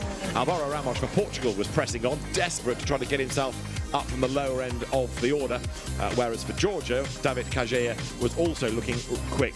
So too Switzerland, Christoph Herney, and he got himself up the order, but it was Axel Sartingen who was the first driver really to show good pace, but he did have a big spin at turn 14, and that rather compromised his efforts. Sartingen was able to recover, fifth in Q2. James Owen, though, was fourth fastest for Team United Kingdom, recent winner at the Ferrari Mondiale, the Ferrari World Finals. And for Team UK, fourth he would be behind Venezuela's Angelo Fontana. He, in turn, was just under half a second away from Georgia's David Kajaya, who is still being investigated by race control for an infringement early on in the session. But Kajaya certainly proved that he's got great pace. Not as good, though, as Spain, because Ivan Velasco Sanchez was the fastest, quickest in Q2, and on the combined average of the two sessions, putting himself on pole position for the 30-minute plus one lap race on Sunday. Very exciting stuff today. Yeah. It's all happening quickly, isn't it? It's brilliant. The paddock is completely buzzing. So many spectators. And what's really nice, the way that the FIA Motorsport Games works, is that the cars coming off the track and heading to Parc Ferme just basically walk their, tiptoe their way through the crowds, and everyone can get really close to these amazing cars, which we've just seen doing battle out on the circuit in the glorious Spanish sunshine. It's really, really spectacular. Of course, there are some 296s in the GT racing and the sprint racing and the endurance racing, but also these are the single make Ferrari GTs as well. So Spain going well so far since we've been here, which is good, and obviously that wasn't a great, didn't make it out to the grid for Germany there. Well, do you know what? If I see Spanish colours, I see German colours, I'm okay. Like, it doesn't matter to me. Once I see red and yellow, I'm happy because I'm also rooting for the Spanish team, of course, home team. There's an event happening, as you know. There are plenty of different streams. Karting Endurance, which is a 4-hour race with 3 drivers doing stints, is one of the races happening at the Aspar circuit. One of the crucial things about that is one of the drivers, every team, one of the 3 at least, has to be a female driver, has to be a woman. And in fact, the Portuguese team has an all-female lineup. And of course, a big part of the drive for the FIA Motorsport Games is to try and be more inclusive, to try and have gender parity across the board. And I believe we've got a guest who's about to join us who can talk a little bit more about that. Yes, she's joining us now. Hello, come here, bonjour. Thanks for joining us. Maybe you can tell us what your role is here at the FIA. It's great to speak to a woman because we've got many women competing and many female fans as well. So you can tell us more about that. Thank you so much. I mean, we are first of all very happy. I will just start by the girls who are sponsored by us from the Women in Motorsport Commission. We have 6 girls that are racing in the cross car mini category, and they're hilarious. They're from 8 years old to 12 years old. There's 2 of them that are like this small, but they are fighters and they're out there. They already did their practices. They're waiting for the race, and we are here to support them. As well as that, we have a big Girls on Track project that we did. We had more than 100 girls coming, so we had workshops with them. And of course, they didn't just come to that day, but they're also coming every day. They're more than welcome. So most of them came and visited the garages, saw some of the races. So this is like the grassroots for motorsports, and most of them were already introduced, but some of them just got to know motorsports here, and some of them wanted to find a way for improving themselves. Even one of them got to drive the cross car mini. One of the girls who participated got to drive the cross car mini for the first time this morning, so we were there as well. And we're also having, we're very proud that right now there are around 101 girls, women racing in the whole motorsport games. We have 1 woman racing in the touring, and we have a lot of women racing in the karting categories. And also in the slalom, auto slalom, we have a lot of women. And it's hilarious to see so much women, but our target is higher.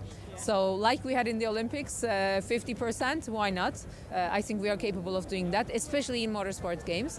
And looking at the progress and the numbers of women participating for the 3rd time now is much higher. So we are on the right track.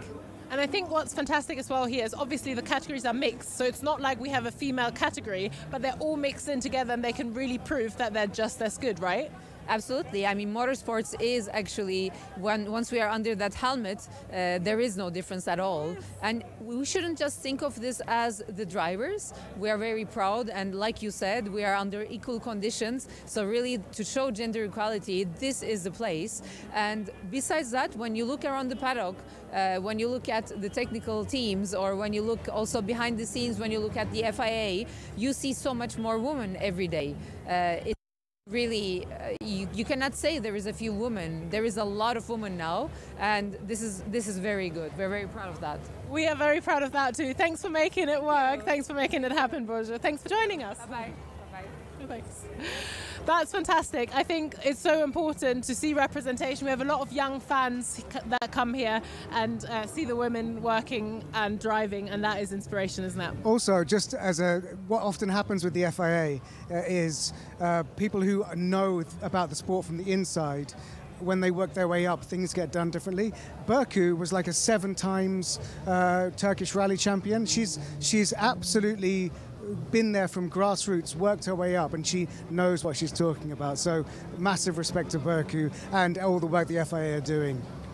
So we're going back into the action. Enough from us. Back to the F4 Esports. Esports, yeah.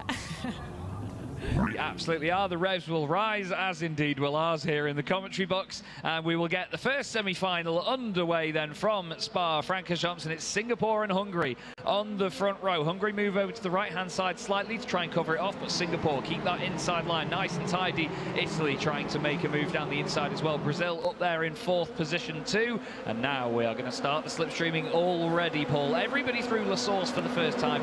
Nice and clean. That is an important element of this race. Absolutely, you mentioned it there. They're very fragile in relation to what we've seen in the GTs. You've got to stay out of trouble, you've got to avoid contact, but that's the fight for the lead. We're getting a bit excited, even though we don't need to, because this lead going to change 100 million times. But look at Brazil on the outside for the run down into Le Combe for the very first time. That's the Brazilian car, I think it is. A little bit on the grass almost. The outside line is where you are vulnerable, but that will become the inside line. And look at that for a move. That was so tidy, but very gutsy at the same time, though. You have to have the confidence in your fellow competitors to cut all the way across like that, back down the inside at Le Combe. We look here at Attila Bucci, the Hungarian driver, pulled off possibly the highlight move of the competition so far. Oh, there's cars off in the background of Brichet. That's the United Kingdom falling down the order, unfortunately, having a nightmare day. The United Kingdom, well, it's the Unitmare Kingdom at the moment, isn't it, to be honest? They've really dropped down.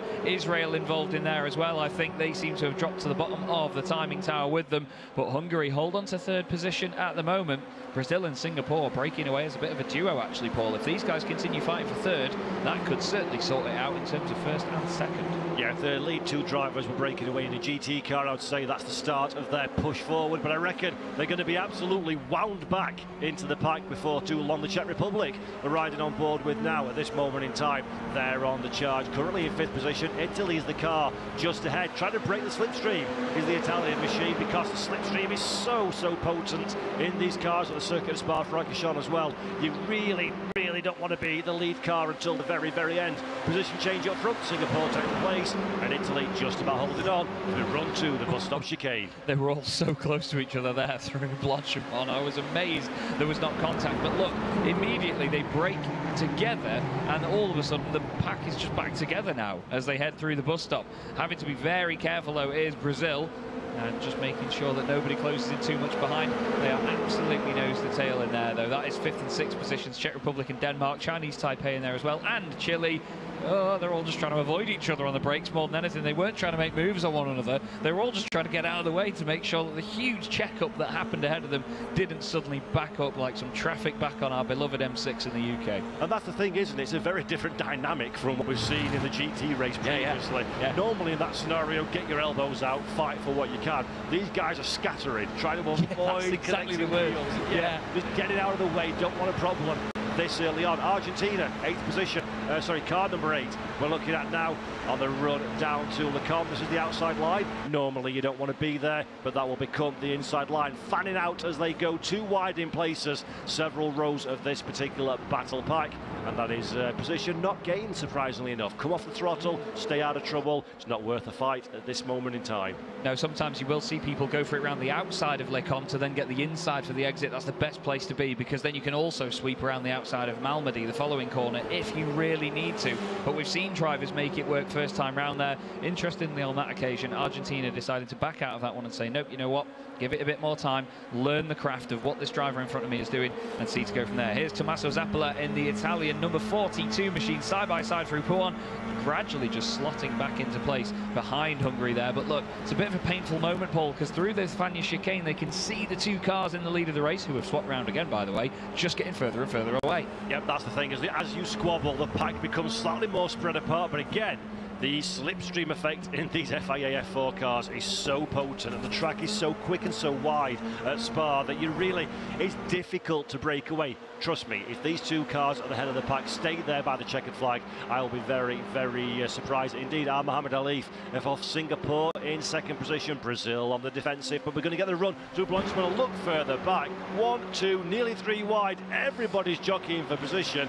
This is, I love these cars, Chaz. This is great stuff, isn't it? This has been one hell of an addition to the FIA Motorsport Games here in 2024, it's safe to say. Italy round the outside into the bus stop. That is gutsy as you like, but he's going to get it done. What about the cutback down the inside? Well, Hungary has seen that plenty of times before. They're actually blocked off here. It's the Czech Republic that are trying to come through now as well.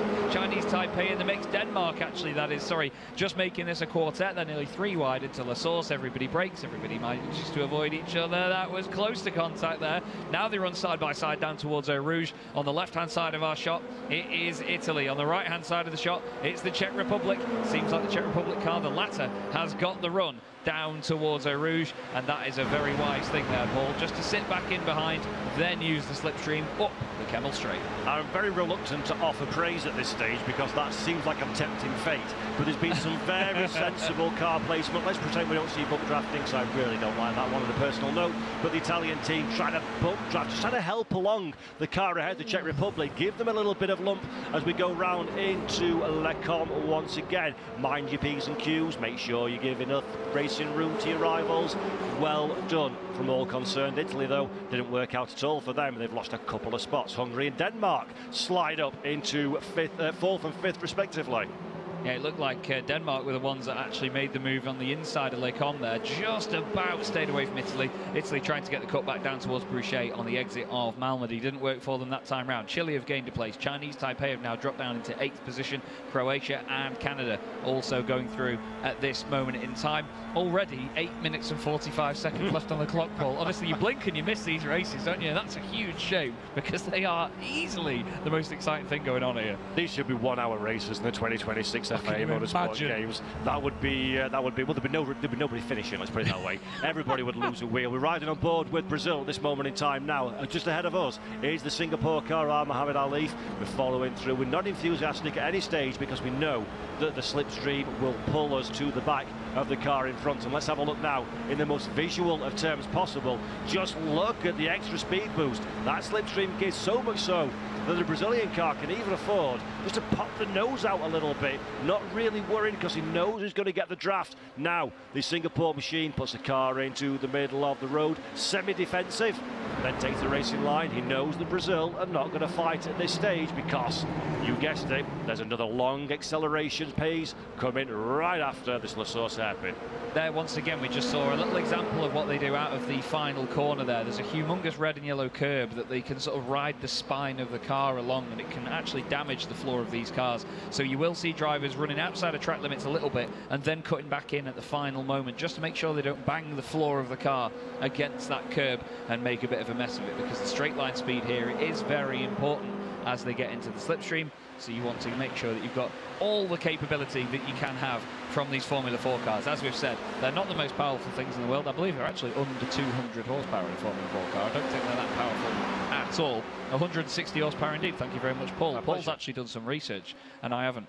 Brazil and Singapore side by side. Brazil back into the lead, although actually that's them sort of retaining the lead, isn't it? Because they've just sort of gone one way then the other with Singapore. Well, I must say I'm very surprised, but they're actually doing a really stellar job of maintaining that gap to the this little battle pack that we're looking at now. They're squabbling amongst themselves. Brazil and Singapore 2 seconds to the good at the front of the field, which is borderline unheard of in a car of this nature. So real big credit to the number 16 and number 45 in first and second positions respectively. Rasmus Christiansen for Denmark that we're looking at in this moment in time. Denmark currently in 5th position. Don't get too attached to that number. It won't stay the same by the checkered flag, I am sure. And Denmark have got Italy climbing over the back of them at the moment, with Chile keeping a watching brief behind, and Chinese Taipei just becoming a little bit detached, Chaz, from the battle pack up ahead. Yeah, they're in there somewhere. I know that much. There's just so many wheels and wings and things on show in that pack. There's just a bunch of cars all becoming one. This is one 20-wheeled Formula 4 car at this moment in time. But in the background as well, as you rightly say, Chinese Taipei, Canada and Croatia, they're not completely out of this. They're in the top 10 still, so they will be going through. They've then got a good 4 seconds back to Venezuela, so they don't need to force anything now to get through into the final. They've just got to actually pray that there isn't a mistake, which is interesting because in the GTs earlier they would have prayed for a mistake to bring them closer together. Hello, we've got an audience. This feels like a cheer cam time. Oh, here folks, we go. Give us a cheer, everybody. Yes, loving this FIA Formula 4 action, so they should, because we're too wide, not once but twice into the bus stop chicane. We like too wide, let's do it a couple of times at the same time, it's grand. Yeah, absolutely. We had 4 wide yesterday, the Formula 4s, and that didn't quite work, but as long as they keep it 2, sometimes 3 wide can work here at Spa, we'll remain entertained and everyone will carry on running in the race. Look at that for some defensive driving there down the inside. That was Italy and Chile side by side. I think Italy making sure they went all the way over to the pit wall to tighten up that first corner. Czech Republic now holding on to 3rd position ahead of Hungary. We ride on board with Nico Rubelar, number 25 for Chile. It's funny, actually. I think I've commentated on Nico on 3 different sims by now, actually, starting many years ago back in the Gran Turismo days. And now he's here on iRacing, loves the Formula 4 cars, and they're very karting-esque, as we've discussed here, Paul. You know, you can throw them into a corner, then deal with the consequences on the exit. It's very often the car is actually pointing the same way as the steering wheel. Yeah, really fabulous stuff. Picture in picture for Rubelot. Look at the concentration. He's got the outside line. A little bit leery if you're braking on the curb into the Lecombe chicane, but he gets away with it on this occasion. As a master of the vehicle and the surroundings around him, Nico really knows how to pedal one of these machines. And for Chile, it's a difficult position to find yourself in, because we've talked about this in previous FIA F4 races. There's that many cars in front of you. You've got like a quadruple slipstream effect. It's almost impossible not to overtake, isn't it? Yeah, absolutely. And the thing is, every time you go around a corner as well, there's all manner of potential outcomes going on ahead of you. If one of them just goes down the inside, any of these cars could suddenly just spring off in one direction with a tiny bit of contact and a spin. You've got to have your wits about you. It's hard to see through the car ahead. They may only have these skinny little rear wings on them and be quite narrow little race cars, but it is still difficult to sort of gauge a picture of what's going on beyond that car immediately in front of you. Here we are on board now with Tommaso Zappola again, the Italian driver, currently running in 6th place. And I can't believe I'm saying this, Paul. 3.5 minutes left to go. Where has that gone? Absolutely crazy sauce here at the circuit of Spa-Francorchamps in the FIA Motorsport Games. Let's have a look then from the Italian entry. We're on the TV camera just at the top of the airbox, having a look at the halo that protects the driver's heads in real life, not in virtual. That's no problem unless people get too excited on the rigs here in the arena. And it's almost looking like Brazil might be interested in a pass, as further back there's certainly an interest in a pass from Italy. Yeah, definitely. We're going to have 2 more laps to go now, then 3 minutes. There's the little example I meant earlier about running wide of that curb, not scraping the car along it and damaging the floor. Brazil look quite confident in 2nd place here. You know, Singapore going really, really well at the moment and making this look relatively easy, actually. It's interesting that it's the sort of easiest lead that we've seen in these Formula 4s, I'd say, because usually it's a massive battle pack like this. This time, the battle pack is a little bit further behind. Czech Republic have gotten lucky here, actually, Paul, because they're able to move away a little bit from all of this. Italy and Hungary remain side by side, but they filter in good sportsmanship down towards Eau Rouge, because they know if they went side by side through there, that's more than just enough of a compromise. Yeah, absolutely. These Formula 4 cars are wonderful. You can put them everywhere, but side by side through Eau Rouge is the definition of an unintelligent style. So here we go then. 1, 2, 3, 4, 5 wide almost for the run down into Lecombe. That filters back down to 3 once again. You don't want to be on the outside of that particular challenge. A little bit of a snatch break as well. A little bit of telltale puff of tyre smoke, and really need to give each other racing room. Just about managed to pull that off, and even running a little bit late on the outside of the corner. A small ripple of applause from the audience signifies their pleasure at that particular move, and that was that hopefully will wake a few people up in the rigs to say, calm it down, lads, this is a bit close. Yeah, I went from holding my breath to a sudden exhale there, because that was very scary moments. I tell you what, Attila Bucci knows exactly how long the nose of that car is. The wing almost filtered right underneath that rear wheel of the car ahead through Malmedy. That was mighty, mighty impressive. You could see a little tap of the brakes as well mid-corner, because he knew he was going to understeer wide into the car next to him if he didn't do that. It's great sportsmanship, because sometimes when you're battling this closely, you have to make that little compromise here and there. Slow yourself down for the sake of 1/10 of a second for you both to stay in the race, and that's really, really good quick thinking. Here's Portugal, David Sobrero in the middle of the pack. He's got Venezuela ahead, Barbados behind, and now we go back to the front of the field once again, because Brazil slipstreaming up to Singapore. Yep, so while they're still squabbling over who, basically this is a game of follow my leader. Who's going to be the leader into the last lap? If you're at this stage of the race on the final lap, you absolutely categorically don't want to be the point man going into the bus stop chicane, because you will be more vulnerable than a vulnerable thing in Vulnerableville. You really do need to avoid that situation. By the way, let's just cast my attention a minute to 10th position, the last of the cars that will make it through, and that is currently held by Croatia. They've got a big advantage over Portugal, who've managed to find a way past Venezuela a little earlier on in the race. Yeah, definitely. They've started to make a bit more progress, and now they're onto the back of that slipstream pack as well, and they've got a good gap behind them, so not too much to worry about at this stage. Really clever driving from these two at the front, though. They're not battling too hard. They're just cracking on with the task at hand. You could say, Paul, that they know their chickens, and they are doing a brilliant job of it. And this is the thing, you know, you could easily have a fight here, and Brazil will probably try and overtake Singapore at this point in the lap, but you won't see Singapore fight this one, I don't think, because they know they can slipstream them later to Blanchimont. Here we go. This is the move then to the inside. I'm surprised by this one, actually. I was sort of shaking my head as you said that. I thought Brazil would hold back all the way through this lap, but no, they've had their turn in the lead. It's not going to stay that way. Slipstream, as we keep saying, is powerful. These cars are relatively small, even though they're mighty. It's small in stature, mighty in nature. And Spa-Francorchamps is the kind of track where pretty much every corner you can overtake in an F4 car.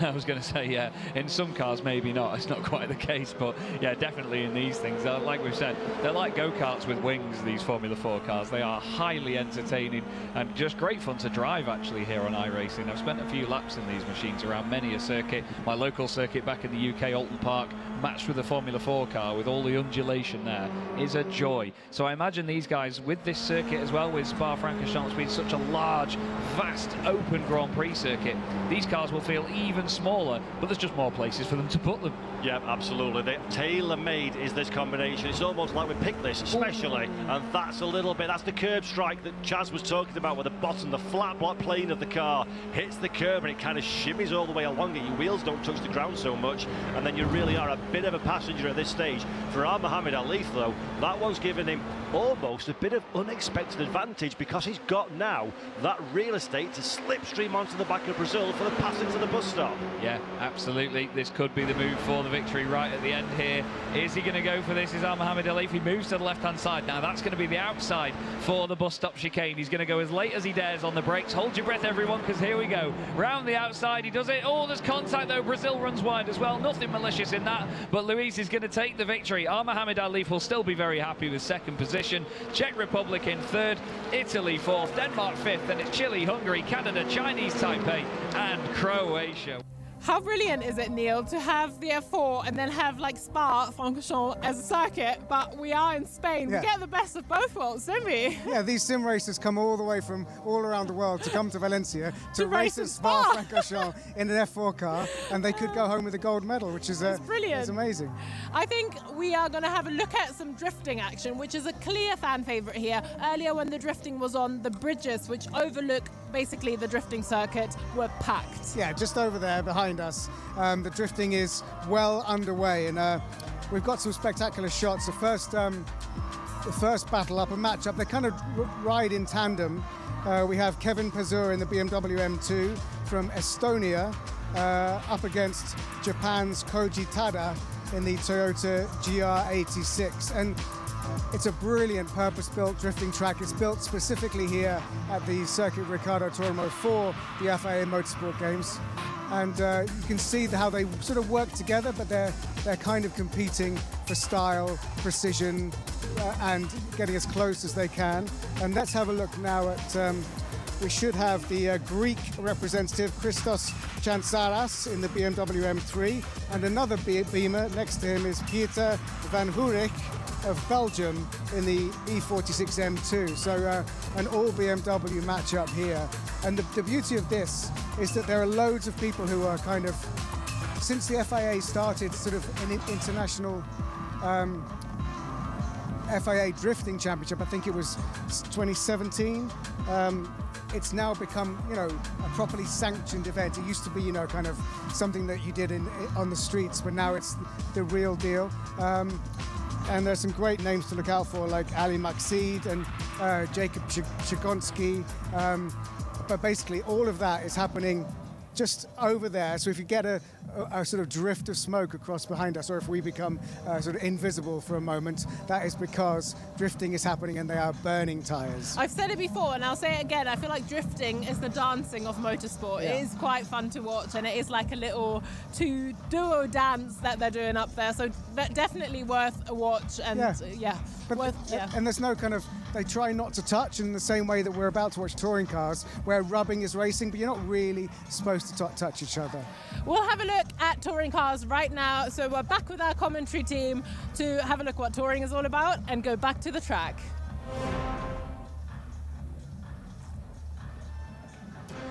Touring car action comes here at Valencia as part of the FIA Motorsport Games for 2024. The grid is formed for the qualifying race. It is a 25-minute race that we have in prospect, and the drivers then, after the qualifying session earlier on in the day, good to go racing. Touring cars are always spectacular, always dramatic, and running to the TCR international rule set, this qualifying race for the FIA Motorsport Games touring car category is going to be no exception. Joe Osborne and David Anderson are trackside. Argentina is on pole position. The sun is shining.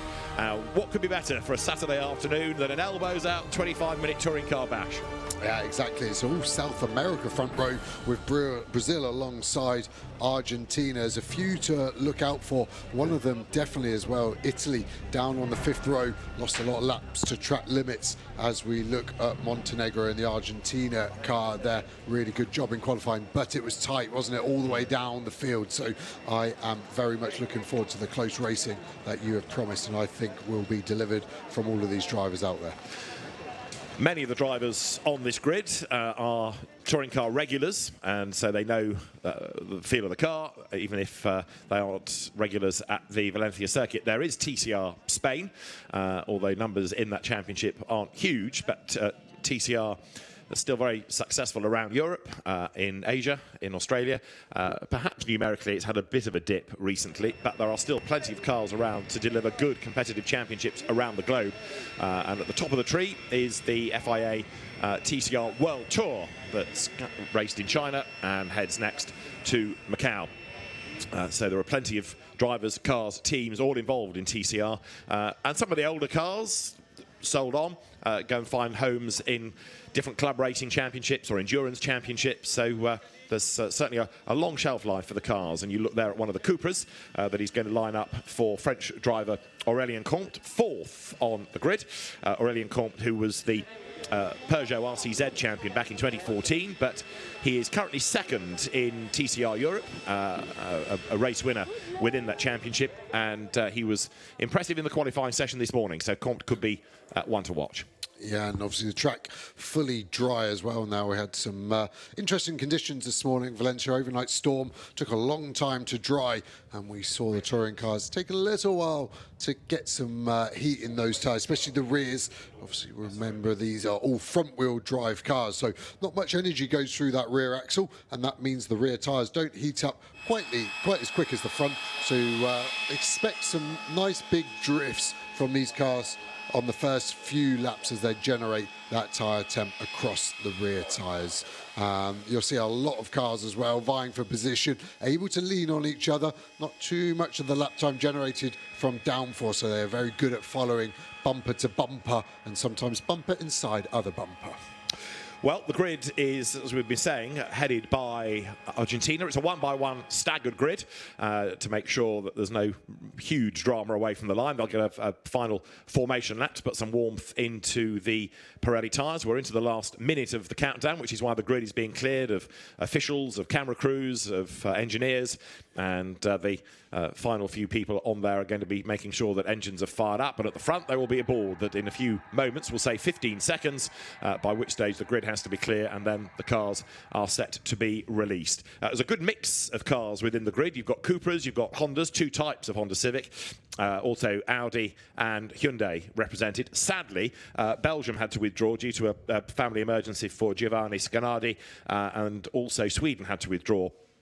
But we've still got a good global representation, and could Argentina scoop the medals? Well, we'll see, because it's Argentina and Brazil at the front, from Spain and France, and then Germany and United Kingdom. Yeah, we've got a couple of countries as well that we've not seen in some of the other disciplines, Bangladesh and Indonesia as well. Indonesia actually didn't set a lap time in those tricky conditions, lost control of the car, didn't they, through turn number 9, got stuck in the gravel and weren't able to rejoin for the remainder of the qualifying session. Green flag, and the cars are on their way. Yes, and then just to compound the woes for Indonesia. The car was worked on, having been hoiked out of the gravel, and it shouldn't, because it was therefore in breach of Part Fermé regulation, so €300 fine went the way of the team as well. So a bit of frustration all round. However, that was on a damp circuit that the spin happened. It's now bone dry, as you can see, although a bit of a twitch from the French Cooper there, of Aurélien Comte, going down towards turn 1. There are 1 or 2 drivers, you could argue, out of position on this grid, and let's have a look at how they line up then. Argentina and Brazil share the front row. Ignacio Montenegro, who races in Spain, on pole, and Brazilian Rafael Reis alongside him. Spaniard Eric Genet for the home country, for the home team, the medal table leaders, 3rd, and for France, Aurélien Comte starts 4th. 5th is Team Germany's René Kircher, and for United Kingdom, Jensen Brickley, the former Briscoe Mini Stocks racer and double saloon car champion back in the UK. He is ahead of Czech's Adam Kaut and Denmark's René Poulsen. On the 5th row of the grid, you've got the Italian driver Marco Butti, one to watch after losing lots of laps in qualifying for track limit offences. And from Canada comes Megan Tomlinson alongside. Then is the Turkish driver Zekai Özlem, and from Bangladesh Avik Anwar, with the last driver on the grid being Umar Abdullah after his spin into the gravel in the qualifying session. He did not do a lap, so he's up against it in terms of track knowledge here, but it's going to be really intriguing up at the front. You've got to say, Ignacio Montenegro probably does start as the favourite because he looks so good in the qualifying session. This is the qualifying race, therefore there aren't any medals at stake for this. What we're doing here is deciding the grid for the longer, by 5 minutes, main race tomorrow.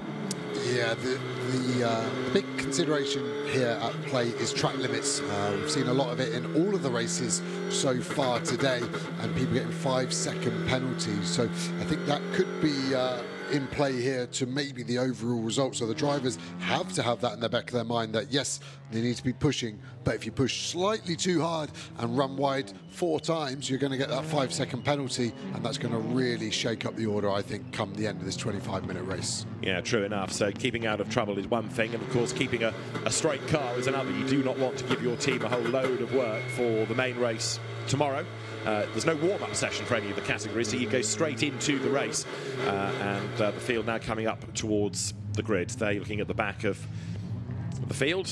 Team Germany, UK, Czech Republic, Denmark, and then the last few cars trickling into place. Marco Butti for Italy, experienced TCR racer. Disappointing, really, the grid position, but he kept throwing away the laps by exceeding track limits. And if he does it in the race, then it's going to be time penalty after time penalty. Yeah, he had 3 laps that were good enough for the front row, didn't he? And all 3 of them were taken away from him. So, yeah, he's got a lot of work to do at the start of this race. So Ignacio Montenegro, then, is the man on pole position. TCR South America champion, TCR Spain Winter Series champion. He's been a winner here in the past, and he's had a pole position recently, his first Valencia pole within TCR Spain recently. Well, now, another pole position. Could it be a race win? We'll find out very shortly, because the green flag is shown at the back. 5 red lights will go on, and when the lights go out now, it is blast off, and a good getaway by Montenegro from pole position. Not quite so good a start, I would say, from Brazil, and that means that Spain and France come up to have a go on the run down to the first corner. Argentina has already gapped the opposition. An absolutely demon start by Ignacio Montenegro, and so he will lead by 2, 3, 4 lengths maybe even on the run up towards turn 2. Marco Butti on the inside look for Italy with the tricolore colours, goes through. He's gaining places already. He's up behind the UK. Yeah, Germany as well, struggling at the start. They started 5th. They've dropped all the way down behind Butti now, and Czech Republic. Dream start for Argentina. Doesn't get any better. Look at the United Kingdom all up on the curb. Brazil really on the back foot, and the back foot gets smashed by Brickley. I think that's going to be damage for both cars. That might struggle to see him finish the race. United Kingdom, a lot of bodywork damage, rubbing on the front left. How's Brazil? A lot of smoke. I think that rear right is bent in. Is there some suspension damage? It'll be interesting to see. Yeah, so proper touring car race, isn't it? Elbows out, lap 1, contact. Jensen Brickley came out of junior stock car racing and knows how to look after himself in a big fight. Well, he's lost a place and he's got damage as well. So the Team UK car is going to struggle to the end, but I think Rafael Reis is going to be in the pits by the end of the opening lap. And we understand as well that Team Turkey has pulled off at the exit of turn 1. So problems for Zekai Özlem for Turkey. Rather umbustuous first lap then, but Ignacio Montenegro leads the way. But the good starting Eric Genet, son of Jordi Genet, is in 2nd spot and getting away from the rest of them. There is the battered Brickley for the UK. Fiesta champion, prior to that, Fiesta Junior champion, prior to that, Brisker Mini Stocks racer, but he's been really impressive in TCR UK, and he leads the TCR Spain Championship. So he's used to driving on Spanish tracks, even if Valencia isn't one that he's raced on yet up until this weekend. He stays out, 7th on the road, he's not pitting, but no doubt that bit of contact is going to get looked at. Yeah, he lost 2 places after the contact, and yeah, maybe a puncher, maybe they've got away with it, and more smoke coming from United Kingdom there. So both of them are definitely affected, one more than the other at the moment, but I don't think that United Kingdom car is going to finish this race with 23 minutes remaining effectively. Well, I think the team is going to need it in for a pit stop to at least have a look at some of the damage. But Jensen Brickley there, look, bodywork missing. He's hoping, I guess, that the bodywork that's fouling the tyre just grinds away before the tyre goes bang. Meanwhile, it is Argentina from Spain, from 3rd now France, up into 4th though is Italy. So the Italian car, Marco Butti, that started 9th on the grid, has made a really good fist of the first lap. Yeah, 5 places, obviously aided a bit with the United Kingdom and the Brazil car in shot here coming together. Sounds like they're changing that rear tyre, maybe the front 2 just checking.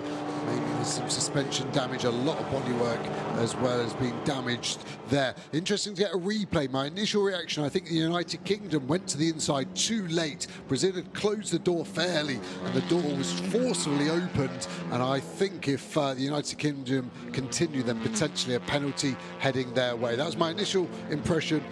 Maybe a replay will change the view on that one, but yeah, a little bit of damage, but also the pace isn't there in the United Kingdom car, dropping away now 2.5 seconds behind Germany, and they're still pulling away fast in front. But both Brazil and the UK need to keep circulating, because if anybody else were to drop out, that gains them a place on the grid for the main race. Rafael Reis has gone down a lap, but they still want to get that car back into the race for obvious reasons. Right, let's have another look at the start. Was Montenegro creeping at the lights there? We couldn't see the lights, but he went before everyone else. Yeah. And I would be surprised if everyone else was slow away. It may explain why his start was so good. I don't have anything on the timing screen yet saying they're an investigation, so they may be innocent, but yeah, definitely caught the eye, didn't it? As you see the Brazil car drop back here at the start. Remember, that started on the front row. France coming through well.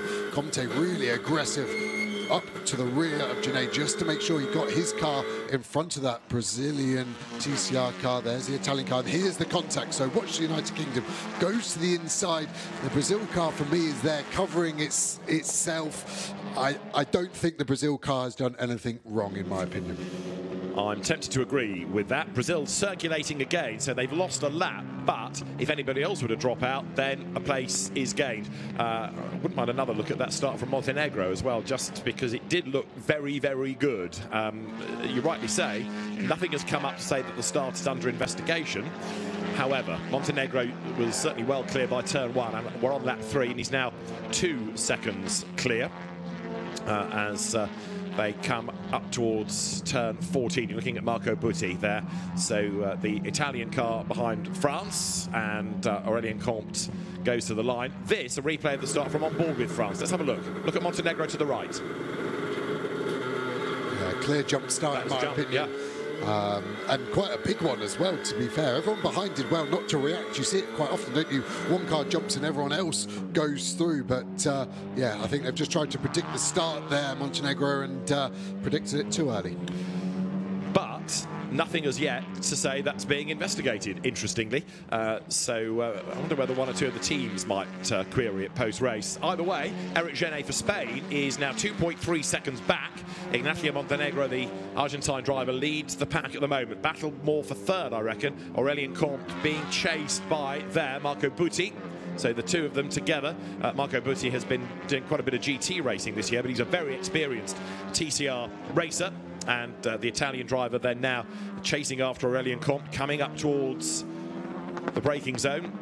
Marco Butti 9th in the World Tour, and Jensen Brickley with the damaged Team United Kingdom car is in the pits. I think they're even struggling to push it back because of the damage there. The team telling him to get off the brake. He was off the brake because he had no brake lights on, so I think that maybe explains why his pace after that incident was off what we'd seen from him earlier in the weekend. Now Butti in the Civic getting closer to Aurélien Comte's Cupra. So they come out of turn 12 almost together. Behind them is the fight for 5th, where Czech Republic's Adam Count and Germany's René Kirchhoff have got themselves together as well. But this is a good lap from Marco Butti. He is getting closer and closer, is he not, to France. So it's France versus Italy for 3rd place as they head up towards the line now.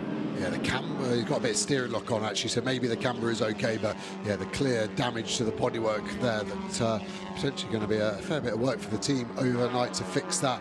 Should be a fair amount of spares. Quite a few teams running this Cooper. Obviously got a popular car in TCR and has done very well in numerous championships, so it is a very strong car to have. Rafael Reis has gone back out in that damaged Brazil car and has done the absolute best first sector.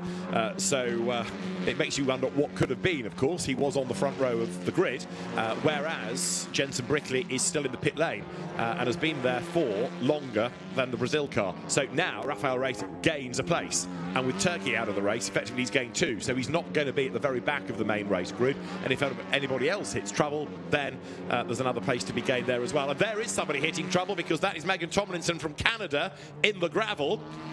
It almost looked like she steered into the gravel there, but probably under a big drama, and a start under investigation message now from race control.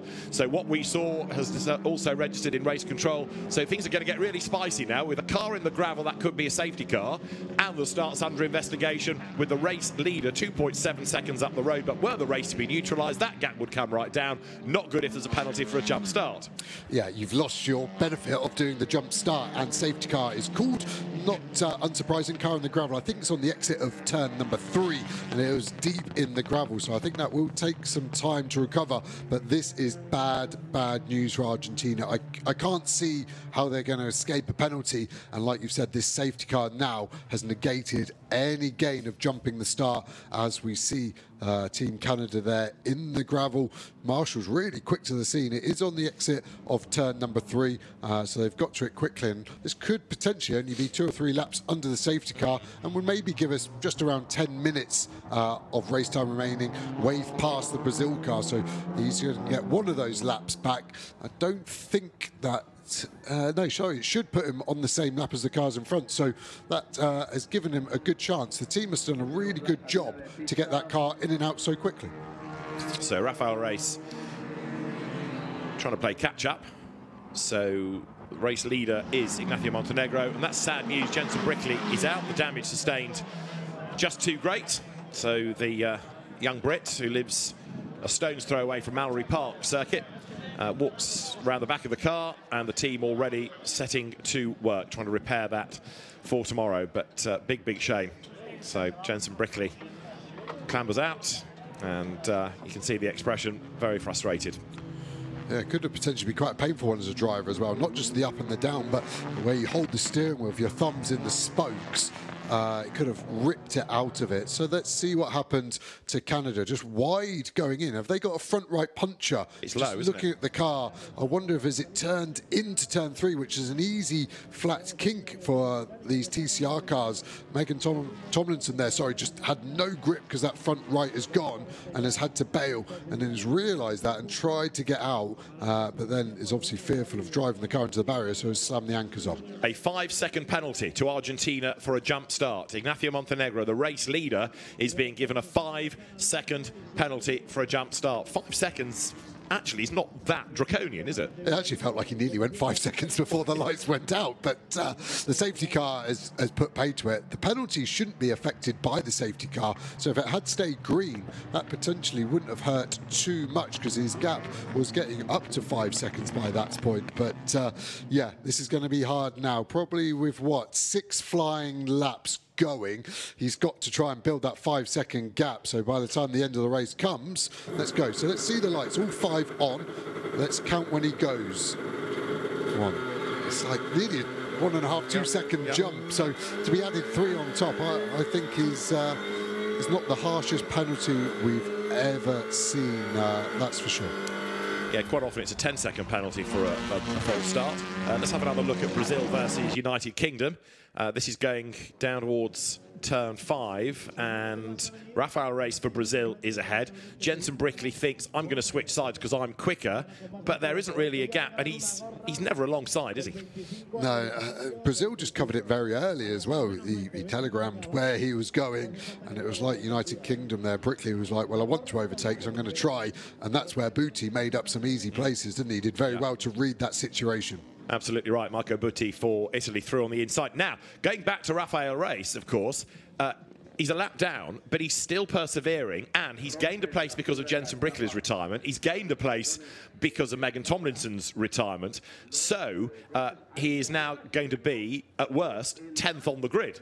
If anybody else falls off, there's another place to be gained. And he has now, courtesy of getting past the safety car, we reckon put himself back onto the lead lap. So Rafael Reis is back into the equation here. Yeah, it's a bit of a Disney fairy tale, isn't it? It shows you should never give up. And let's remind ourselves, just before the safety car, he'd done the fastest lap of the race as well. He's now second fastest. Argentina, Montenegro did just pip him by a few thousandths, but we've obviously got a fast car there for Brazil. It's at the back of the pack. That could be potential fireworks, and he will be fired up as well. Indeed so. So Rafael Reis on the restart is going to be a man to watch. He'd already done a purple sector before the safety car, so he's not that far off the race leader's pace. But, of course, he's going to be slower for the next few laps when we go green because he's in the traffic. He's got some overtaking to do. We've got the debris being collected from the road as well. So now, even if Eric Genet can't get past Montenegro, he just has to sit near him within 5 seconds, doesn't he, to take the race win. Yeah, and they'll be communicated that, and yeah, it's going to be interesting. The 5 seconds added on. Where do I think Argentina will drop to by the end? I think it could be as low as 5th or 6th, looking at people's paces, and I think that's where Brazil could potentially get up to, somewhere around Team Germany, maybe Czech Republic, depending on how quickly Brazil can sieve through the traffic as we go on board. You can hear the cars backfiring off throttle. Sound brilliant, these cars, and yeah, we're getting ready for a restart shortly. Indeed so. Right, you're on board then as the safety car speeds up and gets sideways. Alan van der Merwe, the safety car driver, charging along. Ignacio Montenegro now is up to turn 12, and it's now up to him to control the pace. So they all start to bunch up. It's going to be fascinating to see what he can do to try and stretch out 5 seconds. But Rafael Reis for Brazil at the back of the pack now, 10th. What progress can he make as the cars come towards turn 14?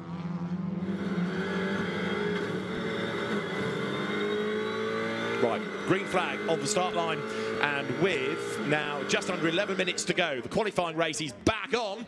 You can't overtake until you get to the line, but René Kircher for Germany in the background comes up alongside Czech Republic's Adam Kaut as they drop down towards turn 1, but it's the Hyundai on the inside of the Honda, so the Czech Republic fends off Germany as they turn now up towards turn 2. Marco Butti attacks France, so that's Italy on the inside trying to go by. Czech Republic gets attacked from Germany to say hurry up. They're still side by side for third coming out of the corner. Italy versus France. France to the inside line for turn 4. Aurélien Comte goes back through. Great racing and look clean as well so far. Italy now tucking back in behind Comte in the French team there, and I think his next chance is after this next left-hander. Can he get a run? Germany still close as well to the Czech Republic, looking really strong on the brakes. Both Italy and Germany taking chunks out the cars in front of them respectively. Brazil are past Indonesia as well now as we come into turn number 8. How are we looking under braking? Haven't seen any big lockups yet. Remember, these cars don't have ABS. Brazil now past Bangladesh as well. Denmark is next on their radar. So 8th now for Brazil. Rafael Reis away like a robber's dog on the restart here, isn't he? He's sliding his way through the traffic, but there's a bit of real estate to make up before we can get Brazil onto the back of Denmark. You'll see there the orange car at the back of the train, and there's the gap before the green and yellow livery of Brazil comes into play. But in fairness, Rafael Reis is gobbling up that gap hand over fist. Up front though, Ignacio Montenegro for Argentina still leads the way. And 9.5 minutes are on the clock as Marco Butti tries to find a way up into third. René Kircher for Germany to 5th, and it might be battered, it might be bruised, but it's still quick. The Brazilian car of Rafael Reis, who now makes that run up towards the timing line once again. Through comes the Cupra. Lead gap, though, is 1.2 seconds already. I think Montenegro is going to be able to get that 5 seconds cleared. Yeah, the first lap was brilliant. We didn't expect that, I don't think, from the pace we saw before the safety car. So maybe that Argentina car turns its tyre on slightly quicker, and then it's going to start to drop away again, because Spain were so quick and closing in on that before the safety car. So let's see. But yeah, at the moment, that 5 second gap would look quite positive. After one lap, that 5 seconds isn't going to hurt so much as I initially thought. So Eric Genet is trying to stay with him. He shouldn't have to worry about what's going on behind, should he? Because third and fourth are busy squabbling amongst themselves. France versus Italy then. There is Marco Butti in the green and white and red Italian tricolore colours adorning the Honda. And there's a bit of a gap back now to fifth. The Czech Republic-Germany battle, where they're absolutely nose to tail, coming down towards turn 8, where they've got to avoid those tyre stacks to stop people clipping the curb or cutting the corner. And Marco Butti heading down towards turn number 11, whereas behind, I think René Kirker's Honda has just dropped away ever so slightly. Lock up from Czech Republic's Adam Kaut, though. Yeah, and under pressure from Germany straight away with that small mistake. You can see Brazil now on the back of Poulsen in Team Denmark Honda. So are they going to be able to get past there? And then that, I think, does give Brazil a chance to get involved in this battle. We're looking, we've got 4 laps probably still of this race to go. So this is amazing how quickly it swung for Brazil from a disaster to damage limitation to actually a strong result. I'm not entirely sure how he got his lap back. I was convinced he'd gone a lap down while being in the pits, but maybe they just sneaked out in time. There's a bit of smoke from the... big smoke out of the back of a car there. Yeah, the Germany car's lost power, hasn't it? That is an engine failure would be my guess. Quite spectacular as well. Really given up the ghost. Done a good job to get out the racing line. Oh, wow. It's let go big time. I think that's the turbo when there's that much smoke bellowing out. But another place. Yeah, exactly. But yeah, I think Germany have done a good enough job. Is that behind the barrier enough? But that is a terminal failure. And again, that's going to be a late night for that team. Yeah, it's just gone through the little cut through. That was part of the rally stage, actually. So if it's put oil down, it's going to make it lively for the rally contingent in 2 or 3 hours. Right, Brazil still hunting for another place. So René Kirker was 6th. This is now the battle for 6th. It's Denmark versus Brazil. We have got just under 7 minutes of the race to go. And Marco Butti, Italy, finally goes through on the inside of France. Italy gains 3rd place. That move has been in the post for quite a while. Fair play, Marco Butti has worked hard for that. Yeah, textbook, sent it to the inside, got it stopped really, really well. Obviously calculated that over the last couple of laps since the safety car. Realised that's where he's strong, but Comte fighting back to the inside. But the Honda in front just got the power to out-drag us into turn 12. And Karen, look at that speed. They can take slightly different lines, runs wide in front, so now we've got the chance. Can we pop it to the inside into 14? Send it, France, you've got this. Decides better of it. Remember, this is a qualifying race. I got a bit carried away. France kept it cool, but gets a good run onto the pit straight. This battle has gone on for half a lap as we pit, and I'm not sure why. Yeah, down the pit lane comes France, and Brazil gains another place then. It could well be a gold medal tomorrow, just off a good grid position. But why France has pitted, because there didn't seem to be any problem with that. I'm not aware that he's got a drive-through penalty, but this looks like a drive-through penalty. Yeah, he's checking the time screen, he's going all the way through, isn't he? So there are drive-through penalties coming up on the screen there. So yeah, class 7 drive-through penalty. So yeah, he reacted quickly to it and just got it out the way straight away. But that is really hurt him in this qualifying race. And another one now is being given to Italy. So a drive-through for Italy. We talked about Marco Butti throwing away laps in the qualifying session. He's done it again in the race. So there's another place to be gained for Brazil. It's going to be 4th now. Yeah, it's a drive-through penalty race there between Italy and France. They were nose to tail before France pitted. So interesting to see who can do their Joker lap effectively fastest. But I can't wait to see that exiting turn 1, Italy versus France. When are Italy going to do their drive-through? We want to do it, I think, as late as possible to try and pump some fast laps in to give them a gap to France and give them the best possible chance. But yeah, this has swung back to this car so well. What can Brazil do? Has it got enough time to catch the car in front from the Czech Republic? I think probably not. There's the gap, but great result nonetheless. Yeah, I mean, it just gets him further up the grid from sitting in the pit lane with what looked like terminal damage to even be on the lead lap, never mind be gaining places. So Rafael Reis then comes up towards turn 14. You've got to say it was a brilliant job by the team to get that sorted out as quickly as it was to be back in the race. There's Italy then down the pit lane. So Marco Butti was in third place. He comes down the pit lane. Where is France? Yet to appear onto the pit straight. So that means that now we're going to have Czech Republic third. We're going to have Brazil fourth. And still 4 minutes of the race remain. That's Denmark. Right here, coming down the pit lane is Italy, looking for France in the background, coming under the gantry now. There's another battle going on here, look, between Bangladesh and Indonesia, and Marco Butti is ahead, but he's only now up to speed. Is he going to be able to stay ahead of France? He's not, so France goes back ahead. So Aurélien Comte back ahead of Marco Butti. That means France is ahead of Italy once more. Yeah, great battle. It's a shame not everyone had to do a drive-through penalty. Like I said, surprised Italy maybe didn't do another lap to try and build that gap. I think he overslowed the car coming into the pit entry as well. I think that was the difference. France did a very clean job of getting down to the speed limit and back up to speed.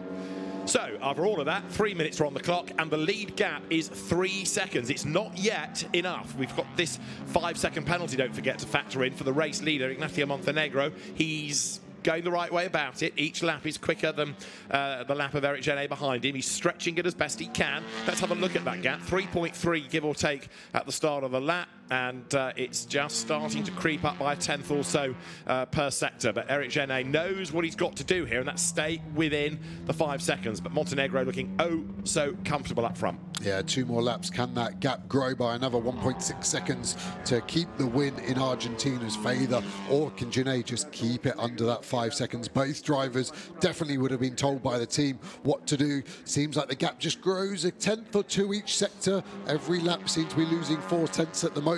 So you should be safe on that trend, but one mistake either way could swing the win in this qualifying race. 3.6 seconds. There is the most pointless of penalties being offered to Jenson Brickley. A drive-through converted into a 30-second penalty for causing a collision, but as he's out of the race, it's not really a penalty. No, because even Team Turkey didn't complete a lap, so I don't think it's going to change a single position. So, yeah, I think you'll just have to smile and say thank you for that one to the race directors. Exactly right. A grid drop for tomorrow would have been perhaps equally pointless because there's only one place to drop. Rafael Reis, in the meantime, is charging along, 2.6 seconds now behind Czech Republic. But for the lead, it is going to be close, this. It's 3.6 seconds in the first sector, another 4 tenths pulled out by Argentina over Spain. And then behind, you've got, as I say, Czech Republic, 2.6 seconds up on Brazil. That, again, I'm not convinced he's going to come down before the very end, but just to be on the second row going into tomorrow's race is a huge result for Brazil. Yeah, imagine offering him that when he was sat in the pit lane after lap 1 with what looked like a lot of damage. Team did a mega job to change the punch and tire. Genet hopping over the curb there. Turn number 12 gap now at 4 seconds. This is still tight to call. A second to find in one lap is going to be a big ask, but I think Montenegro is very, very pumped up here after mistake on the line. Pulling away way too early. Looks like he's got a chance to get away with it. Just saw a black flag there being offered to car number 99. That's Marco Butti. So I wonder what he's done. Is that more track limits? Let's have a look. It's not yet. He has had more track limit warnings, another 2. So it's 25 minutes, which will elapse this time, and then 1 regulation lap. So we're almost at the end, as you see France then getting through the traffic as through they come, and a black flag for Marco Butti for multiple track limit offences. So that is the equivalent of race control losing its rag, isn't it, really, and saying enough's enough, just stop now and come in. So Marco Butti being black flagged, which means report to the race director. It doesn't mean you're excluded. It's up to report to the race director. He may allow you back out, but effectively it's the end of the race because of the time on the clock for Marco Butti. We've hit the 25-minute mark. So at the end of this lap for the leader, there is the regulation lap. And that regulation lap could be the salvation for Ignacio Montenegro because he's 4.3 seconds up the road now. And by the end of another lap, should be further ahead. Yeah, it's up to 4.5 now, isn't it? So he's done a really strong job. But yeah, effectively that's the red card for Butti there in motorsport terms, and he's had a tough day, hasn't he, for track limits. He lost so many of his laps in qualifying, and yeah, he just needs to find a level he can drive at because he's obviously so quick, but it doesn't matter if you're getting off the track that often. Right, so there's the leader about to start the last lap. And Ignacio Montenegro now comes up towards the timing line. So the last lap board is there. He will go through, and he's oh so close to negating the penalty. Through he goes. Let's have a look at the gap. 4.4 at the last sector. And starting the last lap, he is 4.678 seconds ahead. So can he pull out just over 4/10 on the last lap? The evidence would suggest yes. I agree too. I think he might even get that gap by the end of this first sector. Just seems to be gaining more and more pace. Janae's being quick. Look at the gap all the way back to Czech Republic now, 8.7 seconds. Brazil closed the gap a little bit, but still at 2 seconds. So the Czech car has been quick throughout this race too, but these two really in a group of their own, and Argentina look like they're going to get away with that mistake at the front. So last lap, and as the cars come up toward the end of the first sector, job done. He's over 5 seconds clear. So Ignacio Montenegro has cleared the penalty that he was given for that jump start, and Eric Genet will be hugely disappointed about that because he's not been able to match the pace, bearing in mind they were all bunched up anyway thanks to the safety car. So he's lost 5 seconds really in the second half of the race. Yeah, 10 minutes. Yeah. It's been an amazing pace and metronomic as well from Argentina. Not seeing any track limit warnings either. So yeah, they've obviously got that Honda in a good place, and they're going to start from the best position for tomorrow's race. Who's going to get the medal in the TCR category? So Ignacio Montenegro, we were predicting at the start of the day, was going to be one of the favourites, and he has lived up to that reputation, hasn't he, in a lively race with lots of drama going on early on. Track limit penalties, Joe was suggesting, would be a factor, but have they ever been? Checkered flag in the qualifying race for touring cars. Argentina wins thanks to Ignacio Montenegro. Spain will be second, and Czech Republic set for third. No medals at stake here. This is just determining the grid for tomorrow's main race. So Argentina, Spain, and the Czech Republic take the top 3, but after a pit stop and big damage sustained early on, Brazil 4th is quite a result. Then you've got René Poulsen heading for 5th for Denmark, and after a drive-through for track limit offences, 6th for France. He's going to be provisionally Aurélien Comte. He's on his way to the line ahead of the Indonesia and Bangladesh battle. So out of the 13 that started, only 8 make it to the end, with engine failures, with damage, with black flags for track limit infringements. Again, I hope race control haven't booked an early dinner, because they're going to have quite a lot to look at this evening. There's a lot to take from it. Yeah, just hope the cars with the damage that didn't finish get a chance to be repaired overnight. Obviously, the German car had a big terminal failure there, and the British car having a lot of damage as well. See the cars going offline, just getting the pickup to make sure they're okay on weight and ride height, but great job by Montenegro there, really in a class of his own pace-wise, wasn't he? Yeah, somebody that came from single-seater racing into touring cars, ex-Spanish F4 racer.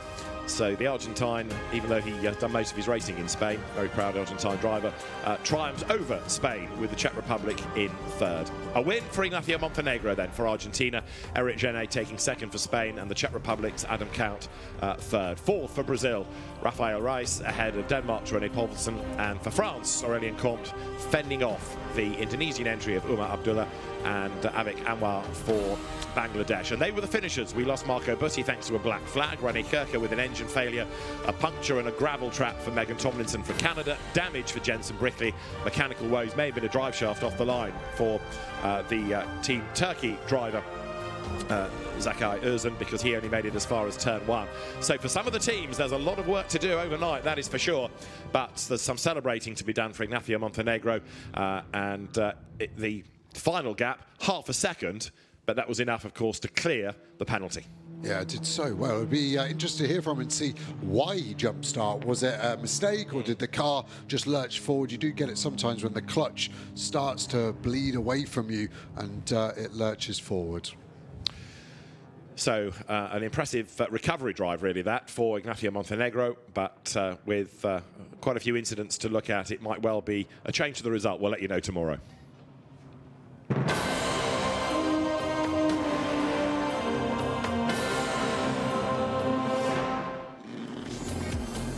A jump start for Argentina from pole position would be one of the talking points of a very dramatic qualifying race for touring cars. Turkey had a mechanical problem off the line and that car retired at turn 1, but as it was going to be Argentina from Spain and France turning into the first corner, it all kicked off on the opening lap between Brazil and Britain. The United Kingdom entry trying to get up the inside. Jenson Brickley bounced off the back of Rafael Race. He would have to pit with a punctured tyre and some damage, and Jenson Brickley's car ultimately had to pit and retire with the damage sustained to the front corner. He was out, but Rafael Race continued, and as others hit problems, so he was able to gain ground. And then, when the safety car was called for Megan Tomlinson off into the gravel with a punctured tyre, he got back onto the lead lap. He was at the back of the queue on the restart, but started to carve his way through the field. And as other people were being given drive-through penalties for track limit offences, it all played into the hands of Rafael Race from Brazil. Up front, Ignacio Montenegro had to try and pull out 5 seconds, and he was able to do that on the last lap, as a great battle between France and Italy was interrupted when both drivers were given a drive-through penalty, and René Kircher for Team Germany had an engine blow at the end of the pit straight. The car was in a safe place. The battle carried on. Finally, Italy overtook France, but they were both given drive-throughs, and Italy ultimately given a black flag as well for repeated track limit offences. No such drama for Ignacio Montenegro, though, as he was able to build a commanding advantage over Eric Genet. It was Argentina from Spain, from the Czech Republic in the end. The winning margin, half a second. Well, it was 5.5 really, but the 5-second penalty didn't matter as Argentina came through for the win, and Argentina will start on pole for the main race on Sunday. A little bit of carnage at this touring qualifying race, but I hear that is quite normal. Yeah, it's classic. Track limits, taking each other out, rubbings, racing. It's great to watch touring cars here in the qualifying. And also just pointing out that we spoke to Ignacio earlier today. Argentina will be on pole for the big gold medal race tomorrow. It's exciting. He's such a great man, listening in on that little chat you had with him earlier. Very humble and super excited to be here. You asked him about what it means to represent his nation, and he had a little chat to his fans, and I'm really happy that he made it. Obviously I have no relation to Argentina at all, but I'm really happy for him to have taken pole. Yeah, but there's a lot of people who've got a lot of work to do to work their way up through that grid. Some talented pedallers who will do their very best to get a medal at the very least. But yeah, he's strong out the front. You mentioned medals. We've got a medal race coming up, which is the karting endurance. 4 hours of racing, and the medals are up for grabs right now. So let's have a look at the start of that race. The medal race in karting endurance for the 2024 FIA Motorsport Games. We head to the tram lines then. It's a rolling start for the endurance. 4 hours is about to start ticking down here in Valencia. Are we green and racing? Yes, we are. As the field gets going, it's a brilliant start for everyone. Locks-ups in the inside. They're 3-4 wide and a spin. And round goes the 17. That is the Netherlands going backwards, and already at the start of a long 4-hour endurance. They will be starting it from the back. Well, the positive way to look at this, if you're going to have a problem in an endurance race, you'd rather have it on the first lap than the last lap. Through and out of turn 6 they go towards one of the fastest parts of the circuit. They're going to be flat out here in these Sodi RT10s. Coming into sector number 3 now. It's a good start for Hungary. Oh, some more dramas. I think that's Estonia going off the circuit there and having a bit of a problem. It's going to be a bit nervy, particularly in the mid-pack in these early stages. There's been a good start for Poland. I can see that it's Gustav Wisniewski in the blue and pink helmet, who's started very, very well, is up to 3rd place. So let's count them through at the end of the first lap of many here in the team endurance, the karting endurance final. It is the number 14. It's Israel leading this race. Slovakia, though, have taken over, and a great move there from Simon Tchaikovsky in the black and white helmet going through into the lead of the race. We've got our first investigation flag of the race. Czechia in the number 6, who started towards the back of the field, have captured the attention of the race officials. Who's had a good start out there? The United Arab Emirates team are up 7 places to 5th place in the early stages. Here is the fight between Poland and Hungary for third place. Good starts as well for the United Kingdom. There's a problem there for team number 24. That is Chinese Taipei, who started towards the back of the field. I think that's Sai Po-ting, who's had a slight problem there. Still very early stages of this race, and we're already starting to see some duos forming out on track there, Anthony. We are indeed. Slovakia and looks to me like Israel there working well together at the front of the field, and this is, I suspect, going to be the case for a lot of them, as there's a spin in the background, the exit of turn 18, and who has gone round there? It's the number 21, Serbia. Oh, that's a nightmare for them in the early stages. And already, look, you can see the debris that they've kicked up on the circuit with that gravel there. That's going to cause them a bit of trouble here as well. This is why we talked about it earlier. That, one of the keys to this race is keeping yourself out of trouble. For those at the front of the field, they'll be quite happy with this, get into a rhythm. I think lots of teams will be looking to do at least 30 minutes for this first stint. There is it all just kind of checked up ahead of Serbia. I think it's Nikola Milkovic in for them for the start of this race. They won't have lost too much time because of that. Look at this, Spain, silver medalists back in the Marseille Games. Great move there, very strong team. One of the favourites, I think, the Spanish squad. You've got some well-known drivers in there, Jose Perez, Germán Sanchez, but particularly former W Series driver Balan Garcia. Lots of experience in endurance disciplines, on the podium in LMP3 in the European Le Mans Series early this year. Exactly, so fantastic group of names involved in this one. We've got, like you say, karting enduro drivers. We've got former Formula 3 drivers, former Formula 4, LMP3 drivers. You've got the likes of multiple different disciplines out there on circuit in form of gearbox categories as well. So much GT racers as well also out there. A great smattering of drivers. We'll be talking about them across the entirety of this 4-hour race. Belgium now with the fastest lap of the race. Last year's winners are now trying to close in on the field. They are in 8th place at the moment, and I've got quite a bit of traffic in front of them. Spain have now got the clear air there in 3rd place. They're tucked right in. They're going to try and close that gap up to the front runners all the way throughout this, but already 5 minutes in, Andrew, and my goodness, look at the ups and downs we've had out there of positions. Got drivers with teams with 7 places gained, United Kingdom, Czechia, also 7 places gained, Peru, 7 places gained, but then as well you've got teams who have had the bad starts as well, most notably the Netherlands after their early spin at the beginning of this race. Yeah, and one of the key questions I think in this first hour in particular is, will any of those teams change their strategy now for the opening part of this race? It's not going to be the deciding part of this medal race. There's a move here from Israel, Jan Pinto down the inside, and Pinto for Israel takes the lead from Slovakia down into turn number 1 there. To go back to those strategies, so we know there's one fuel bowser. We know that means there's going to be a big challenge. Communication is a huge part of karting endurance racing, but ever more so with the situation that we've got here.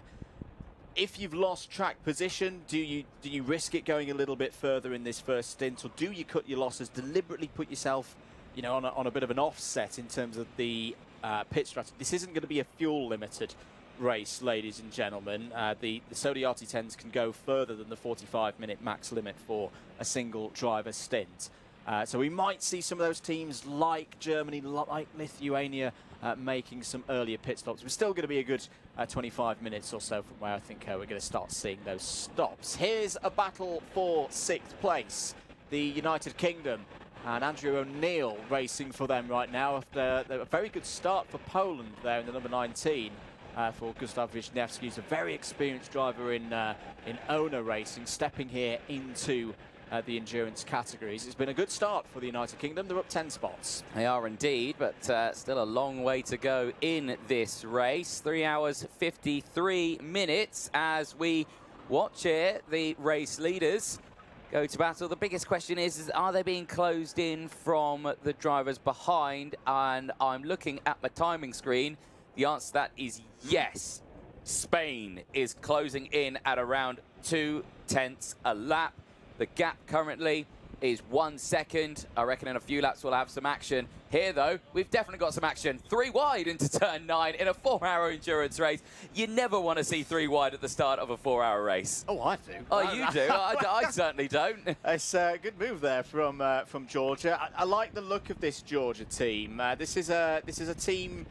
We've not got this in throughout the whole field, but this is 3 drivers who all raced in the Marseille games. Yes. So they know the format. Yes, there's subtle changes to it. Again, that fuel strategy is going to be a bit different in this edition, but they finished just off the podium, just missed out on a bronze 2 years ago. They've got that experience. I think it's Archil Chimakidze in for them at the moment. And yeah, keep an eye on Georgia in their number 10 car, running nicely, 4th 2 years ago. Yes, lost a few positions at the start of the race, but plenty of time to work their way back through. Yeah, they certainly have. Well, now you can carry on watching that karting endurance race for the next 3 hours and 50-odd minutes on the separate stream on the FIA Motorsport Games YouTube channel. You're not going to miss anything. If you want to watch the live racing, it's all there for you. But we're trying to give you an all-round view of what's happening here at the Motorsport Games. And who better to talk to about that than Stefan Rattel, who's the founder and CEO of SRO Motorsports and really the brains behind the Motorsport Games. So, Stefan, take us back in time when you first thought of this idea. Where was it born, the inception, and the journey to get to where we are now? First of all, you need to be, I think, fascinated by the Olympic Games. That was number 1 with me. The first one I remember having watched was Montreal in 1974 with Nadia Comaneci and everything. For the kid I was, to see someone almost my age becoming so famous, I think that was an aspiration from the start, and then being passionate about motorsport and frustrated that there was, and still there is no motorsport of any kind in the Olympic Games. So after waiting and waiting and waiting, the good thing would be to try to do our own. And the first one was during the Beijing Olympic Games, and at the time I was promoting the first races in Dubai, and at the time when Dubai was, you know, everything $1 million this, $1 million that, and they were building the circuit in Dubai, and I had the idea, I said, we have to do a motorsport game we have to do the Olympic game of motorsport in Dubai. It didn't work, but the idea stayed in the back of my mind, and one day the opportunity came because the FIA wanted to do a World Cup for Pro-Am drivers in GT, and I said that's a bit difficult to promote. Maybe we could do something based on nations, and then we created, we had the opportunity to do it in Bahrain. The first, it was the FIA GT Nations Cup. We managed to put 20 nationalities together, and then looking at it, it was a night race, you know, it really looked great in Bahrain, and then I was with someone from the FIA, and I said, now, we really need to do the Olympics of motorsport with other categories, and we made it. Now, you've already had 2 editions prior to this one. Are you already thinking ahead of, in 2 years' time, is there going to be an even bigger version? What's the end goal? I mean, you know, the end goal is to make it bigger and bigger and bigger. I mean, you know, we started with 1 category, then we did 6 categories, then 16 categories, then 26 categories. We started with 20 nations, then we had 49, then we had 72, here we have 82. I think the Mohammed bin Sulayem, president of the FIA, said it in his speech. The goal is to have 100 nations with 1,000 drivers. That's the goal, and of course we have to make huge progress in media, and to go to, you know, to have many cities wanting to host it, and then we win the day. Now, of course, this was all born out of GT racing initially and your background in GT racing, but how much joy does it bring you to see all the different categories that we now have at the FIA Motorsport Games? Run through, you know, all the different categories that we have and how much you like to see them. You know, exactly. I'm known globally as the GT man, but, you know, when you create something, it evolves as it progresses, you know, and initially it's true, we were GT touring cars, and we see it's not the grid that are easiest to assemble. And you have here at the Valencia circuit, where we also have Aspar, which is the other circuit with the karting. And in fact, I discovered many of what we could call grassroots motorsport categories. And they became really the center of the FIA Motorsport Games, and with so many different nationalities. If you go there in the karting, I mean, you have all these little tents, and I mean, you have 50 languages being spoken within 300 square meters. You know, it's really, and that is really the feel of the motorsport game. And I discovered drift, which is absolutely fabulous and super with a crowd, which is super popular. So I went to follow the rally yesterday. So basically, thanks to the motorsport game, I discovered motorsport in its entirety. We just saw some clips of the different categories that we've got. You said the goal is to have 1,000 contestants from 100 nations. Are you also keen to get more and more categories of motorsport in? Are there any more to discover? I have to say that on categories, we're kind of okay. We could have cross-country one day, we could have Formula 3 one day, but we need every grid to be full. And don't forget, as I said at the opening speech, we're going through the tough way, because in the Olympics, you can have different athletes of the same nation competing in the same categories.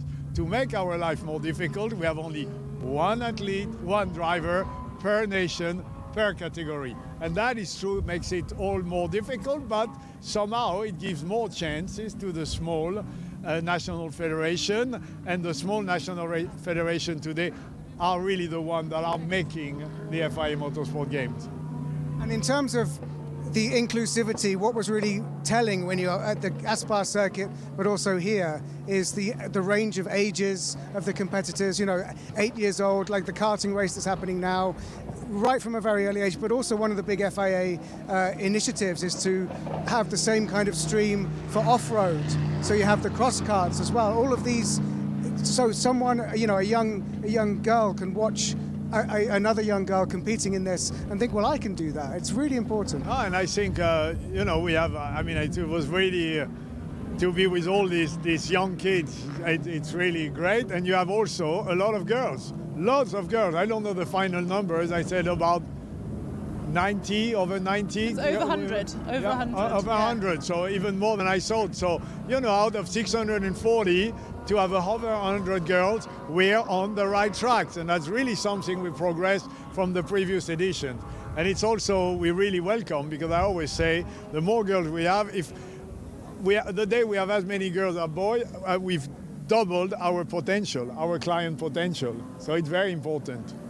What about the fans? Maybe a word for the fans, because you're super international when it comes to the nations competing. What do you hope to see from the people who come here to watch this and who watch it on the stream? I mean, I think it's, as a fan, it's great, because in one day you see so much, and if you're ready to drive 30 minutes, you're going to see even more, and you drive another 30 minutes and you see rally. So for a motorsport fan, you see everything in a day. And I think that, but you know, to get more fans, we also need this event to get more recognition.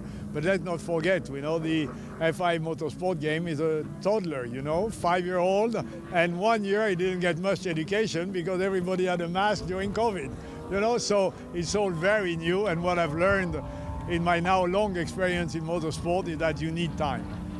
You need time to develop anything.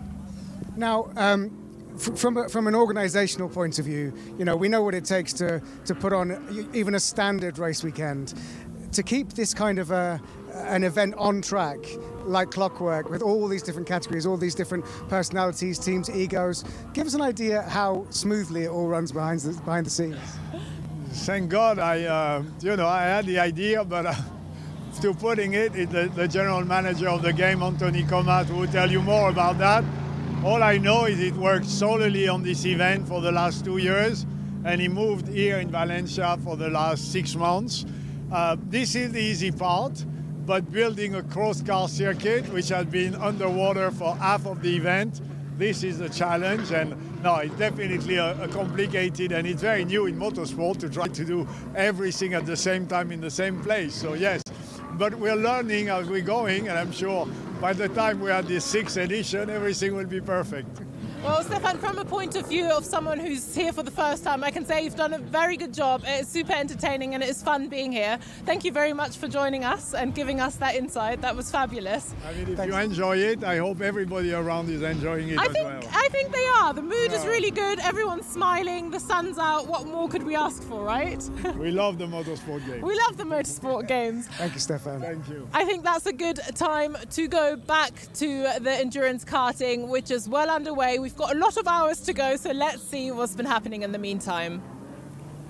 Can get around and get on their pace on one of either pedal settings, for example. You might have a driver say, okay, to save us having to change pedals from driver A to driver B, you know, I'll be driver B and I'll race with not my optimum seat position or pedal position, but you know, I'll be able to handle with that, maybe be half a tenth off, as opposed to fumbling around trying to get the pedals changed to get that optimum setup. It depends really on how the adjustment mechanism is for either or, because I remember on some Sony rental cars back in day of in me, your old life. yeah, exactly, in my old life, they would have under the seat, you would have like I don't know what they're called, but like a latch.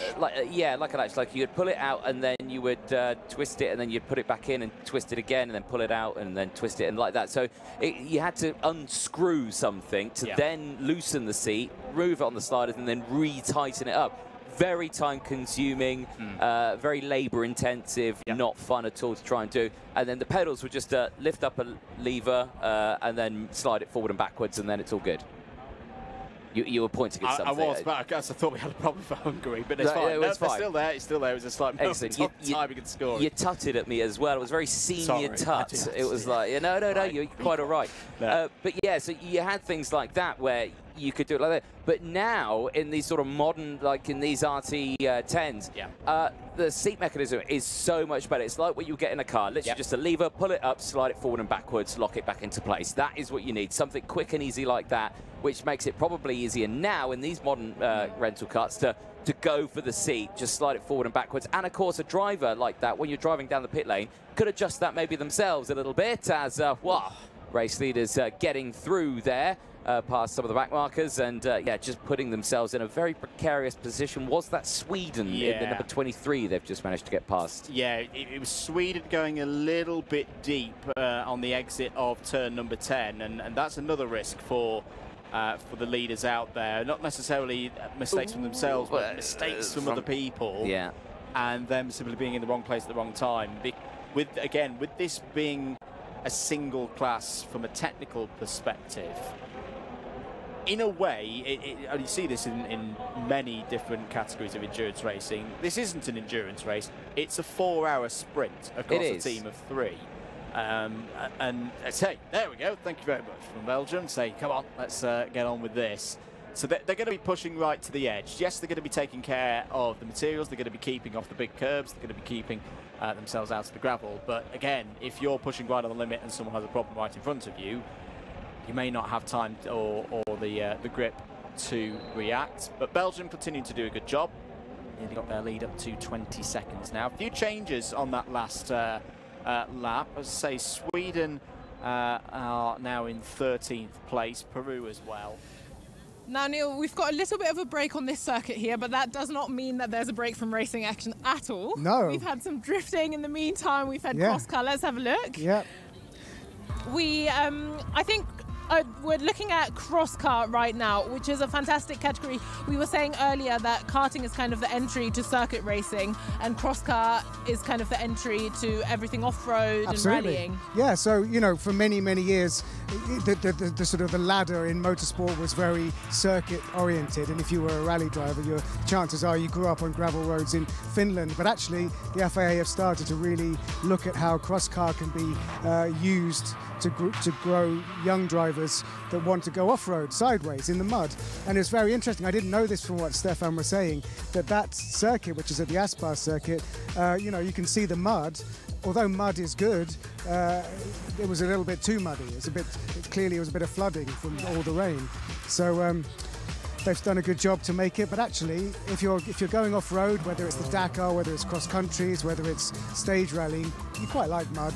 You're not going to be scared of that. Also, on tarmac, we've got the drifting.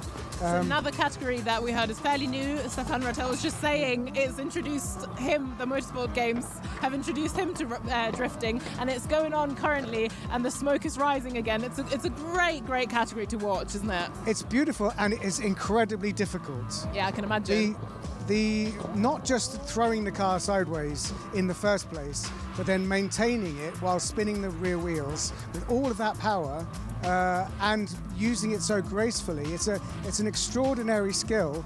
I mean, people kind of think of it as just hooning, and you know, there's all the kind of Japanese heritage and the illegal street racing, or the origins of it. But now that it's legit, now that it's kind of gone non-renegade, it's still sort of retained some of its cool. Yeah. And so when you're in there and you've got your cockpit is full of tyre smoke, but you're doing something that's so precise, and you're feeling with your butt cheeks, you're feeling with the foot of you know, the bottom of your foot, every sort of thing that the car is doing to be on the very edge of grip, trying to be as graceful but as aggressive as you possibly can be. And to be honest, it was really nice to see Stefan's eyes light up, because he said, I've discovered drifting thanks to the Motorsport Games. And I think one of the things that makes this category so special is obviously going into the track, you have one person leading, one person following, so you're really heavily dependent on your competitor.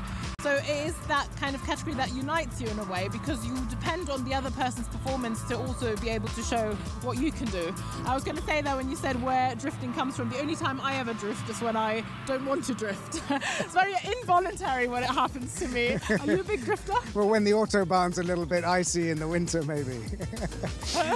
Okay. Yeah, so we're all about the medals. We had a look at the medal table earlier today, but while that karting endurance race is happening, we've got another big medal race, haven't we? It is time for GT. Medals are up for grabs, so I think it is important to head over there, because this is where everything is happening, and GT is ready for some podiums. So over we go to our commentary and GT.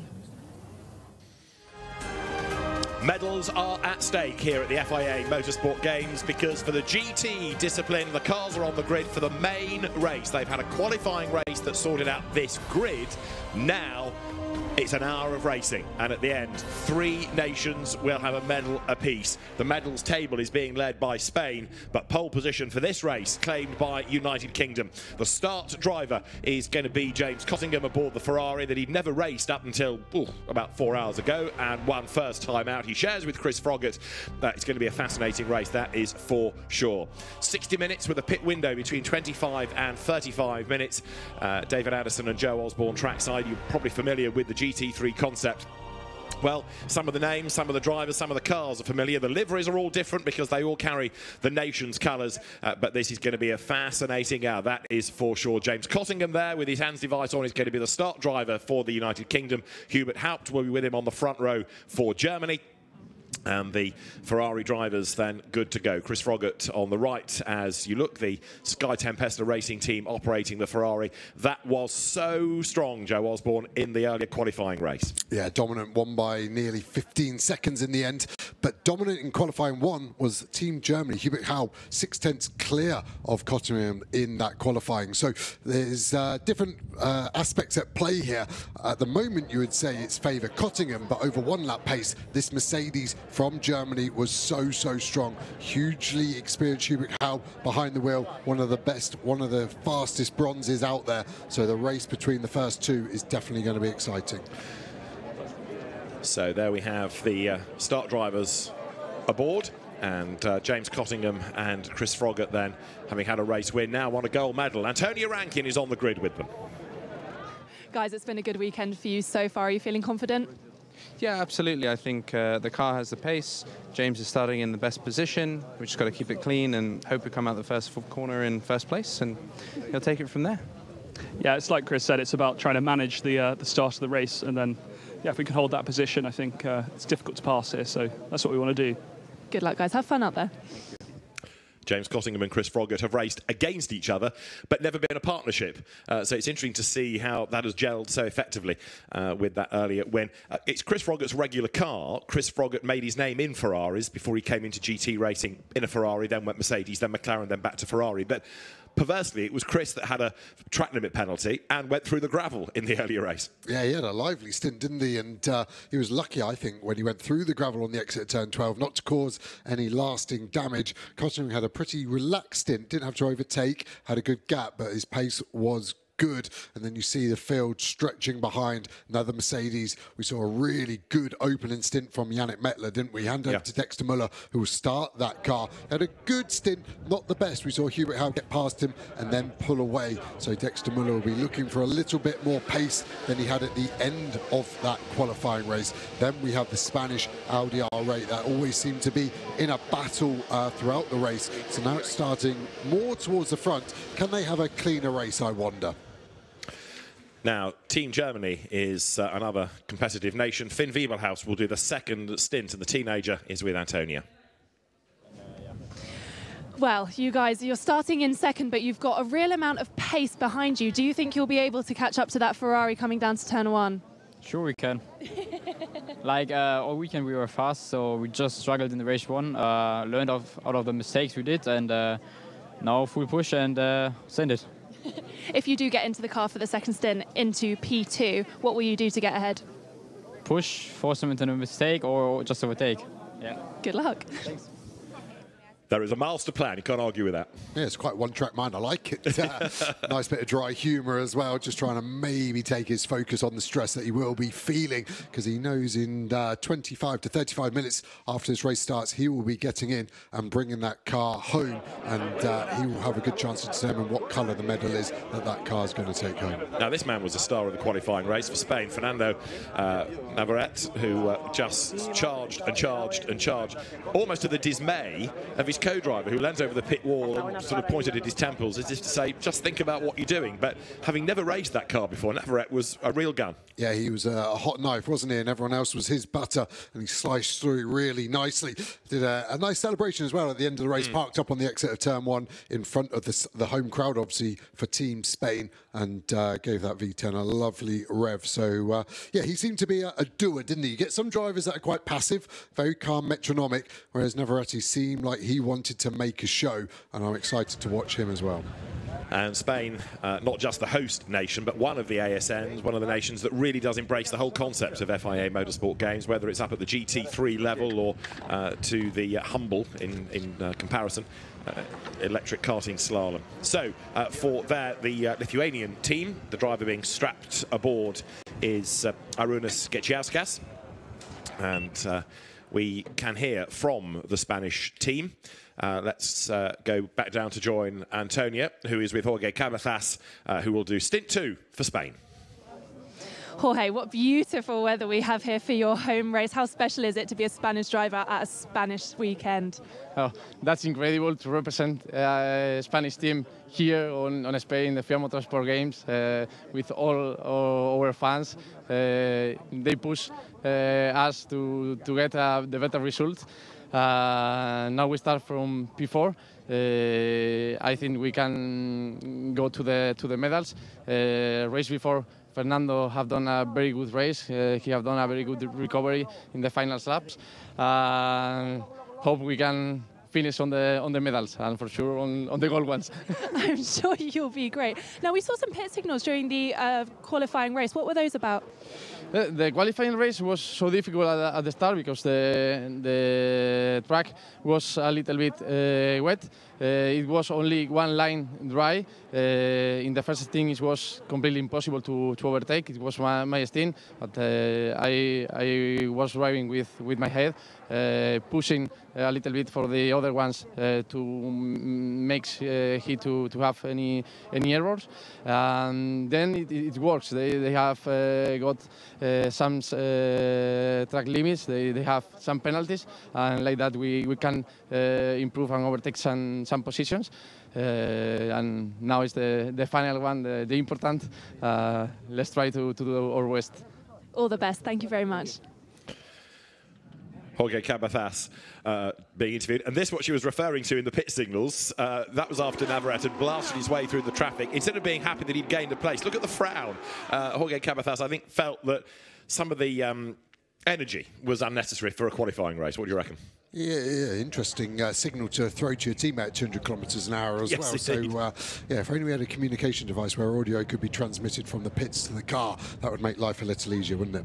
So there is the Ukraine entry that is going to be started here by Konstantin Gutsul, who dropped a little bit of pace, didn't he, in the second stint. It's going to be the bronze-graded driver in the bronze-silver pairings that will go first. I say that because Japan has 2 bronzes, but in theory, the quicker driver will be in for the second stint, but that's not to say that these drivers are slow, far from it. Hubert Haupt, go back to 1990, 1991, was part of the DTM Audi factory team, carried on racing for many seasons, went off to race single-seaters in America, and eventually called time on his career and built up his real estate business, came back to racing, and he's a shiny bronze, so very, very quick bronze driver. For China, that car dropped away also in the second stint, but Yaqi Zhang is going to start, and Yaqi Zhang will try to keep the car in the mix to then give way to Kang Ling, who did a really good job for China, keeping the car in the mix in the opening stint. Grid being cleared then, it's going to be a rolling start. Reminder, pit window 25 to 35 minutes, 56 seconds is the regulation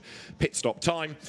We have represented Germany, Malaysia, Qatar, Spain, Chinese Taipei, Ukraine, Switzerland, Japan, Lithuania, China, France, United Kingdom. Gold medal 2 years ago, France. Eric Debard, who was part of that gold medal winning combination, is the start driver for this 1-hour GT race, at the end of which 3 medals will be awarded.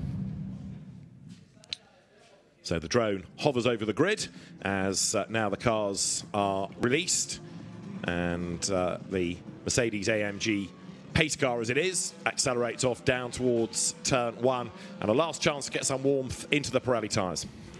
Yeah, no tyre ovens allowed. It's quite rare in GT3 world now not to be using any device to warm the tyres, so these drivers really having to work it hard. Then on the other end of the scale, there's a tyre pressure that the cars can't be below. So you want to get that as low as possible, because as the race goes on, the tyre pressure creeps up and it can go outside of its operating window quite easily. United Kingdom on pole position, James Cottingham the driver. For Germany, on the outside of the front row, it is Hubert Haupt. On the second row of the grid, you will find Switzerland. Dexter Müller starts, and for Spain, it is Fernando Navarrete alongside. Then Lithuania, Arūnas Gečauskas is the starting driver, and for Ukraine, Konstantin Gutsul goes first. And a spin for Qatar. I'll come to them in a moment, because on the fourth row, China represented by Yaqi Zhang, and for France, it is Eric Debard. The spinning Qatar driver, Ibrahim Ali Al-Abdul Ghani, and for Chinese Taipei, it is Kuo Hin Ho. Then you've got Japan's Kai Nakanishi and Malaysia's Selim Rafiq to round out the grid. Now, Qatar should stay at the back of the grid, because everybody had gone past the Porsche. In theory, therefore, it should start on the back of the grid, effectively its own row, rather than trying to retake the grid position. And looking into the distance, it's, I fear, doing the overtaking. So that should be a slap on the wrist at the very least for Qatar, shouldn't it? Yeah, I think you can even see him flashing the headlights, trying to get his position back. But you're quite right, as soon as you drop to the back of the field, that is the position you must start in. So already a question for race control there before the lights have even been turned off and to green. So the Qatar Porsche, it may be possible to communicate via the message line to say to the team to tell the driver start at the back. It may not be possible, and it may be decided that no, you've already committed the offence, so a penalty must come. We'll find out. The Qatar Porsche is absolutely immaculate. The colour scheme of the purple and the grey works so well on that.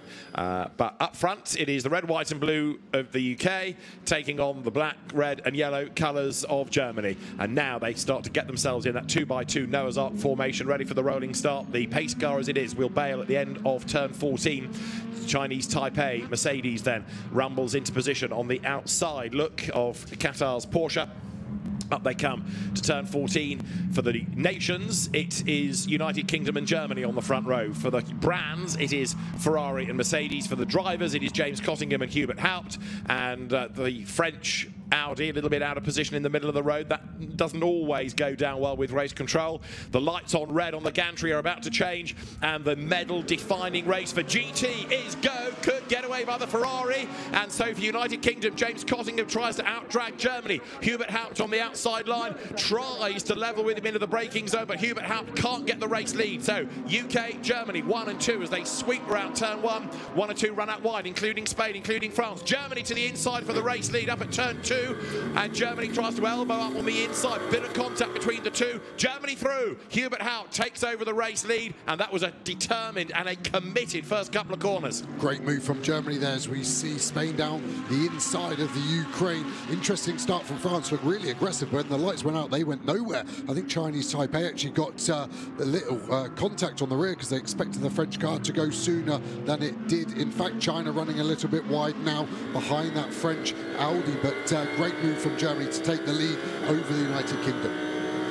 Black and orange flags are being given to China and France. Now, that's normally a mechanical warning flag. So what that's all about on the first lap of the race, we'll try to research. It is black and orange rather than black and white, according to the message line. However, the leaders are coming up already out of turn number 11, and it is Germany in the lead as Switzerland goes a little bit wide there. Dexter Müller at the wheel of the Swiss Mercedes, and that brings Spain in the black and yellow and red Audi closer to the mix as they come now up towards turn 12. That's France versus China, and France just ahead of the moment. As for Germany, Hubert Haupt tries to build the lead on this opening lap. Yeah, I can't see why they're getting a mechanical flag. Cars look okay, no smoke coming out the back, so have to see how that one plans out for them, both on the same sort of part of the track, but I can't see any logic there as you see the headlight flash from Spain on Switzerland. Looks like they've got some good pace. Pace is good for Germany. You can see the car twitch under braking tyres, still coming up to temperature. Remember, Spain looking for the cutback. Can they get the run on Switzerland into turn 2? Great overtaking opportunity. Looking to the inside,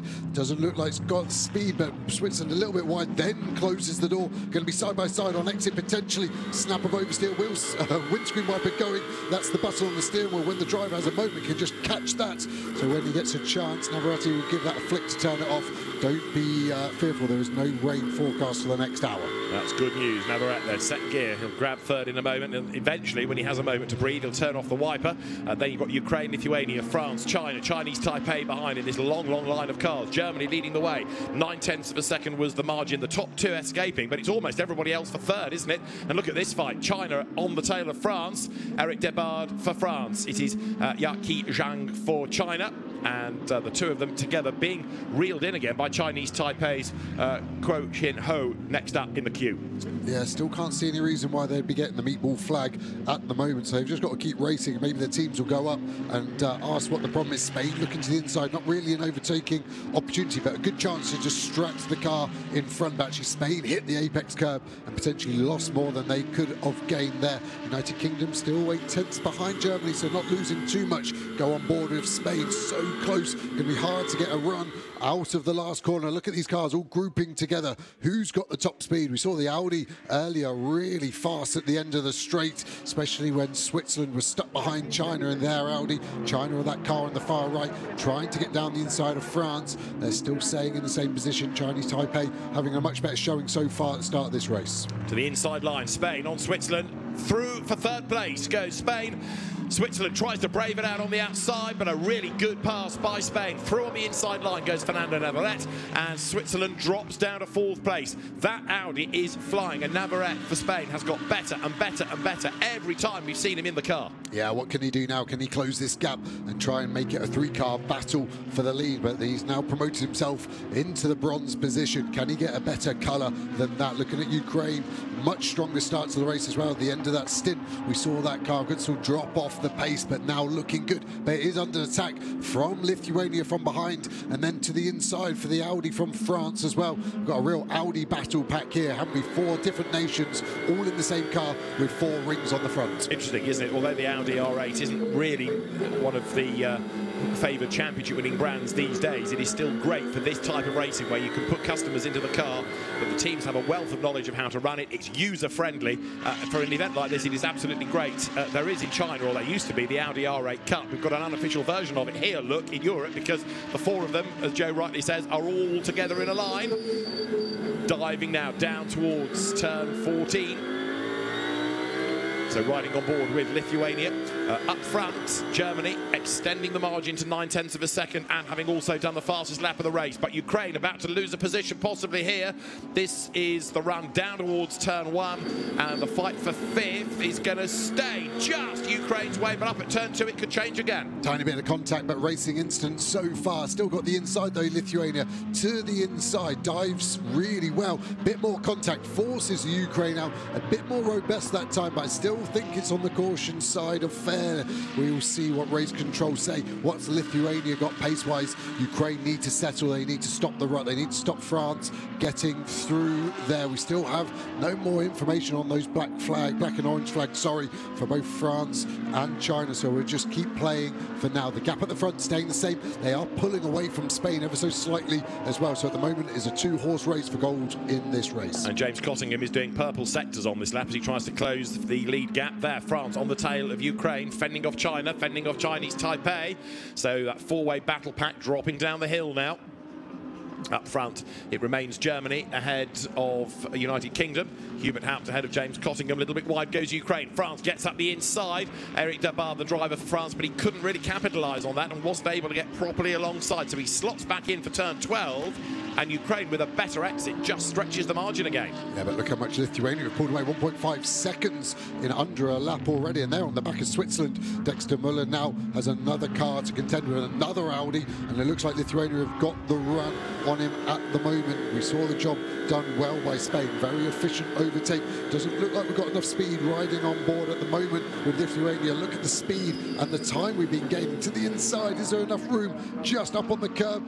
Very fair from both drivers. As we see some contact in the back, China to the inside. I would guess that's France somewhere because they seem to be missing. And Chinese Taipei delayed as well. France has been delayed, but I think China is in the gravel on the inside there. Yellow flags obviously at turn 1. China is in the gravel, but not for much longer because fair play to Yaqi Zhang. He's dug himself out, so the race will continue. There'll be a bit of gravel on the road for a lap or two, but sadly that's broken up what was a really good battle. Yeah, really good. It'll be interesting to see where they were. China were behind France, so I'd assume China's dived to the inside to try and overtake France contact, and both have gone different ways on the apex of turn 1. Not only is the Lithuania Audi flying, it's also now moved up past Switzerland as well.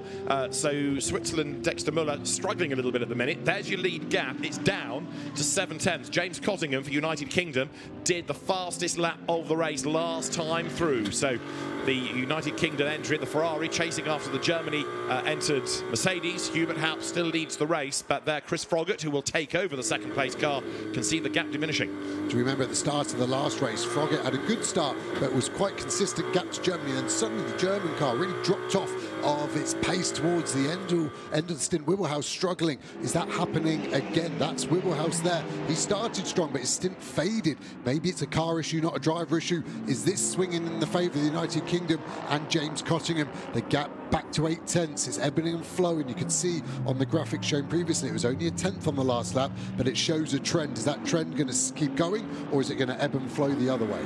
Riding on board here with James Cottingham. If you have a look on the right-hand side, you'll see Chris Froggatt, Jonathan Hui and Eddie Cheever's names, because those are the 3 regular drivers through GT World Challenge Europe in which this car runs.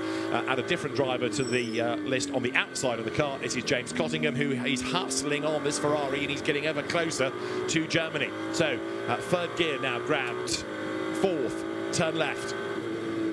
Down towards turn 8 they come, and the margin between them was down by about a 1/10.5 within the first sector. So James Cottingham is very definitely keeping this car in the mix before you get to the Chris Froggatt and Finn Wiebelhaus fight into stint 2. Yeah, the AF course who run this Ferrari for United Kingdom done a perfect job. I was just spying on his tyre pressures when we were on board. 1.7 bar across all 4. That is perfect. After 10 minutes of racing, they will start to stabilise. So they are really in the window. So if Germany haven't got their tyre pressures quite right, this is going to be a big deciding factor. The tyres, the only bit of the car that touch the ground, they're pretty important to generate lap time, and at the moment I think the Ferrari's got the advantage here. Look at the dash up to 4th, like you said, you can see the speed building and building all the way there. Ferrari's got great end of straight speed as well. Spain doing good, keeping that gap under 6 seconds. That stagnated a bit. Lithuania also seem to be bringing Spain back a little closer, but those gaps are staying quite similar.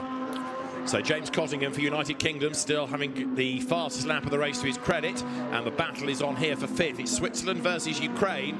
That Switzerland Mercedes does not seem to have the get up and go that it did in the first race. I know it's a different start driver, but even so, Dexter Muller, one would have anticipated, given his experience, would be more of a match against Lithuania and Ukraine. Right now, he's having to work hard to hang on to a rather disappointing, by their standards, 5th place. Yeah, and the Ukraine car is catching him on the last lap, 3/10, 8/10 before, as we see Ivan Peklin there looking in on the teammate driving the Ukraine car, looking good. I think both of these drivers probably had a bit of coaching. Yannick Meckler there, the teammate, will be talking to Dexter Muller, just saying, just calm it down, just bring it back. He did a great job, didn't he, in his stint? So I think as long as that car can stay somewhere in this top 5, top 6, there's a chance they can still get an overall podium and a medal for Switzerland. Now the gap stretches marginally through this sequence of corners. For the race lead, incidentally, Hubert Haupt for Germany, the race leader, he's just doing purple sectors, so pushing on to try to get away from the United Kingdom entry. Well, he might be pushing on in the first sector, but he's only 0.06 of a second quicker, so here you can see what the gap is, and it's not very much at all. Last time over the line, it was 0.7 of a second, and this time as the leaders go by, heading into turn 1, it's just over half a second, so the United Kingdom Ferrari is looking the stronger of the two. Yeah, track limit warnings coming. Everyone's picking up one, but the first black and white, so the first serious track limit warning goes to Spain. So already they're on their last life. One more misdemeanor for the rest of this race, 48 minutes. They will get a 5-second penalty. Remember, we saw some of those 5 seconds being served in the pit stops. The car couldn't be touched. So maybe Spain need to have a bit of a chat to Navarrete and just tell him to think, point to their head, and just make him calm down and make him realise this is an endurance race. Relax. Right now, though, far from relaxed. Germany, Hubert Haupt, the driver, and there, down the pit road, comes France. Now, that is Eric Debarn, and he's got a problem by the look of it, because he's going to arrive at the pit box. And the gold medal winner 2 years ago could be out of the race here. He was struggling a little bit. The car didn't have much grunt in the first race either. No, I'm just thinking they still had the black and orange flag, as did China. And I saw the Pirelli technician go very quickly to the car. I wonder if the FIA checked the pressures on the grid and they were below the minimum. I'm speculating massively here. I'm just trying to think why they had a black and orange and then they've been able to be released. If it's the only logic I can apply to such an early mechanical failure flag when there's no obvious mechanical failure. Well, let's see, therefore, whether China comes in as well for the same issue to respond to a black and orange. So the black and white flag flashing on the gantry there is the driving standards flag. Leaders go by, and the margin 0.7 of a second then. Germany hanging on to that race lead through turn 1. And James Cottingham for the United Kingdom is tucked up behind, but possibly content to sit there and let Chris Froggatt, the regular driver, the more experienced driver of this car, take the fight to Germany in the second stint. Remember how distraught Hubert Haupt was after the race with how much time they lost in the pit stop. So maybe Cottingham and Froggatt know they've got the faster driver change, so they don't need to win this race on track. Maybe Germany have practiced a little bit more in between the two races, but it's a huge deciding factor in GT racing is how quick and efficient you can make your pit stop and driver change. Race leaders then accelerate up towards the turn 7 kink, and we are heading towards that pit window. We've got about 11 more minutes. So the GT3 category has what's called the balance of performance that equates the different engines, different aspirations of the cars in terms of turbo or normally aspirated, tries to equate them as best it can. There is a BOP for this weekend, and that is why the cars are so evenly matched for the race lead. And here also for 5th and 6th, Mercedes versus Audi. Now, the other significant Mercedes you saw go wide there, coming out of turn 10 into 11, and that was Germany. Hubert Haupt at the wheel a bit. That brings United Kingdom a little bit. And so the cars now make that run up towards the right-hander of turn 12. So you've got there Switzerland. Behind is Ukraine. And as they go through turn 12, Ukraine, Audi rattles out wide over the curb. Up now towards turn 13 they come and make the run into 14 up towards the end of the lap. So you've got Germany and the United Kingdom with the gap 0.4 of a second now for the race lead. Down towards turn 1 they have gone. In turn they are the best part of 7 seconds up the road from Spain. 4th Lithuania, and then this is the fight for 5th. Ukraine's Ivan Peklin looks on, sitting next to Wolfgang Land, whose team operates that car. So Peklin will do the second stint. He'll take over from Konstantin Gutsul. And Gutzel at the minute on the back of Muller. This is turn 2. Speed building again as they wriggle their way now through 3 and 4, and then a short straight up towards turn 5. The Valencia circuit, one of these real sort of paperclip jobs where take a rectangle and then fold as much of the circuit in as you can, so you've got this constant switchback of corners. Yeah, as a driver as well, it's pretty intense. There's not really much time to relax as we see China coming in, the other car along with France. Let's just see what happens here. This is for a mechanical failure. What are the teams doing? It is a Pirelli check on the tyre pressure. So I'm going to stay with my first guess that when Pirelli checked these minimum pressures on the grid, they were under. Now they're checking them in race conditions to make sure they adhere to the rules of being above the minimum pressure of 1.4 bar. The team's also checking their pressures and their way they go, but yeah, you can see the gravel still coming out of that car after its trip into the gravel at turn number 1. So they have responded to that black and orange flag, therefore, by coming into the pit lane. The black and orange means mechanical problem of which you may not be aware. Come to the pit lane. So they're aware of it now, and the tyre pressure's checked and sorted. The lead battle goes on. We're getting closer to that pit window. Half a second between the pair of them. Hubert Haupt for Germany has never really been able to escape up the road, has he? And just starting to come back to Kottering as we perfectly timed go to the graphic. 2 tenths, 3 tenths, 1 tenth, swinging that way and this way. Kottering taking the biggest chunk on lap 9, 3 tenths gained back. That gap now down to 5 tenths of a second. Starting to look like Kottering has got the chance to maybe mount an attack. Does he want to mount an attack? 8.5 minutes until the pit window. I expect both cars to pit as early as possible to hand over to their faster graded drivers. Either way, it's going to be a great second half of the race. You could see how late on the brakes United Kingdom were there going up towards the hairpin. This is the battle for 8th, the Porsche from Qatar. No penalty looming for its start either, as far as we're aware. That's not even been looked at after the spin and retaking its grid position, which is interesting. They're going through is Japan. So this is the 8th and 9th battle. Qatar ahead of Japan, Porsche ahead of Ferrari. Yeah, Japan has reeled in that Qatar Porsche quite quickly, hasn't it, over the last 3 laps. Big snap of oversteer as we first saw it leaving turn 2, so obviously pushing on hard. Japan were running pretty high in the first race, as high as 5th, I think, at one place. So it'll be interesting to see if they can rekindle that form in the second half, at the moment being slightly compromised by the Qatar Porsche. But to be fair, the Qatar Porsche is getting good exits. Such a good car for an amateur driver. That Porsche gives a lot of confidence on exit. The engine hanging over the rear axle gives the car lots of traction. And for Japan, it is Kai Nakanishi looking for a way past the Porsche, closing up at turn 12. They flick through that right-hander, then that long left of turn 13 that in turn loops you back down to the end of the lap. The Valencia circuit then, playing host to the FIA Motorsport Games for the first time, joining the rest of the region, accommodating the roads for the rally, and the Porsche out wide loses the place. Japan ahead of Qatar then, coming up to the line. That, therefore, is the change now for 8th place. Japan goes 8th at the expense of Qatar, and of course behind with those pit stops you've got Malaysia up into 10th at the expense of France and China. It could barely be closer for the race lead. James Cottingham has not yet found a way by, but he's certainly not just prepared to sit there. No, really not. They have got Team China in front as well. I think they could come into play potentially just before the pit stops. Very different lines there at turn 11.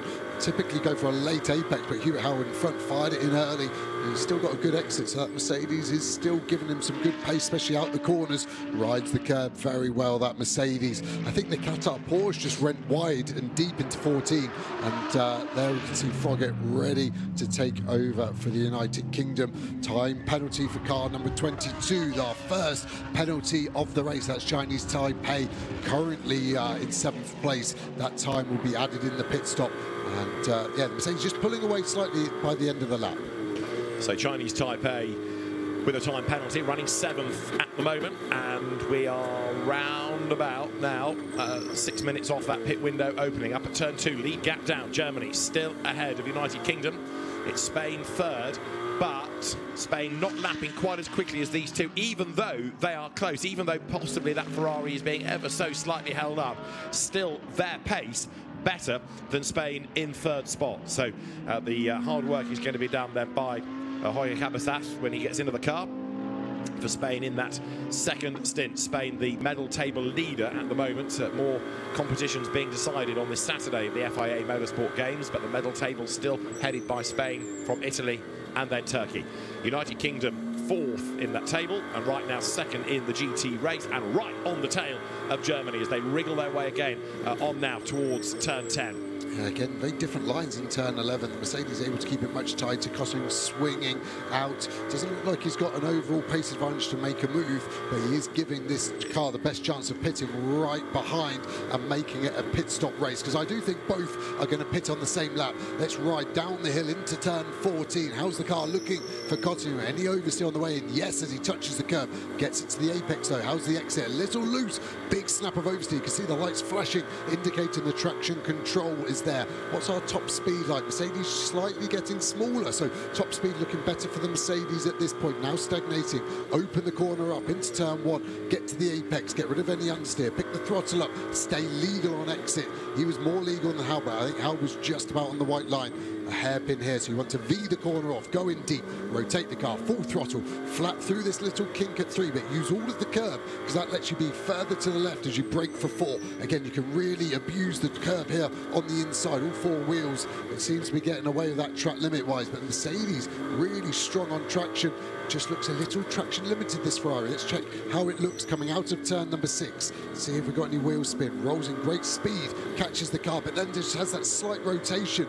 Doesn't seem to lose too much time, but the Mercedes just pulling away ever so slightly in a straight lane. Hard on the brakes. Can have a double apex here, so don't worry about running wide, because you can rotate it in. Out really wide here. Use all of the curb through this very far chicane at 9 and 10. Hard on the brakes, and this is where we've been seeing the line difference of the Mercedes in tight and the Ferrari out wide, and it seems to favour the Mercedes more, in my opinion. It's the only corner where I think we're losing time is on board with the United Kingdom car. Everywhere else, I think the Mercedes is slightly slower, apart from turn number 11, but it does look like it's a pretty fair fight thus far in this stint.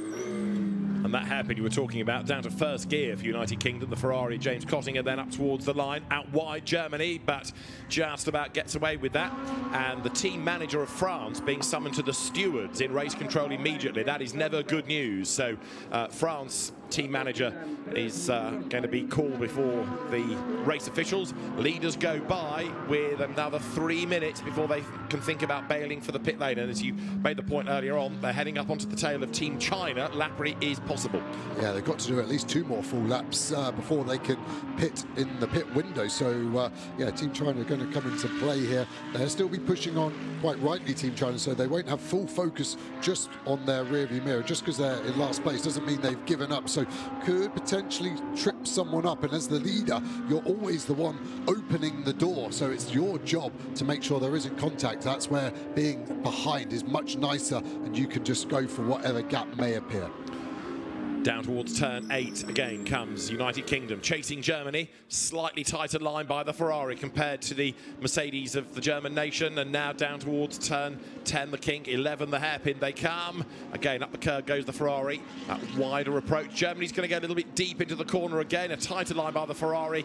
And again, it doesn't really favour United Kingdom. Germany hanging on to that race lead, but they are getting closer to China, aren't they, to put a lap on that Audi. Yeah, great illustration from the drone there. We know it was a line difference from what we've seen, but that really showed they're almost different at every aspect of turn 11. And I just think if Kosing could maybe mirror the German car for 1 lap, yes, they're different cars, engines in different places, but it seems to be working, and I would give that a bit of a chance, because we're just getting to the end of this stint, so we've got to finish this lap, but their pit window will open by the time they finish this lap. So are they going to catch China? Are they both going to box on this first opportunity? I think they will. Kosing looks like he's got some easy pace, not even having to use all of the track on the exit like Hal in front.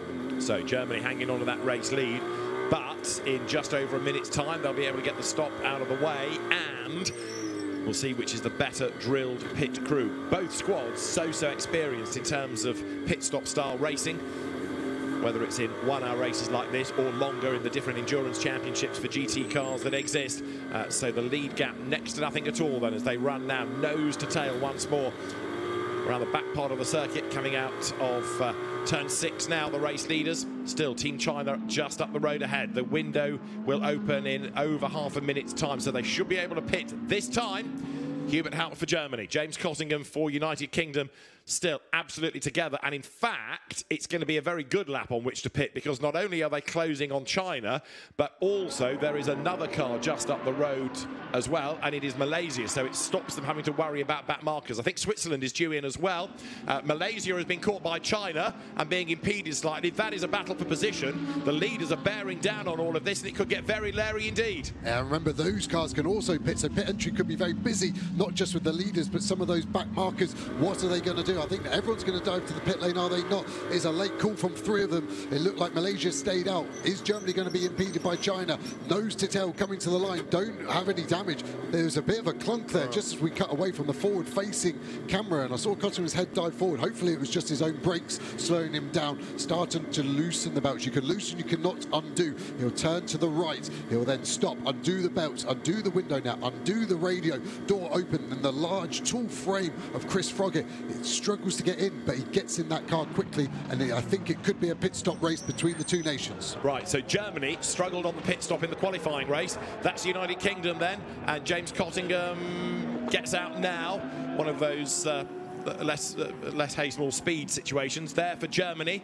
Hubert Haupt helping to strap in Finn Wiebelhaus. The pit crews have got to cycle these cars around as quickly as they can. They don't need to change tyres, maybe adjust the pressures. They don't need to refuel. So the Ferrari for United Kingdom is set, ready to go. Door already closed on the Mercedes then. Remember, it's 56 seconds line to line, and Germany's on the move. So the Mercedes blasts away.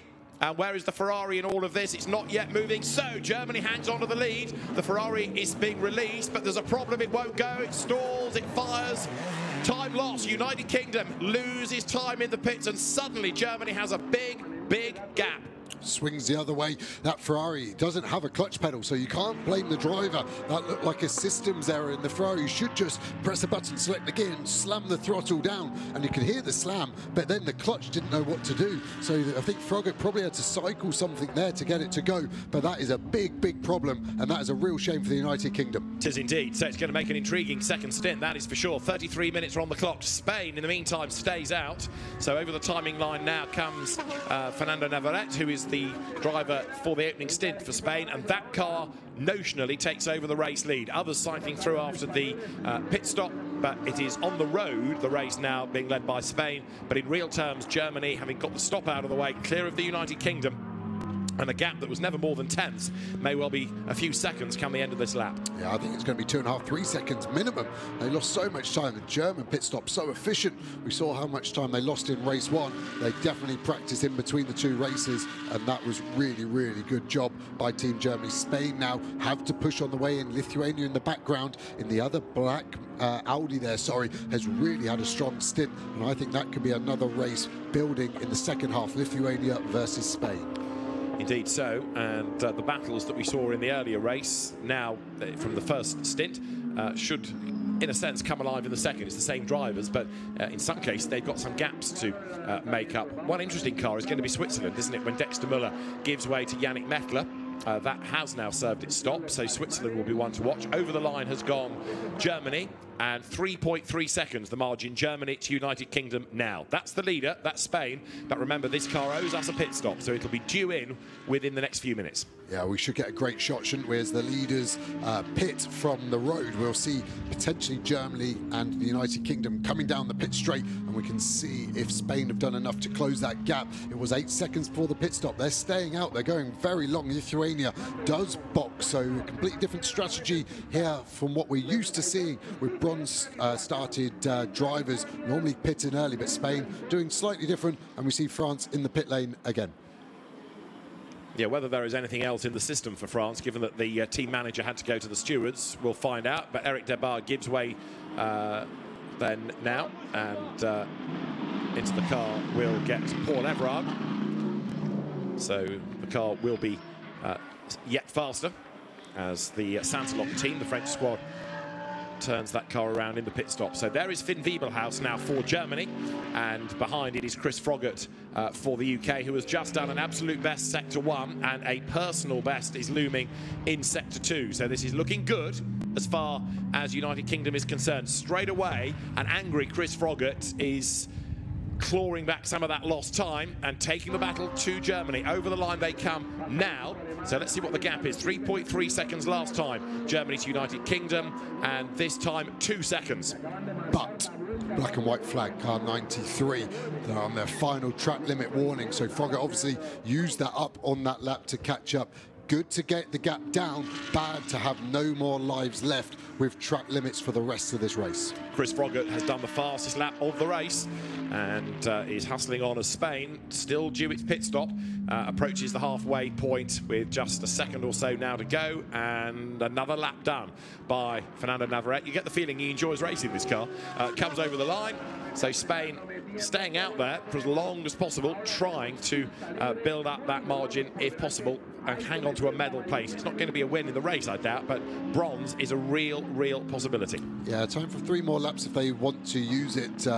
His pace has been good, but I do think that's potentially going to drop them behind Lithuania, just because Lithuania have done 4 more laps with their faster graded driver. So we're on board again with Frogger.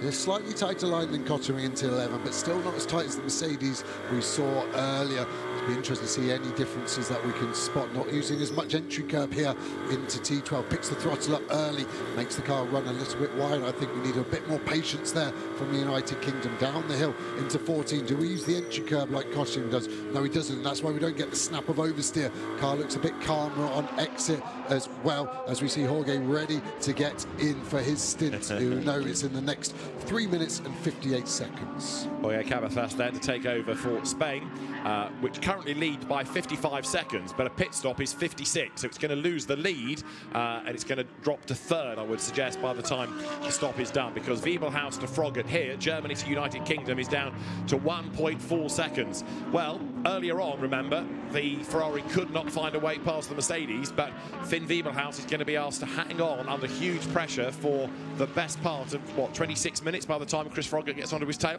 Yeah, and Frogger really just can't afford a penalty. That's, I've said it already, but the team will be telling him that the 5 seconds that just gets added on will really hurt. You're right with the 55-second gap, but that isn't equating for the slowing down and speeding up as well. So I think it will be a bigger gap than that alludes. Time penalties for track limits are now coming. Qatar has copped one, and also China.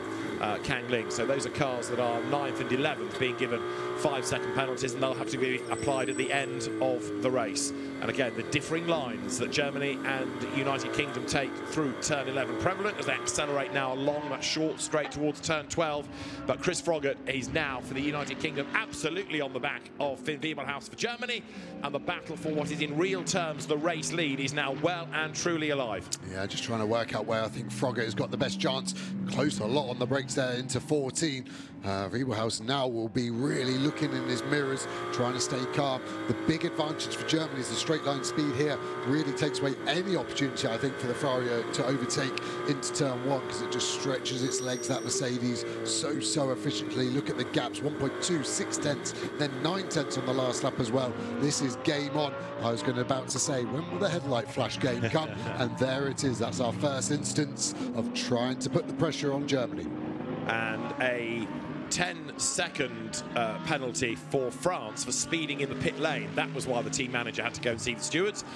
So that was from Eric Debard's stint. Meanwhile, this is getting very toey indeed, isn't it? There's almost contact between the two that time around as Germany fends off United Kingdom. But if Finn Wiebelhaus is going to do this for another 26 3/4 minutes, he is going to have really a medal, isn't he?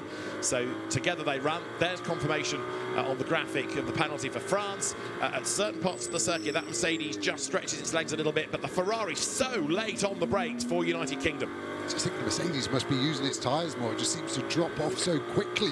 The Ferrari just metronomic with its pace, and its roles reversed here now. The Mercedes having to run wide round 11 as we finally see Spain pit. That is a great stint by Navarrete. First time in the car, like we've said, getting out of the car super fast as well. Also, fastest lap of the race, now Switzerland. Yannick Mettler is one of his missions. So Switzerland running 5th at the moment, but it might shake out differently after the pit stops. Certainly looking very rapid indeed, partly because Chris Frogger cannot go any quicker because he's stuck now. The United Kingdom driver absolutely trapped behind Germany. Yeah, it's going to be frustrating for Froggatt. Whenever you're in a car that doesn't have the straight line speed, you just feel like you're bottled up. As we see Spain leaving, looks like it's a comfortable third.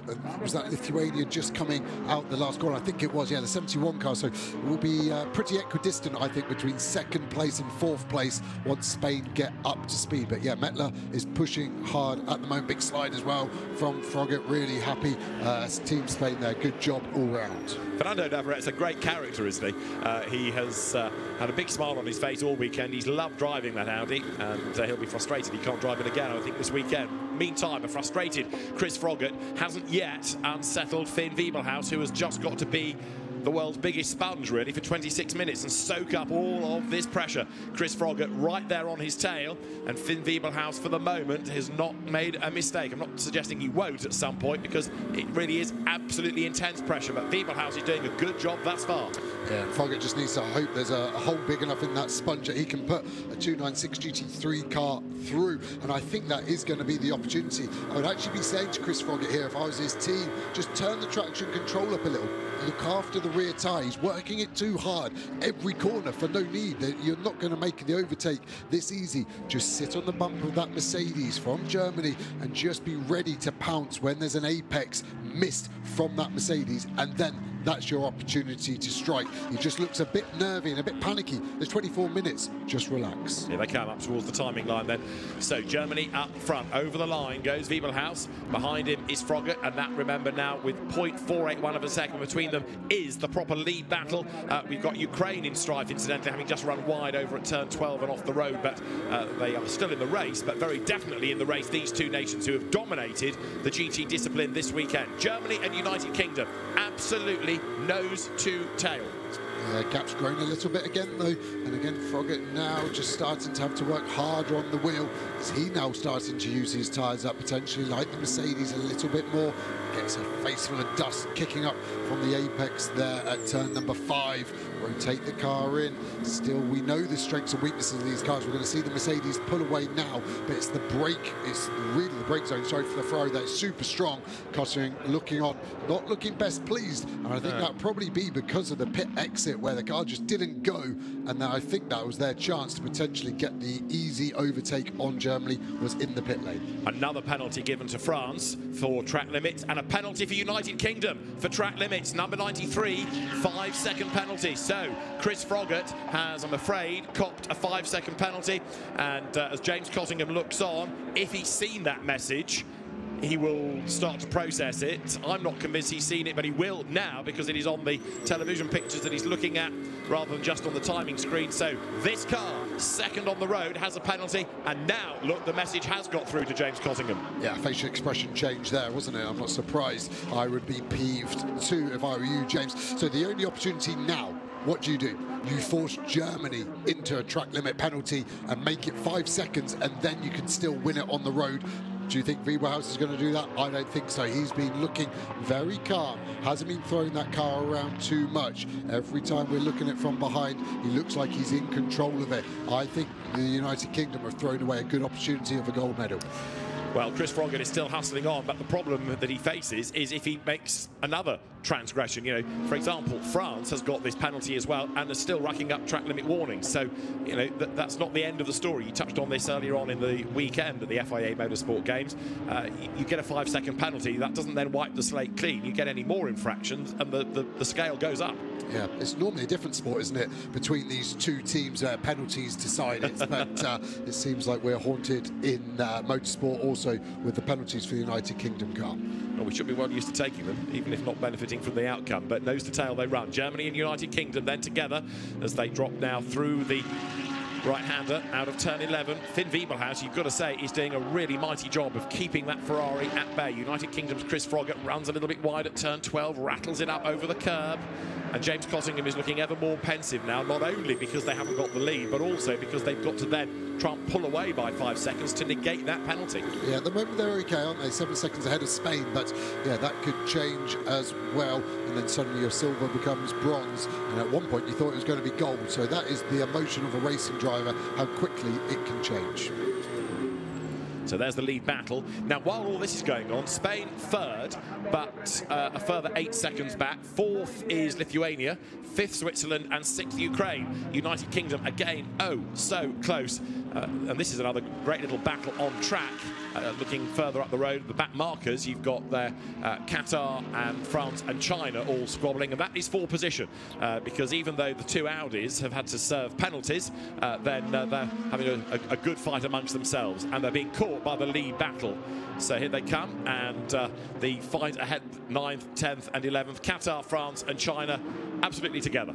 I wonder if Froggatt could get past with 20 minutes to go. Could he pull 5 seconds on Germany? I think not, but again, that's another option, potentially get the gold. The other options are going to catch this battle pack, I think, before the end. Bit of contact there, maybe on the back. You can see a bodywork flapping on the French car as well. Shouldn't be too performance limiting in that, but they're battling hard and fair at the moment. But yeah, I think this could get involved in the lead battle as well. Which is still Germany versus United Kingdom. It's the lead battle behind this on the road. Remember, France has had a penalty. China has had a penalty in terms of that stop earlier on for the black and orange flag. Almost contact France on Qatar. China out wide. That's Kang Ling against Paul Everard. The two Audis. China around the outside. The leaders are in the background, look. And China moves ahead of France on the way down towards turn 1. So China goes 10th and goes 9th under braking on the inside line. So Kang Ling released. Remember how quick he was in the qualifying race, and now with a clear racetrack ahead of him, he's on a mission. France on a mission as well. Paul Everard, the driver, on the inside there to get past Qatar in the Porsche. And the race leaders overall bearing down on all of this. It's still Germany ahead, but only just. The lead gap was less than 4 tenths over the line. Great moves by China there. 2 places in 2 corners. Qatar just placing that Porsche in an awkward place, blocking well from France. Fair, but just asking the question of France, how much do you want it? They don't need to dive out of the way. They will get the blue flag, but they are in their own battle. So they're always told to hold the racing line and make the faster cars go round you. And around here at Valencia, that off racing line is very dirty, so it could be very interesting to see how the leaders play this. So Wiebelhaus for Germany, Froggatt for United Kingdom. We're currently working lap number 26. We've got just about 18.5 minutes, give or take, to go. And Wiebelhaus will be mindful of that traffic. He's also very mindful of that Ferrari behind, so he can cover that off. But, of course, corner by corner, he's getting closer to this battle. France ahead of Qatar now, and on the lights is Wiebelhaus. Now, this is where Chris Froggatt may be able to capitalise. He's done more racing in his career than has Finn Wiebelhaus. He's done a lot of long-distance racing, a lot of races where there are different classes and you're having to thread your way through the traffic. Germany a bit stuck here, look, coming onto the pit straight. This, though, could be Wiebelhaus's chance to use all of the grunt and go of that Mercedes and try and get through the traffic. Certainly he wants to get past that Porsche, which is dropping away from France right now. Can the Mercedes make its move? Germany to the inside into turn 1. The United Kingdom goes through as well, so Wiebelhaus not impeded, but he doesn't benefit. Yeah, Qatar did a great job there. They weren't actually getting any blue flags there, so they looked in the mirror and decided they should back out of it. But I do think they're going to catch France and potentially China. Maybe interesting on their pace and a bit of clear air again. Wiebelhaus has survived the first test there, but I think the French car will be more interesting because the pace is a bit higher, so the overtake won't be as easy. What's that saying about it only takes 2 cars to make a race? It's been a fantastic battle, race long, hasn't it, between Germany and United Kingdom, Mercedes and Ferrari, and right now Finn Wiebelhaus ahead of Chris Froggatt. In 3rd place, it is Spain, dropping away lap by lap, in fairness. Even though these two have got traffic, even though these two are squabbling, they're still lapping faster than Jorge Cabezas for Spain. But a bronze medal beckons for the home nation. We look down from the drone, again, down to turn 11, the different line that the Germany and United Kingdom entries take, but Wiebelhaus has a bigger gap coming off the corner. Yeah, and another gap closing, just looking down, is Switzerland behind Lithuania, now down to 0.3 of a second, so Mettler potentially going to be up to 4th in the next few laps. Froggatt still pushing on, bit of a gap to the Mercedes, sorry. That needs to be as close as possible because that puts so much more pressure on the driver when they catch that French car. If he's closer, they don't get the opportunity to back out of a move. They have to strike, otherwise they will be overtaken themselves. So I think this is what Froggatt needs to knuckle down now, this first part of the lap, as we go to that battle I alluded to. Switzerland all over the back of Lithuania. can he get the run? We saw they had a bit of a straight line advantage at times on the headlight flasher. Lithuania pulling away, if anything. You can see the gap coming down and down over the last 3 laps. Doesn't look like he's going to get him into turn number 1. We've got so much action to watch here. It's quite frenetic. Indeed so. So this is for 4th. Remember, Lithuania versus Switzerland, and Yannick Mettler, the Swiss driver, again goes for the inside. You get the feeling in this it is going to be when, not if, he gets through, whereas life is a bit tougher for Chris Froggatt. But Yannick Mettler was really, really quick in his stint in the qualifying race. Now, that's not to say that Jonas Karklis for Lithuania is a slow driver, because he's doing a good job at the moment of doing decent lap times and also hanging on to that place. The Lithuanian Audi then accelerating up towards turn 5. The leaders have just caught the gap down a little bit between the two. So United Kingdom coming back at Germany, but Jonas Karklis, who's been racing in the German-based GT Championship this season, has got Switzerland's Yannick Mettler right up behind him. This is turn 8 that they're coming into, and were Mettler to get by, he might be able to do something about Spain before the end of the race. So it's important that he gets on with the programme here. He's fully aware of that. Race leaders are over at turn 13. This is coming out of turn 11 now for the 4th and 5th place battle, and Switzerland again thinks about the inside, but it is not an easy track around which to overtake. Up through turn 12 they go. The lead gap, incidentally, as they have just gone over the timing line, is now 0.4 of a second, and Yannick Mettler for Switzerland crawling all over the back of Lithuania. The Audi repels the Mercedes AMG. They come up towards the timing line. Is this the part of the racetrack that favours the Mercedes? First of all, he's got to pull back, what, 2-3 lengths? Over the line they come. Mettler for Switzerland thinks about the inside line, but he just did not get there in time. So that Audi has got a good turn of speed here. Yeah, it's doing really well, holding off the Swiss car. The other interesting bit, the lead battle, just looking out the window, they've actually cleared the French back marker, so that won't come into play for the 2 leaders. They were 0.6 of a second faster than the China car in front, so that might come into play. But remember, United Kingdom with that 5-second penalty, I think this is now getting less and less likely as we cut back to them. You can see the French car in the background that got out the way for these 2, so didn't come into consideration to help the United Kingdom try to get past this car. Remember how much pace Chris Froggatt had and caught up to Germany, but hasn't been able to do anything since apart from get a 5-second penalty. And get frustrated, I guess, as well, that he can't find a way through. The team may or may not yet have communicated that penalty to him. Were he to get the lead, they might say, right, come on, Chris, now you've got to push by a further 5 seconds. But right now, it is Germany being given a penalty as well. So that negates it all, doesn't it, in a sense, because you add 5 seconds to both of these. So it's going to be whoever crosses the line first. James Cottingham has a rueful laugh at that. Anything you can do, we can do. So Germany, the penalty now is irrelevant to a degree. It's going to be whichever car crosses the line first. Yeah, they've both hit the post, so who's going to score and get it in the net now?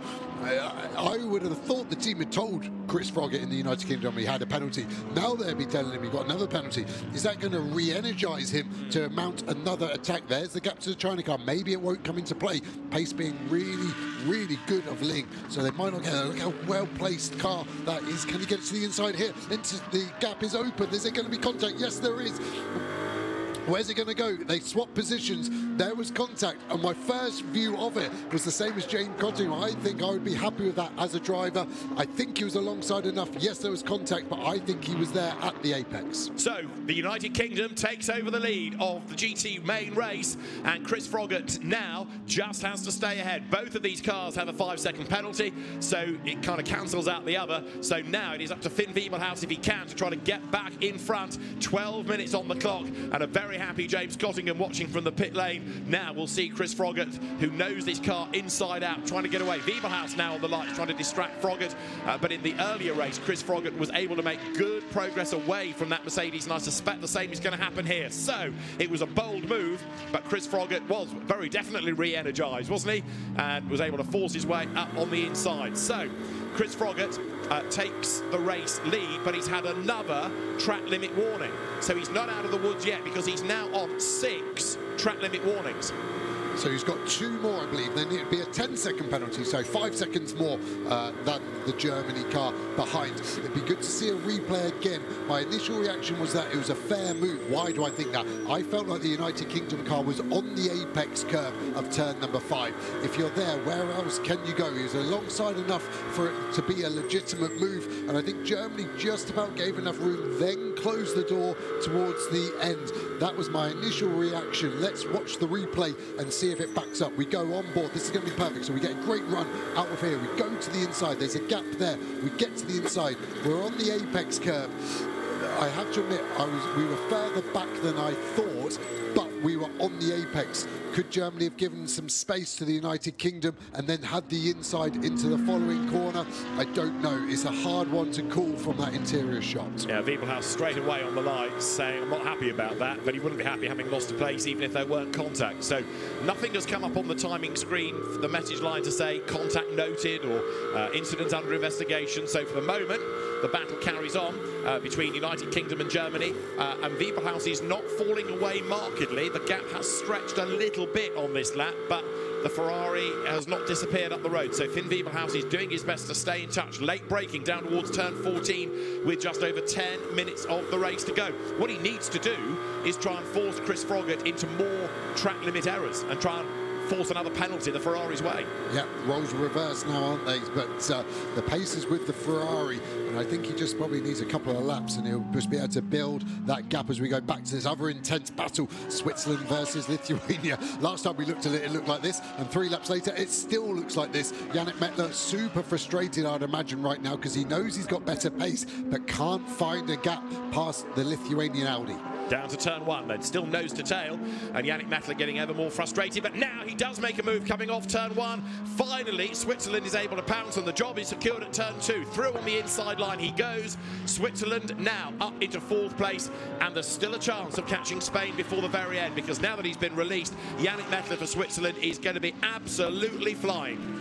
Yeah, their fastest laps of the race, Spain versus Switzerland, 8 tenths different. So the gap now, 5 seconds, there's chance, there is a chance. Can he do it? Chris Froggatt has had a driving standards flag. He's on 8 track limit warnings now, so he's getting perilously close to another penalty. He's got 9 minutes of this race. He's under attack, he's under pressure, but he's on 8 track limit warnings. And what's he done? A purple sector 1. Yeah, so indeed. I'm not quite sure the team have communicated this in the correct manner of how to strategize this race. Has he done 9 minutes without doing a track limit penalty so far? No. We need a wholesale change in that United Kingdom garage, and they need to be going exactly there. There's the Germany team pointing that out. But you're right, 8 track limits there is very, very aggressive. He's on 9 now. He's up to 9. Chris Froggatt is on 9 track limit warnings as he comes across the line.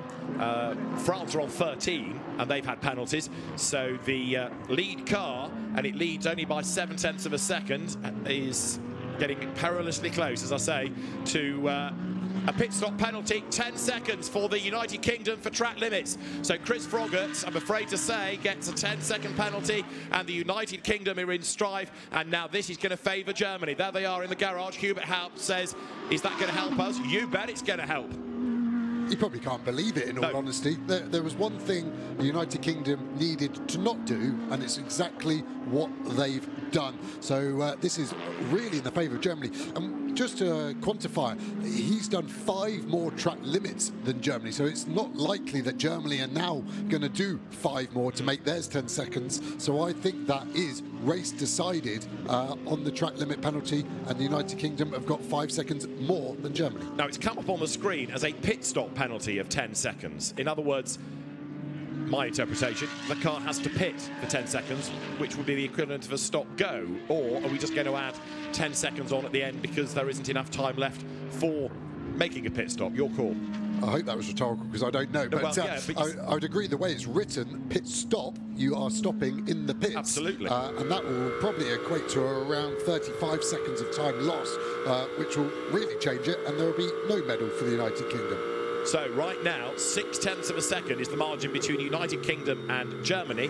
What this might do, of course, is help the charging Switzerland, because if Yannick Mettler can get up with Spain and get through, incidentally, Finn Wiebelhaus has just done the fastest lap of the race, so he's been re-energised by all of this. He's closing back up on the United Kingdom and does the best lap of anybody in the race. Spain to Switzerland is 4.3 seconds. if we got Switzerland up to third, could they capitalise? No, a little bit too far back on United Kingdom. So on the track, the UK is leading. France is on a 10-second penalty for track limit offences. They're up to 15. So Chris Froggatt, or the United Kingdom rather's 9, is kind of nothing at all in comparison to 15 track limit warnings. I think Paul Everard for France has just got so fed up with this race. He's throwing everything to the wind, doesn't really mind. They're not going to win the gold, so what the heck? It's not like there were championship points available. There is the charging Switzerland. Yannick Mettler in 4th place, 4 seconds back from Spain and lapping only about half a second a lap quicker. So he's not storming up onto the back with now just under 6 minutes to go. Yeah, I think that's going to be a big ask as we see Navarrete looking on. I think he's probably been my driver of the weekend, to be fair, with the experience that he'd had in the GT3 car being 0, and the performance, and even just the attitude of the car when he was in it. The body language looked so aggressive. I did enjoy that. You can see the gap there between Spain and Switzerland, 3.8 seconds. They're going to get time for 4 more laps. I don't think there's a chance for Switzerland to get up to the bronze position. So United Kingdom leading on the track, but it is Germany that is set to inherit the lead and the gold medal. Finn Wiebelhaus would love to win on the road, but a win is a win is a win. So as the cars accelerate now up towards the timing line, does Chris Froggatt know in that car of the penalties that are heading his way, or is he driving this thinking that the race is his and all he has to do now is fend off the Mercedes? I assume the team had told him he might be driving in denial, but I think he would have the information. The only thing he can do is he can do another 4 track limits until he gets 15 seconds and use those 4 extra track limits to try and build the gap, another 4.2 seconds to make it a solid 5 over Germany. But yeah, look at the pace of Mettler, 9/10 on the last lap. Maybe we're going to get a race on our hands here for the last place. I didn't realise quite how much pace he's got over that Audi, and gap now down to 2.7 seconds. Great pace from Switzerland. Yeah, Yannick Mettler underlining why we think he's very good, and he and Dexter Miller a regular driver combination, so they work well as a partnership together. And there you've got Switzerland with that really creative way they've done the livery for that car, coming now out of turn number 9, the kink at 10 and up to 11 with 4 minutes and change on the clock. Lead gap 7/10 of a second. That's certainly not enough to clear the 10-second penalty. Having accrued the penalty now, Chris Froggatt seems to have calmed down because the track limit warnings have not increased. Yes, he's got 4 to spare, like I said, so we might as well use them now. Be interesting to get James Cottingham's view on it, wouldn't it?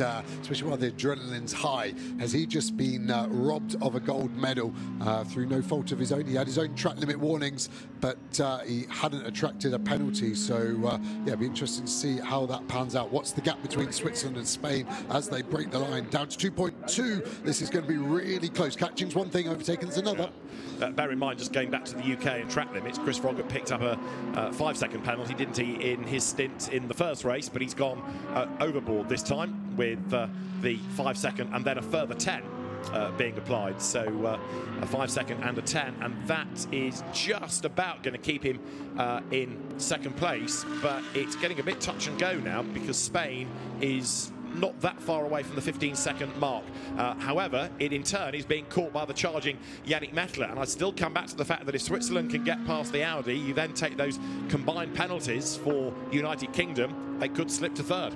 Yeah, the gap now under 2 seconds, 1.7 seconds. This Mercedes, we've seen the Germany Mercedes really seem to struggle on its tyre. Quite the opposite. Very good team running it in SPS for Switzerland. And like you said, Mettler and Muller driving together for many, many years. Mettler, not only fast, really nice as well. Really a frustrating thing when you're racing against someone that's good and nice. When you're side to side of them, it's a bit harder to be horrible and push them off. Yannick Mettler, one of the good guys in motorsport. And it's good to see how much pace he's had all weekend as well.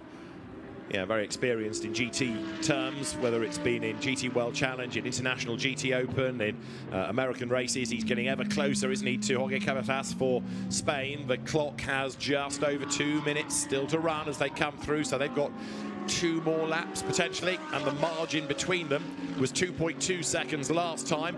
This time it is 1.2 seconds, so a really good lap by Yannick Mettler. But just the fact that he's getting closer doesn't necessarily mean he's going to get by, because as we've seen, the balanced performance works that, okay, the cars might be able to lap differently, but when you get them together, they run so equally it's hard to get by. Yeah, and we've seen some great overtakes from Mettler, but we know the Audi's fast at the end of the straight, so it's not going to be an easy job there. He will be thinking all the time. Drive is just weighing up where they think they're strong. Here we have Japan in that Ferrari chasing Chinese Taipei. Big slide out 12 to the inside for Japan. That looks like that should be job done as well. Great move getting the cutback done. And remember that Japan driver is a bronze driver as well against silver. So Wakasako's done a mega job all day, and a great way to end the weekend for him. And so that is Peter Yang for Chinese Taipei losing a place, and it's a reversal therefore for 7th position, as on the road Chris Froggatt still leads, and he is about to start the last lap as he slides out of turn 14. He'll see the Mercedes in his mirrors, and James Cottingham thinks, but we were going to win a medal, we were going to win a gold. And over the line, the car comes with a lap to go. Unless problems hit that Mercedes, it's going to be a win for Germany. Chris Froggatt has just done the fastest lap of the race, 1:33.059. But the frustration is huge for that team. Now, United Kingdom on the verge of a gold medal, and track limit penalties have been there to ensnare them. I'm just pausing because China has been given a penalty for gaining an advantage outside of track limits. So Kang Ling has been given a penalty, but not for exceeding track limits, but for gaining an advantage by going off the track to gain a position. And there, look at this, the third, all of a sudden, Spain, Switzerland together, and Switzerland on its toes. Yannick Mettler hustling on. This, the last lap of the race. This for a medal. Spain, Switzerland, nose to tail. Out of turn 4 they come, short straight. Mercedes wider into the corner. Yannick Mettler trying to dodge around, trying to force an error out of Jorge Cabezas for Spain. They're up at turn 5. The race leaders, of course, ahead of them on the lap, heading towards the checkered flag, and then the unravelling with the penalties and a mistake by Spain. Door open, Switzerland goes through, contact. Mercedes clatters into the side as Spain tried to rejoin, but the place is taken by Switzerland in a pretty forceful way. Yeah, brutal for Spain. Got on the throttle too early, car snapped him oversteer, hopped him over the curb, and he lost the place. The contact was Spain rejoining rather than Switzerland driving into him as we go back to the leaders. One corner to go, checkered flag at the ready. On the road, United Kingdom is going to win, but on corrected times, it's going to be gold for Germany. In GT, Chris Froggatt crosses the line ahead of Finn Wiebelhaus, but Germany will take the gold medal with the penalties to the United Kingdom, and Germany delighted. There's applause, there are smiles, and it's going to be a rather po-faced garage, no doubt, for the UK, but we need to see how close to 15 seconds behind the UK entry the Mercedes of Switzerland is. Up towards the line they come, and I think United Kingdom are going to be good in that second place, as across the line goes Switzerland, and yes, third, it's a bronze medal. James Cottingham thinks, well, okay, at least we hung on to that, but frustration that it wasn't a gold. So Germany, United Kingdom, Switzerland, and on the last lap, that was a tough battle for a medal.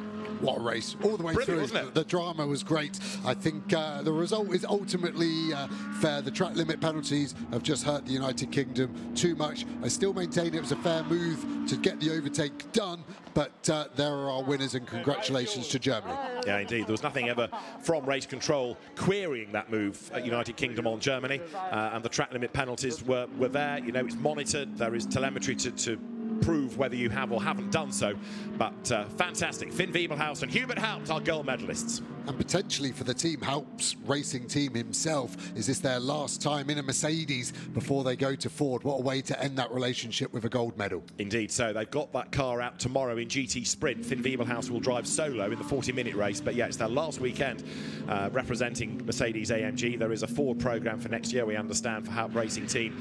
It's been a great association with Mercedes-AMG, and yeah, a good way to round it out with not just a race win, but a gold medal as well. The German drivers in a German brand taking gold. So Yannick Mettler then in this great battle with a sideways Jorge Cabezas, who tried to get back on the road, and bang. Yeah, Mettler wasn't moving over to make that easy. It was a fair bit of contact, to be fair.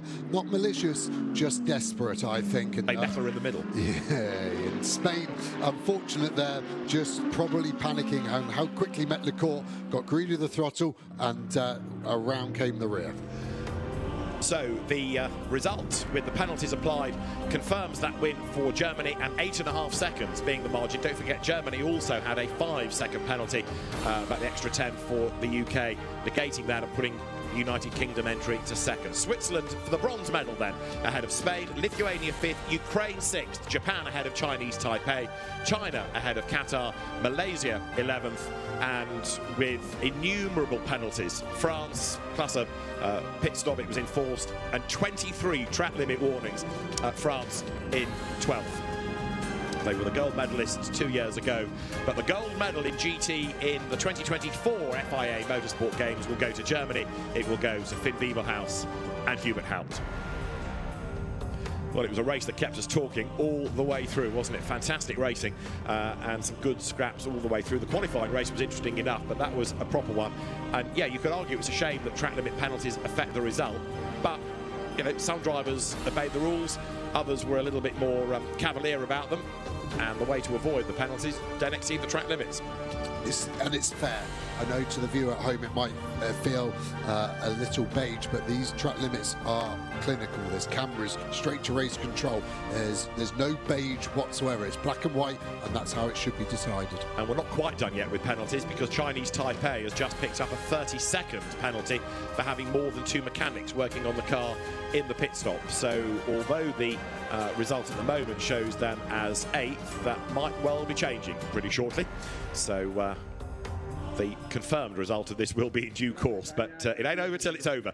Well, what a race, and the Team Germany car drives through the paddock, heading to the village where the podium will be, the fan village, a key part of the FIA Motorsport Games, and there you can see the podium, the stage, and the car arrives then for the drivers to clamber from it, or the driver, and join his co-driver Hubert Haupt. It's a great way of doing the podium, this. Instead of it being in the pit lane, you take the car to the fans, and the German contingent, I'm sure, are going to be absolutely delighted with that. I think I'm right in saying that that is Germany's first medal of the Games, subject to anything else that's happening away for esports. Hubert Haupt is the first one to congratulate Finn Wiebelhaus, and a huge cheer goes up in the background. Brilliant stuff then, and Team Germany takes gold in Spain.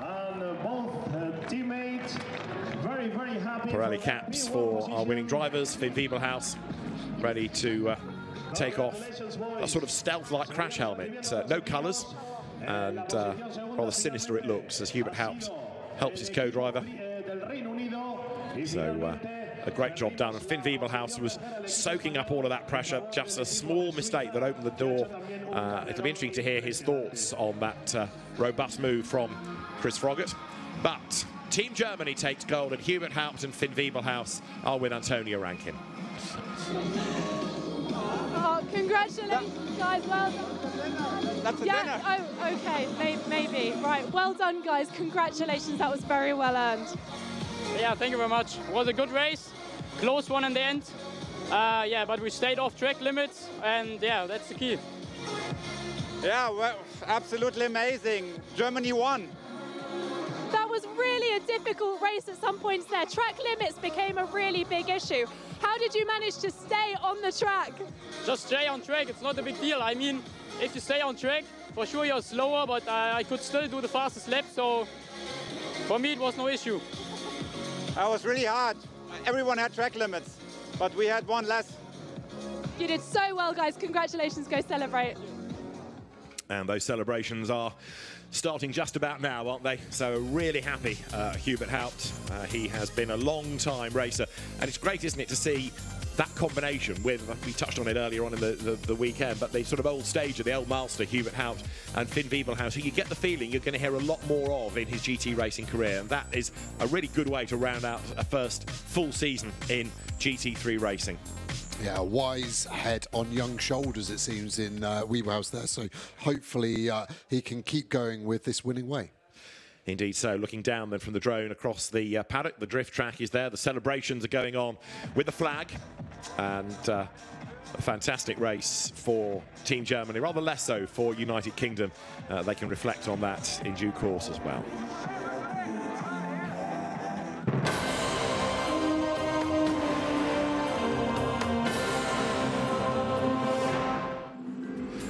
to decide the medals in GT, a 1-hour race blasted into life with United Kingdom and Germany going toe-to-toe down to the first corner. And although United Kingdom took the advantage, it wasn't long before Germany, thanks to Hubert Haupt, was able to muscle through on the inside up at turn 2. Little brush between them, it got a bit physical, and James Cottingham went out wide. That gave Germany the race lead, United Kingdom second, and Switzerland in third spot. And that would be the situation for much of the opening part of the race, as drama behind took France, Chinese Taipei and China all in the wars. With the wrong tyre pressures set, China and France had to make enforced pit stops to see the scrutineers and the tyre technicians, and when the pit window opened there was trouble for the United Kingdom.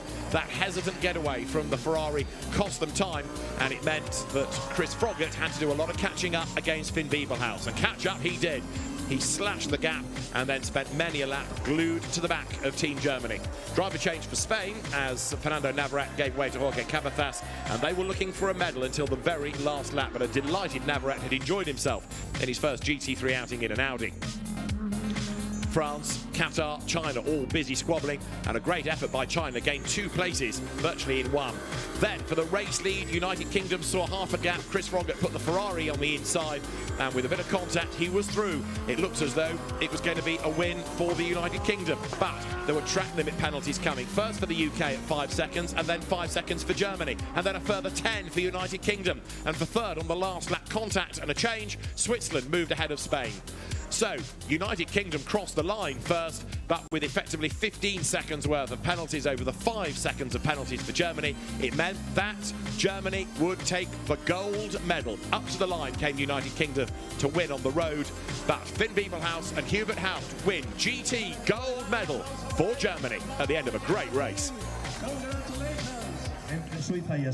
Herzlichen Glückwunsch an das deutsche Team. Congratulations to the German team. I had to switch to German, I'm very sorry, but they took their first gold. Yeah, took gold in the GTs. They're right behind us there. There's our podium, and we're about to witness our first podium there, which is on the stage in front of us. We can't hear a thing, it is very loud, so hopefully you guys can hear us okay. The vibes are great. We've got a DJ up on the stage, the champagne is ready to flow, the teams are behind us, and I'll see if I can grab him for a quick moment. He's in the mix with one other driver, but I'll see if I can slip in there. Kann ich ganz kurz mit euch sprechen? Ja, wie war's für euch? Erzählt da draußen, ihr habt die erste Goldmedaille. Ja, super, Goldmedaille für Deutschland, sensationell, also ein Riesenerfolg, wir haben richtig Spaß gehabt. Habt ihr es gleich verstanden, als dann die Strafe kam für Großbritannien, dass für euch es jetzt nach einem Sieg aussieht? Ja, das Team hat mich direkt aufgeklärt, deswegen bin ich hinterher gefahren, habe keine Attacke mehr gesetzt und war super. Es war dann nur noch defensiv, nur noch den Titel verteidigen und bring it home. Ich habe gehofft, dass wir den 4. Track Limit nicht mitbekommen. Und somit hatten wir uns 5 Sekunden gespart. Herzlichen Glückwunsch und viel Spaß beim Feiern. So I asked them what it was like out there. They said, fantastic, we got gold. What else would it be like? It was fabulous. I asked them if they clocked right away that with a penalty that Great Britain got, that they had the gold. And they said, yes, the team told us we've got gold if we just defend the title now. So they sat back, stayed calm and brought it home. Okay, we're going to go back to commentary for the podium, and we're going to celebrate here in the mix.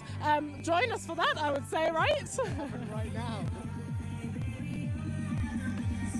Looking down into the village, looking down at the podium area, which is where the medals are going to be presented shortly.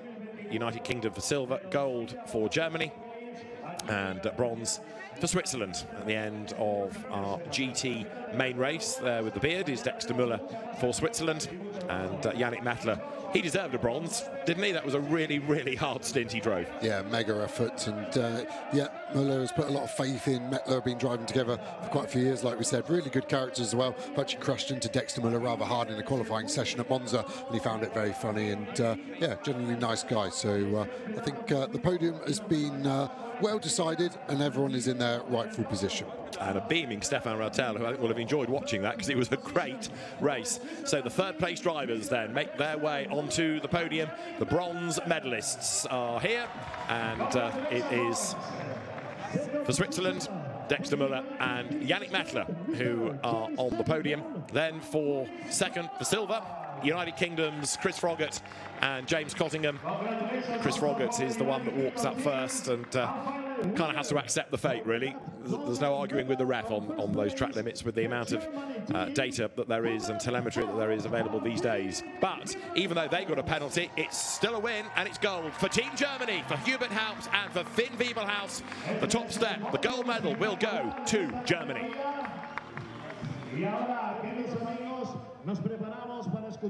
So the drivers all present and correct, and the national anthem now of the winning nation.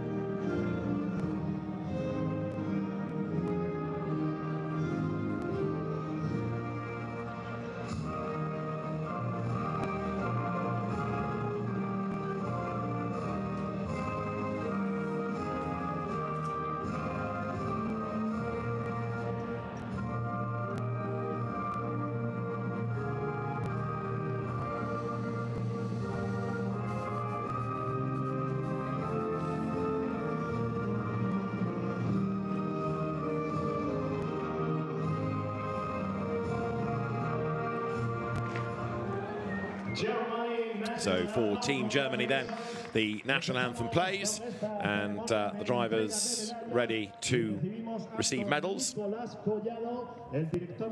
podium, which is going to be a very busy place over the weekend, because it's not just used, of course, for the race categories, but for everything that's here at the track. And then, of course, at the end of Sunday, there is the closing ceremony where everybody is celebrated. But there are the medals for Switzerland, the bronze medal to Dexter Müller, now to Yannick Mettler. Then at the other end of the podium, silver awaits for United Kingdom, Chris Froggatt and James Cottingham. The first time they've been a partnership. I wonder whether it will be one that continues or whether it's going to be a one-off. We'll see. There from Team Spain come the medals for United Kingdom drivers, James Cottingham and Chris Froggatt. Well, they gave it a good shot, didn't they? Tried as hard as possible. Handshakes to our gold and bronze medalists too, and then we'll get the medals presented to Finn Wiebelhaus, to Hubert Haupt, as the winners of the GT discipline at the 2024 FIA Motorsport Games. And this is quite something for the drivers. Medals, of course, not that common. It's normally a trophy, but it's a great concept. And you can see a very proud Hubert Haupt. He wins for his country, he wins for his team, and he wins for his co-driver, he wins for himself. Great efforts, and truly, really, really good race. Yeah, Megan, it's really good as a driver to get something different to a trophy. All they ever end up doing is stop your roof blowing away stuck in your attic, so a much more socially acceptable size thing you could display in your house with great pride. But yeah, I think Froggatt there will be thinking it probably is the wrong colour as he drives all the way back to the hotel in the hard shoulder. Absolutely right. So Chris Froggatt then with James Cottingham. They're ready to celebrate with the champagne. James knows exactly how to make a big fizz out of this as he bangs it on the step, but I'm afraid the UK a bit slow with the corks. But Hubert Haupt soaks everybody. Finn Wiebelhaus races again tomorrow in GT Sprint, but that is the end of the weekend as far as Chris Froggatt and James Cottingham are concerned. Their work is done, and they bring silver for United Kingdom, bronze for Switzerland, and the gold medal to Germany at the end of a really enthralling GT 1-hour medal-winning race. The GT3 category, a mainstay of the FIA Motorsport Games. And at the end of a great race, Finn Wiebelhaus and Hubert Haupt win in GT for Team Germany. Hubert Haupt and Finn Wiebelhaus. There is a lot going on here. I can't hear a thing. I hope you can hear us. The DJ is popping off and the party is about to get started. It was a fantastic ceremony. I saw my country win gold. I'm happy. Congratulations. It was really good. I mean, a huge crowd. Spectators very, very interested in seeing an actual medal ceremony here in the heart of the paddock of the Circuit Ricardo Tormo. It was really quite emotional, it was good, and it was great to see. And of course, at this moment, there are plenty of other competitions happening. The karting endurance race is going on, and there will be a gold, silver and bronze medal being awarded to that in the next couple of hours. But I tell you what, one of my favorite things over there, of course, the karting you can watch on on a separate screen. Most of the other sports that are happening right now have their own separate stream on the FIA Motorsport Games YouTube channel. So if you have a look, if you fancy one of those, you can go and watch them. They're live. But if you want to stick with us, I think we should have a look at some drifting. What do you reckon? I did not hear a word of what you just said. No, I heard the end, drifting. I'm always up for some drifting. So I reckon we join the commentary team and do like a little bit of drifting. Yeah, let's go drifting. Yeah, let's do some drifting. Y luego tenía otro chico, que a ver si lo localizo, no. Next one, Christos Kantaras from Greece, really wide there on the first corner, hitting some cones there and yeah, pushing that limiter to the maximum. The Greece driver was in P18 after the first qualifying lap. Right now, of course, we'll try to better that. And wow, so much angle for the driver from Greece. And yeah, getting a little bit too early outside zone. Not fully on outside zone 7 as well, but outside zone 8 is there for Christos Kantaras, representing Greece. I think one of the lowest drift cars we see, or somehow it looks really wide and low. The car of Christos Kantaras, his BMW 36. It was committed, we can say that for 100%. It was really committed, this run, but maybe, yeah, some small things missing here and there, and let's see if he can better the score. We have, he says that he has 3.2 liter engine, which mean that could be a BMW M3 turbocharged engine as well, 800 horsepower. So so nice, nice to see some different choices for engines as well, because of course we have the V8s, the LSs, the LS and other V8 engines. We have BMW V8 engines. We have, of course, lots of 2JZs. I'm sure that's the most popular engine here around. We have the new age 2JZ, which is the B58. We have some like race engines, V8 engines who are revving up to 8,000–9,000 RPM. So we have lots of different stuff, and I see that we have two cars with really high capacity.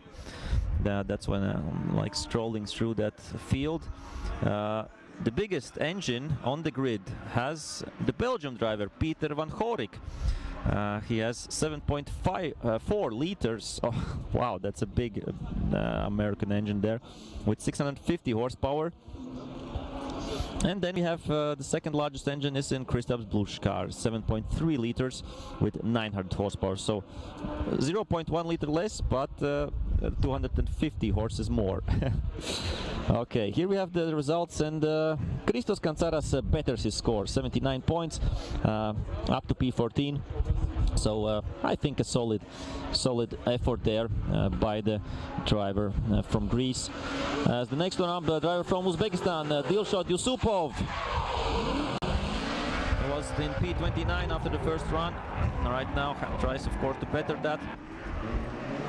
The driver from Uzbekistan. I think Uzbekistan is participating the first time in drifting at the FIA Motorsport Games. I'm not sure if they were in the previous one.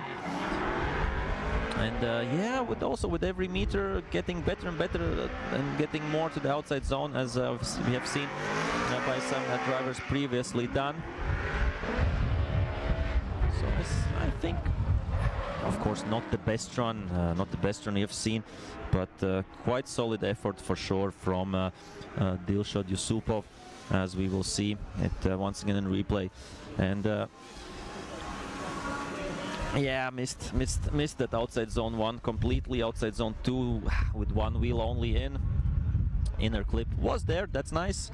And here, yeah, outside zone 3, unfortunately, outside zone 4, that was missed there as well. Yeah, some mistakes here and there. Here I think he was with one wheel off. That's another thing the judges don't like.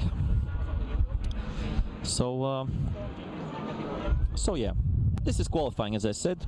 The big battles, the important battles, will be tomorrow, starting from 1 o'clock here. on the live stream of the FIA Motorsport Games YouTube page, or YouTube channel to be precise.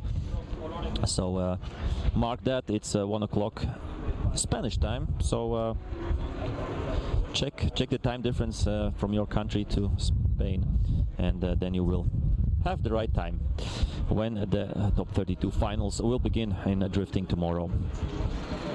But still, we have a long way to go in qualifying. Right now we have 8 drivers done, which means we've still 22 drivers to go on their second qualifying attempt. And the next one up should be the one with the biggest engine, Peter van Horik from Belgium, with his 7.4 liter V8, yeah, for sure, 650 horses, and E46 with an M2 body kit. Yeah, some drivers are just writing BMW M2, but they have some E46 underneath them. But some drivers are, yeah, saying, okay, it's a E46, but with an M2 body. Okay, here comes the score for Dilshad Yusupov, and wow, that's a big jump there from 51 to 69. That's nice to see, and up to 24th position. I think he was 29th or something after the first run. So solid improvement there by Dilshad Yusupov from Uzbekistan. And here comes Peter van Horik from Belgium. And yeah, unfortunately missing out outside zone 1 completely. Outside zone is really far away. And now going with 3 wheels, I think, off the track, and almost spinning big angle there. A bit of a messy run there, and I think he's out of the rhythm right now, Peter van Horik, as he tries to navigate through the track. And yeah, I think he knows this run is over before almost it even started, or it was over after the first corner. And here going really wide as well. Maybe, of course, one thing I want to talk about is the tires at some point, but yeah, let's check on the replay first. But he had solid points in the first one. He was in 20th position, so no worries for Peter van Horik. So let's see what happened there. I think everything was quite okay, and here he was on the inside. Oh, and here he was. Yeah, of course, one thing that is, or how the track is evolving, with every run you get more and more and more rubber laid on the ground, and the drivers, where do they lay it? On the outside line where they have to be. So I think he was not there where the grip was at some point, and that's why he slid through and off the track. So that's one thing what I can think of. And the other thing, of course, if somebody uses one pair for both qualifying runs, then in the end of the second qualifying run the tires are dead. Like they game over. They look like slicks almost. So that's why I don't know, some drivers I'm sure are using 2 pairs of tires for qualifying. I have to check with the regulations. Actually, maybe they're allowed to, but I don't think so. But yeah, so some drivers, just to save tires, are using 1 pair of tires for both quali runs, and some drivers, I'm sure, will or can use 2 pairs of tires. So yeah, that's interesting fact to check. And we have 0 there for Peter van Horik, 3 wheels off. That's 0. So still he had has the 72 points from the first run, and that safely puts him into tomorrow's race. And next one is Bas Mol from Netherlands. He had a really good first qualifying run with his BMW E46, and what a nice flick there. Really long on the handbrake, I think, and missed out outside zone 1. Outside zone 2 is there, lots of smoke as he navigates through the track, coming to outside zone 3. That's well. Outside zone 4 is there as well.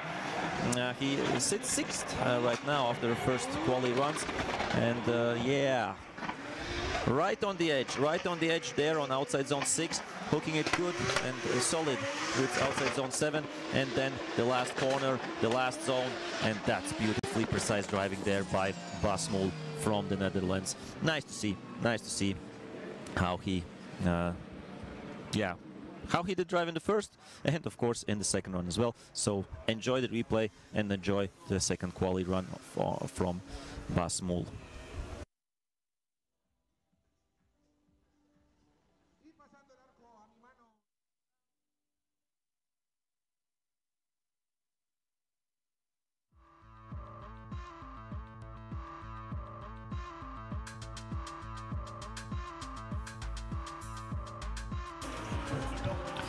And here we see the standings as they are right now.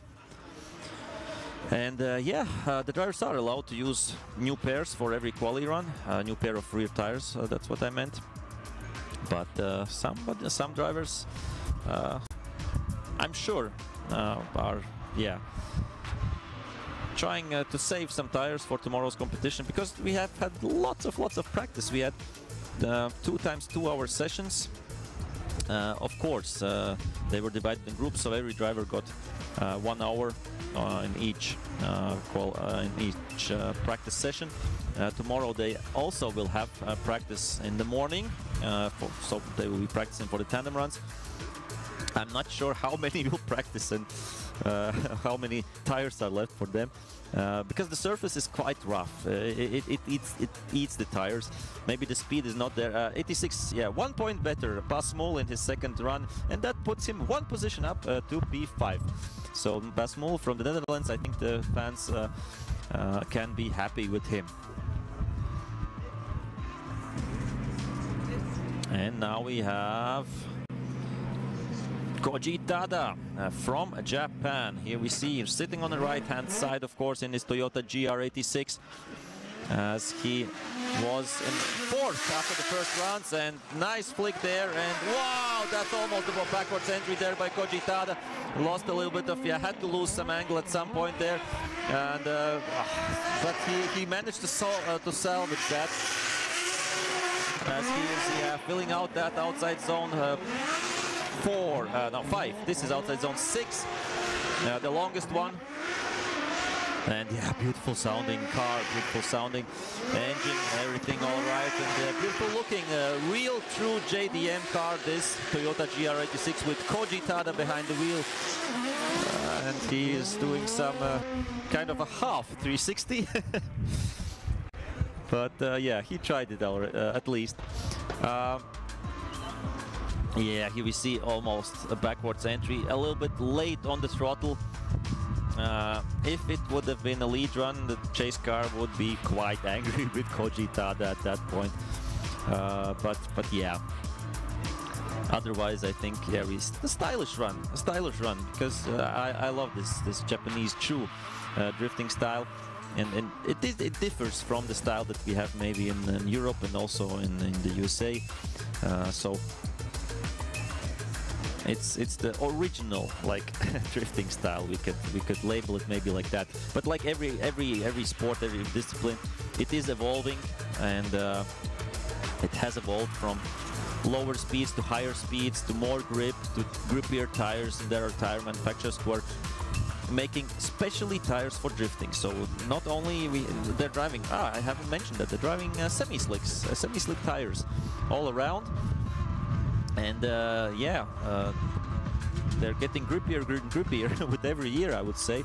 And there are manufacturers who are specifically making tires for drifting, so that they last around 2 runs, but they have the most grip at that point. Okay, next one up should be the Argentinian Rodrigo Gallo, as we are waiting for the score for Koji Tada. And 91 points, 91 for Koji Tada. 3 points more and 1 position up for the Japanese driver.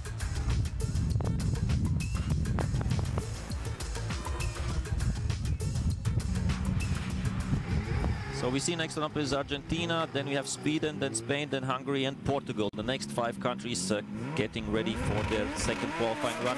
Rodrigo Gallo is up and running, and he is going for the initiation, and nice initiation there, really wide line, gets to that outside zone but comes back, and here he fills it out, at least half of it. He was only in P29 after the first qualifying run. He is on a mission, he has to get better his score, and he's trying to do that.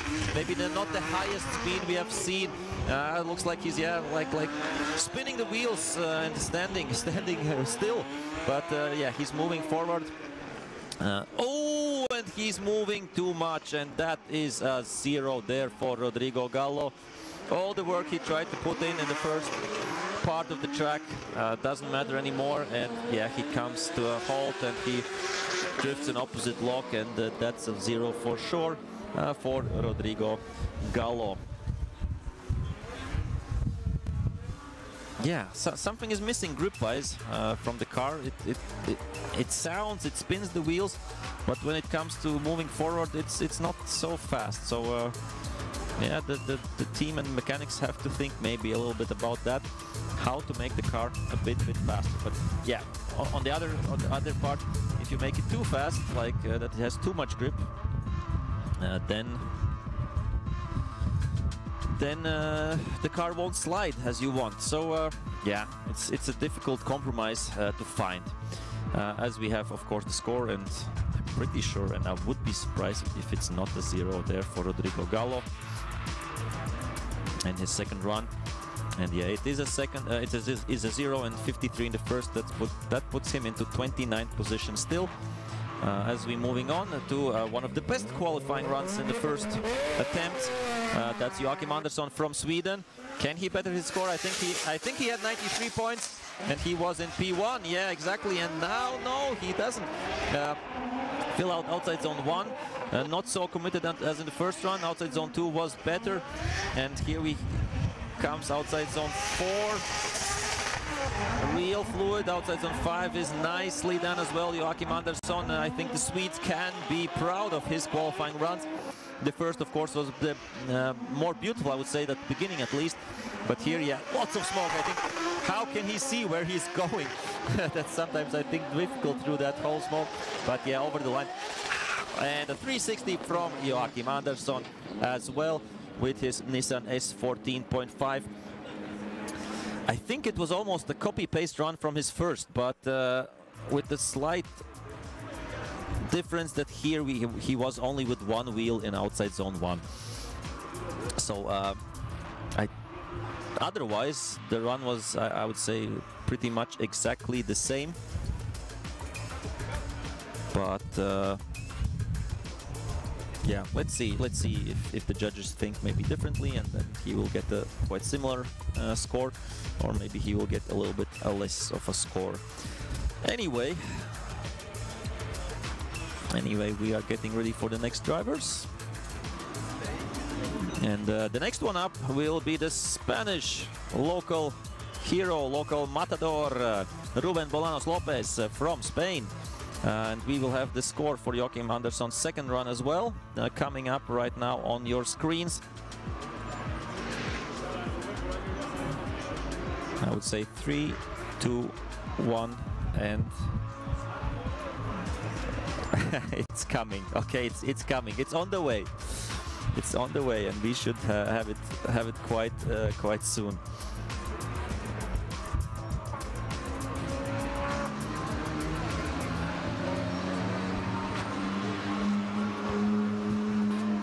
And some cars, yeah, in the background in the paddock are driving by. Some loud cars.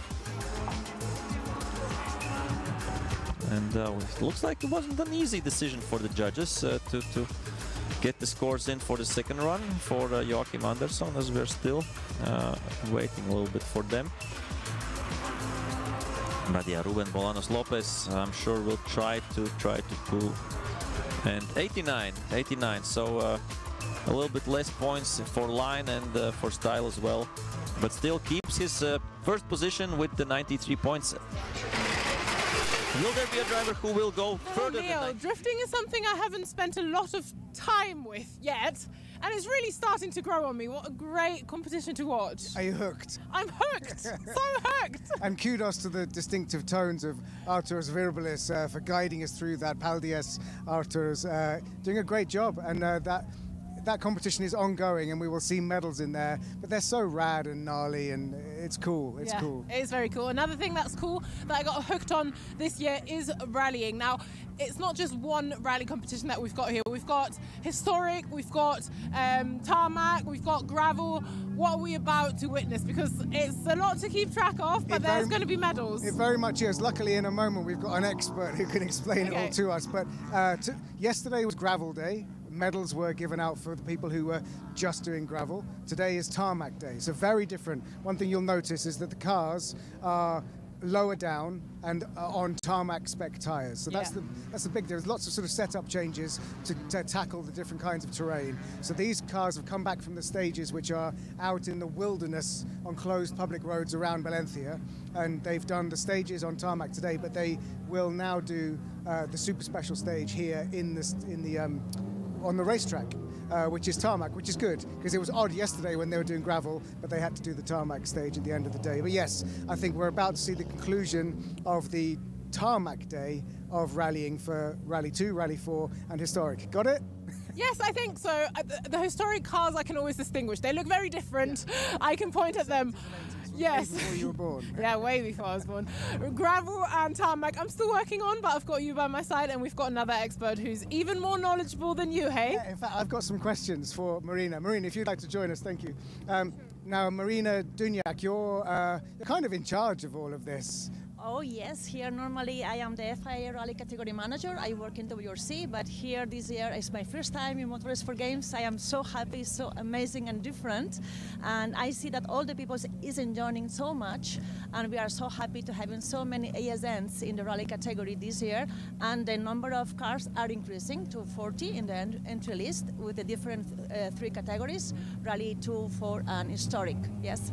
And just break it down for us a little bit, because today has been the tarmac day, so soon we will have the medals for all the different categories for tarmac, is that correct? Correct, yes. After the stage of today we will know this stage that we have for Ricardo Tormo, 4 kilometers stage. When this stage finishes we will know the medals for today, because yesterday we got already our gravel medals, 2 for Spain and 1 for Italy, yeah. Now of course you are Spanish. Yes, I am. To give us an idea, obviously you have your very professional hat on as an FIA rally manager, but as a person from Spain to have this event here and these amazing roads around Valencia for rallying, both gravel and tarmac, how does that make you feel? Oh, very good. I am so proud that Spain is willing to receive the Motorsport Games, and I would like to say to any other ASNs to join Motorsport Games in the future as hosting city, because it's so good, it's very good for Valencia as well, and it's very good for the motorsport in general and for the national competitors as well, yeah, of course.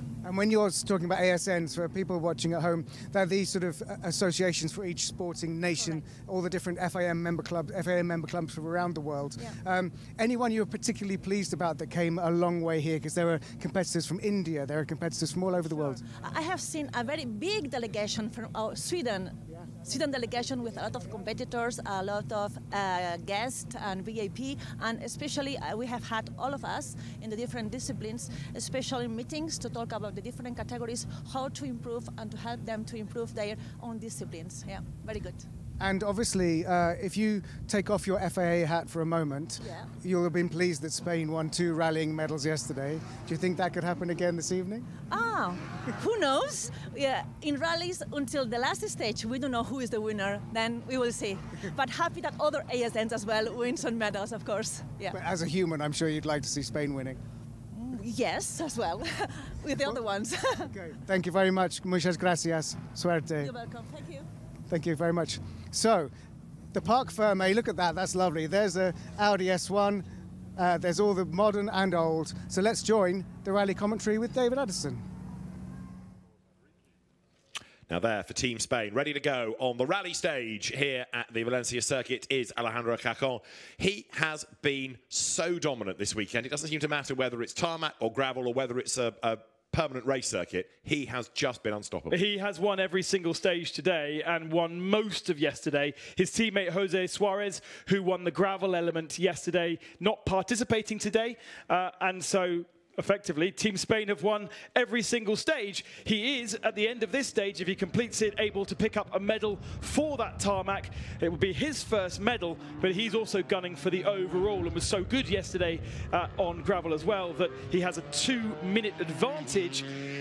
Unfortunately, that gets cancelled out for the medal stages tomorrow, so his advantage for the rest of the rally is completely nullified. But for the tarmac aspect, we do look at his 42-second gap over Turkey's Ali Turkan and consider that as his opportunity for a gold medal at the end of this. What is it? Well, it was 3.5 minutes with a gravel setup, but these cars are now set up for tarmac, so theory, should be a lot faster. Indeed, because they're better suited to a race track. It was very spectacular yesterday with the cars set that bit higher. There was a lot more yaw and lean in the cars. They didn't really handle. It was quite spectacular to watch. But now you're looking at tarmac cars on a tarmac surface and much more rapidly than yesterday. We seem to have got to this point on the stage as the clock ticks on down for Alejandro Cajon, then the Spanish driver. Very successful he has been in Spanish events over the last few years. He was a silver medalist in Rally 2 years ago, wasn't he, in the Marseille version of the Motorsport Games. Peugeot Rally Cup champion, Spanish Junior Rally champion as well. So Alejandro Cajon in the Toyota GR Yaris. He's got the right kit, and he himself a very quick driver. Yeah, certainly the best professional team in the paddock. Theo Martin Motorsport have run GT cars as well, and associated to the Motorsport Institute in Madrid, MSI on the side of the car there, and a huge amount of money put into engineers that are then allowed to run cars. Don't worry about the gravel. Rally cars are allowed to do that. Yeah, but it's a tarmac stage. You said they were set up for tarmac, not gravel. Let's also not talk about track limits, because we're ripping those up as well. And there are limits. You're not allowed to.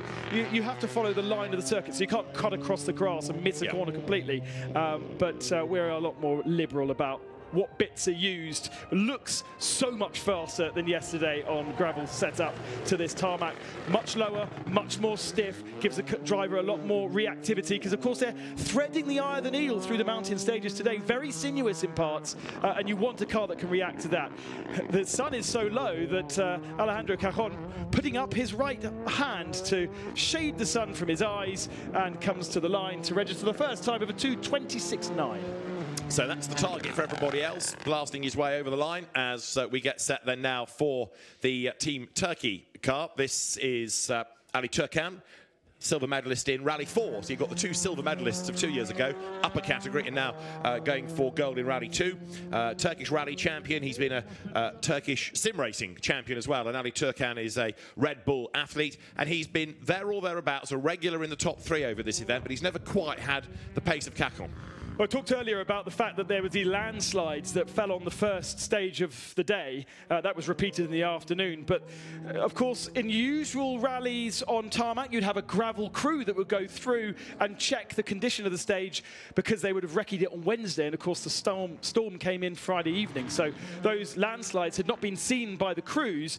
Race control did give warning about the first 3 kilometers being very, very dirty, but did not tell them about one of the last corners of the stage that had a massive amount of mud across it. And Ali Turkan actually ended up in a ditch on the outside of it. Somehow, not only did the car still look neat, but he didn't damage it at all. Reversed out, lost 17 seconds, but for the rest of the day has played it safe. And so safely in silver overall, and safely in silver for Rally 2 tarmac. Without a big problem now, I think there should be another medal, because of course he got silver yesterday.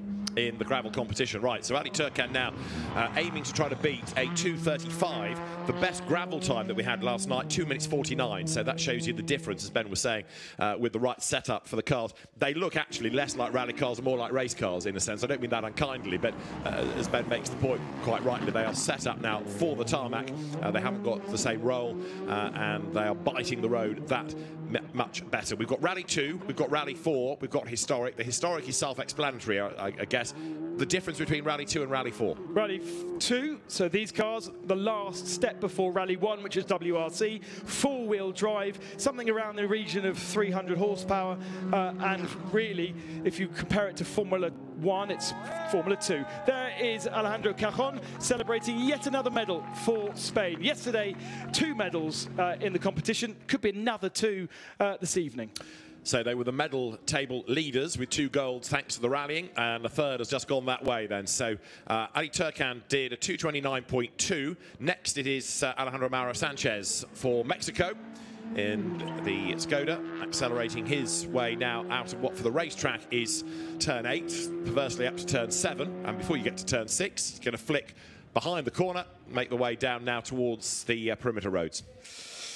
So Mauro Sanchez with a puncture yesterday, competing in the overall only, so not in the individual days. So we don't consider him for the tarmac competition. But such has been the amount of attrition today. We've lost Ollie Mellers, who damaged his sump in his iris after the first stage of this afternoon's loop. And we also lost the German car that was participating in overall. So we actually only do have 3 overall cars left in Rally 2. Lots of understeer from Mauro Sanchez. So he is not de facto bronze, because he's guaranteed a medal, I should say. Mexico guaranteed a medal. He will go up against Turkan and Cachon in a 3-ray rally cross rally style event that we'll have tomorrow afternoon, and he could still get gold. He could indeed, but it's 3 lanes, isn't it, that they run? Yes. 3 different tracks, each taken once by each competitor, effectively therefore competing 3 laps of the circuit. It's a long stage. Yeah, 12 kilometres. And this is 4, so it's going to be a 6 to 8 minute lap. Indeed so, and there's one of those for Rally 2, one shootout for Rally 4, and for Historic as well. So this is Alejandro Mauro fighting the car out of that last chicane, back onto the power, up towards the timing line with a 2:26.9 to beat. He does a 2:29.172, so slightly slower than Alejandro Cachon, but quicker than Turkey. So it is Spain, Mexico, Turkey, as next we turn to Georgia. The next car onto the stage is going to be that of the former 4 times Georgian hill climb champion, Sandro Tavakiladzra. Yeah, he's a 10-time Georgian champion overall, but very little competition outside of Georgia, and his first ever competition in a 4-wheel drive in a rally. Right. Georgia entering both Rally 2 and Rally 4 for tarmac, and neither have any rally experience whatsoever. So to be 3rd fastest on tarmac in the first stage of the day was absolutely remarkable from Sandro. And unfortunately, over the rest of the day, he has faded behind those that have got up to speed a little bit. But this is remarkable. It's actually a car that participated for Ecuador yesterday, and the guys spent the whole night ripping off the livery and transforming that car into a tarmac car. So it's done some miles. Luckily, it wasn't too badly damaged by Ecuador yesterday, and now is in the hands of Georgia. Yeah, I was just thinking, it's quite a gamble, isn't it, to come all this way and pledge an entry and hope that somebody else doesn't damage the car. There was a spare one I saw, actually. That's a relief, right, okay. So Sandro Tavakiladzra then up towards us as the Team Georgia entry accelerates now down towards turn 1, but then flicks off the road, again onto the perimeter, the access road, and it will rejoin after another handbrake turn down at the bottom.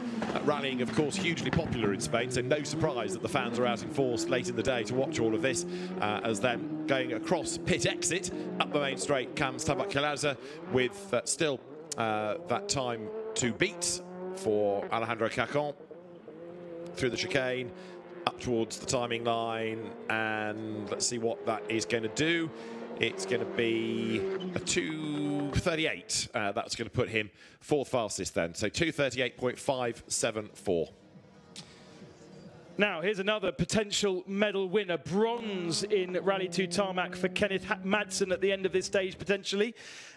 Didn't participate yesterday. Danish Championship is only on tarmac, so he said, well, I don't have any gravel kit to do the gravel rally, and I've never really done any graveling. So tarmac, and has basically been there or thereabouts. Been close to Ali Turkin on certain stages, but hasn't been able to really take any chunks of time out of him, other than the first stage when Ali was in a ditch. And so it's going to be about half a minute, the difference between Ali Turkin and Kenneth Madsen by the end of the day. But nice to see a Citroen C3 in the field, the only one. The car looks nice and clean. He's had a good day.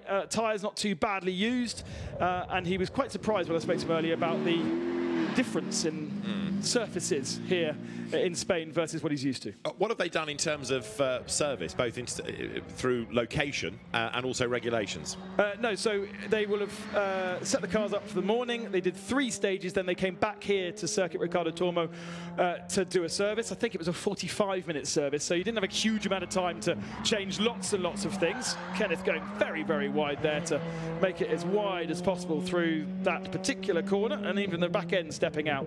But then that's it. They come back this evening into a regroup, which is basically a parc fermé, where you can touch the cars outside of those specified windows. So if you leave a stage, you go through a time gate, and then you're free until you need to get into the next time gate, which you're given a certain amount of time.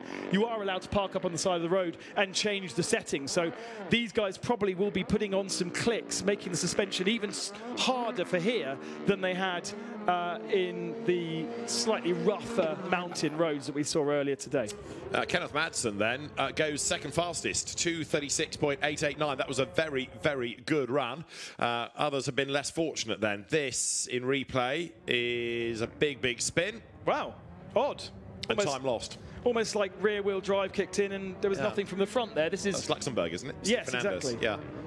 Steve Fernandez, yeah, constantly within a couple of seconds of Kenneth Madsen, but fading throughout the day. Luxembourg putting all of their, as you would, because your national championship is also on tarmac, both a Rally 2 and a Rally 4 entry for Luxembourg. So Steve Fernandez in the Hyundai then accelerates towards us with co-driver Steve Kerfel, and now back onto the tarmac, speed building, but having thrown away a big chunk of time at the start of this stage, it's not looking overly promising, is it? As there, Kenneth Madsen then 1.7 seconds slower than Cacon. That was a really good run. So he is in the tarmac competition. He's not therefore eligible for that shootout tomorrow. Now, these, I'm still asking questions, I know, but these 3 laps, they do 3 different lanes. Don't worry about that today. I want to know, are they all marked out by cones, or do you have 3 different starting places? You start side by side? All 3 will start at the same point as they're starting today. The third variant, the third car, will actually miss out on quite a lot of that first section of the lap and head straight onto the back straight. Right. So he'll be well ahead, but then he'll have to do the other 2 laps. And basically there are 3 laps, there are 3 cars, and each car has to do a different lap on a different time. So they do end up covering the same distance. Yeah. And it's a bit like a super special in rallying, where you'd have them side by side and then cross over, race of champions styling. That's another way of looking at it, but there isn't bridges, and a lot of the circuit is the same. No contact is allowed, though. It's not that rallycrossy. Okay, we'll take your word for that. We've had spins at least. Steve Fernandez then coming up towards the line, but you can see as the clock ticks on down, he's already in the 40s. It's going to be a 2:50 plus, conceivably, this, because of that spin. 2:46, in fact. So he got through the chicane, but Steve Fernandez then doing that time, but much, much slower than Cacon. So that, I think, by the looks of things, is the last of our Rally 2 4-wheel drive competitors, because we have now switched to Team Spain and Rally 4. So Sergi Perez then, who has already won a medal yesterday in Rally 4 gravel, is now on course to take Rally 4 tarmac. He's a minute and a half ahead of the rest of the field. He's dominated, much like his teammate, all through the day. He only missed out on 1 stage with Karim Kazaz, the Turkish driver, winning that particular stage. So not quite as dominant as Cajon, but very, very competitive indeed, as Fernandez gets his time card to the end of stage timing. That's the co-driver handing over a time card, the time card verified by the officials, and the time written. I don't know whether all of that's necessary in the days of the digital era, but I'm not close enough to the top of the FIA to suggest a digital version. And it's all done anyway digitally by the clocks, by Chronomoto, who's been doing the timing.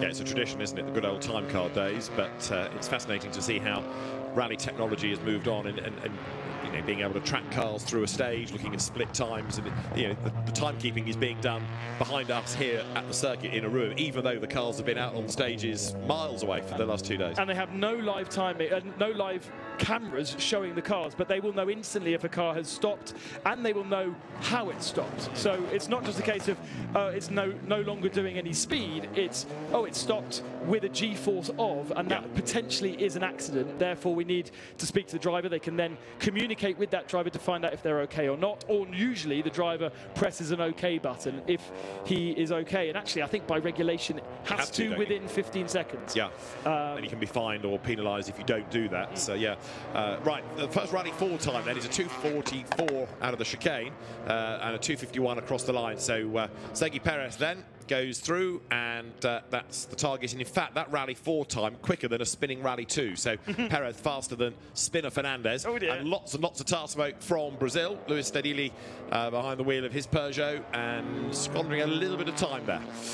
Yeah, so that's another gold for Sergi Perez. He's not going to be beaten by 1.5 minutes on a stage that's only 2.5 minutes long. So Spain pick up yet another gold, this time in Rally 4 tarmac. And you have to say, he looks incredibly strong in Rally 4 as well, because his competitors in Rally 4 have also been falling by the wayside.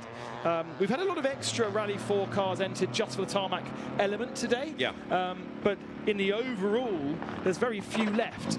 So Luis Eduardo Steedle is actually in silver medal position, even though he's nearly 10 minutes back overall on Sergi Perez.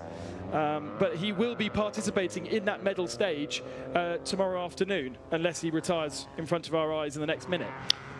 So Steadily then for Brazil, accelerating, avoiding the markers.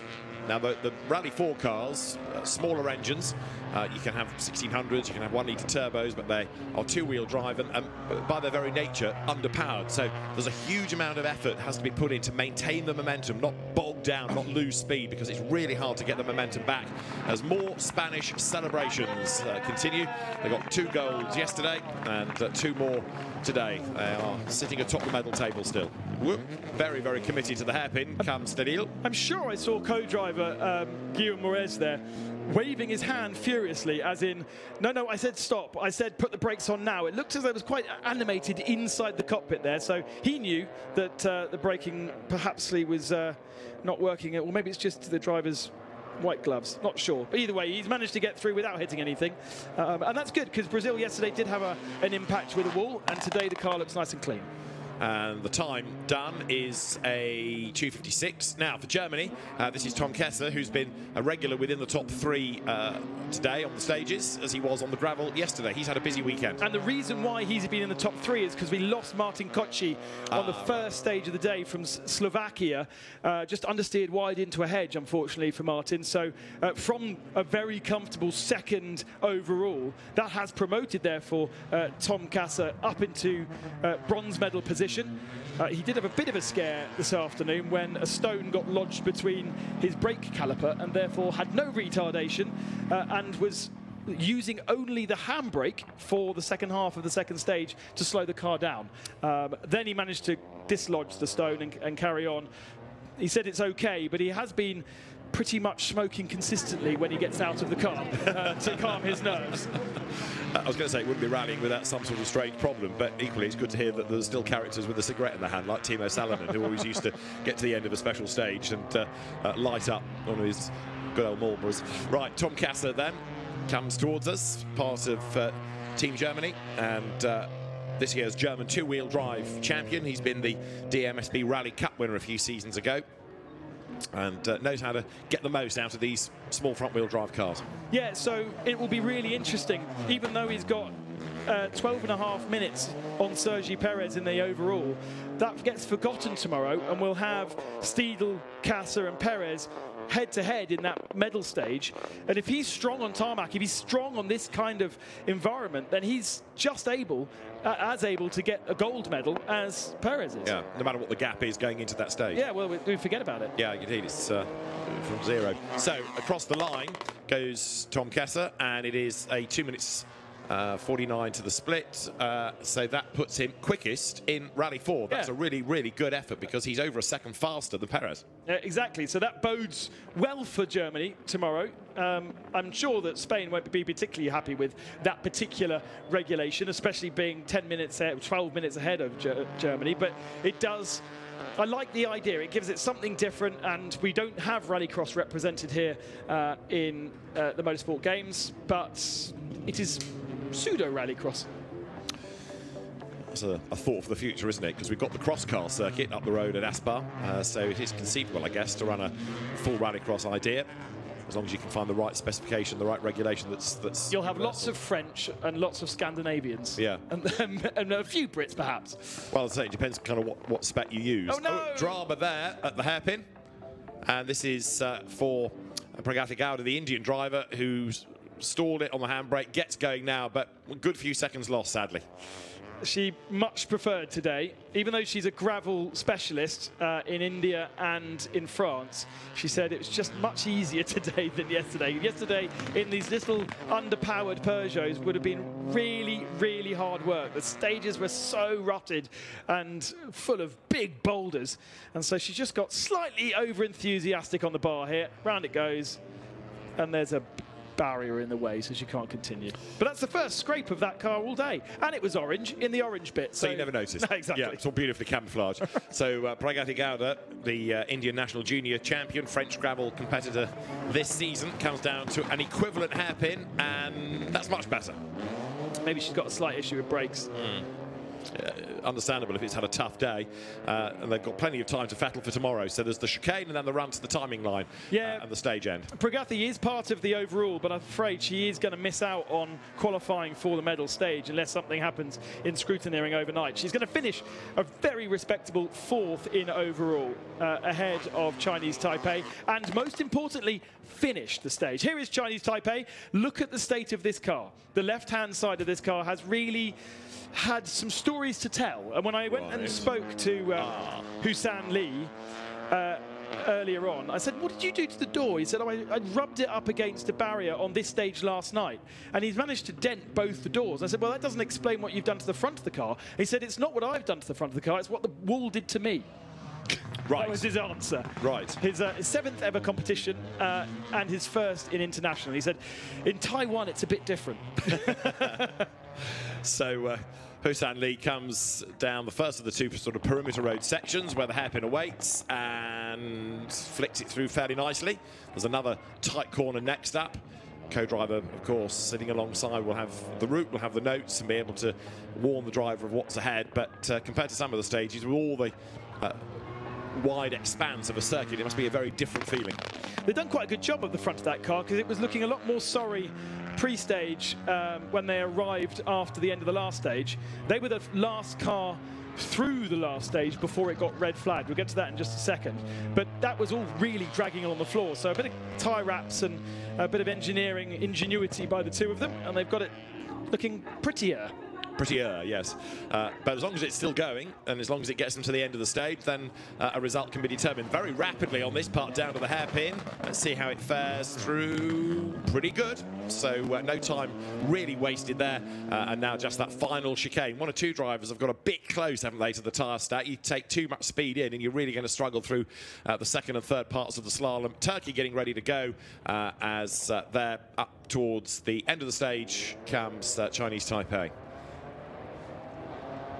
So the timing being to be broken, and Hussein Lee goes through 2:59.7. So ahead of India is the outcome of that.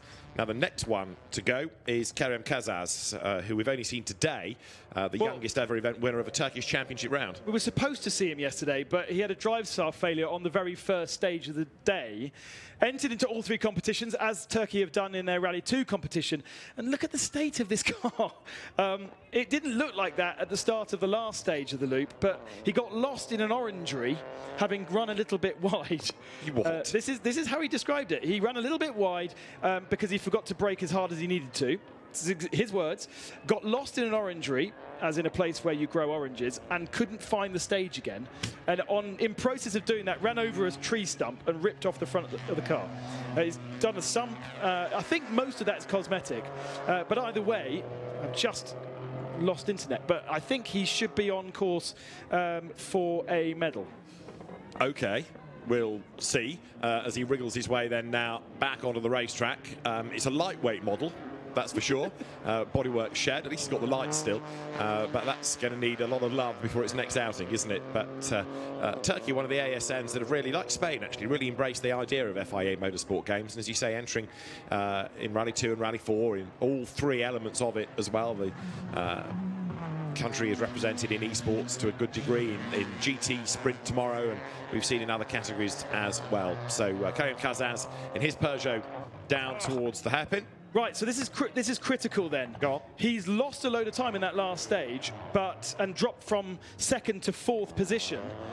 But depending on how he does against René Nola, who's coming up in his Corsa, could find himself back with a medal, because he's only 1 second behind René Nola coming into this stage. That's only just recently been updated, because those drivers that were not able to finish the last stage of the loop get a notional time based on the competitiveness of the guys ahead of them. Basically, the stage was blocked because Greece hit the wall and bounced back into an guardrail, and blocked the stage, so there was nowhere for anyone else to go through. Stage red flagged, cars re-diverted in a different direction to come and join us here, and notional time is given to the second half of the field. So that affected Rally 4 and all of the historic. Some Rally 4 and all historic, yeah? Yeah, exactly. But Karim Kazaz was ahead of all that, and he had his own adventures. Orangery related. Yeah, and Georgia did the same thing, actually. Georgia also ended up upside down in an orangery. At least they... Oh, my camera person gave me a really good joke about juicing it or squeeze the most out of it, or something. I've forgotten it, so it's useless now. But anyway, ended up in an orangery, and there's plenty of oranges everywhere. Well, the danger, I suppose, of being in the orangery is that he's been pipped. But I knew you would come up with something. It's not necessarily any good. But for Turkey, then, that was a good effort, because that was the fastest Rally 4 time. That's the 6th best. So he's ahead of Germany, so that's important to go back to your point about the result. And if he's 10 seconds ahead of Holland, that are coming up in a bit, he could move himself back up to silver medal position. So we've still got plenty of stories. I love that. We've had it both days, didn't we? We had a change in historics yesterday's final stage of the day. And I think we're going to see the same thing in R4 tarmac this evening. So what's left of the Team Turkey Peugeot limps back to Parc Fermé. Here's Sweden, and oh dear. So this is... just getting away with that. This is Heidi Rylan, and complete bad of me, but I assumed that she was co-driving her father, and she's not. She's driving her friend. But just the generation and the way they were chatting together, I completely assumed wrong. And she's been pretty good today. The Ford Fiesta, another of the popular cars for Rally 4, which is really the accessible international category these days. Yeah, we've obviously seen a lot of Peugeot 208s over the course of yesterday, but there is plenty of different brands, and the Ford Fiesta, built by M Sport Poland and actually used exclusively as the junior WRC car, and works on certain surfaces better than others. Even whenever you talk to anybody, they'll tell you one car's better than the rest. She hasn't quite managed to get the handbrake on to get round this hairpin, so a bit of a three-point turn. So time lost, but getting away now, as now we go to René Nola. Yes, important. So René Nola at the moment with bronze medal for Germany in Rally 4 tarmac, but he needs to beat Karim Kazaz, and Kazaz at a 2:48.3, which is the fastest of the Rally 4 competitors. So it's a tall order to ask, and he's only 9 seconds behind Nard Ippen from Holland, that's also got an amazing story we'll get to in a second. Okay. Let's watch how good, how difficult it is to drive one of these cars around this circuit. Lots of understeer in these cars, always. You have to be patient. You have to, if you can, set them up so the rear of the car rotates, but that's easier to do when in a circuit race when you have known elements than when you're out on a stage that should be tarmac but has loads of gravel, and you don't know whether the slide is too much or not enough. And also René Nola is another previous German two-wheel drive champion. He's won the two-wheel drive part of the Mitteleuropa Cup. He has been a junior champion within the Mitteleuropa Cup as well. He's taken part in the European Rally Championship in the junior division, so there's a lot of experience in this car. That doesn't look too bad for the moment. Not asking too much of the front tyres. The idea here is you almost get the car to rotate from the rear, and therefore the front doesn't have to do too much turning, as you do with any front-wheel drive car. But because these are not set up for circuit racing as such, it's a bit more tricky. That was nice through the hairpin. Yeah. We don't have any intermediates to kind of build you up to see if it's going to be faster or slower than Turkey, and who's going to get those last medals for the day. There's one at the end of the chicane, isn't there? And then there's the final one. So you've got a time at the chicane, and then about 100 metres or so further up the road is the final time. But what they're aiming for here is something better than a 2:48.3. It's a 2:41 at the last split, and as he gets to the timing line, 2:48, 2:48.8. So René Noller is going to go behind Kazaz. By 0.540 of a second. Wow. Close, eh? But by 0.54 means that Noller stays ahead of Kazaz in the overall. Because the gap was 1 second.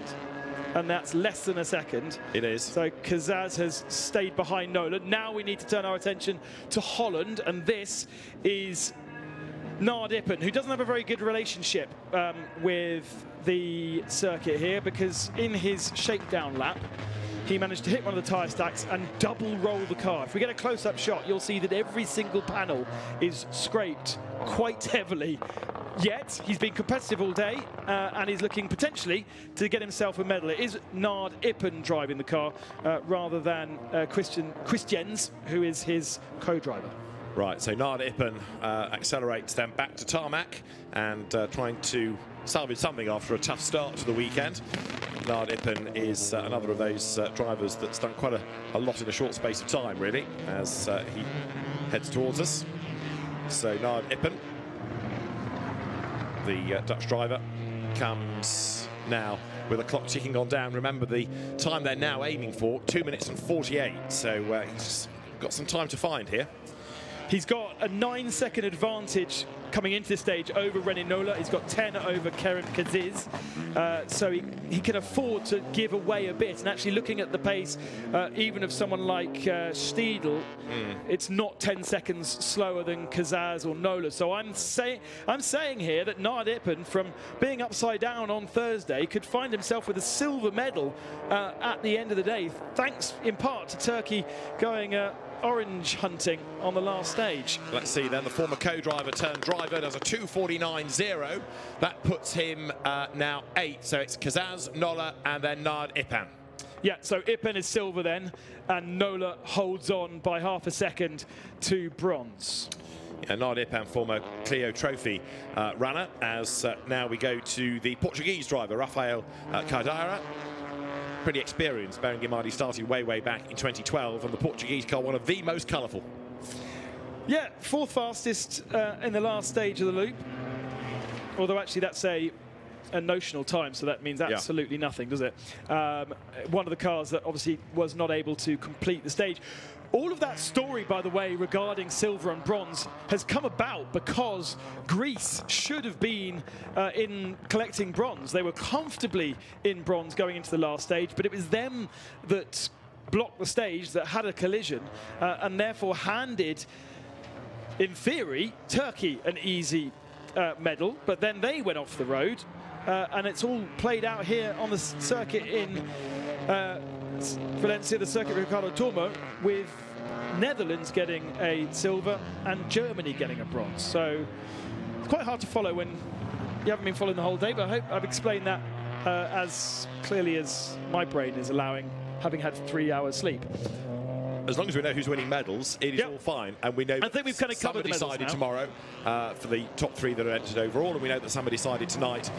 So now we can just enjoy the last few cars that aren't going to be pitching for medals, but are still trying hard. And then we do have to think about medals because we've got historics to come yet, and they're going to be, I think, next. I can see an Audi Quattro in the distance, which has arrived. So Andrea Zivian is going to be away shortly. You've got the Toyota of Ben Mellors there as well, and so the historic contingent will be well spectacular around here as well. Cardeira then to round out Rally 4 comes towards us. I think there might be one more, in fact, after Cardeira. There should be there, yes, Hugo Arellano, the Luxembourg driver, Suzuki Cup champion a good few years ago, and in his Peugeot, the WRC France competitor, but mainly a Benelux and Fiesta Sport Trophy competitor these days.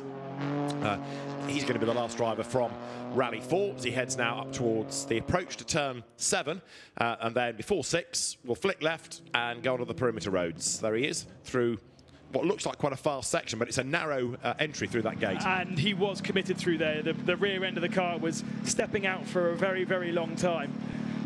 Hello, Rafael. Hugo Lopez in the Portuguese car yesterday, and Portugal deciding to split their 2 drivers in Rally 4 to participate for individual medals. Luxembourg, takes the tyre stack with him. First one to do that, I think, all weekend. So Hugo Arellano, who we didn't see yesterday in the gravel competition, brings the tyre stack back onto the road, so the marshals will have to attend to that. But he's trying, isn't he? Look at this. Great to watch. Load of tar smoke. That's a front-wheel drive car. It shouldn't really be allowed to do that. He's unfortunately got the honour of being the only car to have a puncture today. And so he should be well further up the field, but a loss of 3 minutes with a puncture and a change in stage has meant overall miles away. So this is a victory lap, really. This is just an entertainment lap, and there is some celebrations for medals. Indeed, from Germany, as you look at Luxembourg in Rally 4, we've got the UK in historics on the stage as well now. Ben Mellors in his spectacular Toyota Celica that we'll come to very, very shortly. As first up now towards the flying finish in a moment will be Hugo Arellano, then out of the Rally 4 for Luxembourg aspect. To the line he will come, and 2:43 at that last split over the timing beam. 2 minutes 50 is the time then, and that actually is 11th overall and 1, 2, 3, 4, 5, 6th within Rally 4. And it was well worth watching, so we'll watch it again in super slow-mo. Look at that for the drifting as he accelerates his way through the corner. Just to make the point quickly that the driver and co-driver do not need to be of the same nation if you were looking at the flags on the window just there. Yeah, it's based on the driver nation. We've got a few people who've got split nations. That reminds me that we don't have a donut.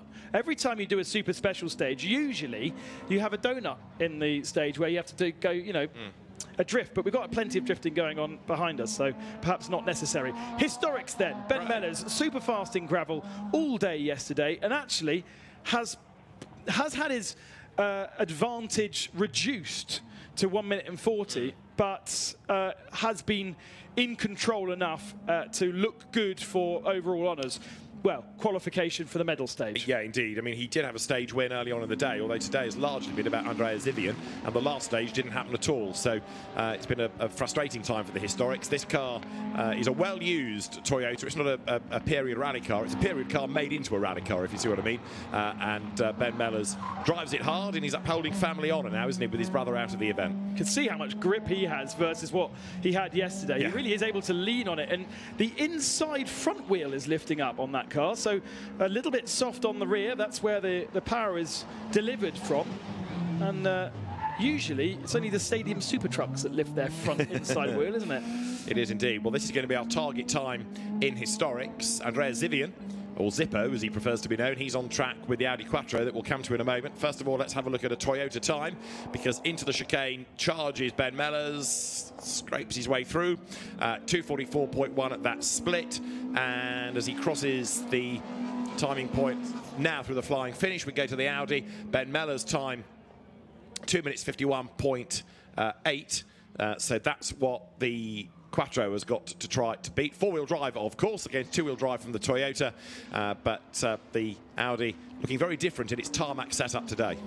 Yeah, absolutely. I'm amazed to go down to the garage last night and see the boys refitting every single part of their suspension upright set and differentials for that car.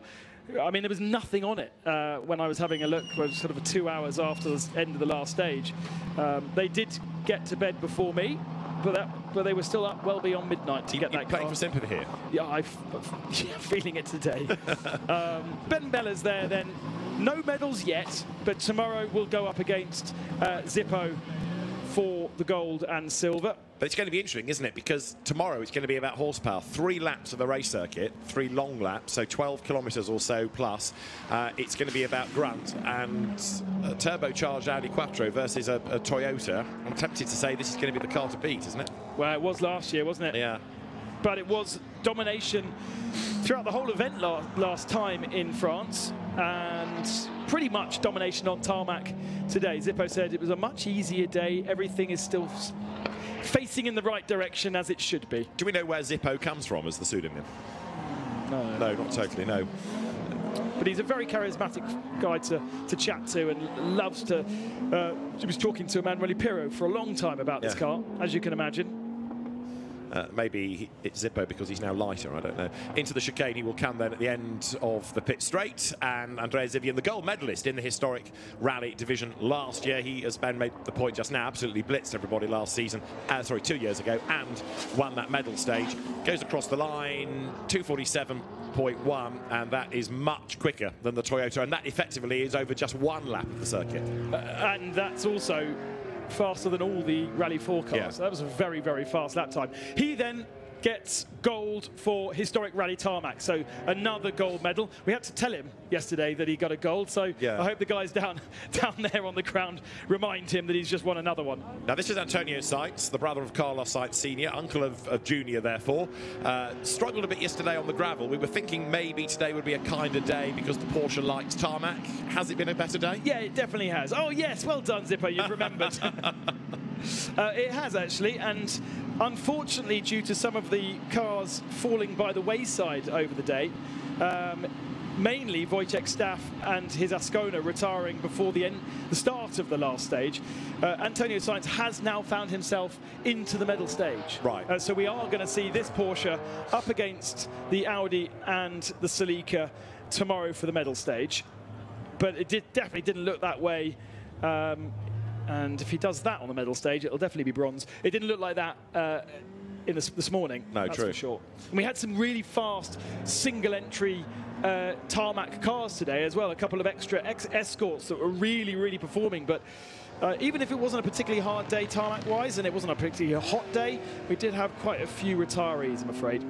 Yeah, I think we've only got one more car to go, which is Siegfried Meyer's Volvo, which is on the stage, and then I think the course closing car is already at the stage start, ready to go. So Antonio Sainz in a car that you would think would be well suited to the racetrack. It looks perhaps more like a historic race Porsche than a historic rally Porsche now, but Antonio Sainz, who is quite happy to stay out of the family limelight, but enjoys his historic rallying with good success as well. Yep. Down to the hairpin here. It means that we lost that lovely little Alpine. Yeah. The A310 overheated on the first stage of the day. We had James Potter in his Ford Escort RS. That did the morning loop, but retired at the start of the second half of the day. We had the Volvo 544 that retired yesterday, so we didn't see that today. Didn't come back under super rally conditions, and as I say, the Ascona also retiring on that last stage. So it has a rather depleted the historic field, but it is still a pleasure to see the three cars that we're going to have in our medal stage, and it looks like the parents are delivering their children to school. It does, rather.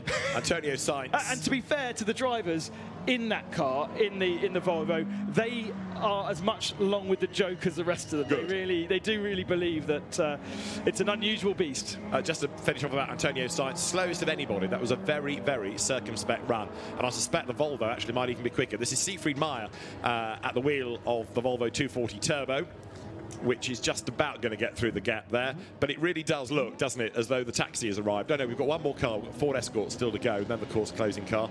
But there's a long hold before the Escort gets underway. That's the Swedish entry, isn't it?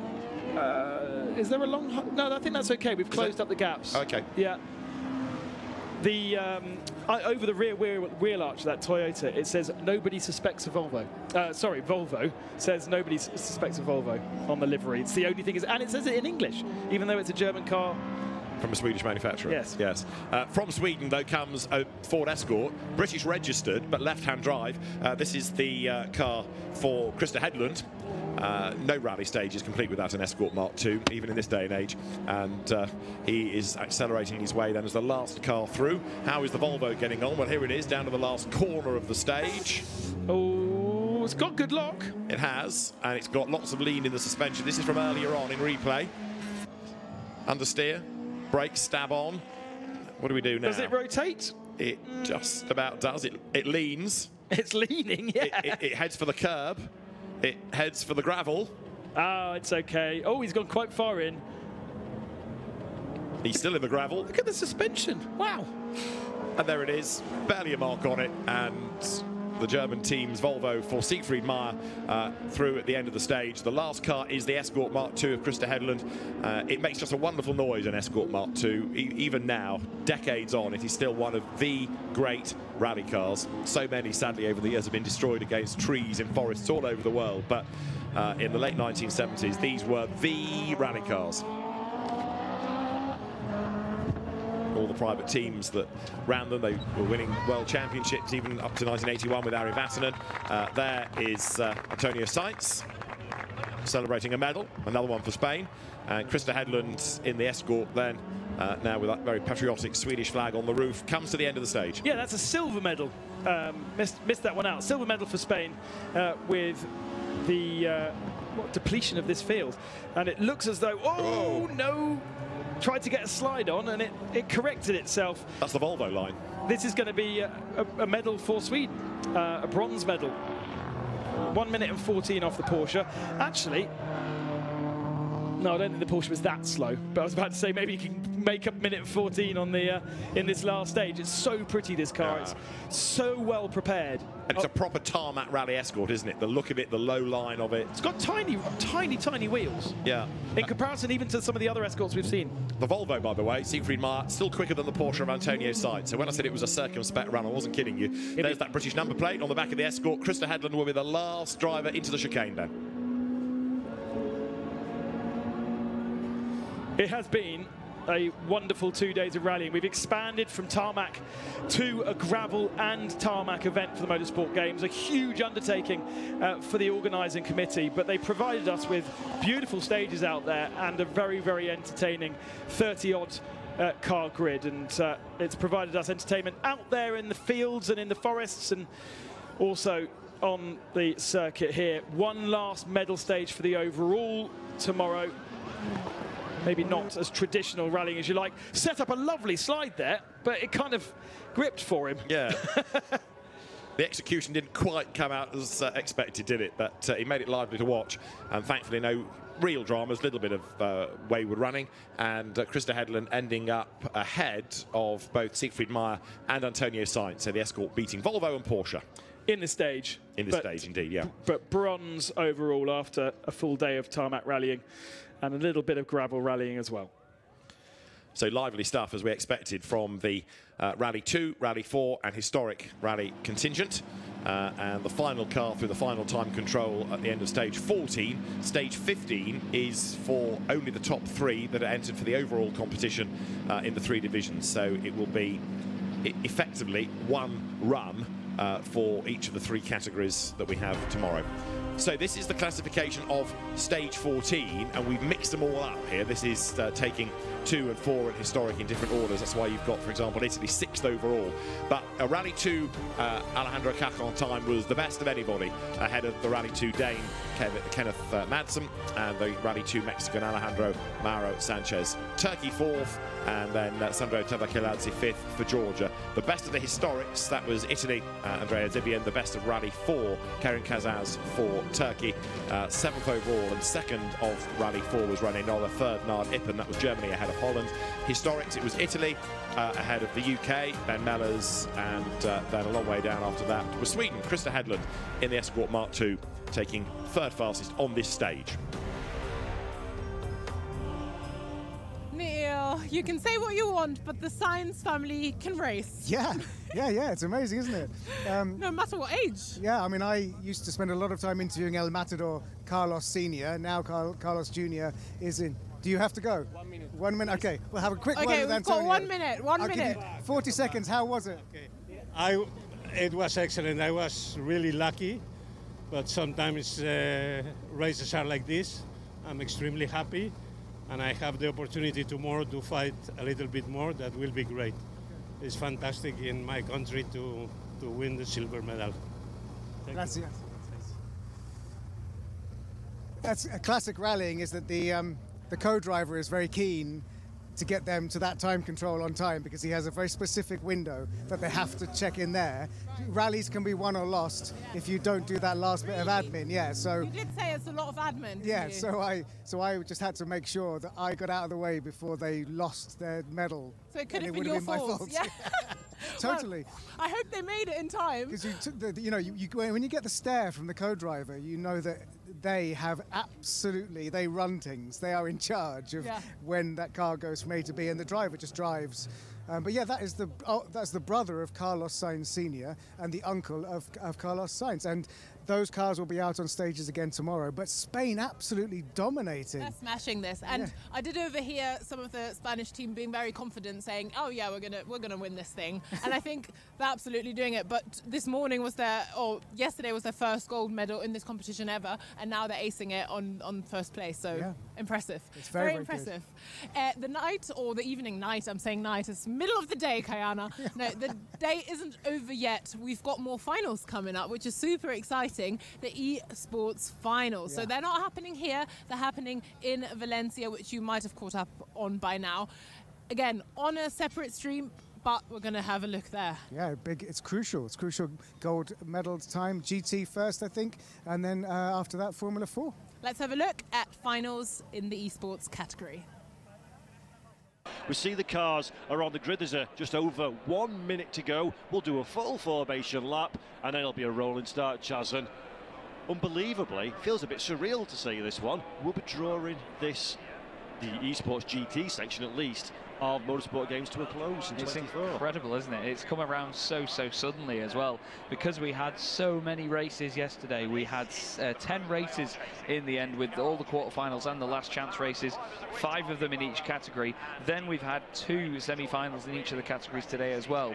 It's mad to think that there is actually an end to this, because it just seems like a series that will go on forever, and hopefully the FIA Motorsport Games goes on for forever as well, because in between these races, some of the things you won't have seen obviously in the live stream when you've been following us, the people that we get to speak to here, Paul, whether it be drivers, personnel, even just on site here at the museum as well, the people behind the simulators as well, and everybody that's here to represent their nation in this competition. There's just so many wonderful people here. I wish we could showcase each and every one of them on the stage, because they're all great. Yeah, could not agree anymore with that one. It really is so satisfying to see such an eclectic collection of personalities as well. Very different people from very different backgrounds, very different parts of the world, coming together, family unit as one, to hopefully showcase the world of esports sim racing to a much wider audience than is often possible. And just little things. You and I have both been in this game for a while.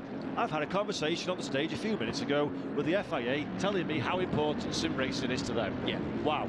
It's incredible, isn't it? Because, you know, it's the world governing body of motorsport as we know it in almost all competitions. It's just amazing to have them on board here and see that they recognise this as level with everything else that's going on here at the Motorsport Games. It's not just a subcategory of something. It is a category of the FIA Motorsport Games, and they respect it just as much as we respect them as well. It's lovely to work hand in hand with the FIA.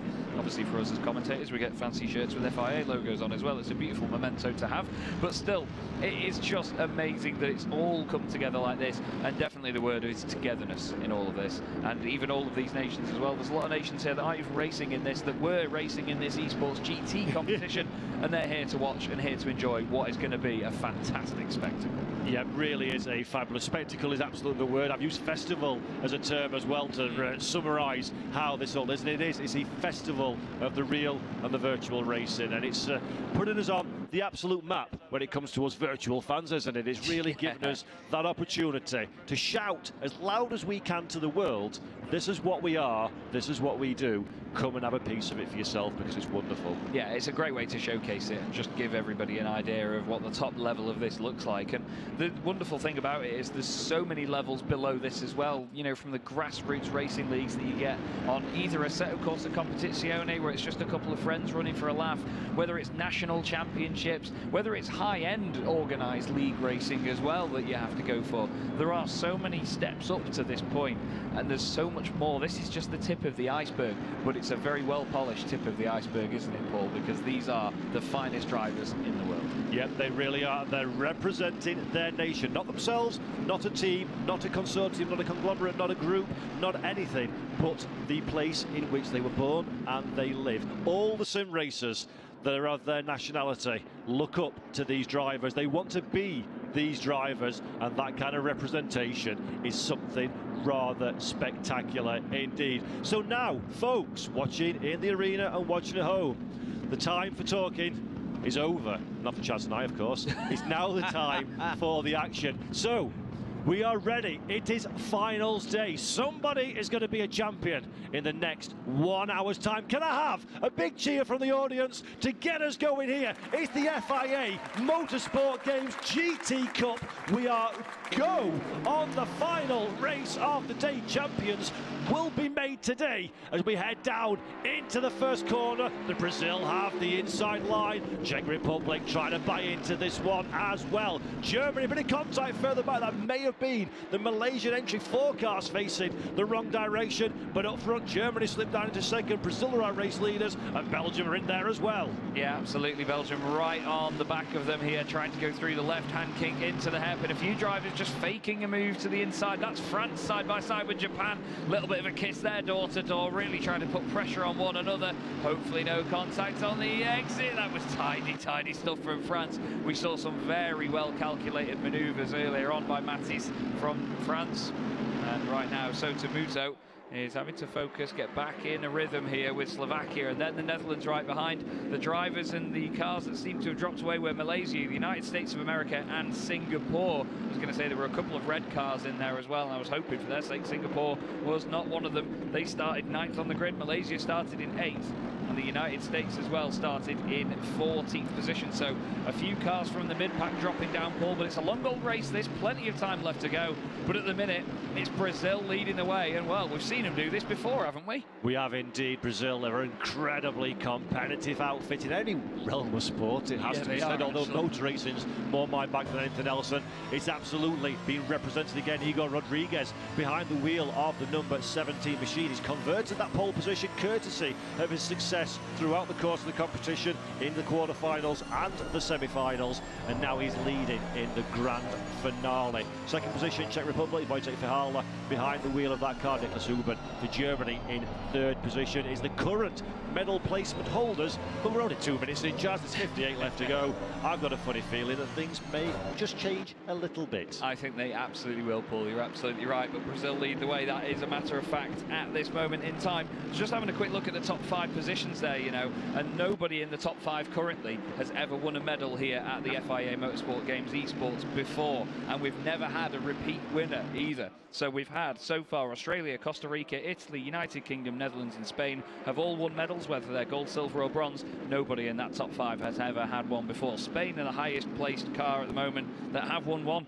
Last year they came 3rd, or last time, sorry, 2 years ago they came 3rd. And the reason for that is because esport sim racing is so accessible to the masses. You can really low barrier entry compared to, let's say, real world racing, so you can get in there in every 2 years we run the FIA Motorsport Games, and that gives drivers the opportunity to put in the work, to qualify through their performance, to go to their local ASN and say, look, this is me, this is what I'm all about, and they can represent their nation. So you do get a high churn of drivers because the opportunities are so available in comparison to pretty much any other sport in the whole world, I'd say. Yeah, definitely. It's a sport you can do from home while still competing with other people all around the world. Amazing. There's not many that you can do that with, to be honest with you. So the fact that these guys have that accessibility to be able to hone their craft and practice and get as good as they have been, to then come here and compete together. We've spoken to so many drivers already this weekend that have said it's so lovely to be in the same room as these guys, because they have a sort of added respect when you can see the other person there next to you.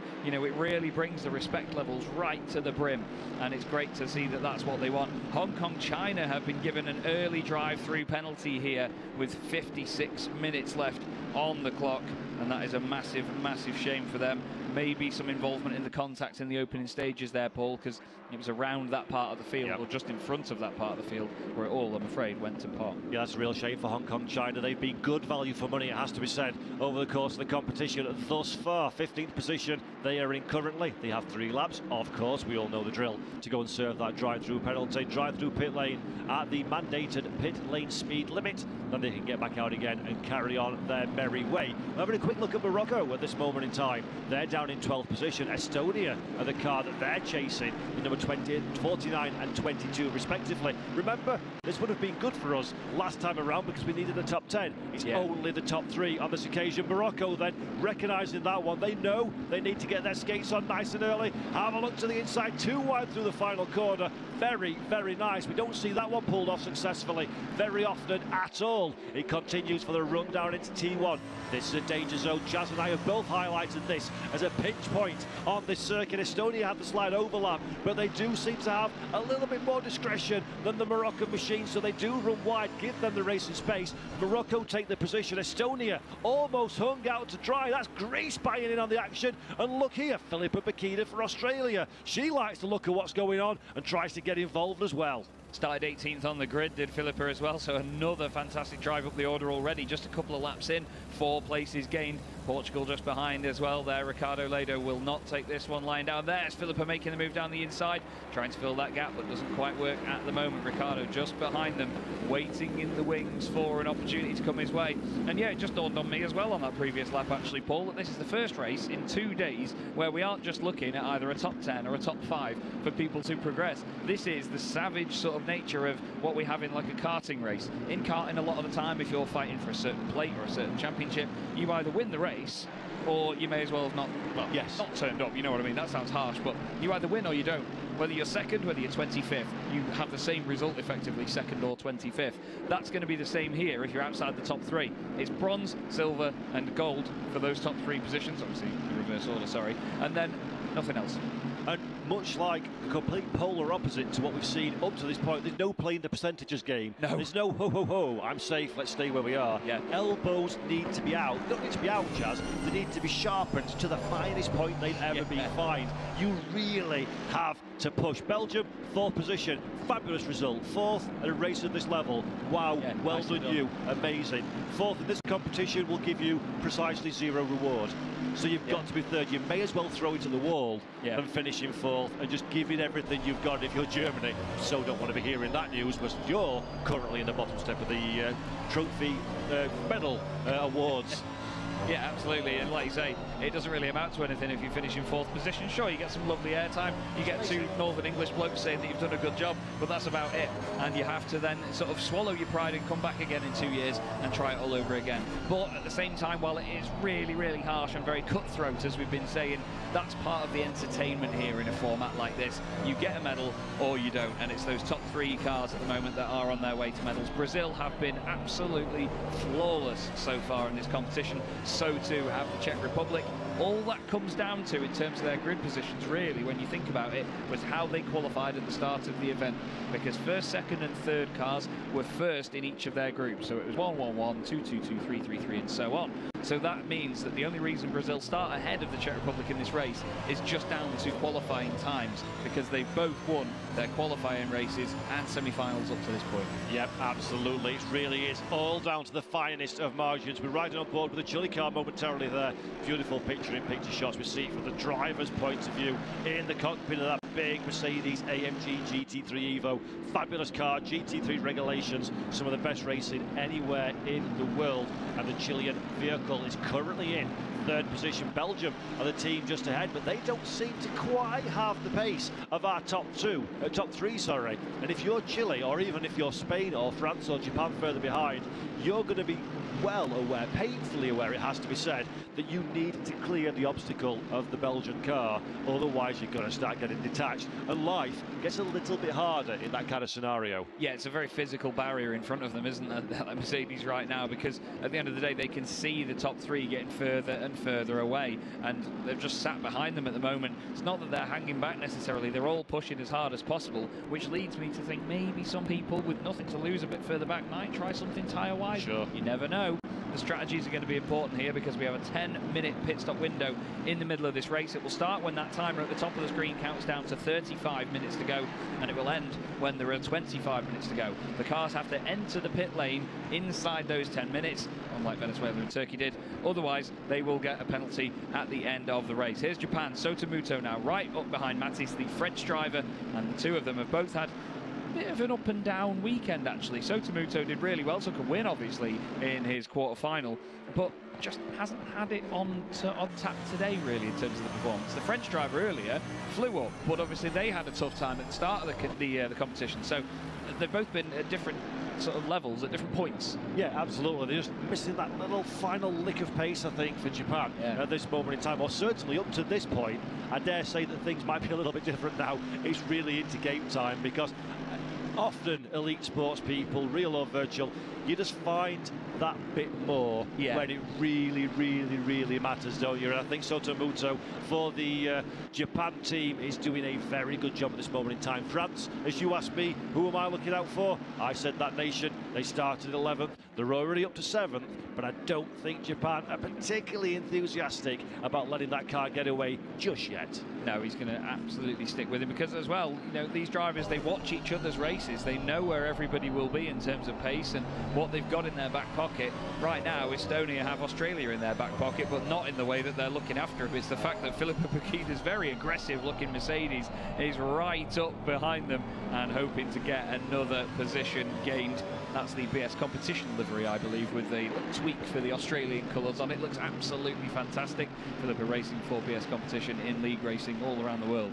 I've not clocked that. Actually, I've always been an admirer of the livery, but I've not noticed that one, and it does look absolutely sensational, the Australia livery. And I do love the way that these nations are representing themselves and their personalities and their cultures through the liveries of their car. It really is an all-encompassing sort of experience of, hey, this is who we are, this is what we're about, and we're going to express ourselves through the medium of virtual motorsports, which is it sounds like a marketing tagline, but it really is so true, isn't it? It's fabulous. It's another step up above again compared to even the great competitions that we've seen throughout the industry. Yeah, it's another real sort of angle of sim racing, is the self-expression through the livery worn on your virtual car. You know, it's so easy to change liveries in sim racing like this that, you know, there's no logistics of sending the car away to get wrapped or anything, or worrying about the wrap getting damaged and, you know, spray painting the thing either. You can have really fancy designs on these cars at no added cost. You can just spend a bit of time on Photoshop or something and sort it out, and they look resplendent. And hats off to all the guys and girls that have sorted out the liveries for this competition as well, that obviously help us identify these machines and help identify what country they're all from, because they look amazing in every respect.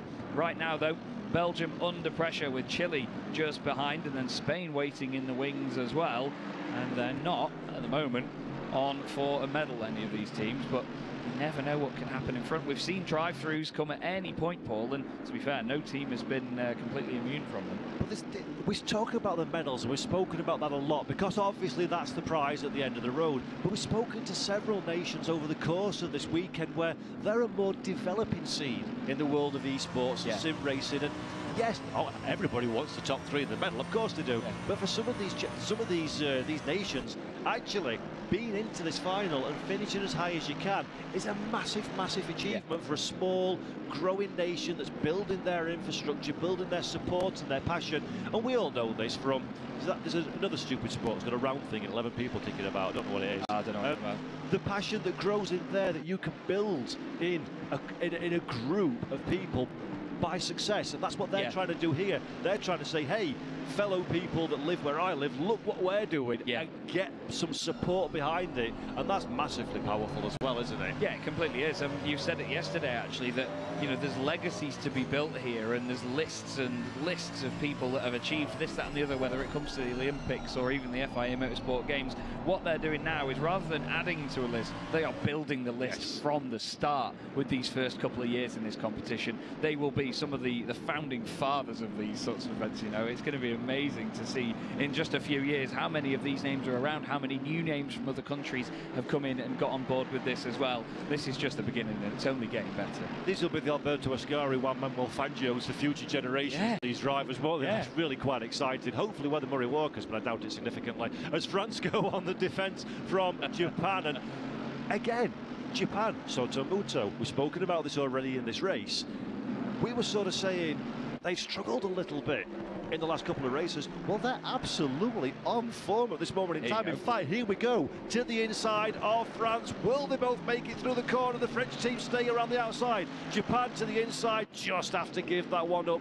Well played, not to fight it too far. Know the battle's lost. Live to fight another day. Yeah, they didn't push too hard there and run wide. It's very easy to make contact there, whether it's France trying to make sure they don't go too wide with the track limits on the right, or whether Japan try not to run wide from the apex itself. You've both got to have the same sort of responsibility in that corner, whether you're the outside car or the inside car. Slovakia are now coming into the picture as well, just behind this lot. Now we look back at Belgium, still ahead of Chile and Spain. Chile looking a little bit more apparent than Spain at this moment in time, but the Spanish car not right with them at this stage. It's just sort of, again, waiting in the wings is definitely the phrase, isn't it, at the moment, as they just keep that slipstream down the start, finish straight, and then they use the twisties to stick with them, put a little bit of pressure on it. As we've seen Phil the Mirrors, as here's a battle, Paul. Yeah, here we go. This is the Australian entry and the Estonian team side by side. Estonia does very, very well to get out of that one. Almost loses the car, does just Perec, but he holds on to it in nice style. That opens the door, though, for Australia and Filippo Bacchina. Bacchina gets it done, and a round of applause as well from the arena to say, well done. That was a lovely, lovely pass from Australia. They're now up another position. They started in 18th, Jazz. They're now up into 13th. Really solid progress by Filippo Bacchina so far, and it's corners like that actually where you can hang it around the outside. As long as you keep the car nice and smooth, you can keep it all the way around the outside, pinch the other car to the apex, and they have to take a compromised slower line and then try and make it work from there. Here's a move from Japan down the inside of France now, still side by side through the hairpin. They're going to go through a left kink. That's going to give the advantage to Japan for just a moment, but France is going to be in the inside for the next part of the corner. They're still door-to-door on the exit. We saw this on the very first lap, actually, Paul. France back down the inside once more. Japan's going to have the inside again. Are they going to have the run, though? Is Sotomuto going to be able to keep his nose down the inside? Yes, he is, and I think he might get this move done on the exit. Can he now slide from France again? They're still side by side, Paul. This is brilliant, really classy racing from these two drivers. France don't get the job done, but they go immediately on the attack. Will there be enough racing room? Contact between the two of them. That's opened the door for Slovakia to say hello. I'll have a piece of this action. Thank you very much, gentlemen, and I'll take that one away. Sotomuto, though, for Japan says no thank you. I'll take it back, and he does indeed. Survives the attack of not one, but two cars. Brilliant driving from Japan. They hold on to 7th position. The Netherlands are buying into this one as well. They must have had stroopwafel for breakfast. So fast is what they're going in this race. Beautiful stuff. That was fantastic, absolutely fantastic. I never once thought in my career that I'd ever just randomly shout the word Slovakia, to be honest with you. We've got France as well now trying to buy into this, because Japan has started to stretch away a little bit with all of this scrapping that's going on. There's a drive-through penalty for Morocco just come up on screen as well. They're serving that immediately. Morocco definitely have been one of the more entertaining teams actually in all of this. No disrespect to any of the others, of course, but they have been absolutely on it at all times, not scared to make a move down the inside. And now France just need to recover a little bit, just recuperate. They've got a little bit of attention there from the Netherlands as well, but now they need to just think, right, Slovakia's back in front of us. That's not the be-all and end-all. Give it a few laps, do that bit of reconnaissance that we've spoken about, where you've just got to pick out where you're quicker than the car ahead, and then try and go forward once more. Yeah, absolutely. I think we said it during the live. That was a classy bit of racing from those drivers. And again, you may not necessarily be in that top 3 position just yet, although we've got 42 minutes left to go. But it is all about putting on a show, representing your nation, and really showing just how good of a driver you are. And that was some really, really good driving. Netherlands, though, still trying to get involved in this one. At the back of that shot, that's really opened the door for the Netherlands. It's been a very good result for them, hasn't it, to get into that fight in 10th? Yeah, absolutely. I'm just looking on the grid sheet. They started 12th on the grid, the Netherlands, so they have improved on where they started the race.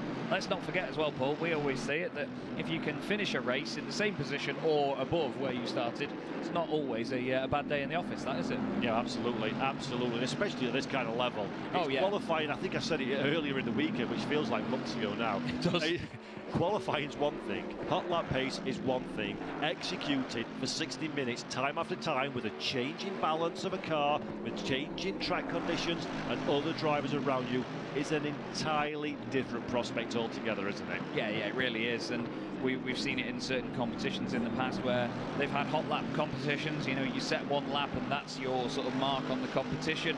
Whereas in most other cases, they try and get you to do something a bit more consistent, get you to do repeated laps and see how consistent you are over a stint, whether that be in a race format or whether that be on your own without the aid of any slipstream, which could obviously interfere with lap times and so on.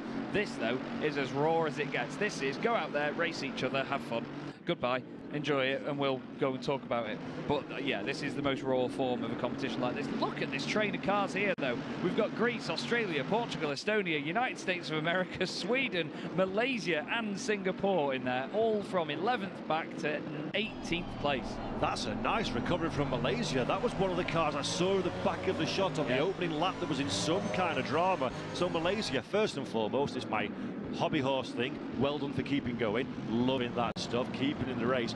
More to the point, well done for getting really back into the fight as well. Okay, we're a bit further away from the top three than we would like. You're certainly still in a shout for a top 10. And Greece, under all the pressure in the world, Bakida for Australia, climbing over the curves, climbing over the car in front, trying desperately to find a way past. Can Australia do it now? On corner exits, much smoother than the Greek machine in front. So Bakida, she's going to be tempted. There's a temptation to look into T1. Often it looks like it's on until it isn't. Will the Australian car pop out?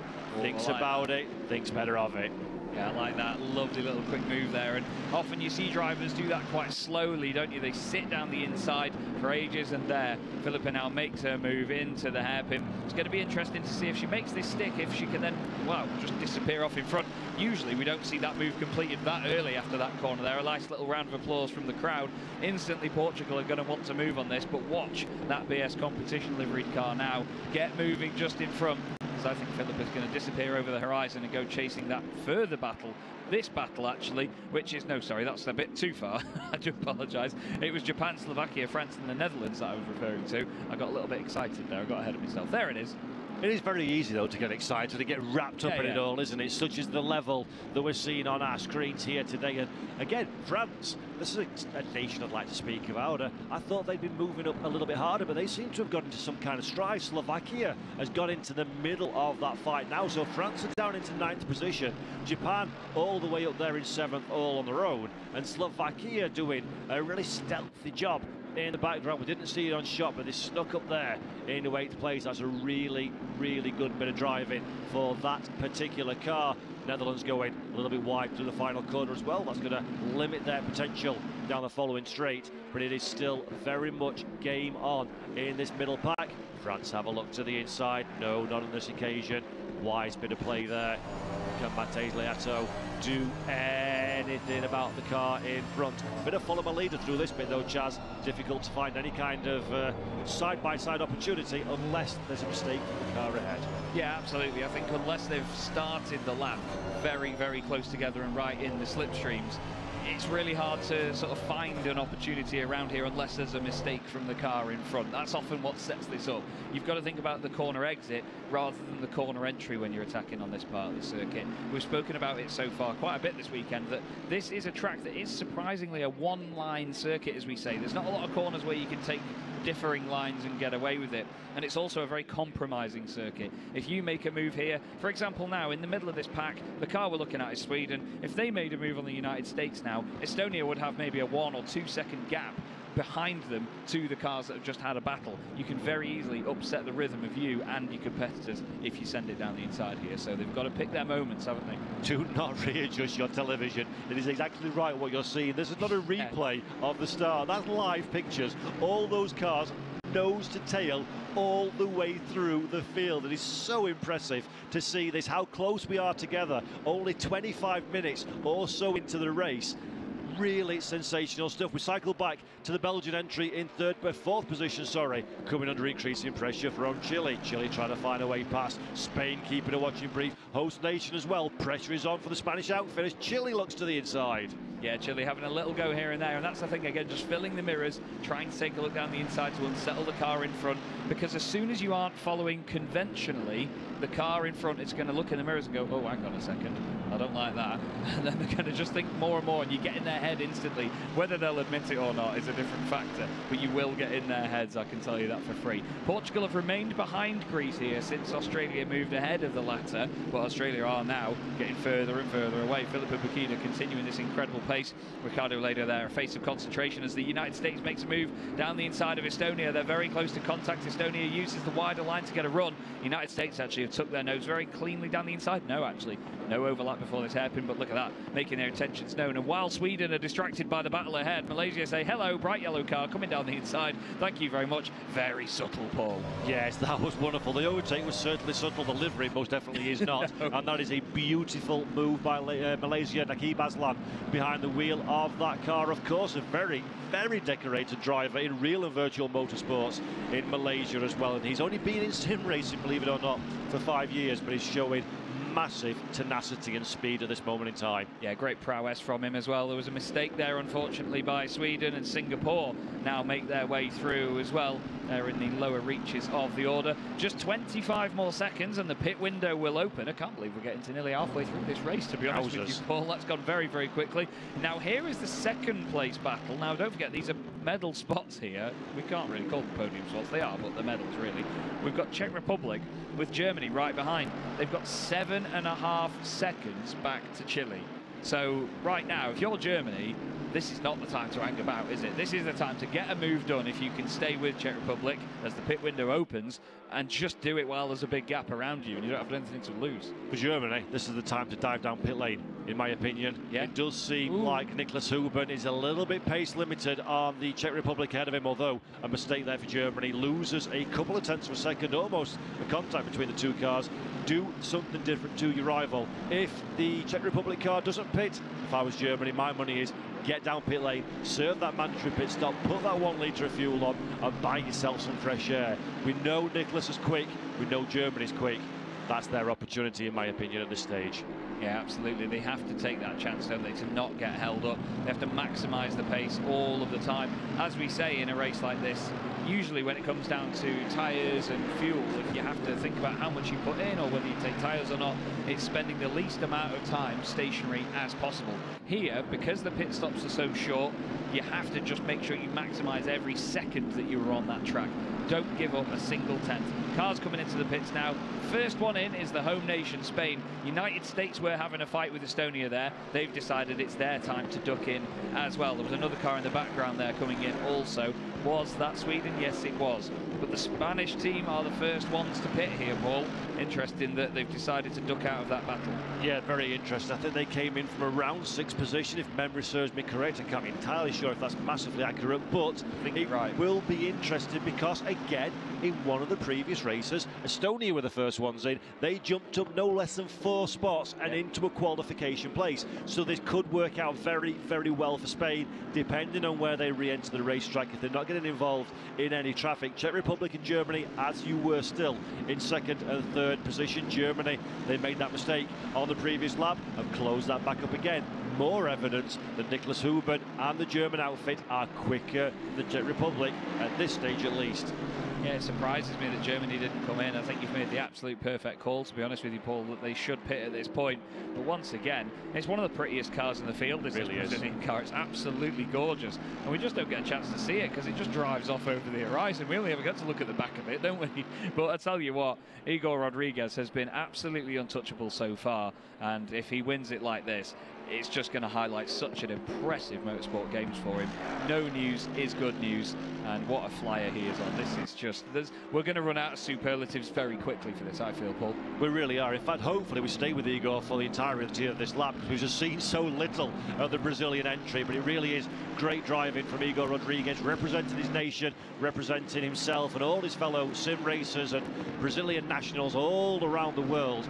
Superb performance once again. France have dived down pit lane, as of Malaysia and Singapore a little bit further back. Big Igor Rodriguez, there we see him, picture in picture. A picture of concentration, it has to be said.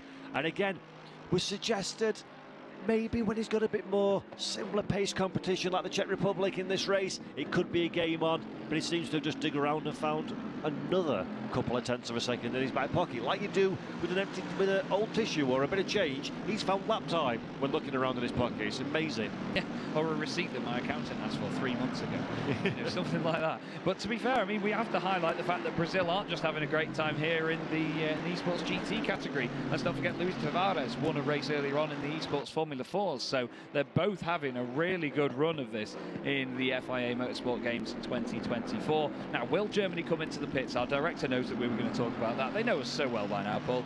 Now, are Germany going to come in? No. That still surprises me. That still surprises me. Maybe he feels that he isn't pushing as hard or he isn't getting held up as much as we seem to do. And it seems to be an esport thing. I've commentated on so many 1 hour ACC races with a mandatory pit window in the middle, and they just seem to refuse to do anything other than slap bang in the middle of the pit window or right at the very end. Yeah. Never any of the middle ground. I've never quite understood that one. But for my money, Germany are categorically being held up at this stage. You've got to do something different. If you continue like this, then you're putting the onus and the emphasis all on the racetrack, and that's a risky business to do. Yeah, absolutely is, and it's like there's no shame in pitting early. Like it's almost as if they're sort of embarrassed to do so, isn't it? Like the first one to crack, so to speak, and that's not the case. It's just a case of, look, run your strategy, and you've got to adapt as well. That's the thing we see in endurance racing so often, that a team will have a plan who's going to be in the car and when we're talking about the longer 6, 12, 24-hour races. But something could happen in the first hour of the race, or even just in the first couple of hours, that throws all of that out of the window. Sure, you can plan for as long as you want, but you have to adapt to what the race has served up for you in the opening stages. No plan survives first contact with the enemy. That's what they always say, and that is absolutely true. Belters this week. Thank you very kindly, sir. I occasionally try, and yeah, but it's very, very true. You decide everything. You work it out. You sat at home. You look at the telemetry. You look at all the permutations, all the calculations. What could happen? And if this happens, I'll do that. If that happens, I do this. The very, very second that you get into action, all of that gets thrown away, because this is a living, breathing beast. Yeah. It's a motor race full of 20 exceptional drivers. Everything changes, and usually corner by corner, if not lap by lap. Chile into the pits now. They're the next ones in. Belgium continue on their merry way. Slovakia also coming into the pits, so too Australia. With the pit stops included, of course, Filippo Pachida had made it all the way up into 8th position before that pit stop, which is brilliant to see. Sweden have a 5-second penalty. I'm not sure if that was something to do with a bit of the battling that they were having earlier on, because they seem to drop down a bit already, so maybe some drama there caused by them. Unfortunately, they have a 5-second penalty. That will not hurt them too much, but still, it's going to drop you down a little bit, isn't it? At least it's better than, well, it's worse than having no 5-second penalty. Yeah, and of course they'll serve that one. In fact, it's after their pit stop, so that will be added to their race time at the end of the race. Normally, if you get a penalty before you make your mandatory stop, you'll hold for that amount of time and then go through the service that you've requested in your menus. On this occasion, though, for Sweden, it will be added to the end of their time. So here we go again. Let's take another look at Germany. The fight continues for second position. Do we say second position, or do we say the fight for silver, which is more appropriate in this race? Yeah, this is the fight for silver, isn't it? I mean, Brazil at the moment very much clutching on to that gold medal, and it's not like they've had to hold it that tight up to now, is it? They really do have a firm grasp on it, though, it's safe to say. Germany pit now. Finally, they decide to listen to Paul. A team listened to you straight away earlier on, and they were right in the pits as soon as you mentioned it. But this time, Germany say, "Now, watch this. We're going to teach this Englishman a lesson. We're going to say, look, we're not coming in now. We're not going to crack." But this might also help Wojtek Fiala, because he's not got a car now putting him under pressure for the next lap or so before he pits. Really, Fiala now in the Czech Republic team, he needs to counter that one by jumping down pit lane himself for the first available opportunity, minimise the undercut opportunity that the Germans are trying to earn themselves with this race. It's going to be really interesting. Germany, of course, came into pit lane in 3rd position. We saw that on our screen. We're not really interested where they rejoin for now. It's where they filter back out once everybody's made their stops. In particular, this car right here. And I do think Wojtek Fiala, actually, in the Czech Republic, they are sort of closing that gap bit by bit to Brazil. It's not quite as extensive as perhaps I maybe thought it was a few moments ago, or maybe that's a bit of a mental mirage I had. No, I agree with you, actually. It does look like visually they are closing in on them. Only a tiny bit, but the Brazilian car's lead is not getting bigger by any stretch of the imagination. 2.8 seconds last time, last sector. Let's have a look. It's 2.9 now, so maybe we should shut up. But no, you know what I mean, though. That's only a minimal gain, if anything. And we've seen the accordion effect at this circuit before, where certain sectors it stretches out, other places it really does close up again. So we'll have to wait and see whether that lasts. They're into the pits, and I'm not sure. Yes, I was going to say Czech Republic, if anything, if they don't already react to Germany, they will probably react to Brazil when they come in. What a gorgeous-looking car the Mercedes-AMG GT3 is from the front. Such an angry anglerfish of a car, isn't it? It's got that big anglerfish gob on it of a grille. It looks so aggressive for it. Yeah, it really is a great piece of engineering. It's a fabulous initiative from the FIA and SRO, the Motorsport Games, for putting on a single make in this competition. So there's absolutely nowhere to hide for the drivers. But speaking of nowhere to hide, while those two drivers, first and second respectively, Brazil and the Czech Republic, are trundling down pit lane, look what's happening here. Germany came in early. Germany are going to be very close on corner exit. There is the Czech Republic, gets the car back going again. But I think Germany, by dint of stopping earlier, have got this one done, and yes, they have.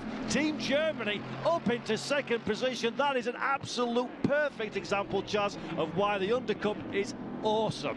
Absolutely is, Paul. Yeah, you're absolutely on the money there. And the thing is, as well, the question now is raised, and it's a completely benign question, but we're going to ask it because we're commentators and we love to speculate. How big would that gap be if they'd have come in a few laps earlier? Exactly. Would they have been able to do that even earlier? And would Czech Republic have then pitted earlier as a result?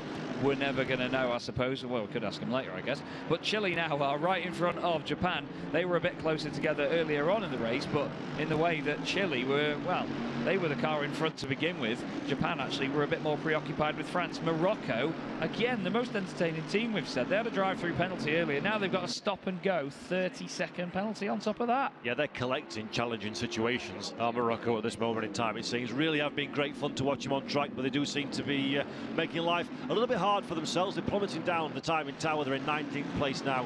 That stop-go 30 will be a real painful penalisation. 4th place Chile. They've got Japan just behind them. They're doing a great job at this moment in time. Japan trying to find a way past. Let's cycle back to Spain. They were one of the teams that came in very early, but, and I wrote it down for Spain, they came in from 6th, but they're now running in 7th. Although the car ahead, I didn't notice that one, is the Belgian entry that hasn't stopped despite the pit window having closed. I don't know how they're missing it. I really don't. I think it's just miscalculation. They don't, surely they don't forget that they have a pit window, because they see in the game, they see a very similar set of graphics to what we see. At the top of the screen, they'll have the timer counting down, they'll have it say race 4:40 p.m. just like that. It goes white when the pit window's open. They have the world's most unenthusiastic engineer in their ear that will say the pit window is now open. My brother and I love that. Whenever Gergo, we really love you. We did the voice for that one. We really love you. Oh my God. Sorry, I didn't know you knew him. Gergo, we love you, but flipping out, mate. Put some back into it. Spain in 7th place though. They're going to be wondering, why is this Belgian car not stopped? Why are they suddenly in front of me right now? And they're going to want to dispatch of this thing very quickly. And this is scary. This is scary for an organiser, scary for a driver, scary for the crowd. That Belgian car, in effect, because they've not made their stop, are now invisible in terms of the results. That's going to get a disqualification at some case down the line. Spain don't want to go side by side and get any kind of impediment. In fact, they do want to go side by side, and they get it done very nicely indeed, taking all of that problem I was about to speculate completely and throwing it away. That's what he said there. Have one of them. Down the inside of Belgium he goes. And this is quite an interesting element of this now. Does the Belgian car know it? And does Matthias Kuhn say, you know what, stuff it. I'm going to get my elbows out here. I'm going to spoil someone's day. Not necessarily spoil someone's day, but, you know, have a battle with them. Don't just roll over and let them by. Yeah, absolutely. Get charging. See what you can do. See what you can deliver. You've got to be in it to win it, as they always say, and you've got to be charging as hard as you can. And now we look back to Chile, forward, should I say, to Chile once again. This has been a really good little understated drive from these two, Chile and Japan. 4th and 5th position. That's a bit of traffic that's coming out of pit lane in front of us. That's the drive-through serving.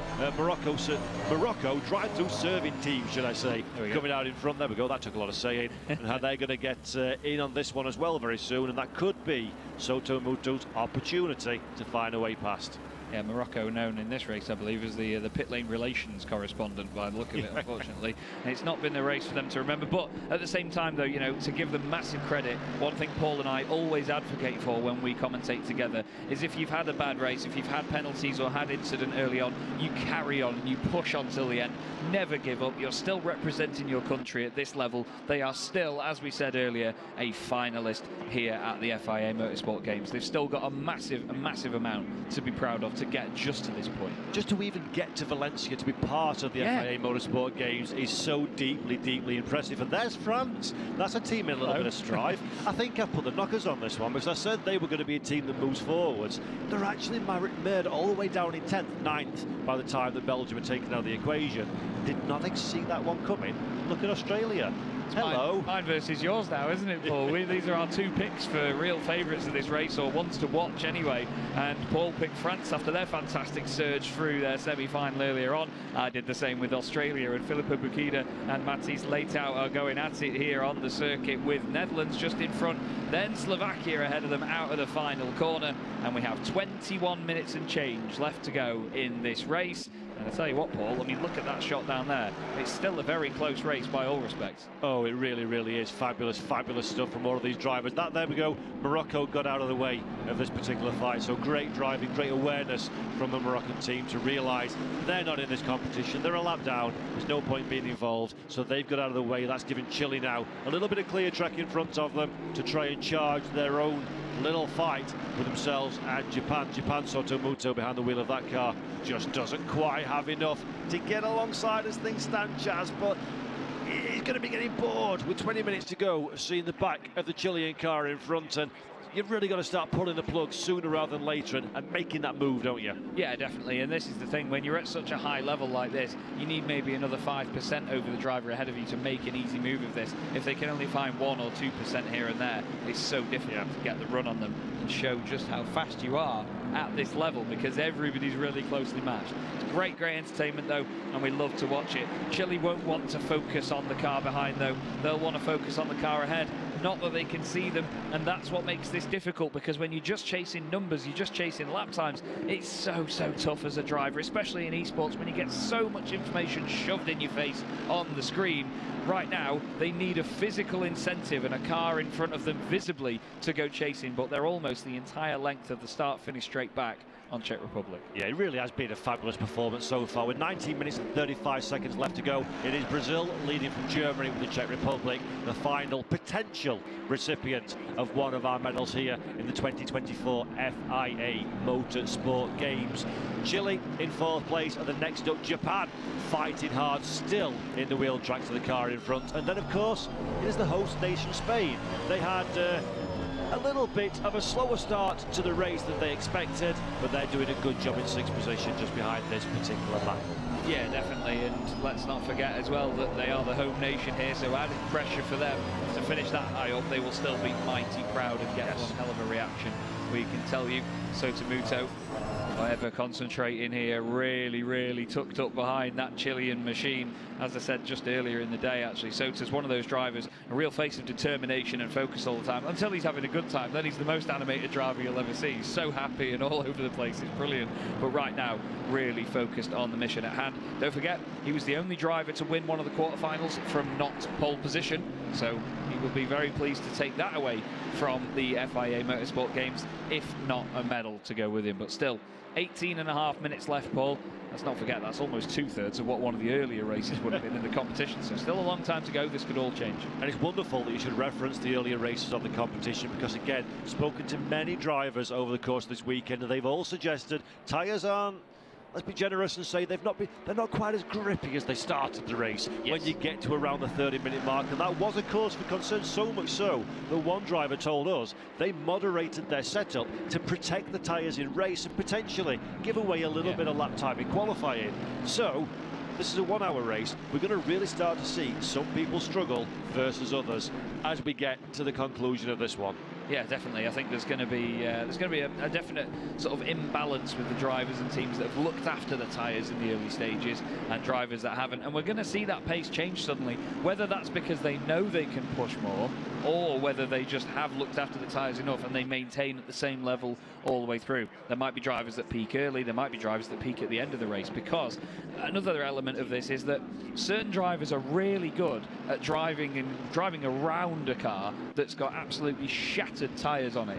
And you know, you've always got to be really careful with the fact that some people, they overdrive it near the end of the race. They're not as let's say they're not sort of sympathetic to the tyres. There's no mechanical sympathy, that's the phrase, there we go, yeah, with the car later on in the race. So you will see people overdo it, I think, in the latter stages. We had it with, was it Belgium earlier on in the day, that were in, I think, second position in their race, and they had a few cars behind them. The car was all over the road as they tried to stay in front, didn't seem as in control. I think we're going to see a little bit of that here, because out of all the races they're going to push hard in, surely this is the one that's, ooh, Philippa Bukida going a little bit deep there into the final corner. Australia now ahead of France, and just inside and outside the top 10.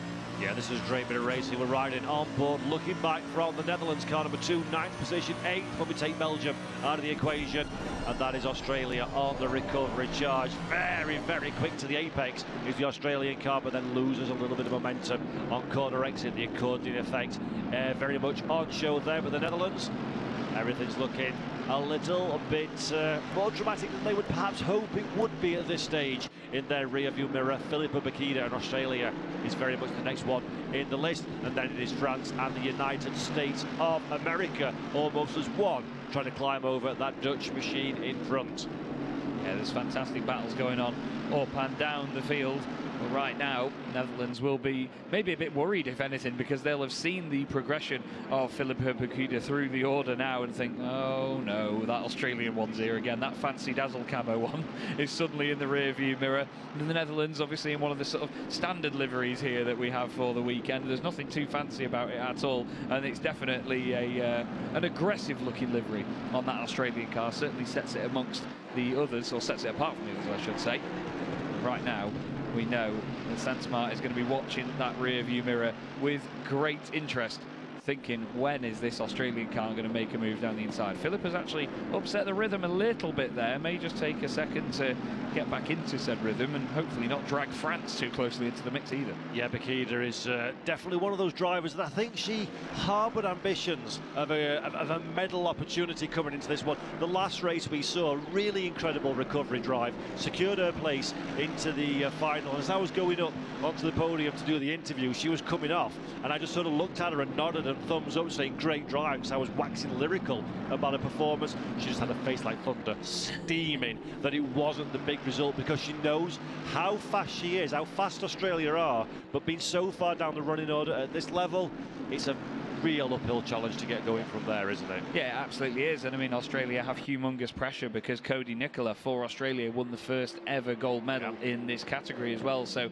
what we were saying about making legacies and, you know, writing the history books and starting that list here in this competition, Australia did it in the best way possible with a gold medal on the very first iteration of this. They were joined by Bernal Valverde and Stefano Conte from Costa Rica and Italy back in 2019 for the first ever FIA Motorsports Games esports competition. And now Australia still very much under pressure as a result of that, but I'd say Philippa has been one of the exemplary drivers of this competition. Definitely one of the most entertaining, that's for sure. Exemplary, love that word, and that is absolutely true. She's been brilliant, never given up, charging hard, fighting to the absolute edge and more, and been right on board now with Philippa. Netherlands are ahead of us. That final corner, the car carries, she carries so much speed into that final corner. I'm almost wincing, think it's going to collect the back of the Mercedes in front, but she absolutely knows how to push to the very, very outer edge of the limits, and that's opened up an opportunity, so much so that the Netherlands think, I want to think about just showing the inside line and saying, stay away from me on this occasion, and it's got an air of when and not if, Chaz, doesn't it? Absolutely does, yeah. I think that there's going to be a move here very, very soon. But now Slovakia at the front of this are going to be wondering what on earth's going on behind me, because all of a sudden they've just got everybody trying to pile in behind them and sort of, I don't know, they're just filling the mirrors in all different directions, aren't they? It's going to be quite worrying, if anything. It really is. There is a shot of Philippa Bukida. There's no more resting your hands on the top of your steering wheel in this one. It is absolutely game face, full on into this attack. Really trying hard is the Australian driver for Team Australia, of course. A little bit of the inside was almost shown by the Netherlands on that occasion, but you're not going to trick her into doing that manoeuvre. But now the opportunity comes. Netherlands runs a little bit deep and gets a little bit squirrely on corner exit for good measure. That car is compromised. Australia looks one way, then the other. No opportunity on this occasion, but keep your line, concentrate on corner exit, and a chance will come. Absolutely. Well, through this kink is going to be important as well. A few of these cars are upset and a little bit destabilised.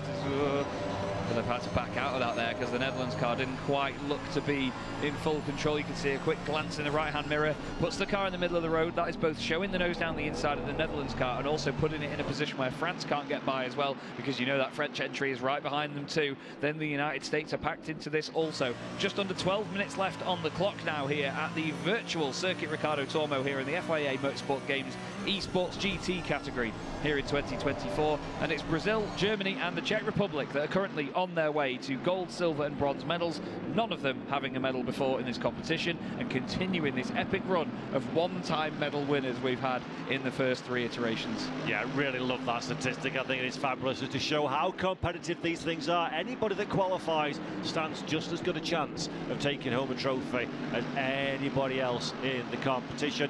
10th place fight we're still looking at here. Bakida, France keeping hold now. France were losing a little bit of pace, I think it's fair to say, in the middle latter stages of the stint. They seem to have found a little bit more speed now at this stage. Perhaps that is because Slovakia are the proverbial cork in the bottle, or perhaps those tyres have now come back in to the operating window. This is the chance though for Australia. The inside line, oh, as tight as it could possibly be. That was exactly 2 Mercedes AMG wins. France gets a little bit of a kiss and a nudge from the United States of America in the background as well. That pushes the French car out wide. The USA though can't find a way past, cycling back up to Australia. That's a mistake there from the Netherlands. The Netherlands had to get on the brake. Nothing Australia could do about that one. Everybody skittles over to the left and the right to stay out of the way, and Malaysia goes, I don't know what happened, but I'll take that one. Thank you very much. Tell me you closed your eyes without telling me you closed your eyes. Malaysia just stayed on the racing line, went in a straight line and made it through. And again, that garish yellow car somehow gains places from just the chaos around it. That was amazing awareness by Malaysia. But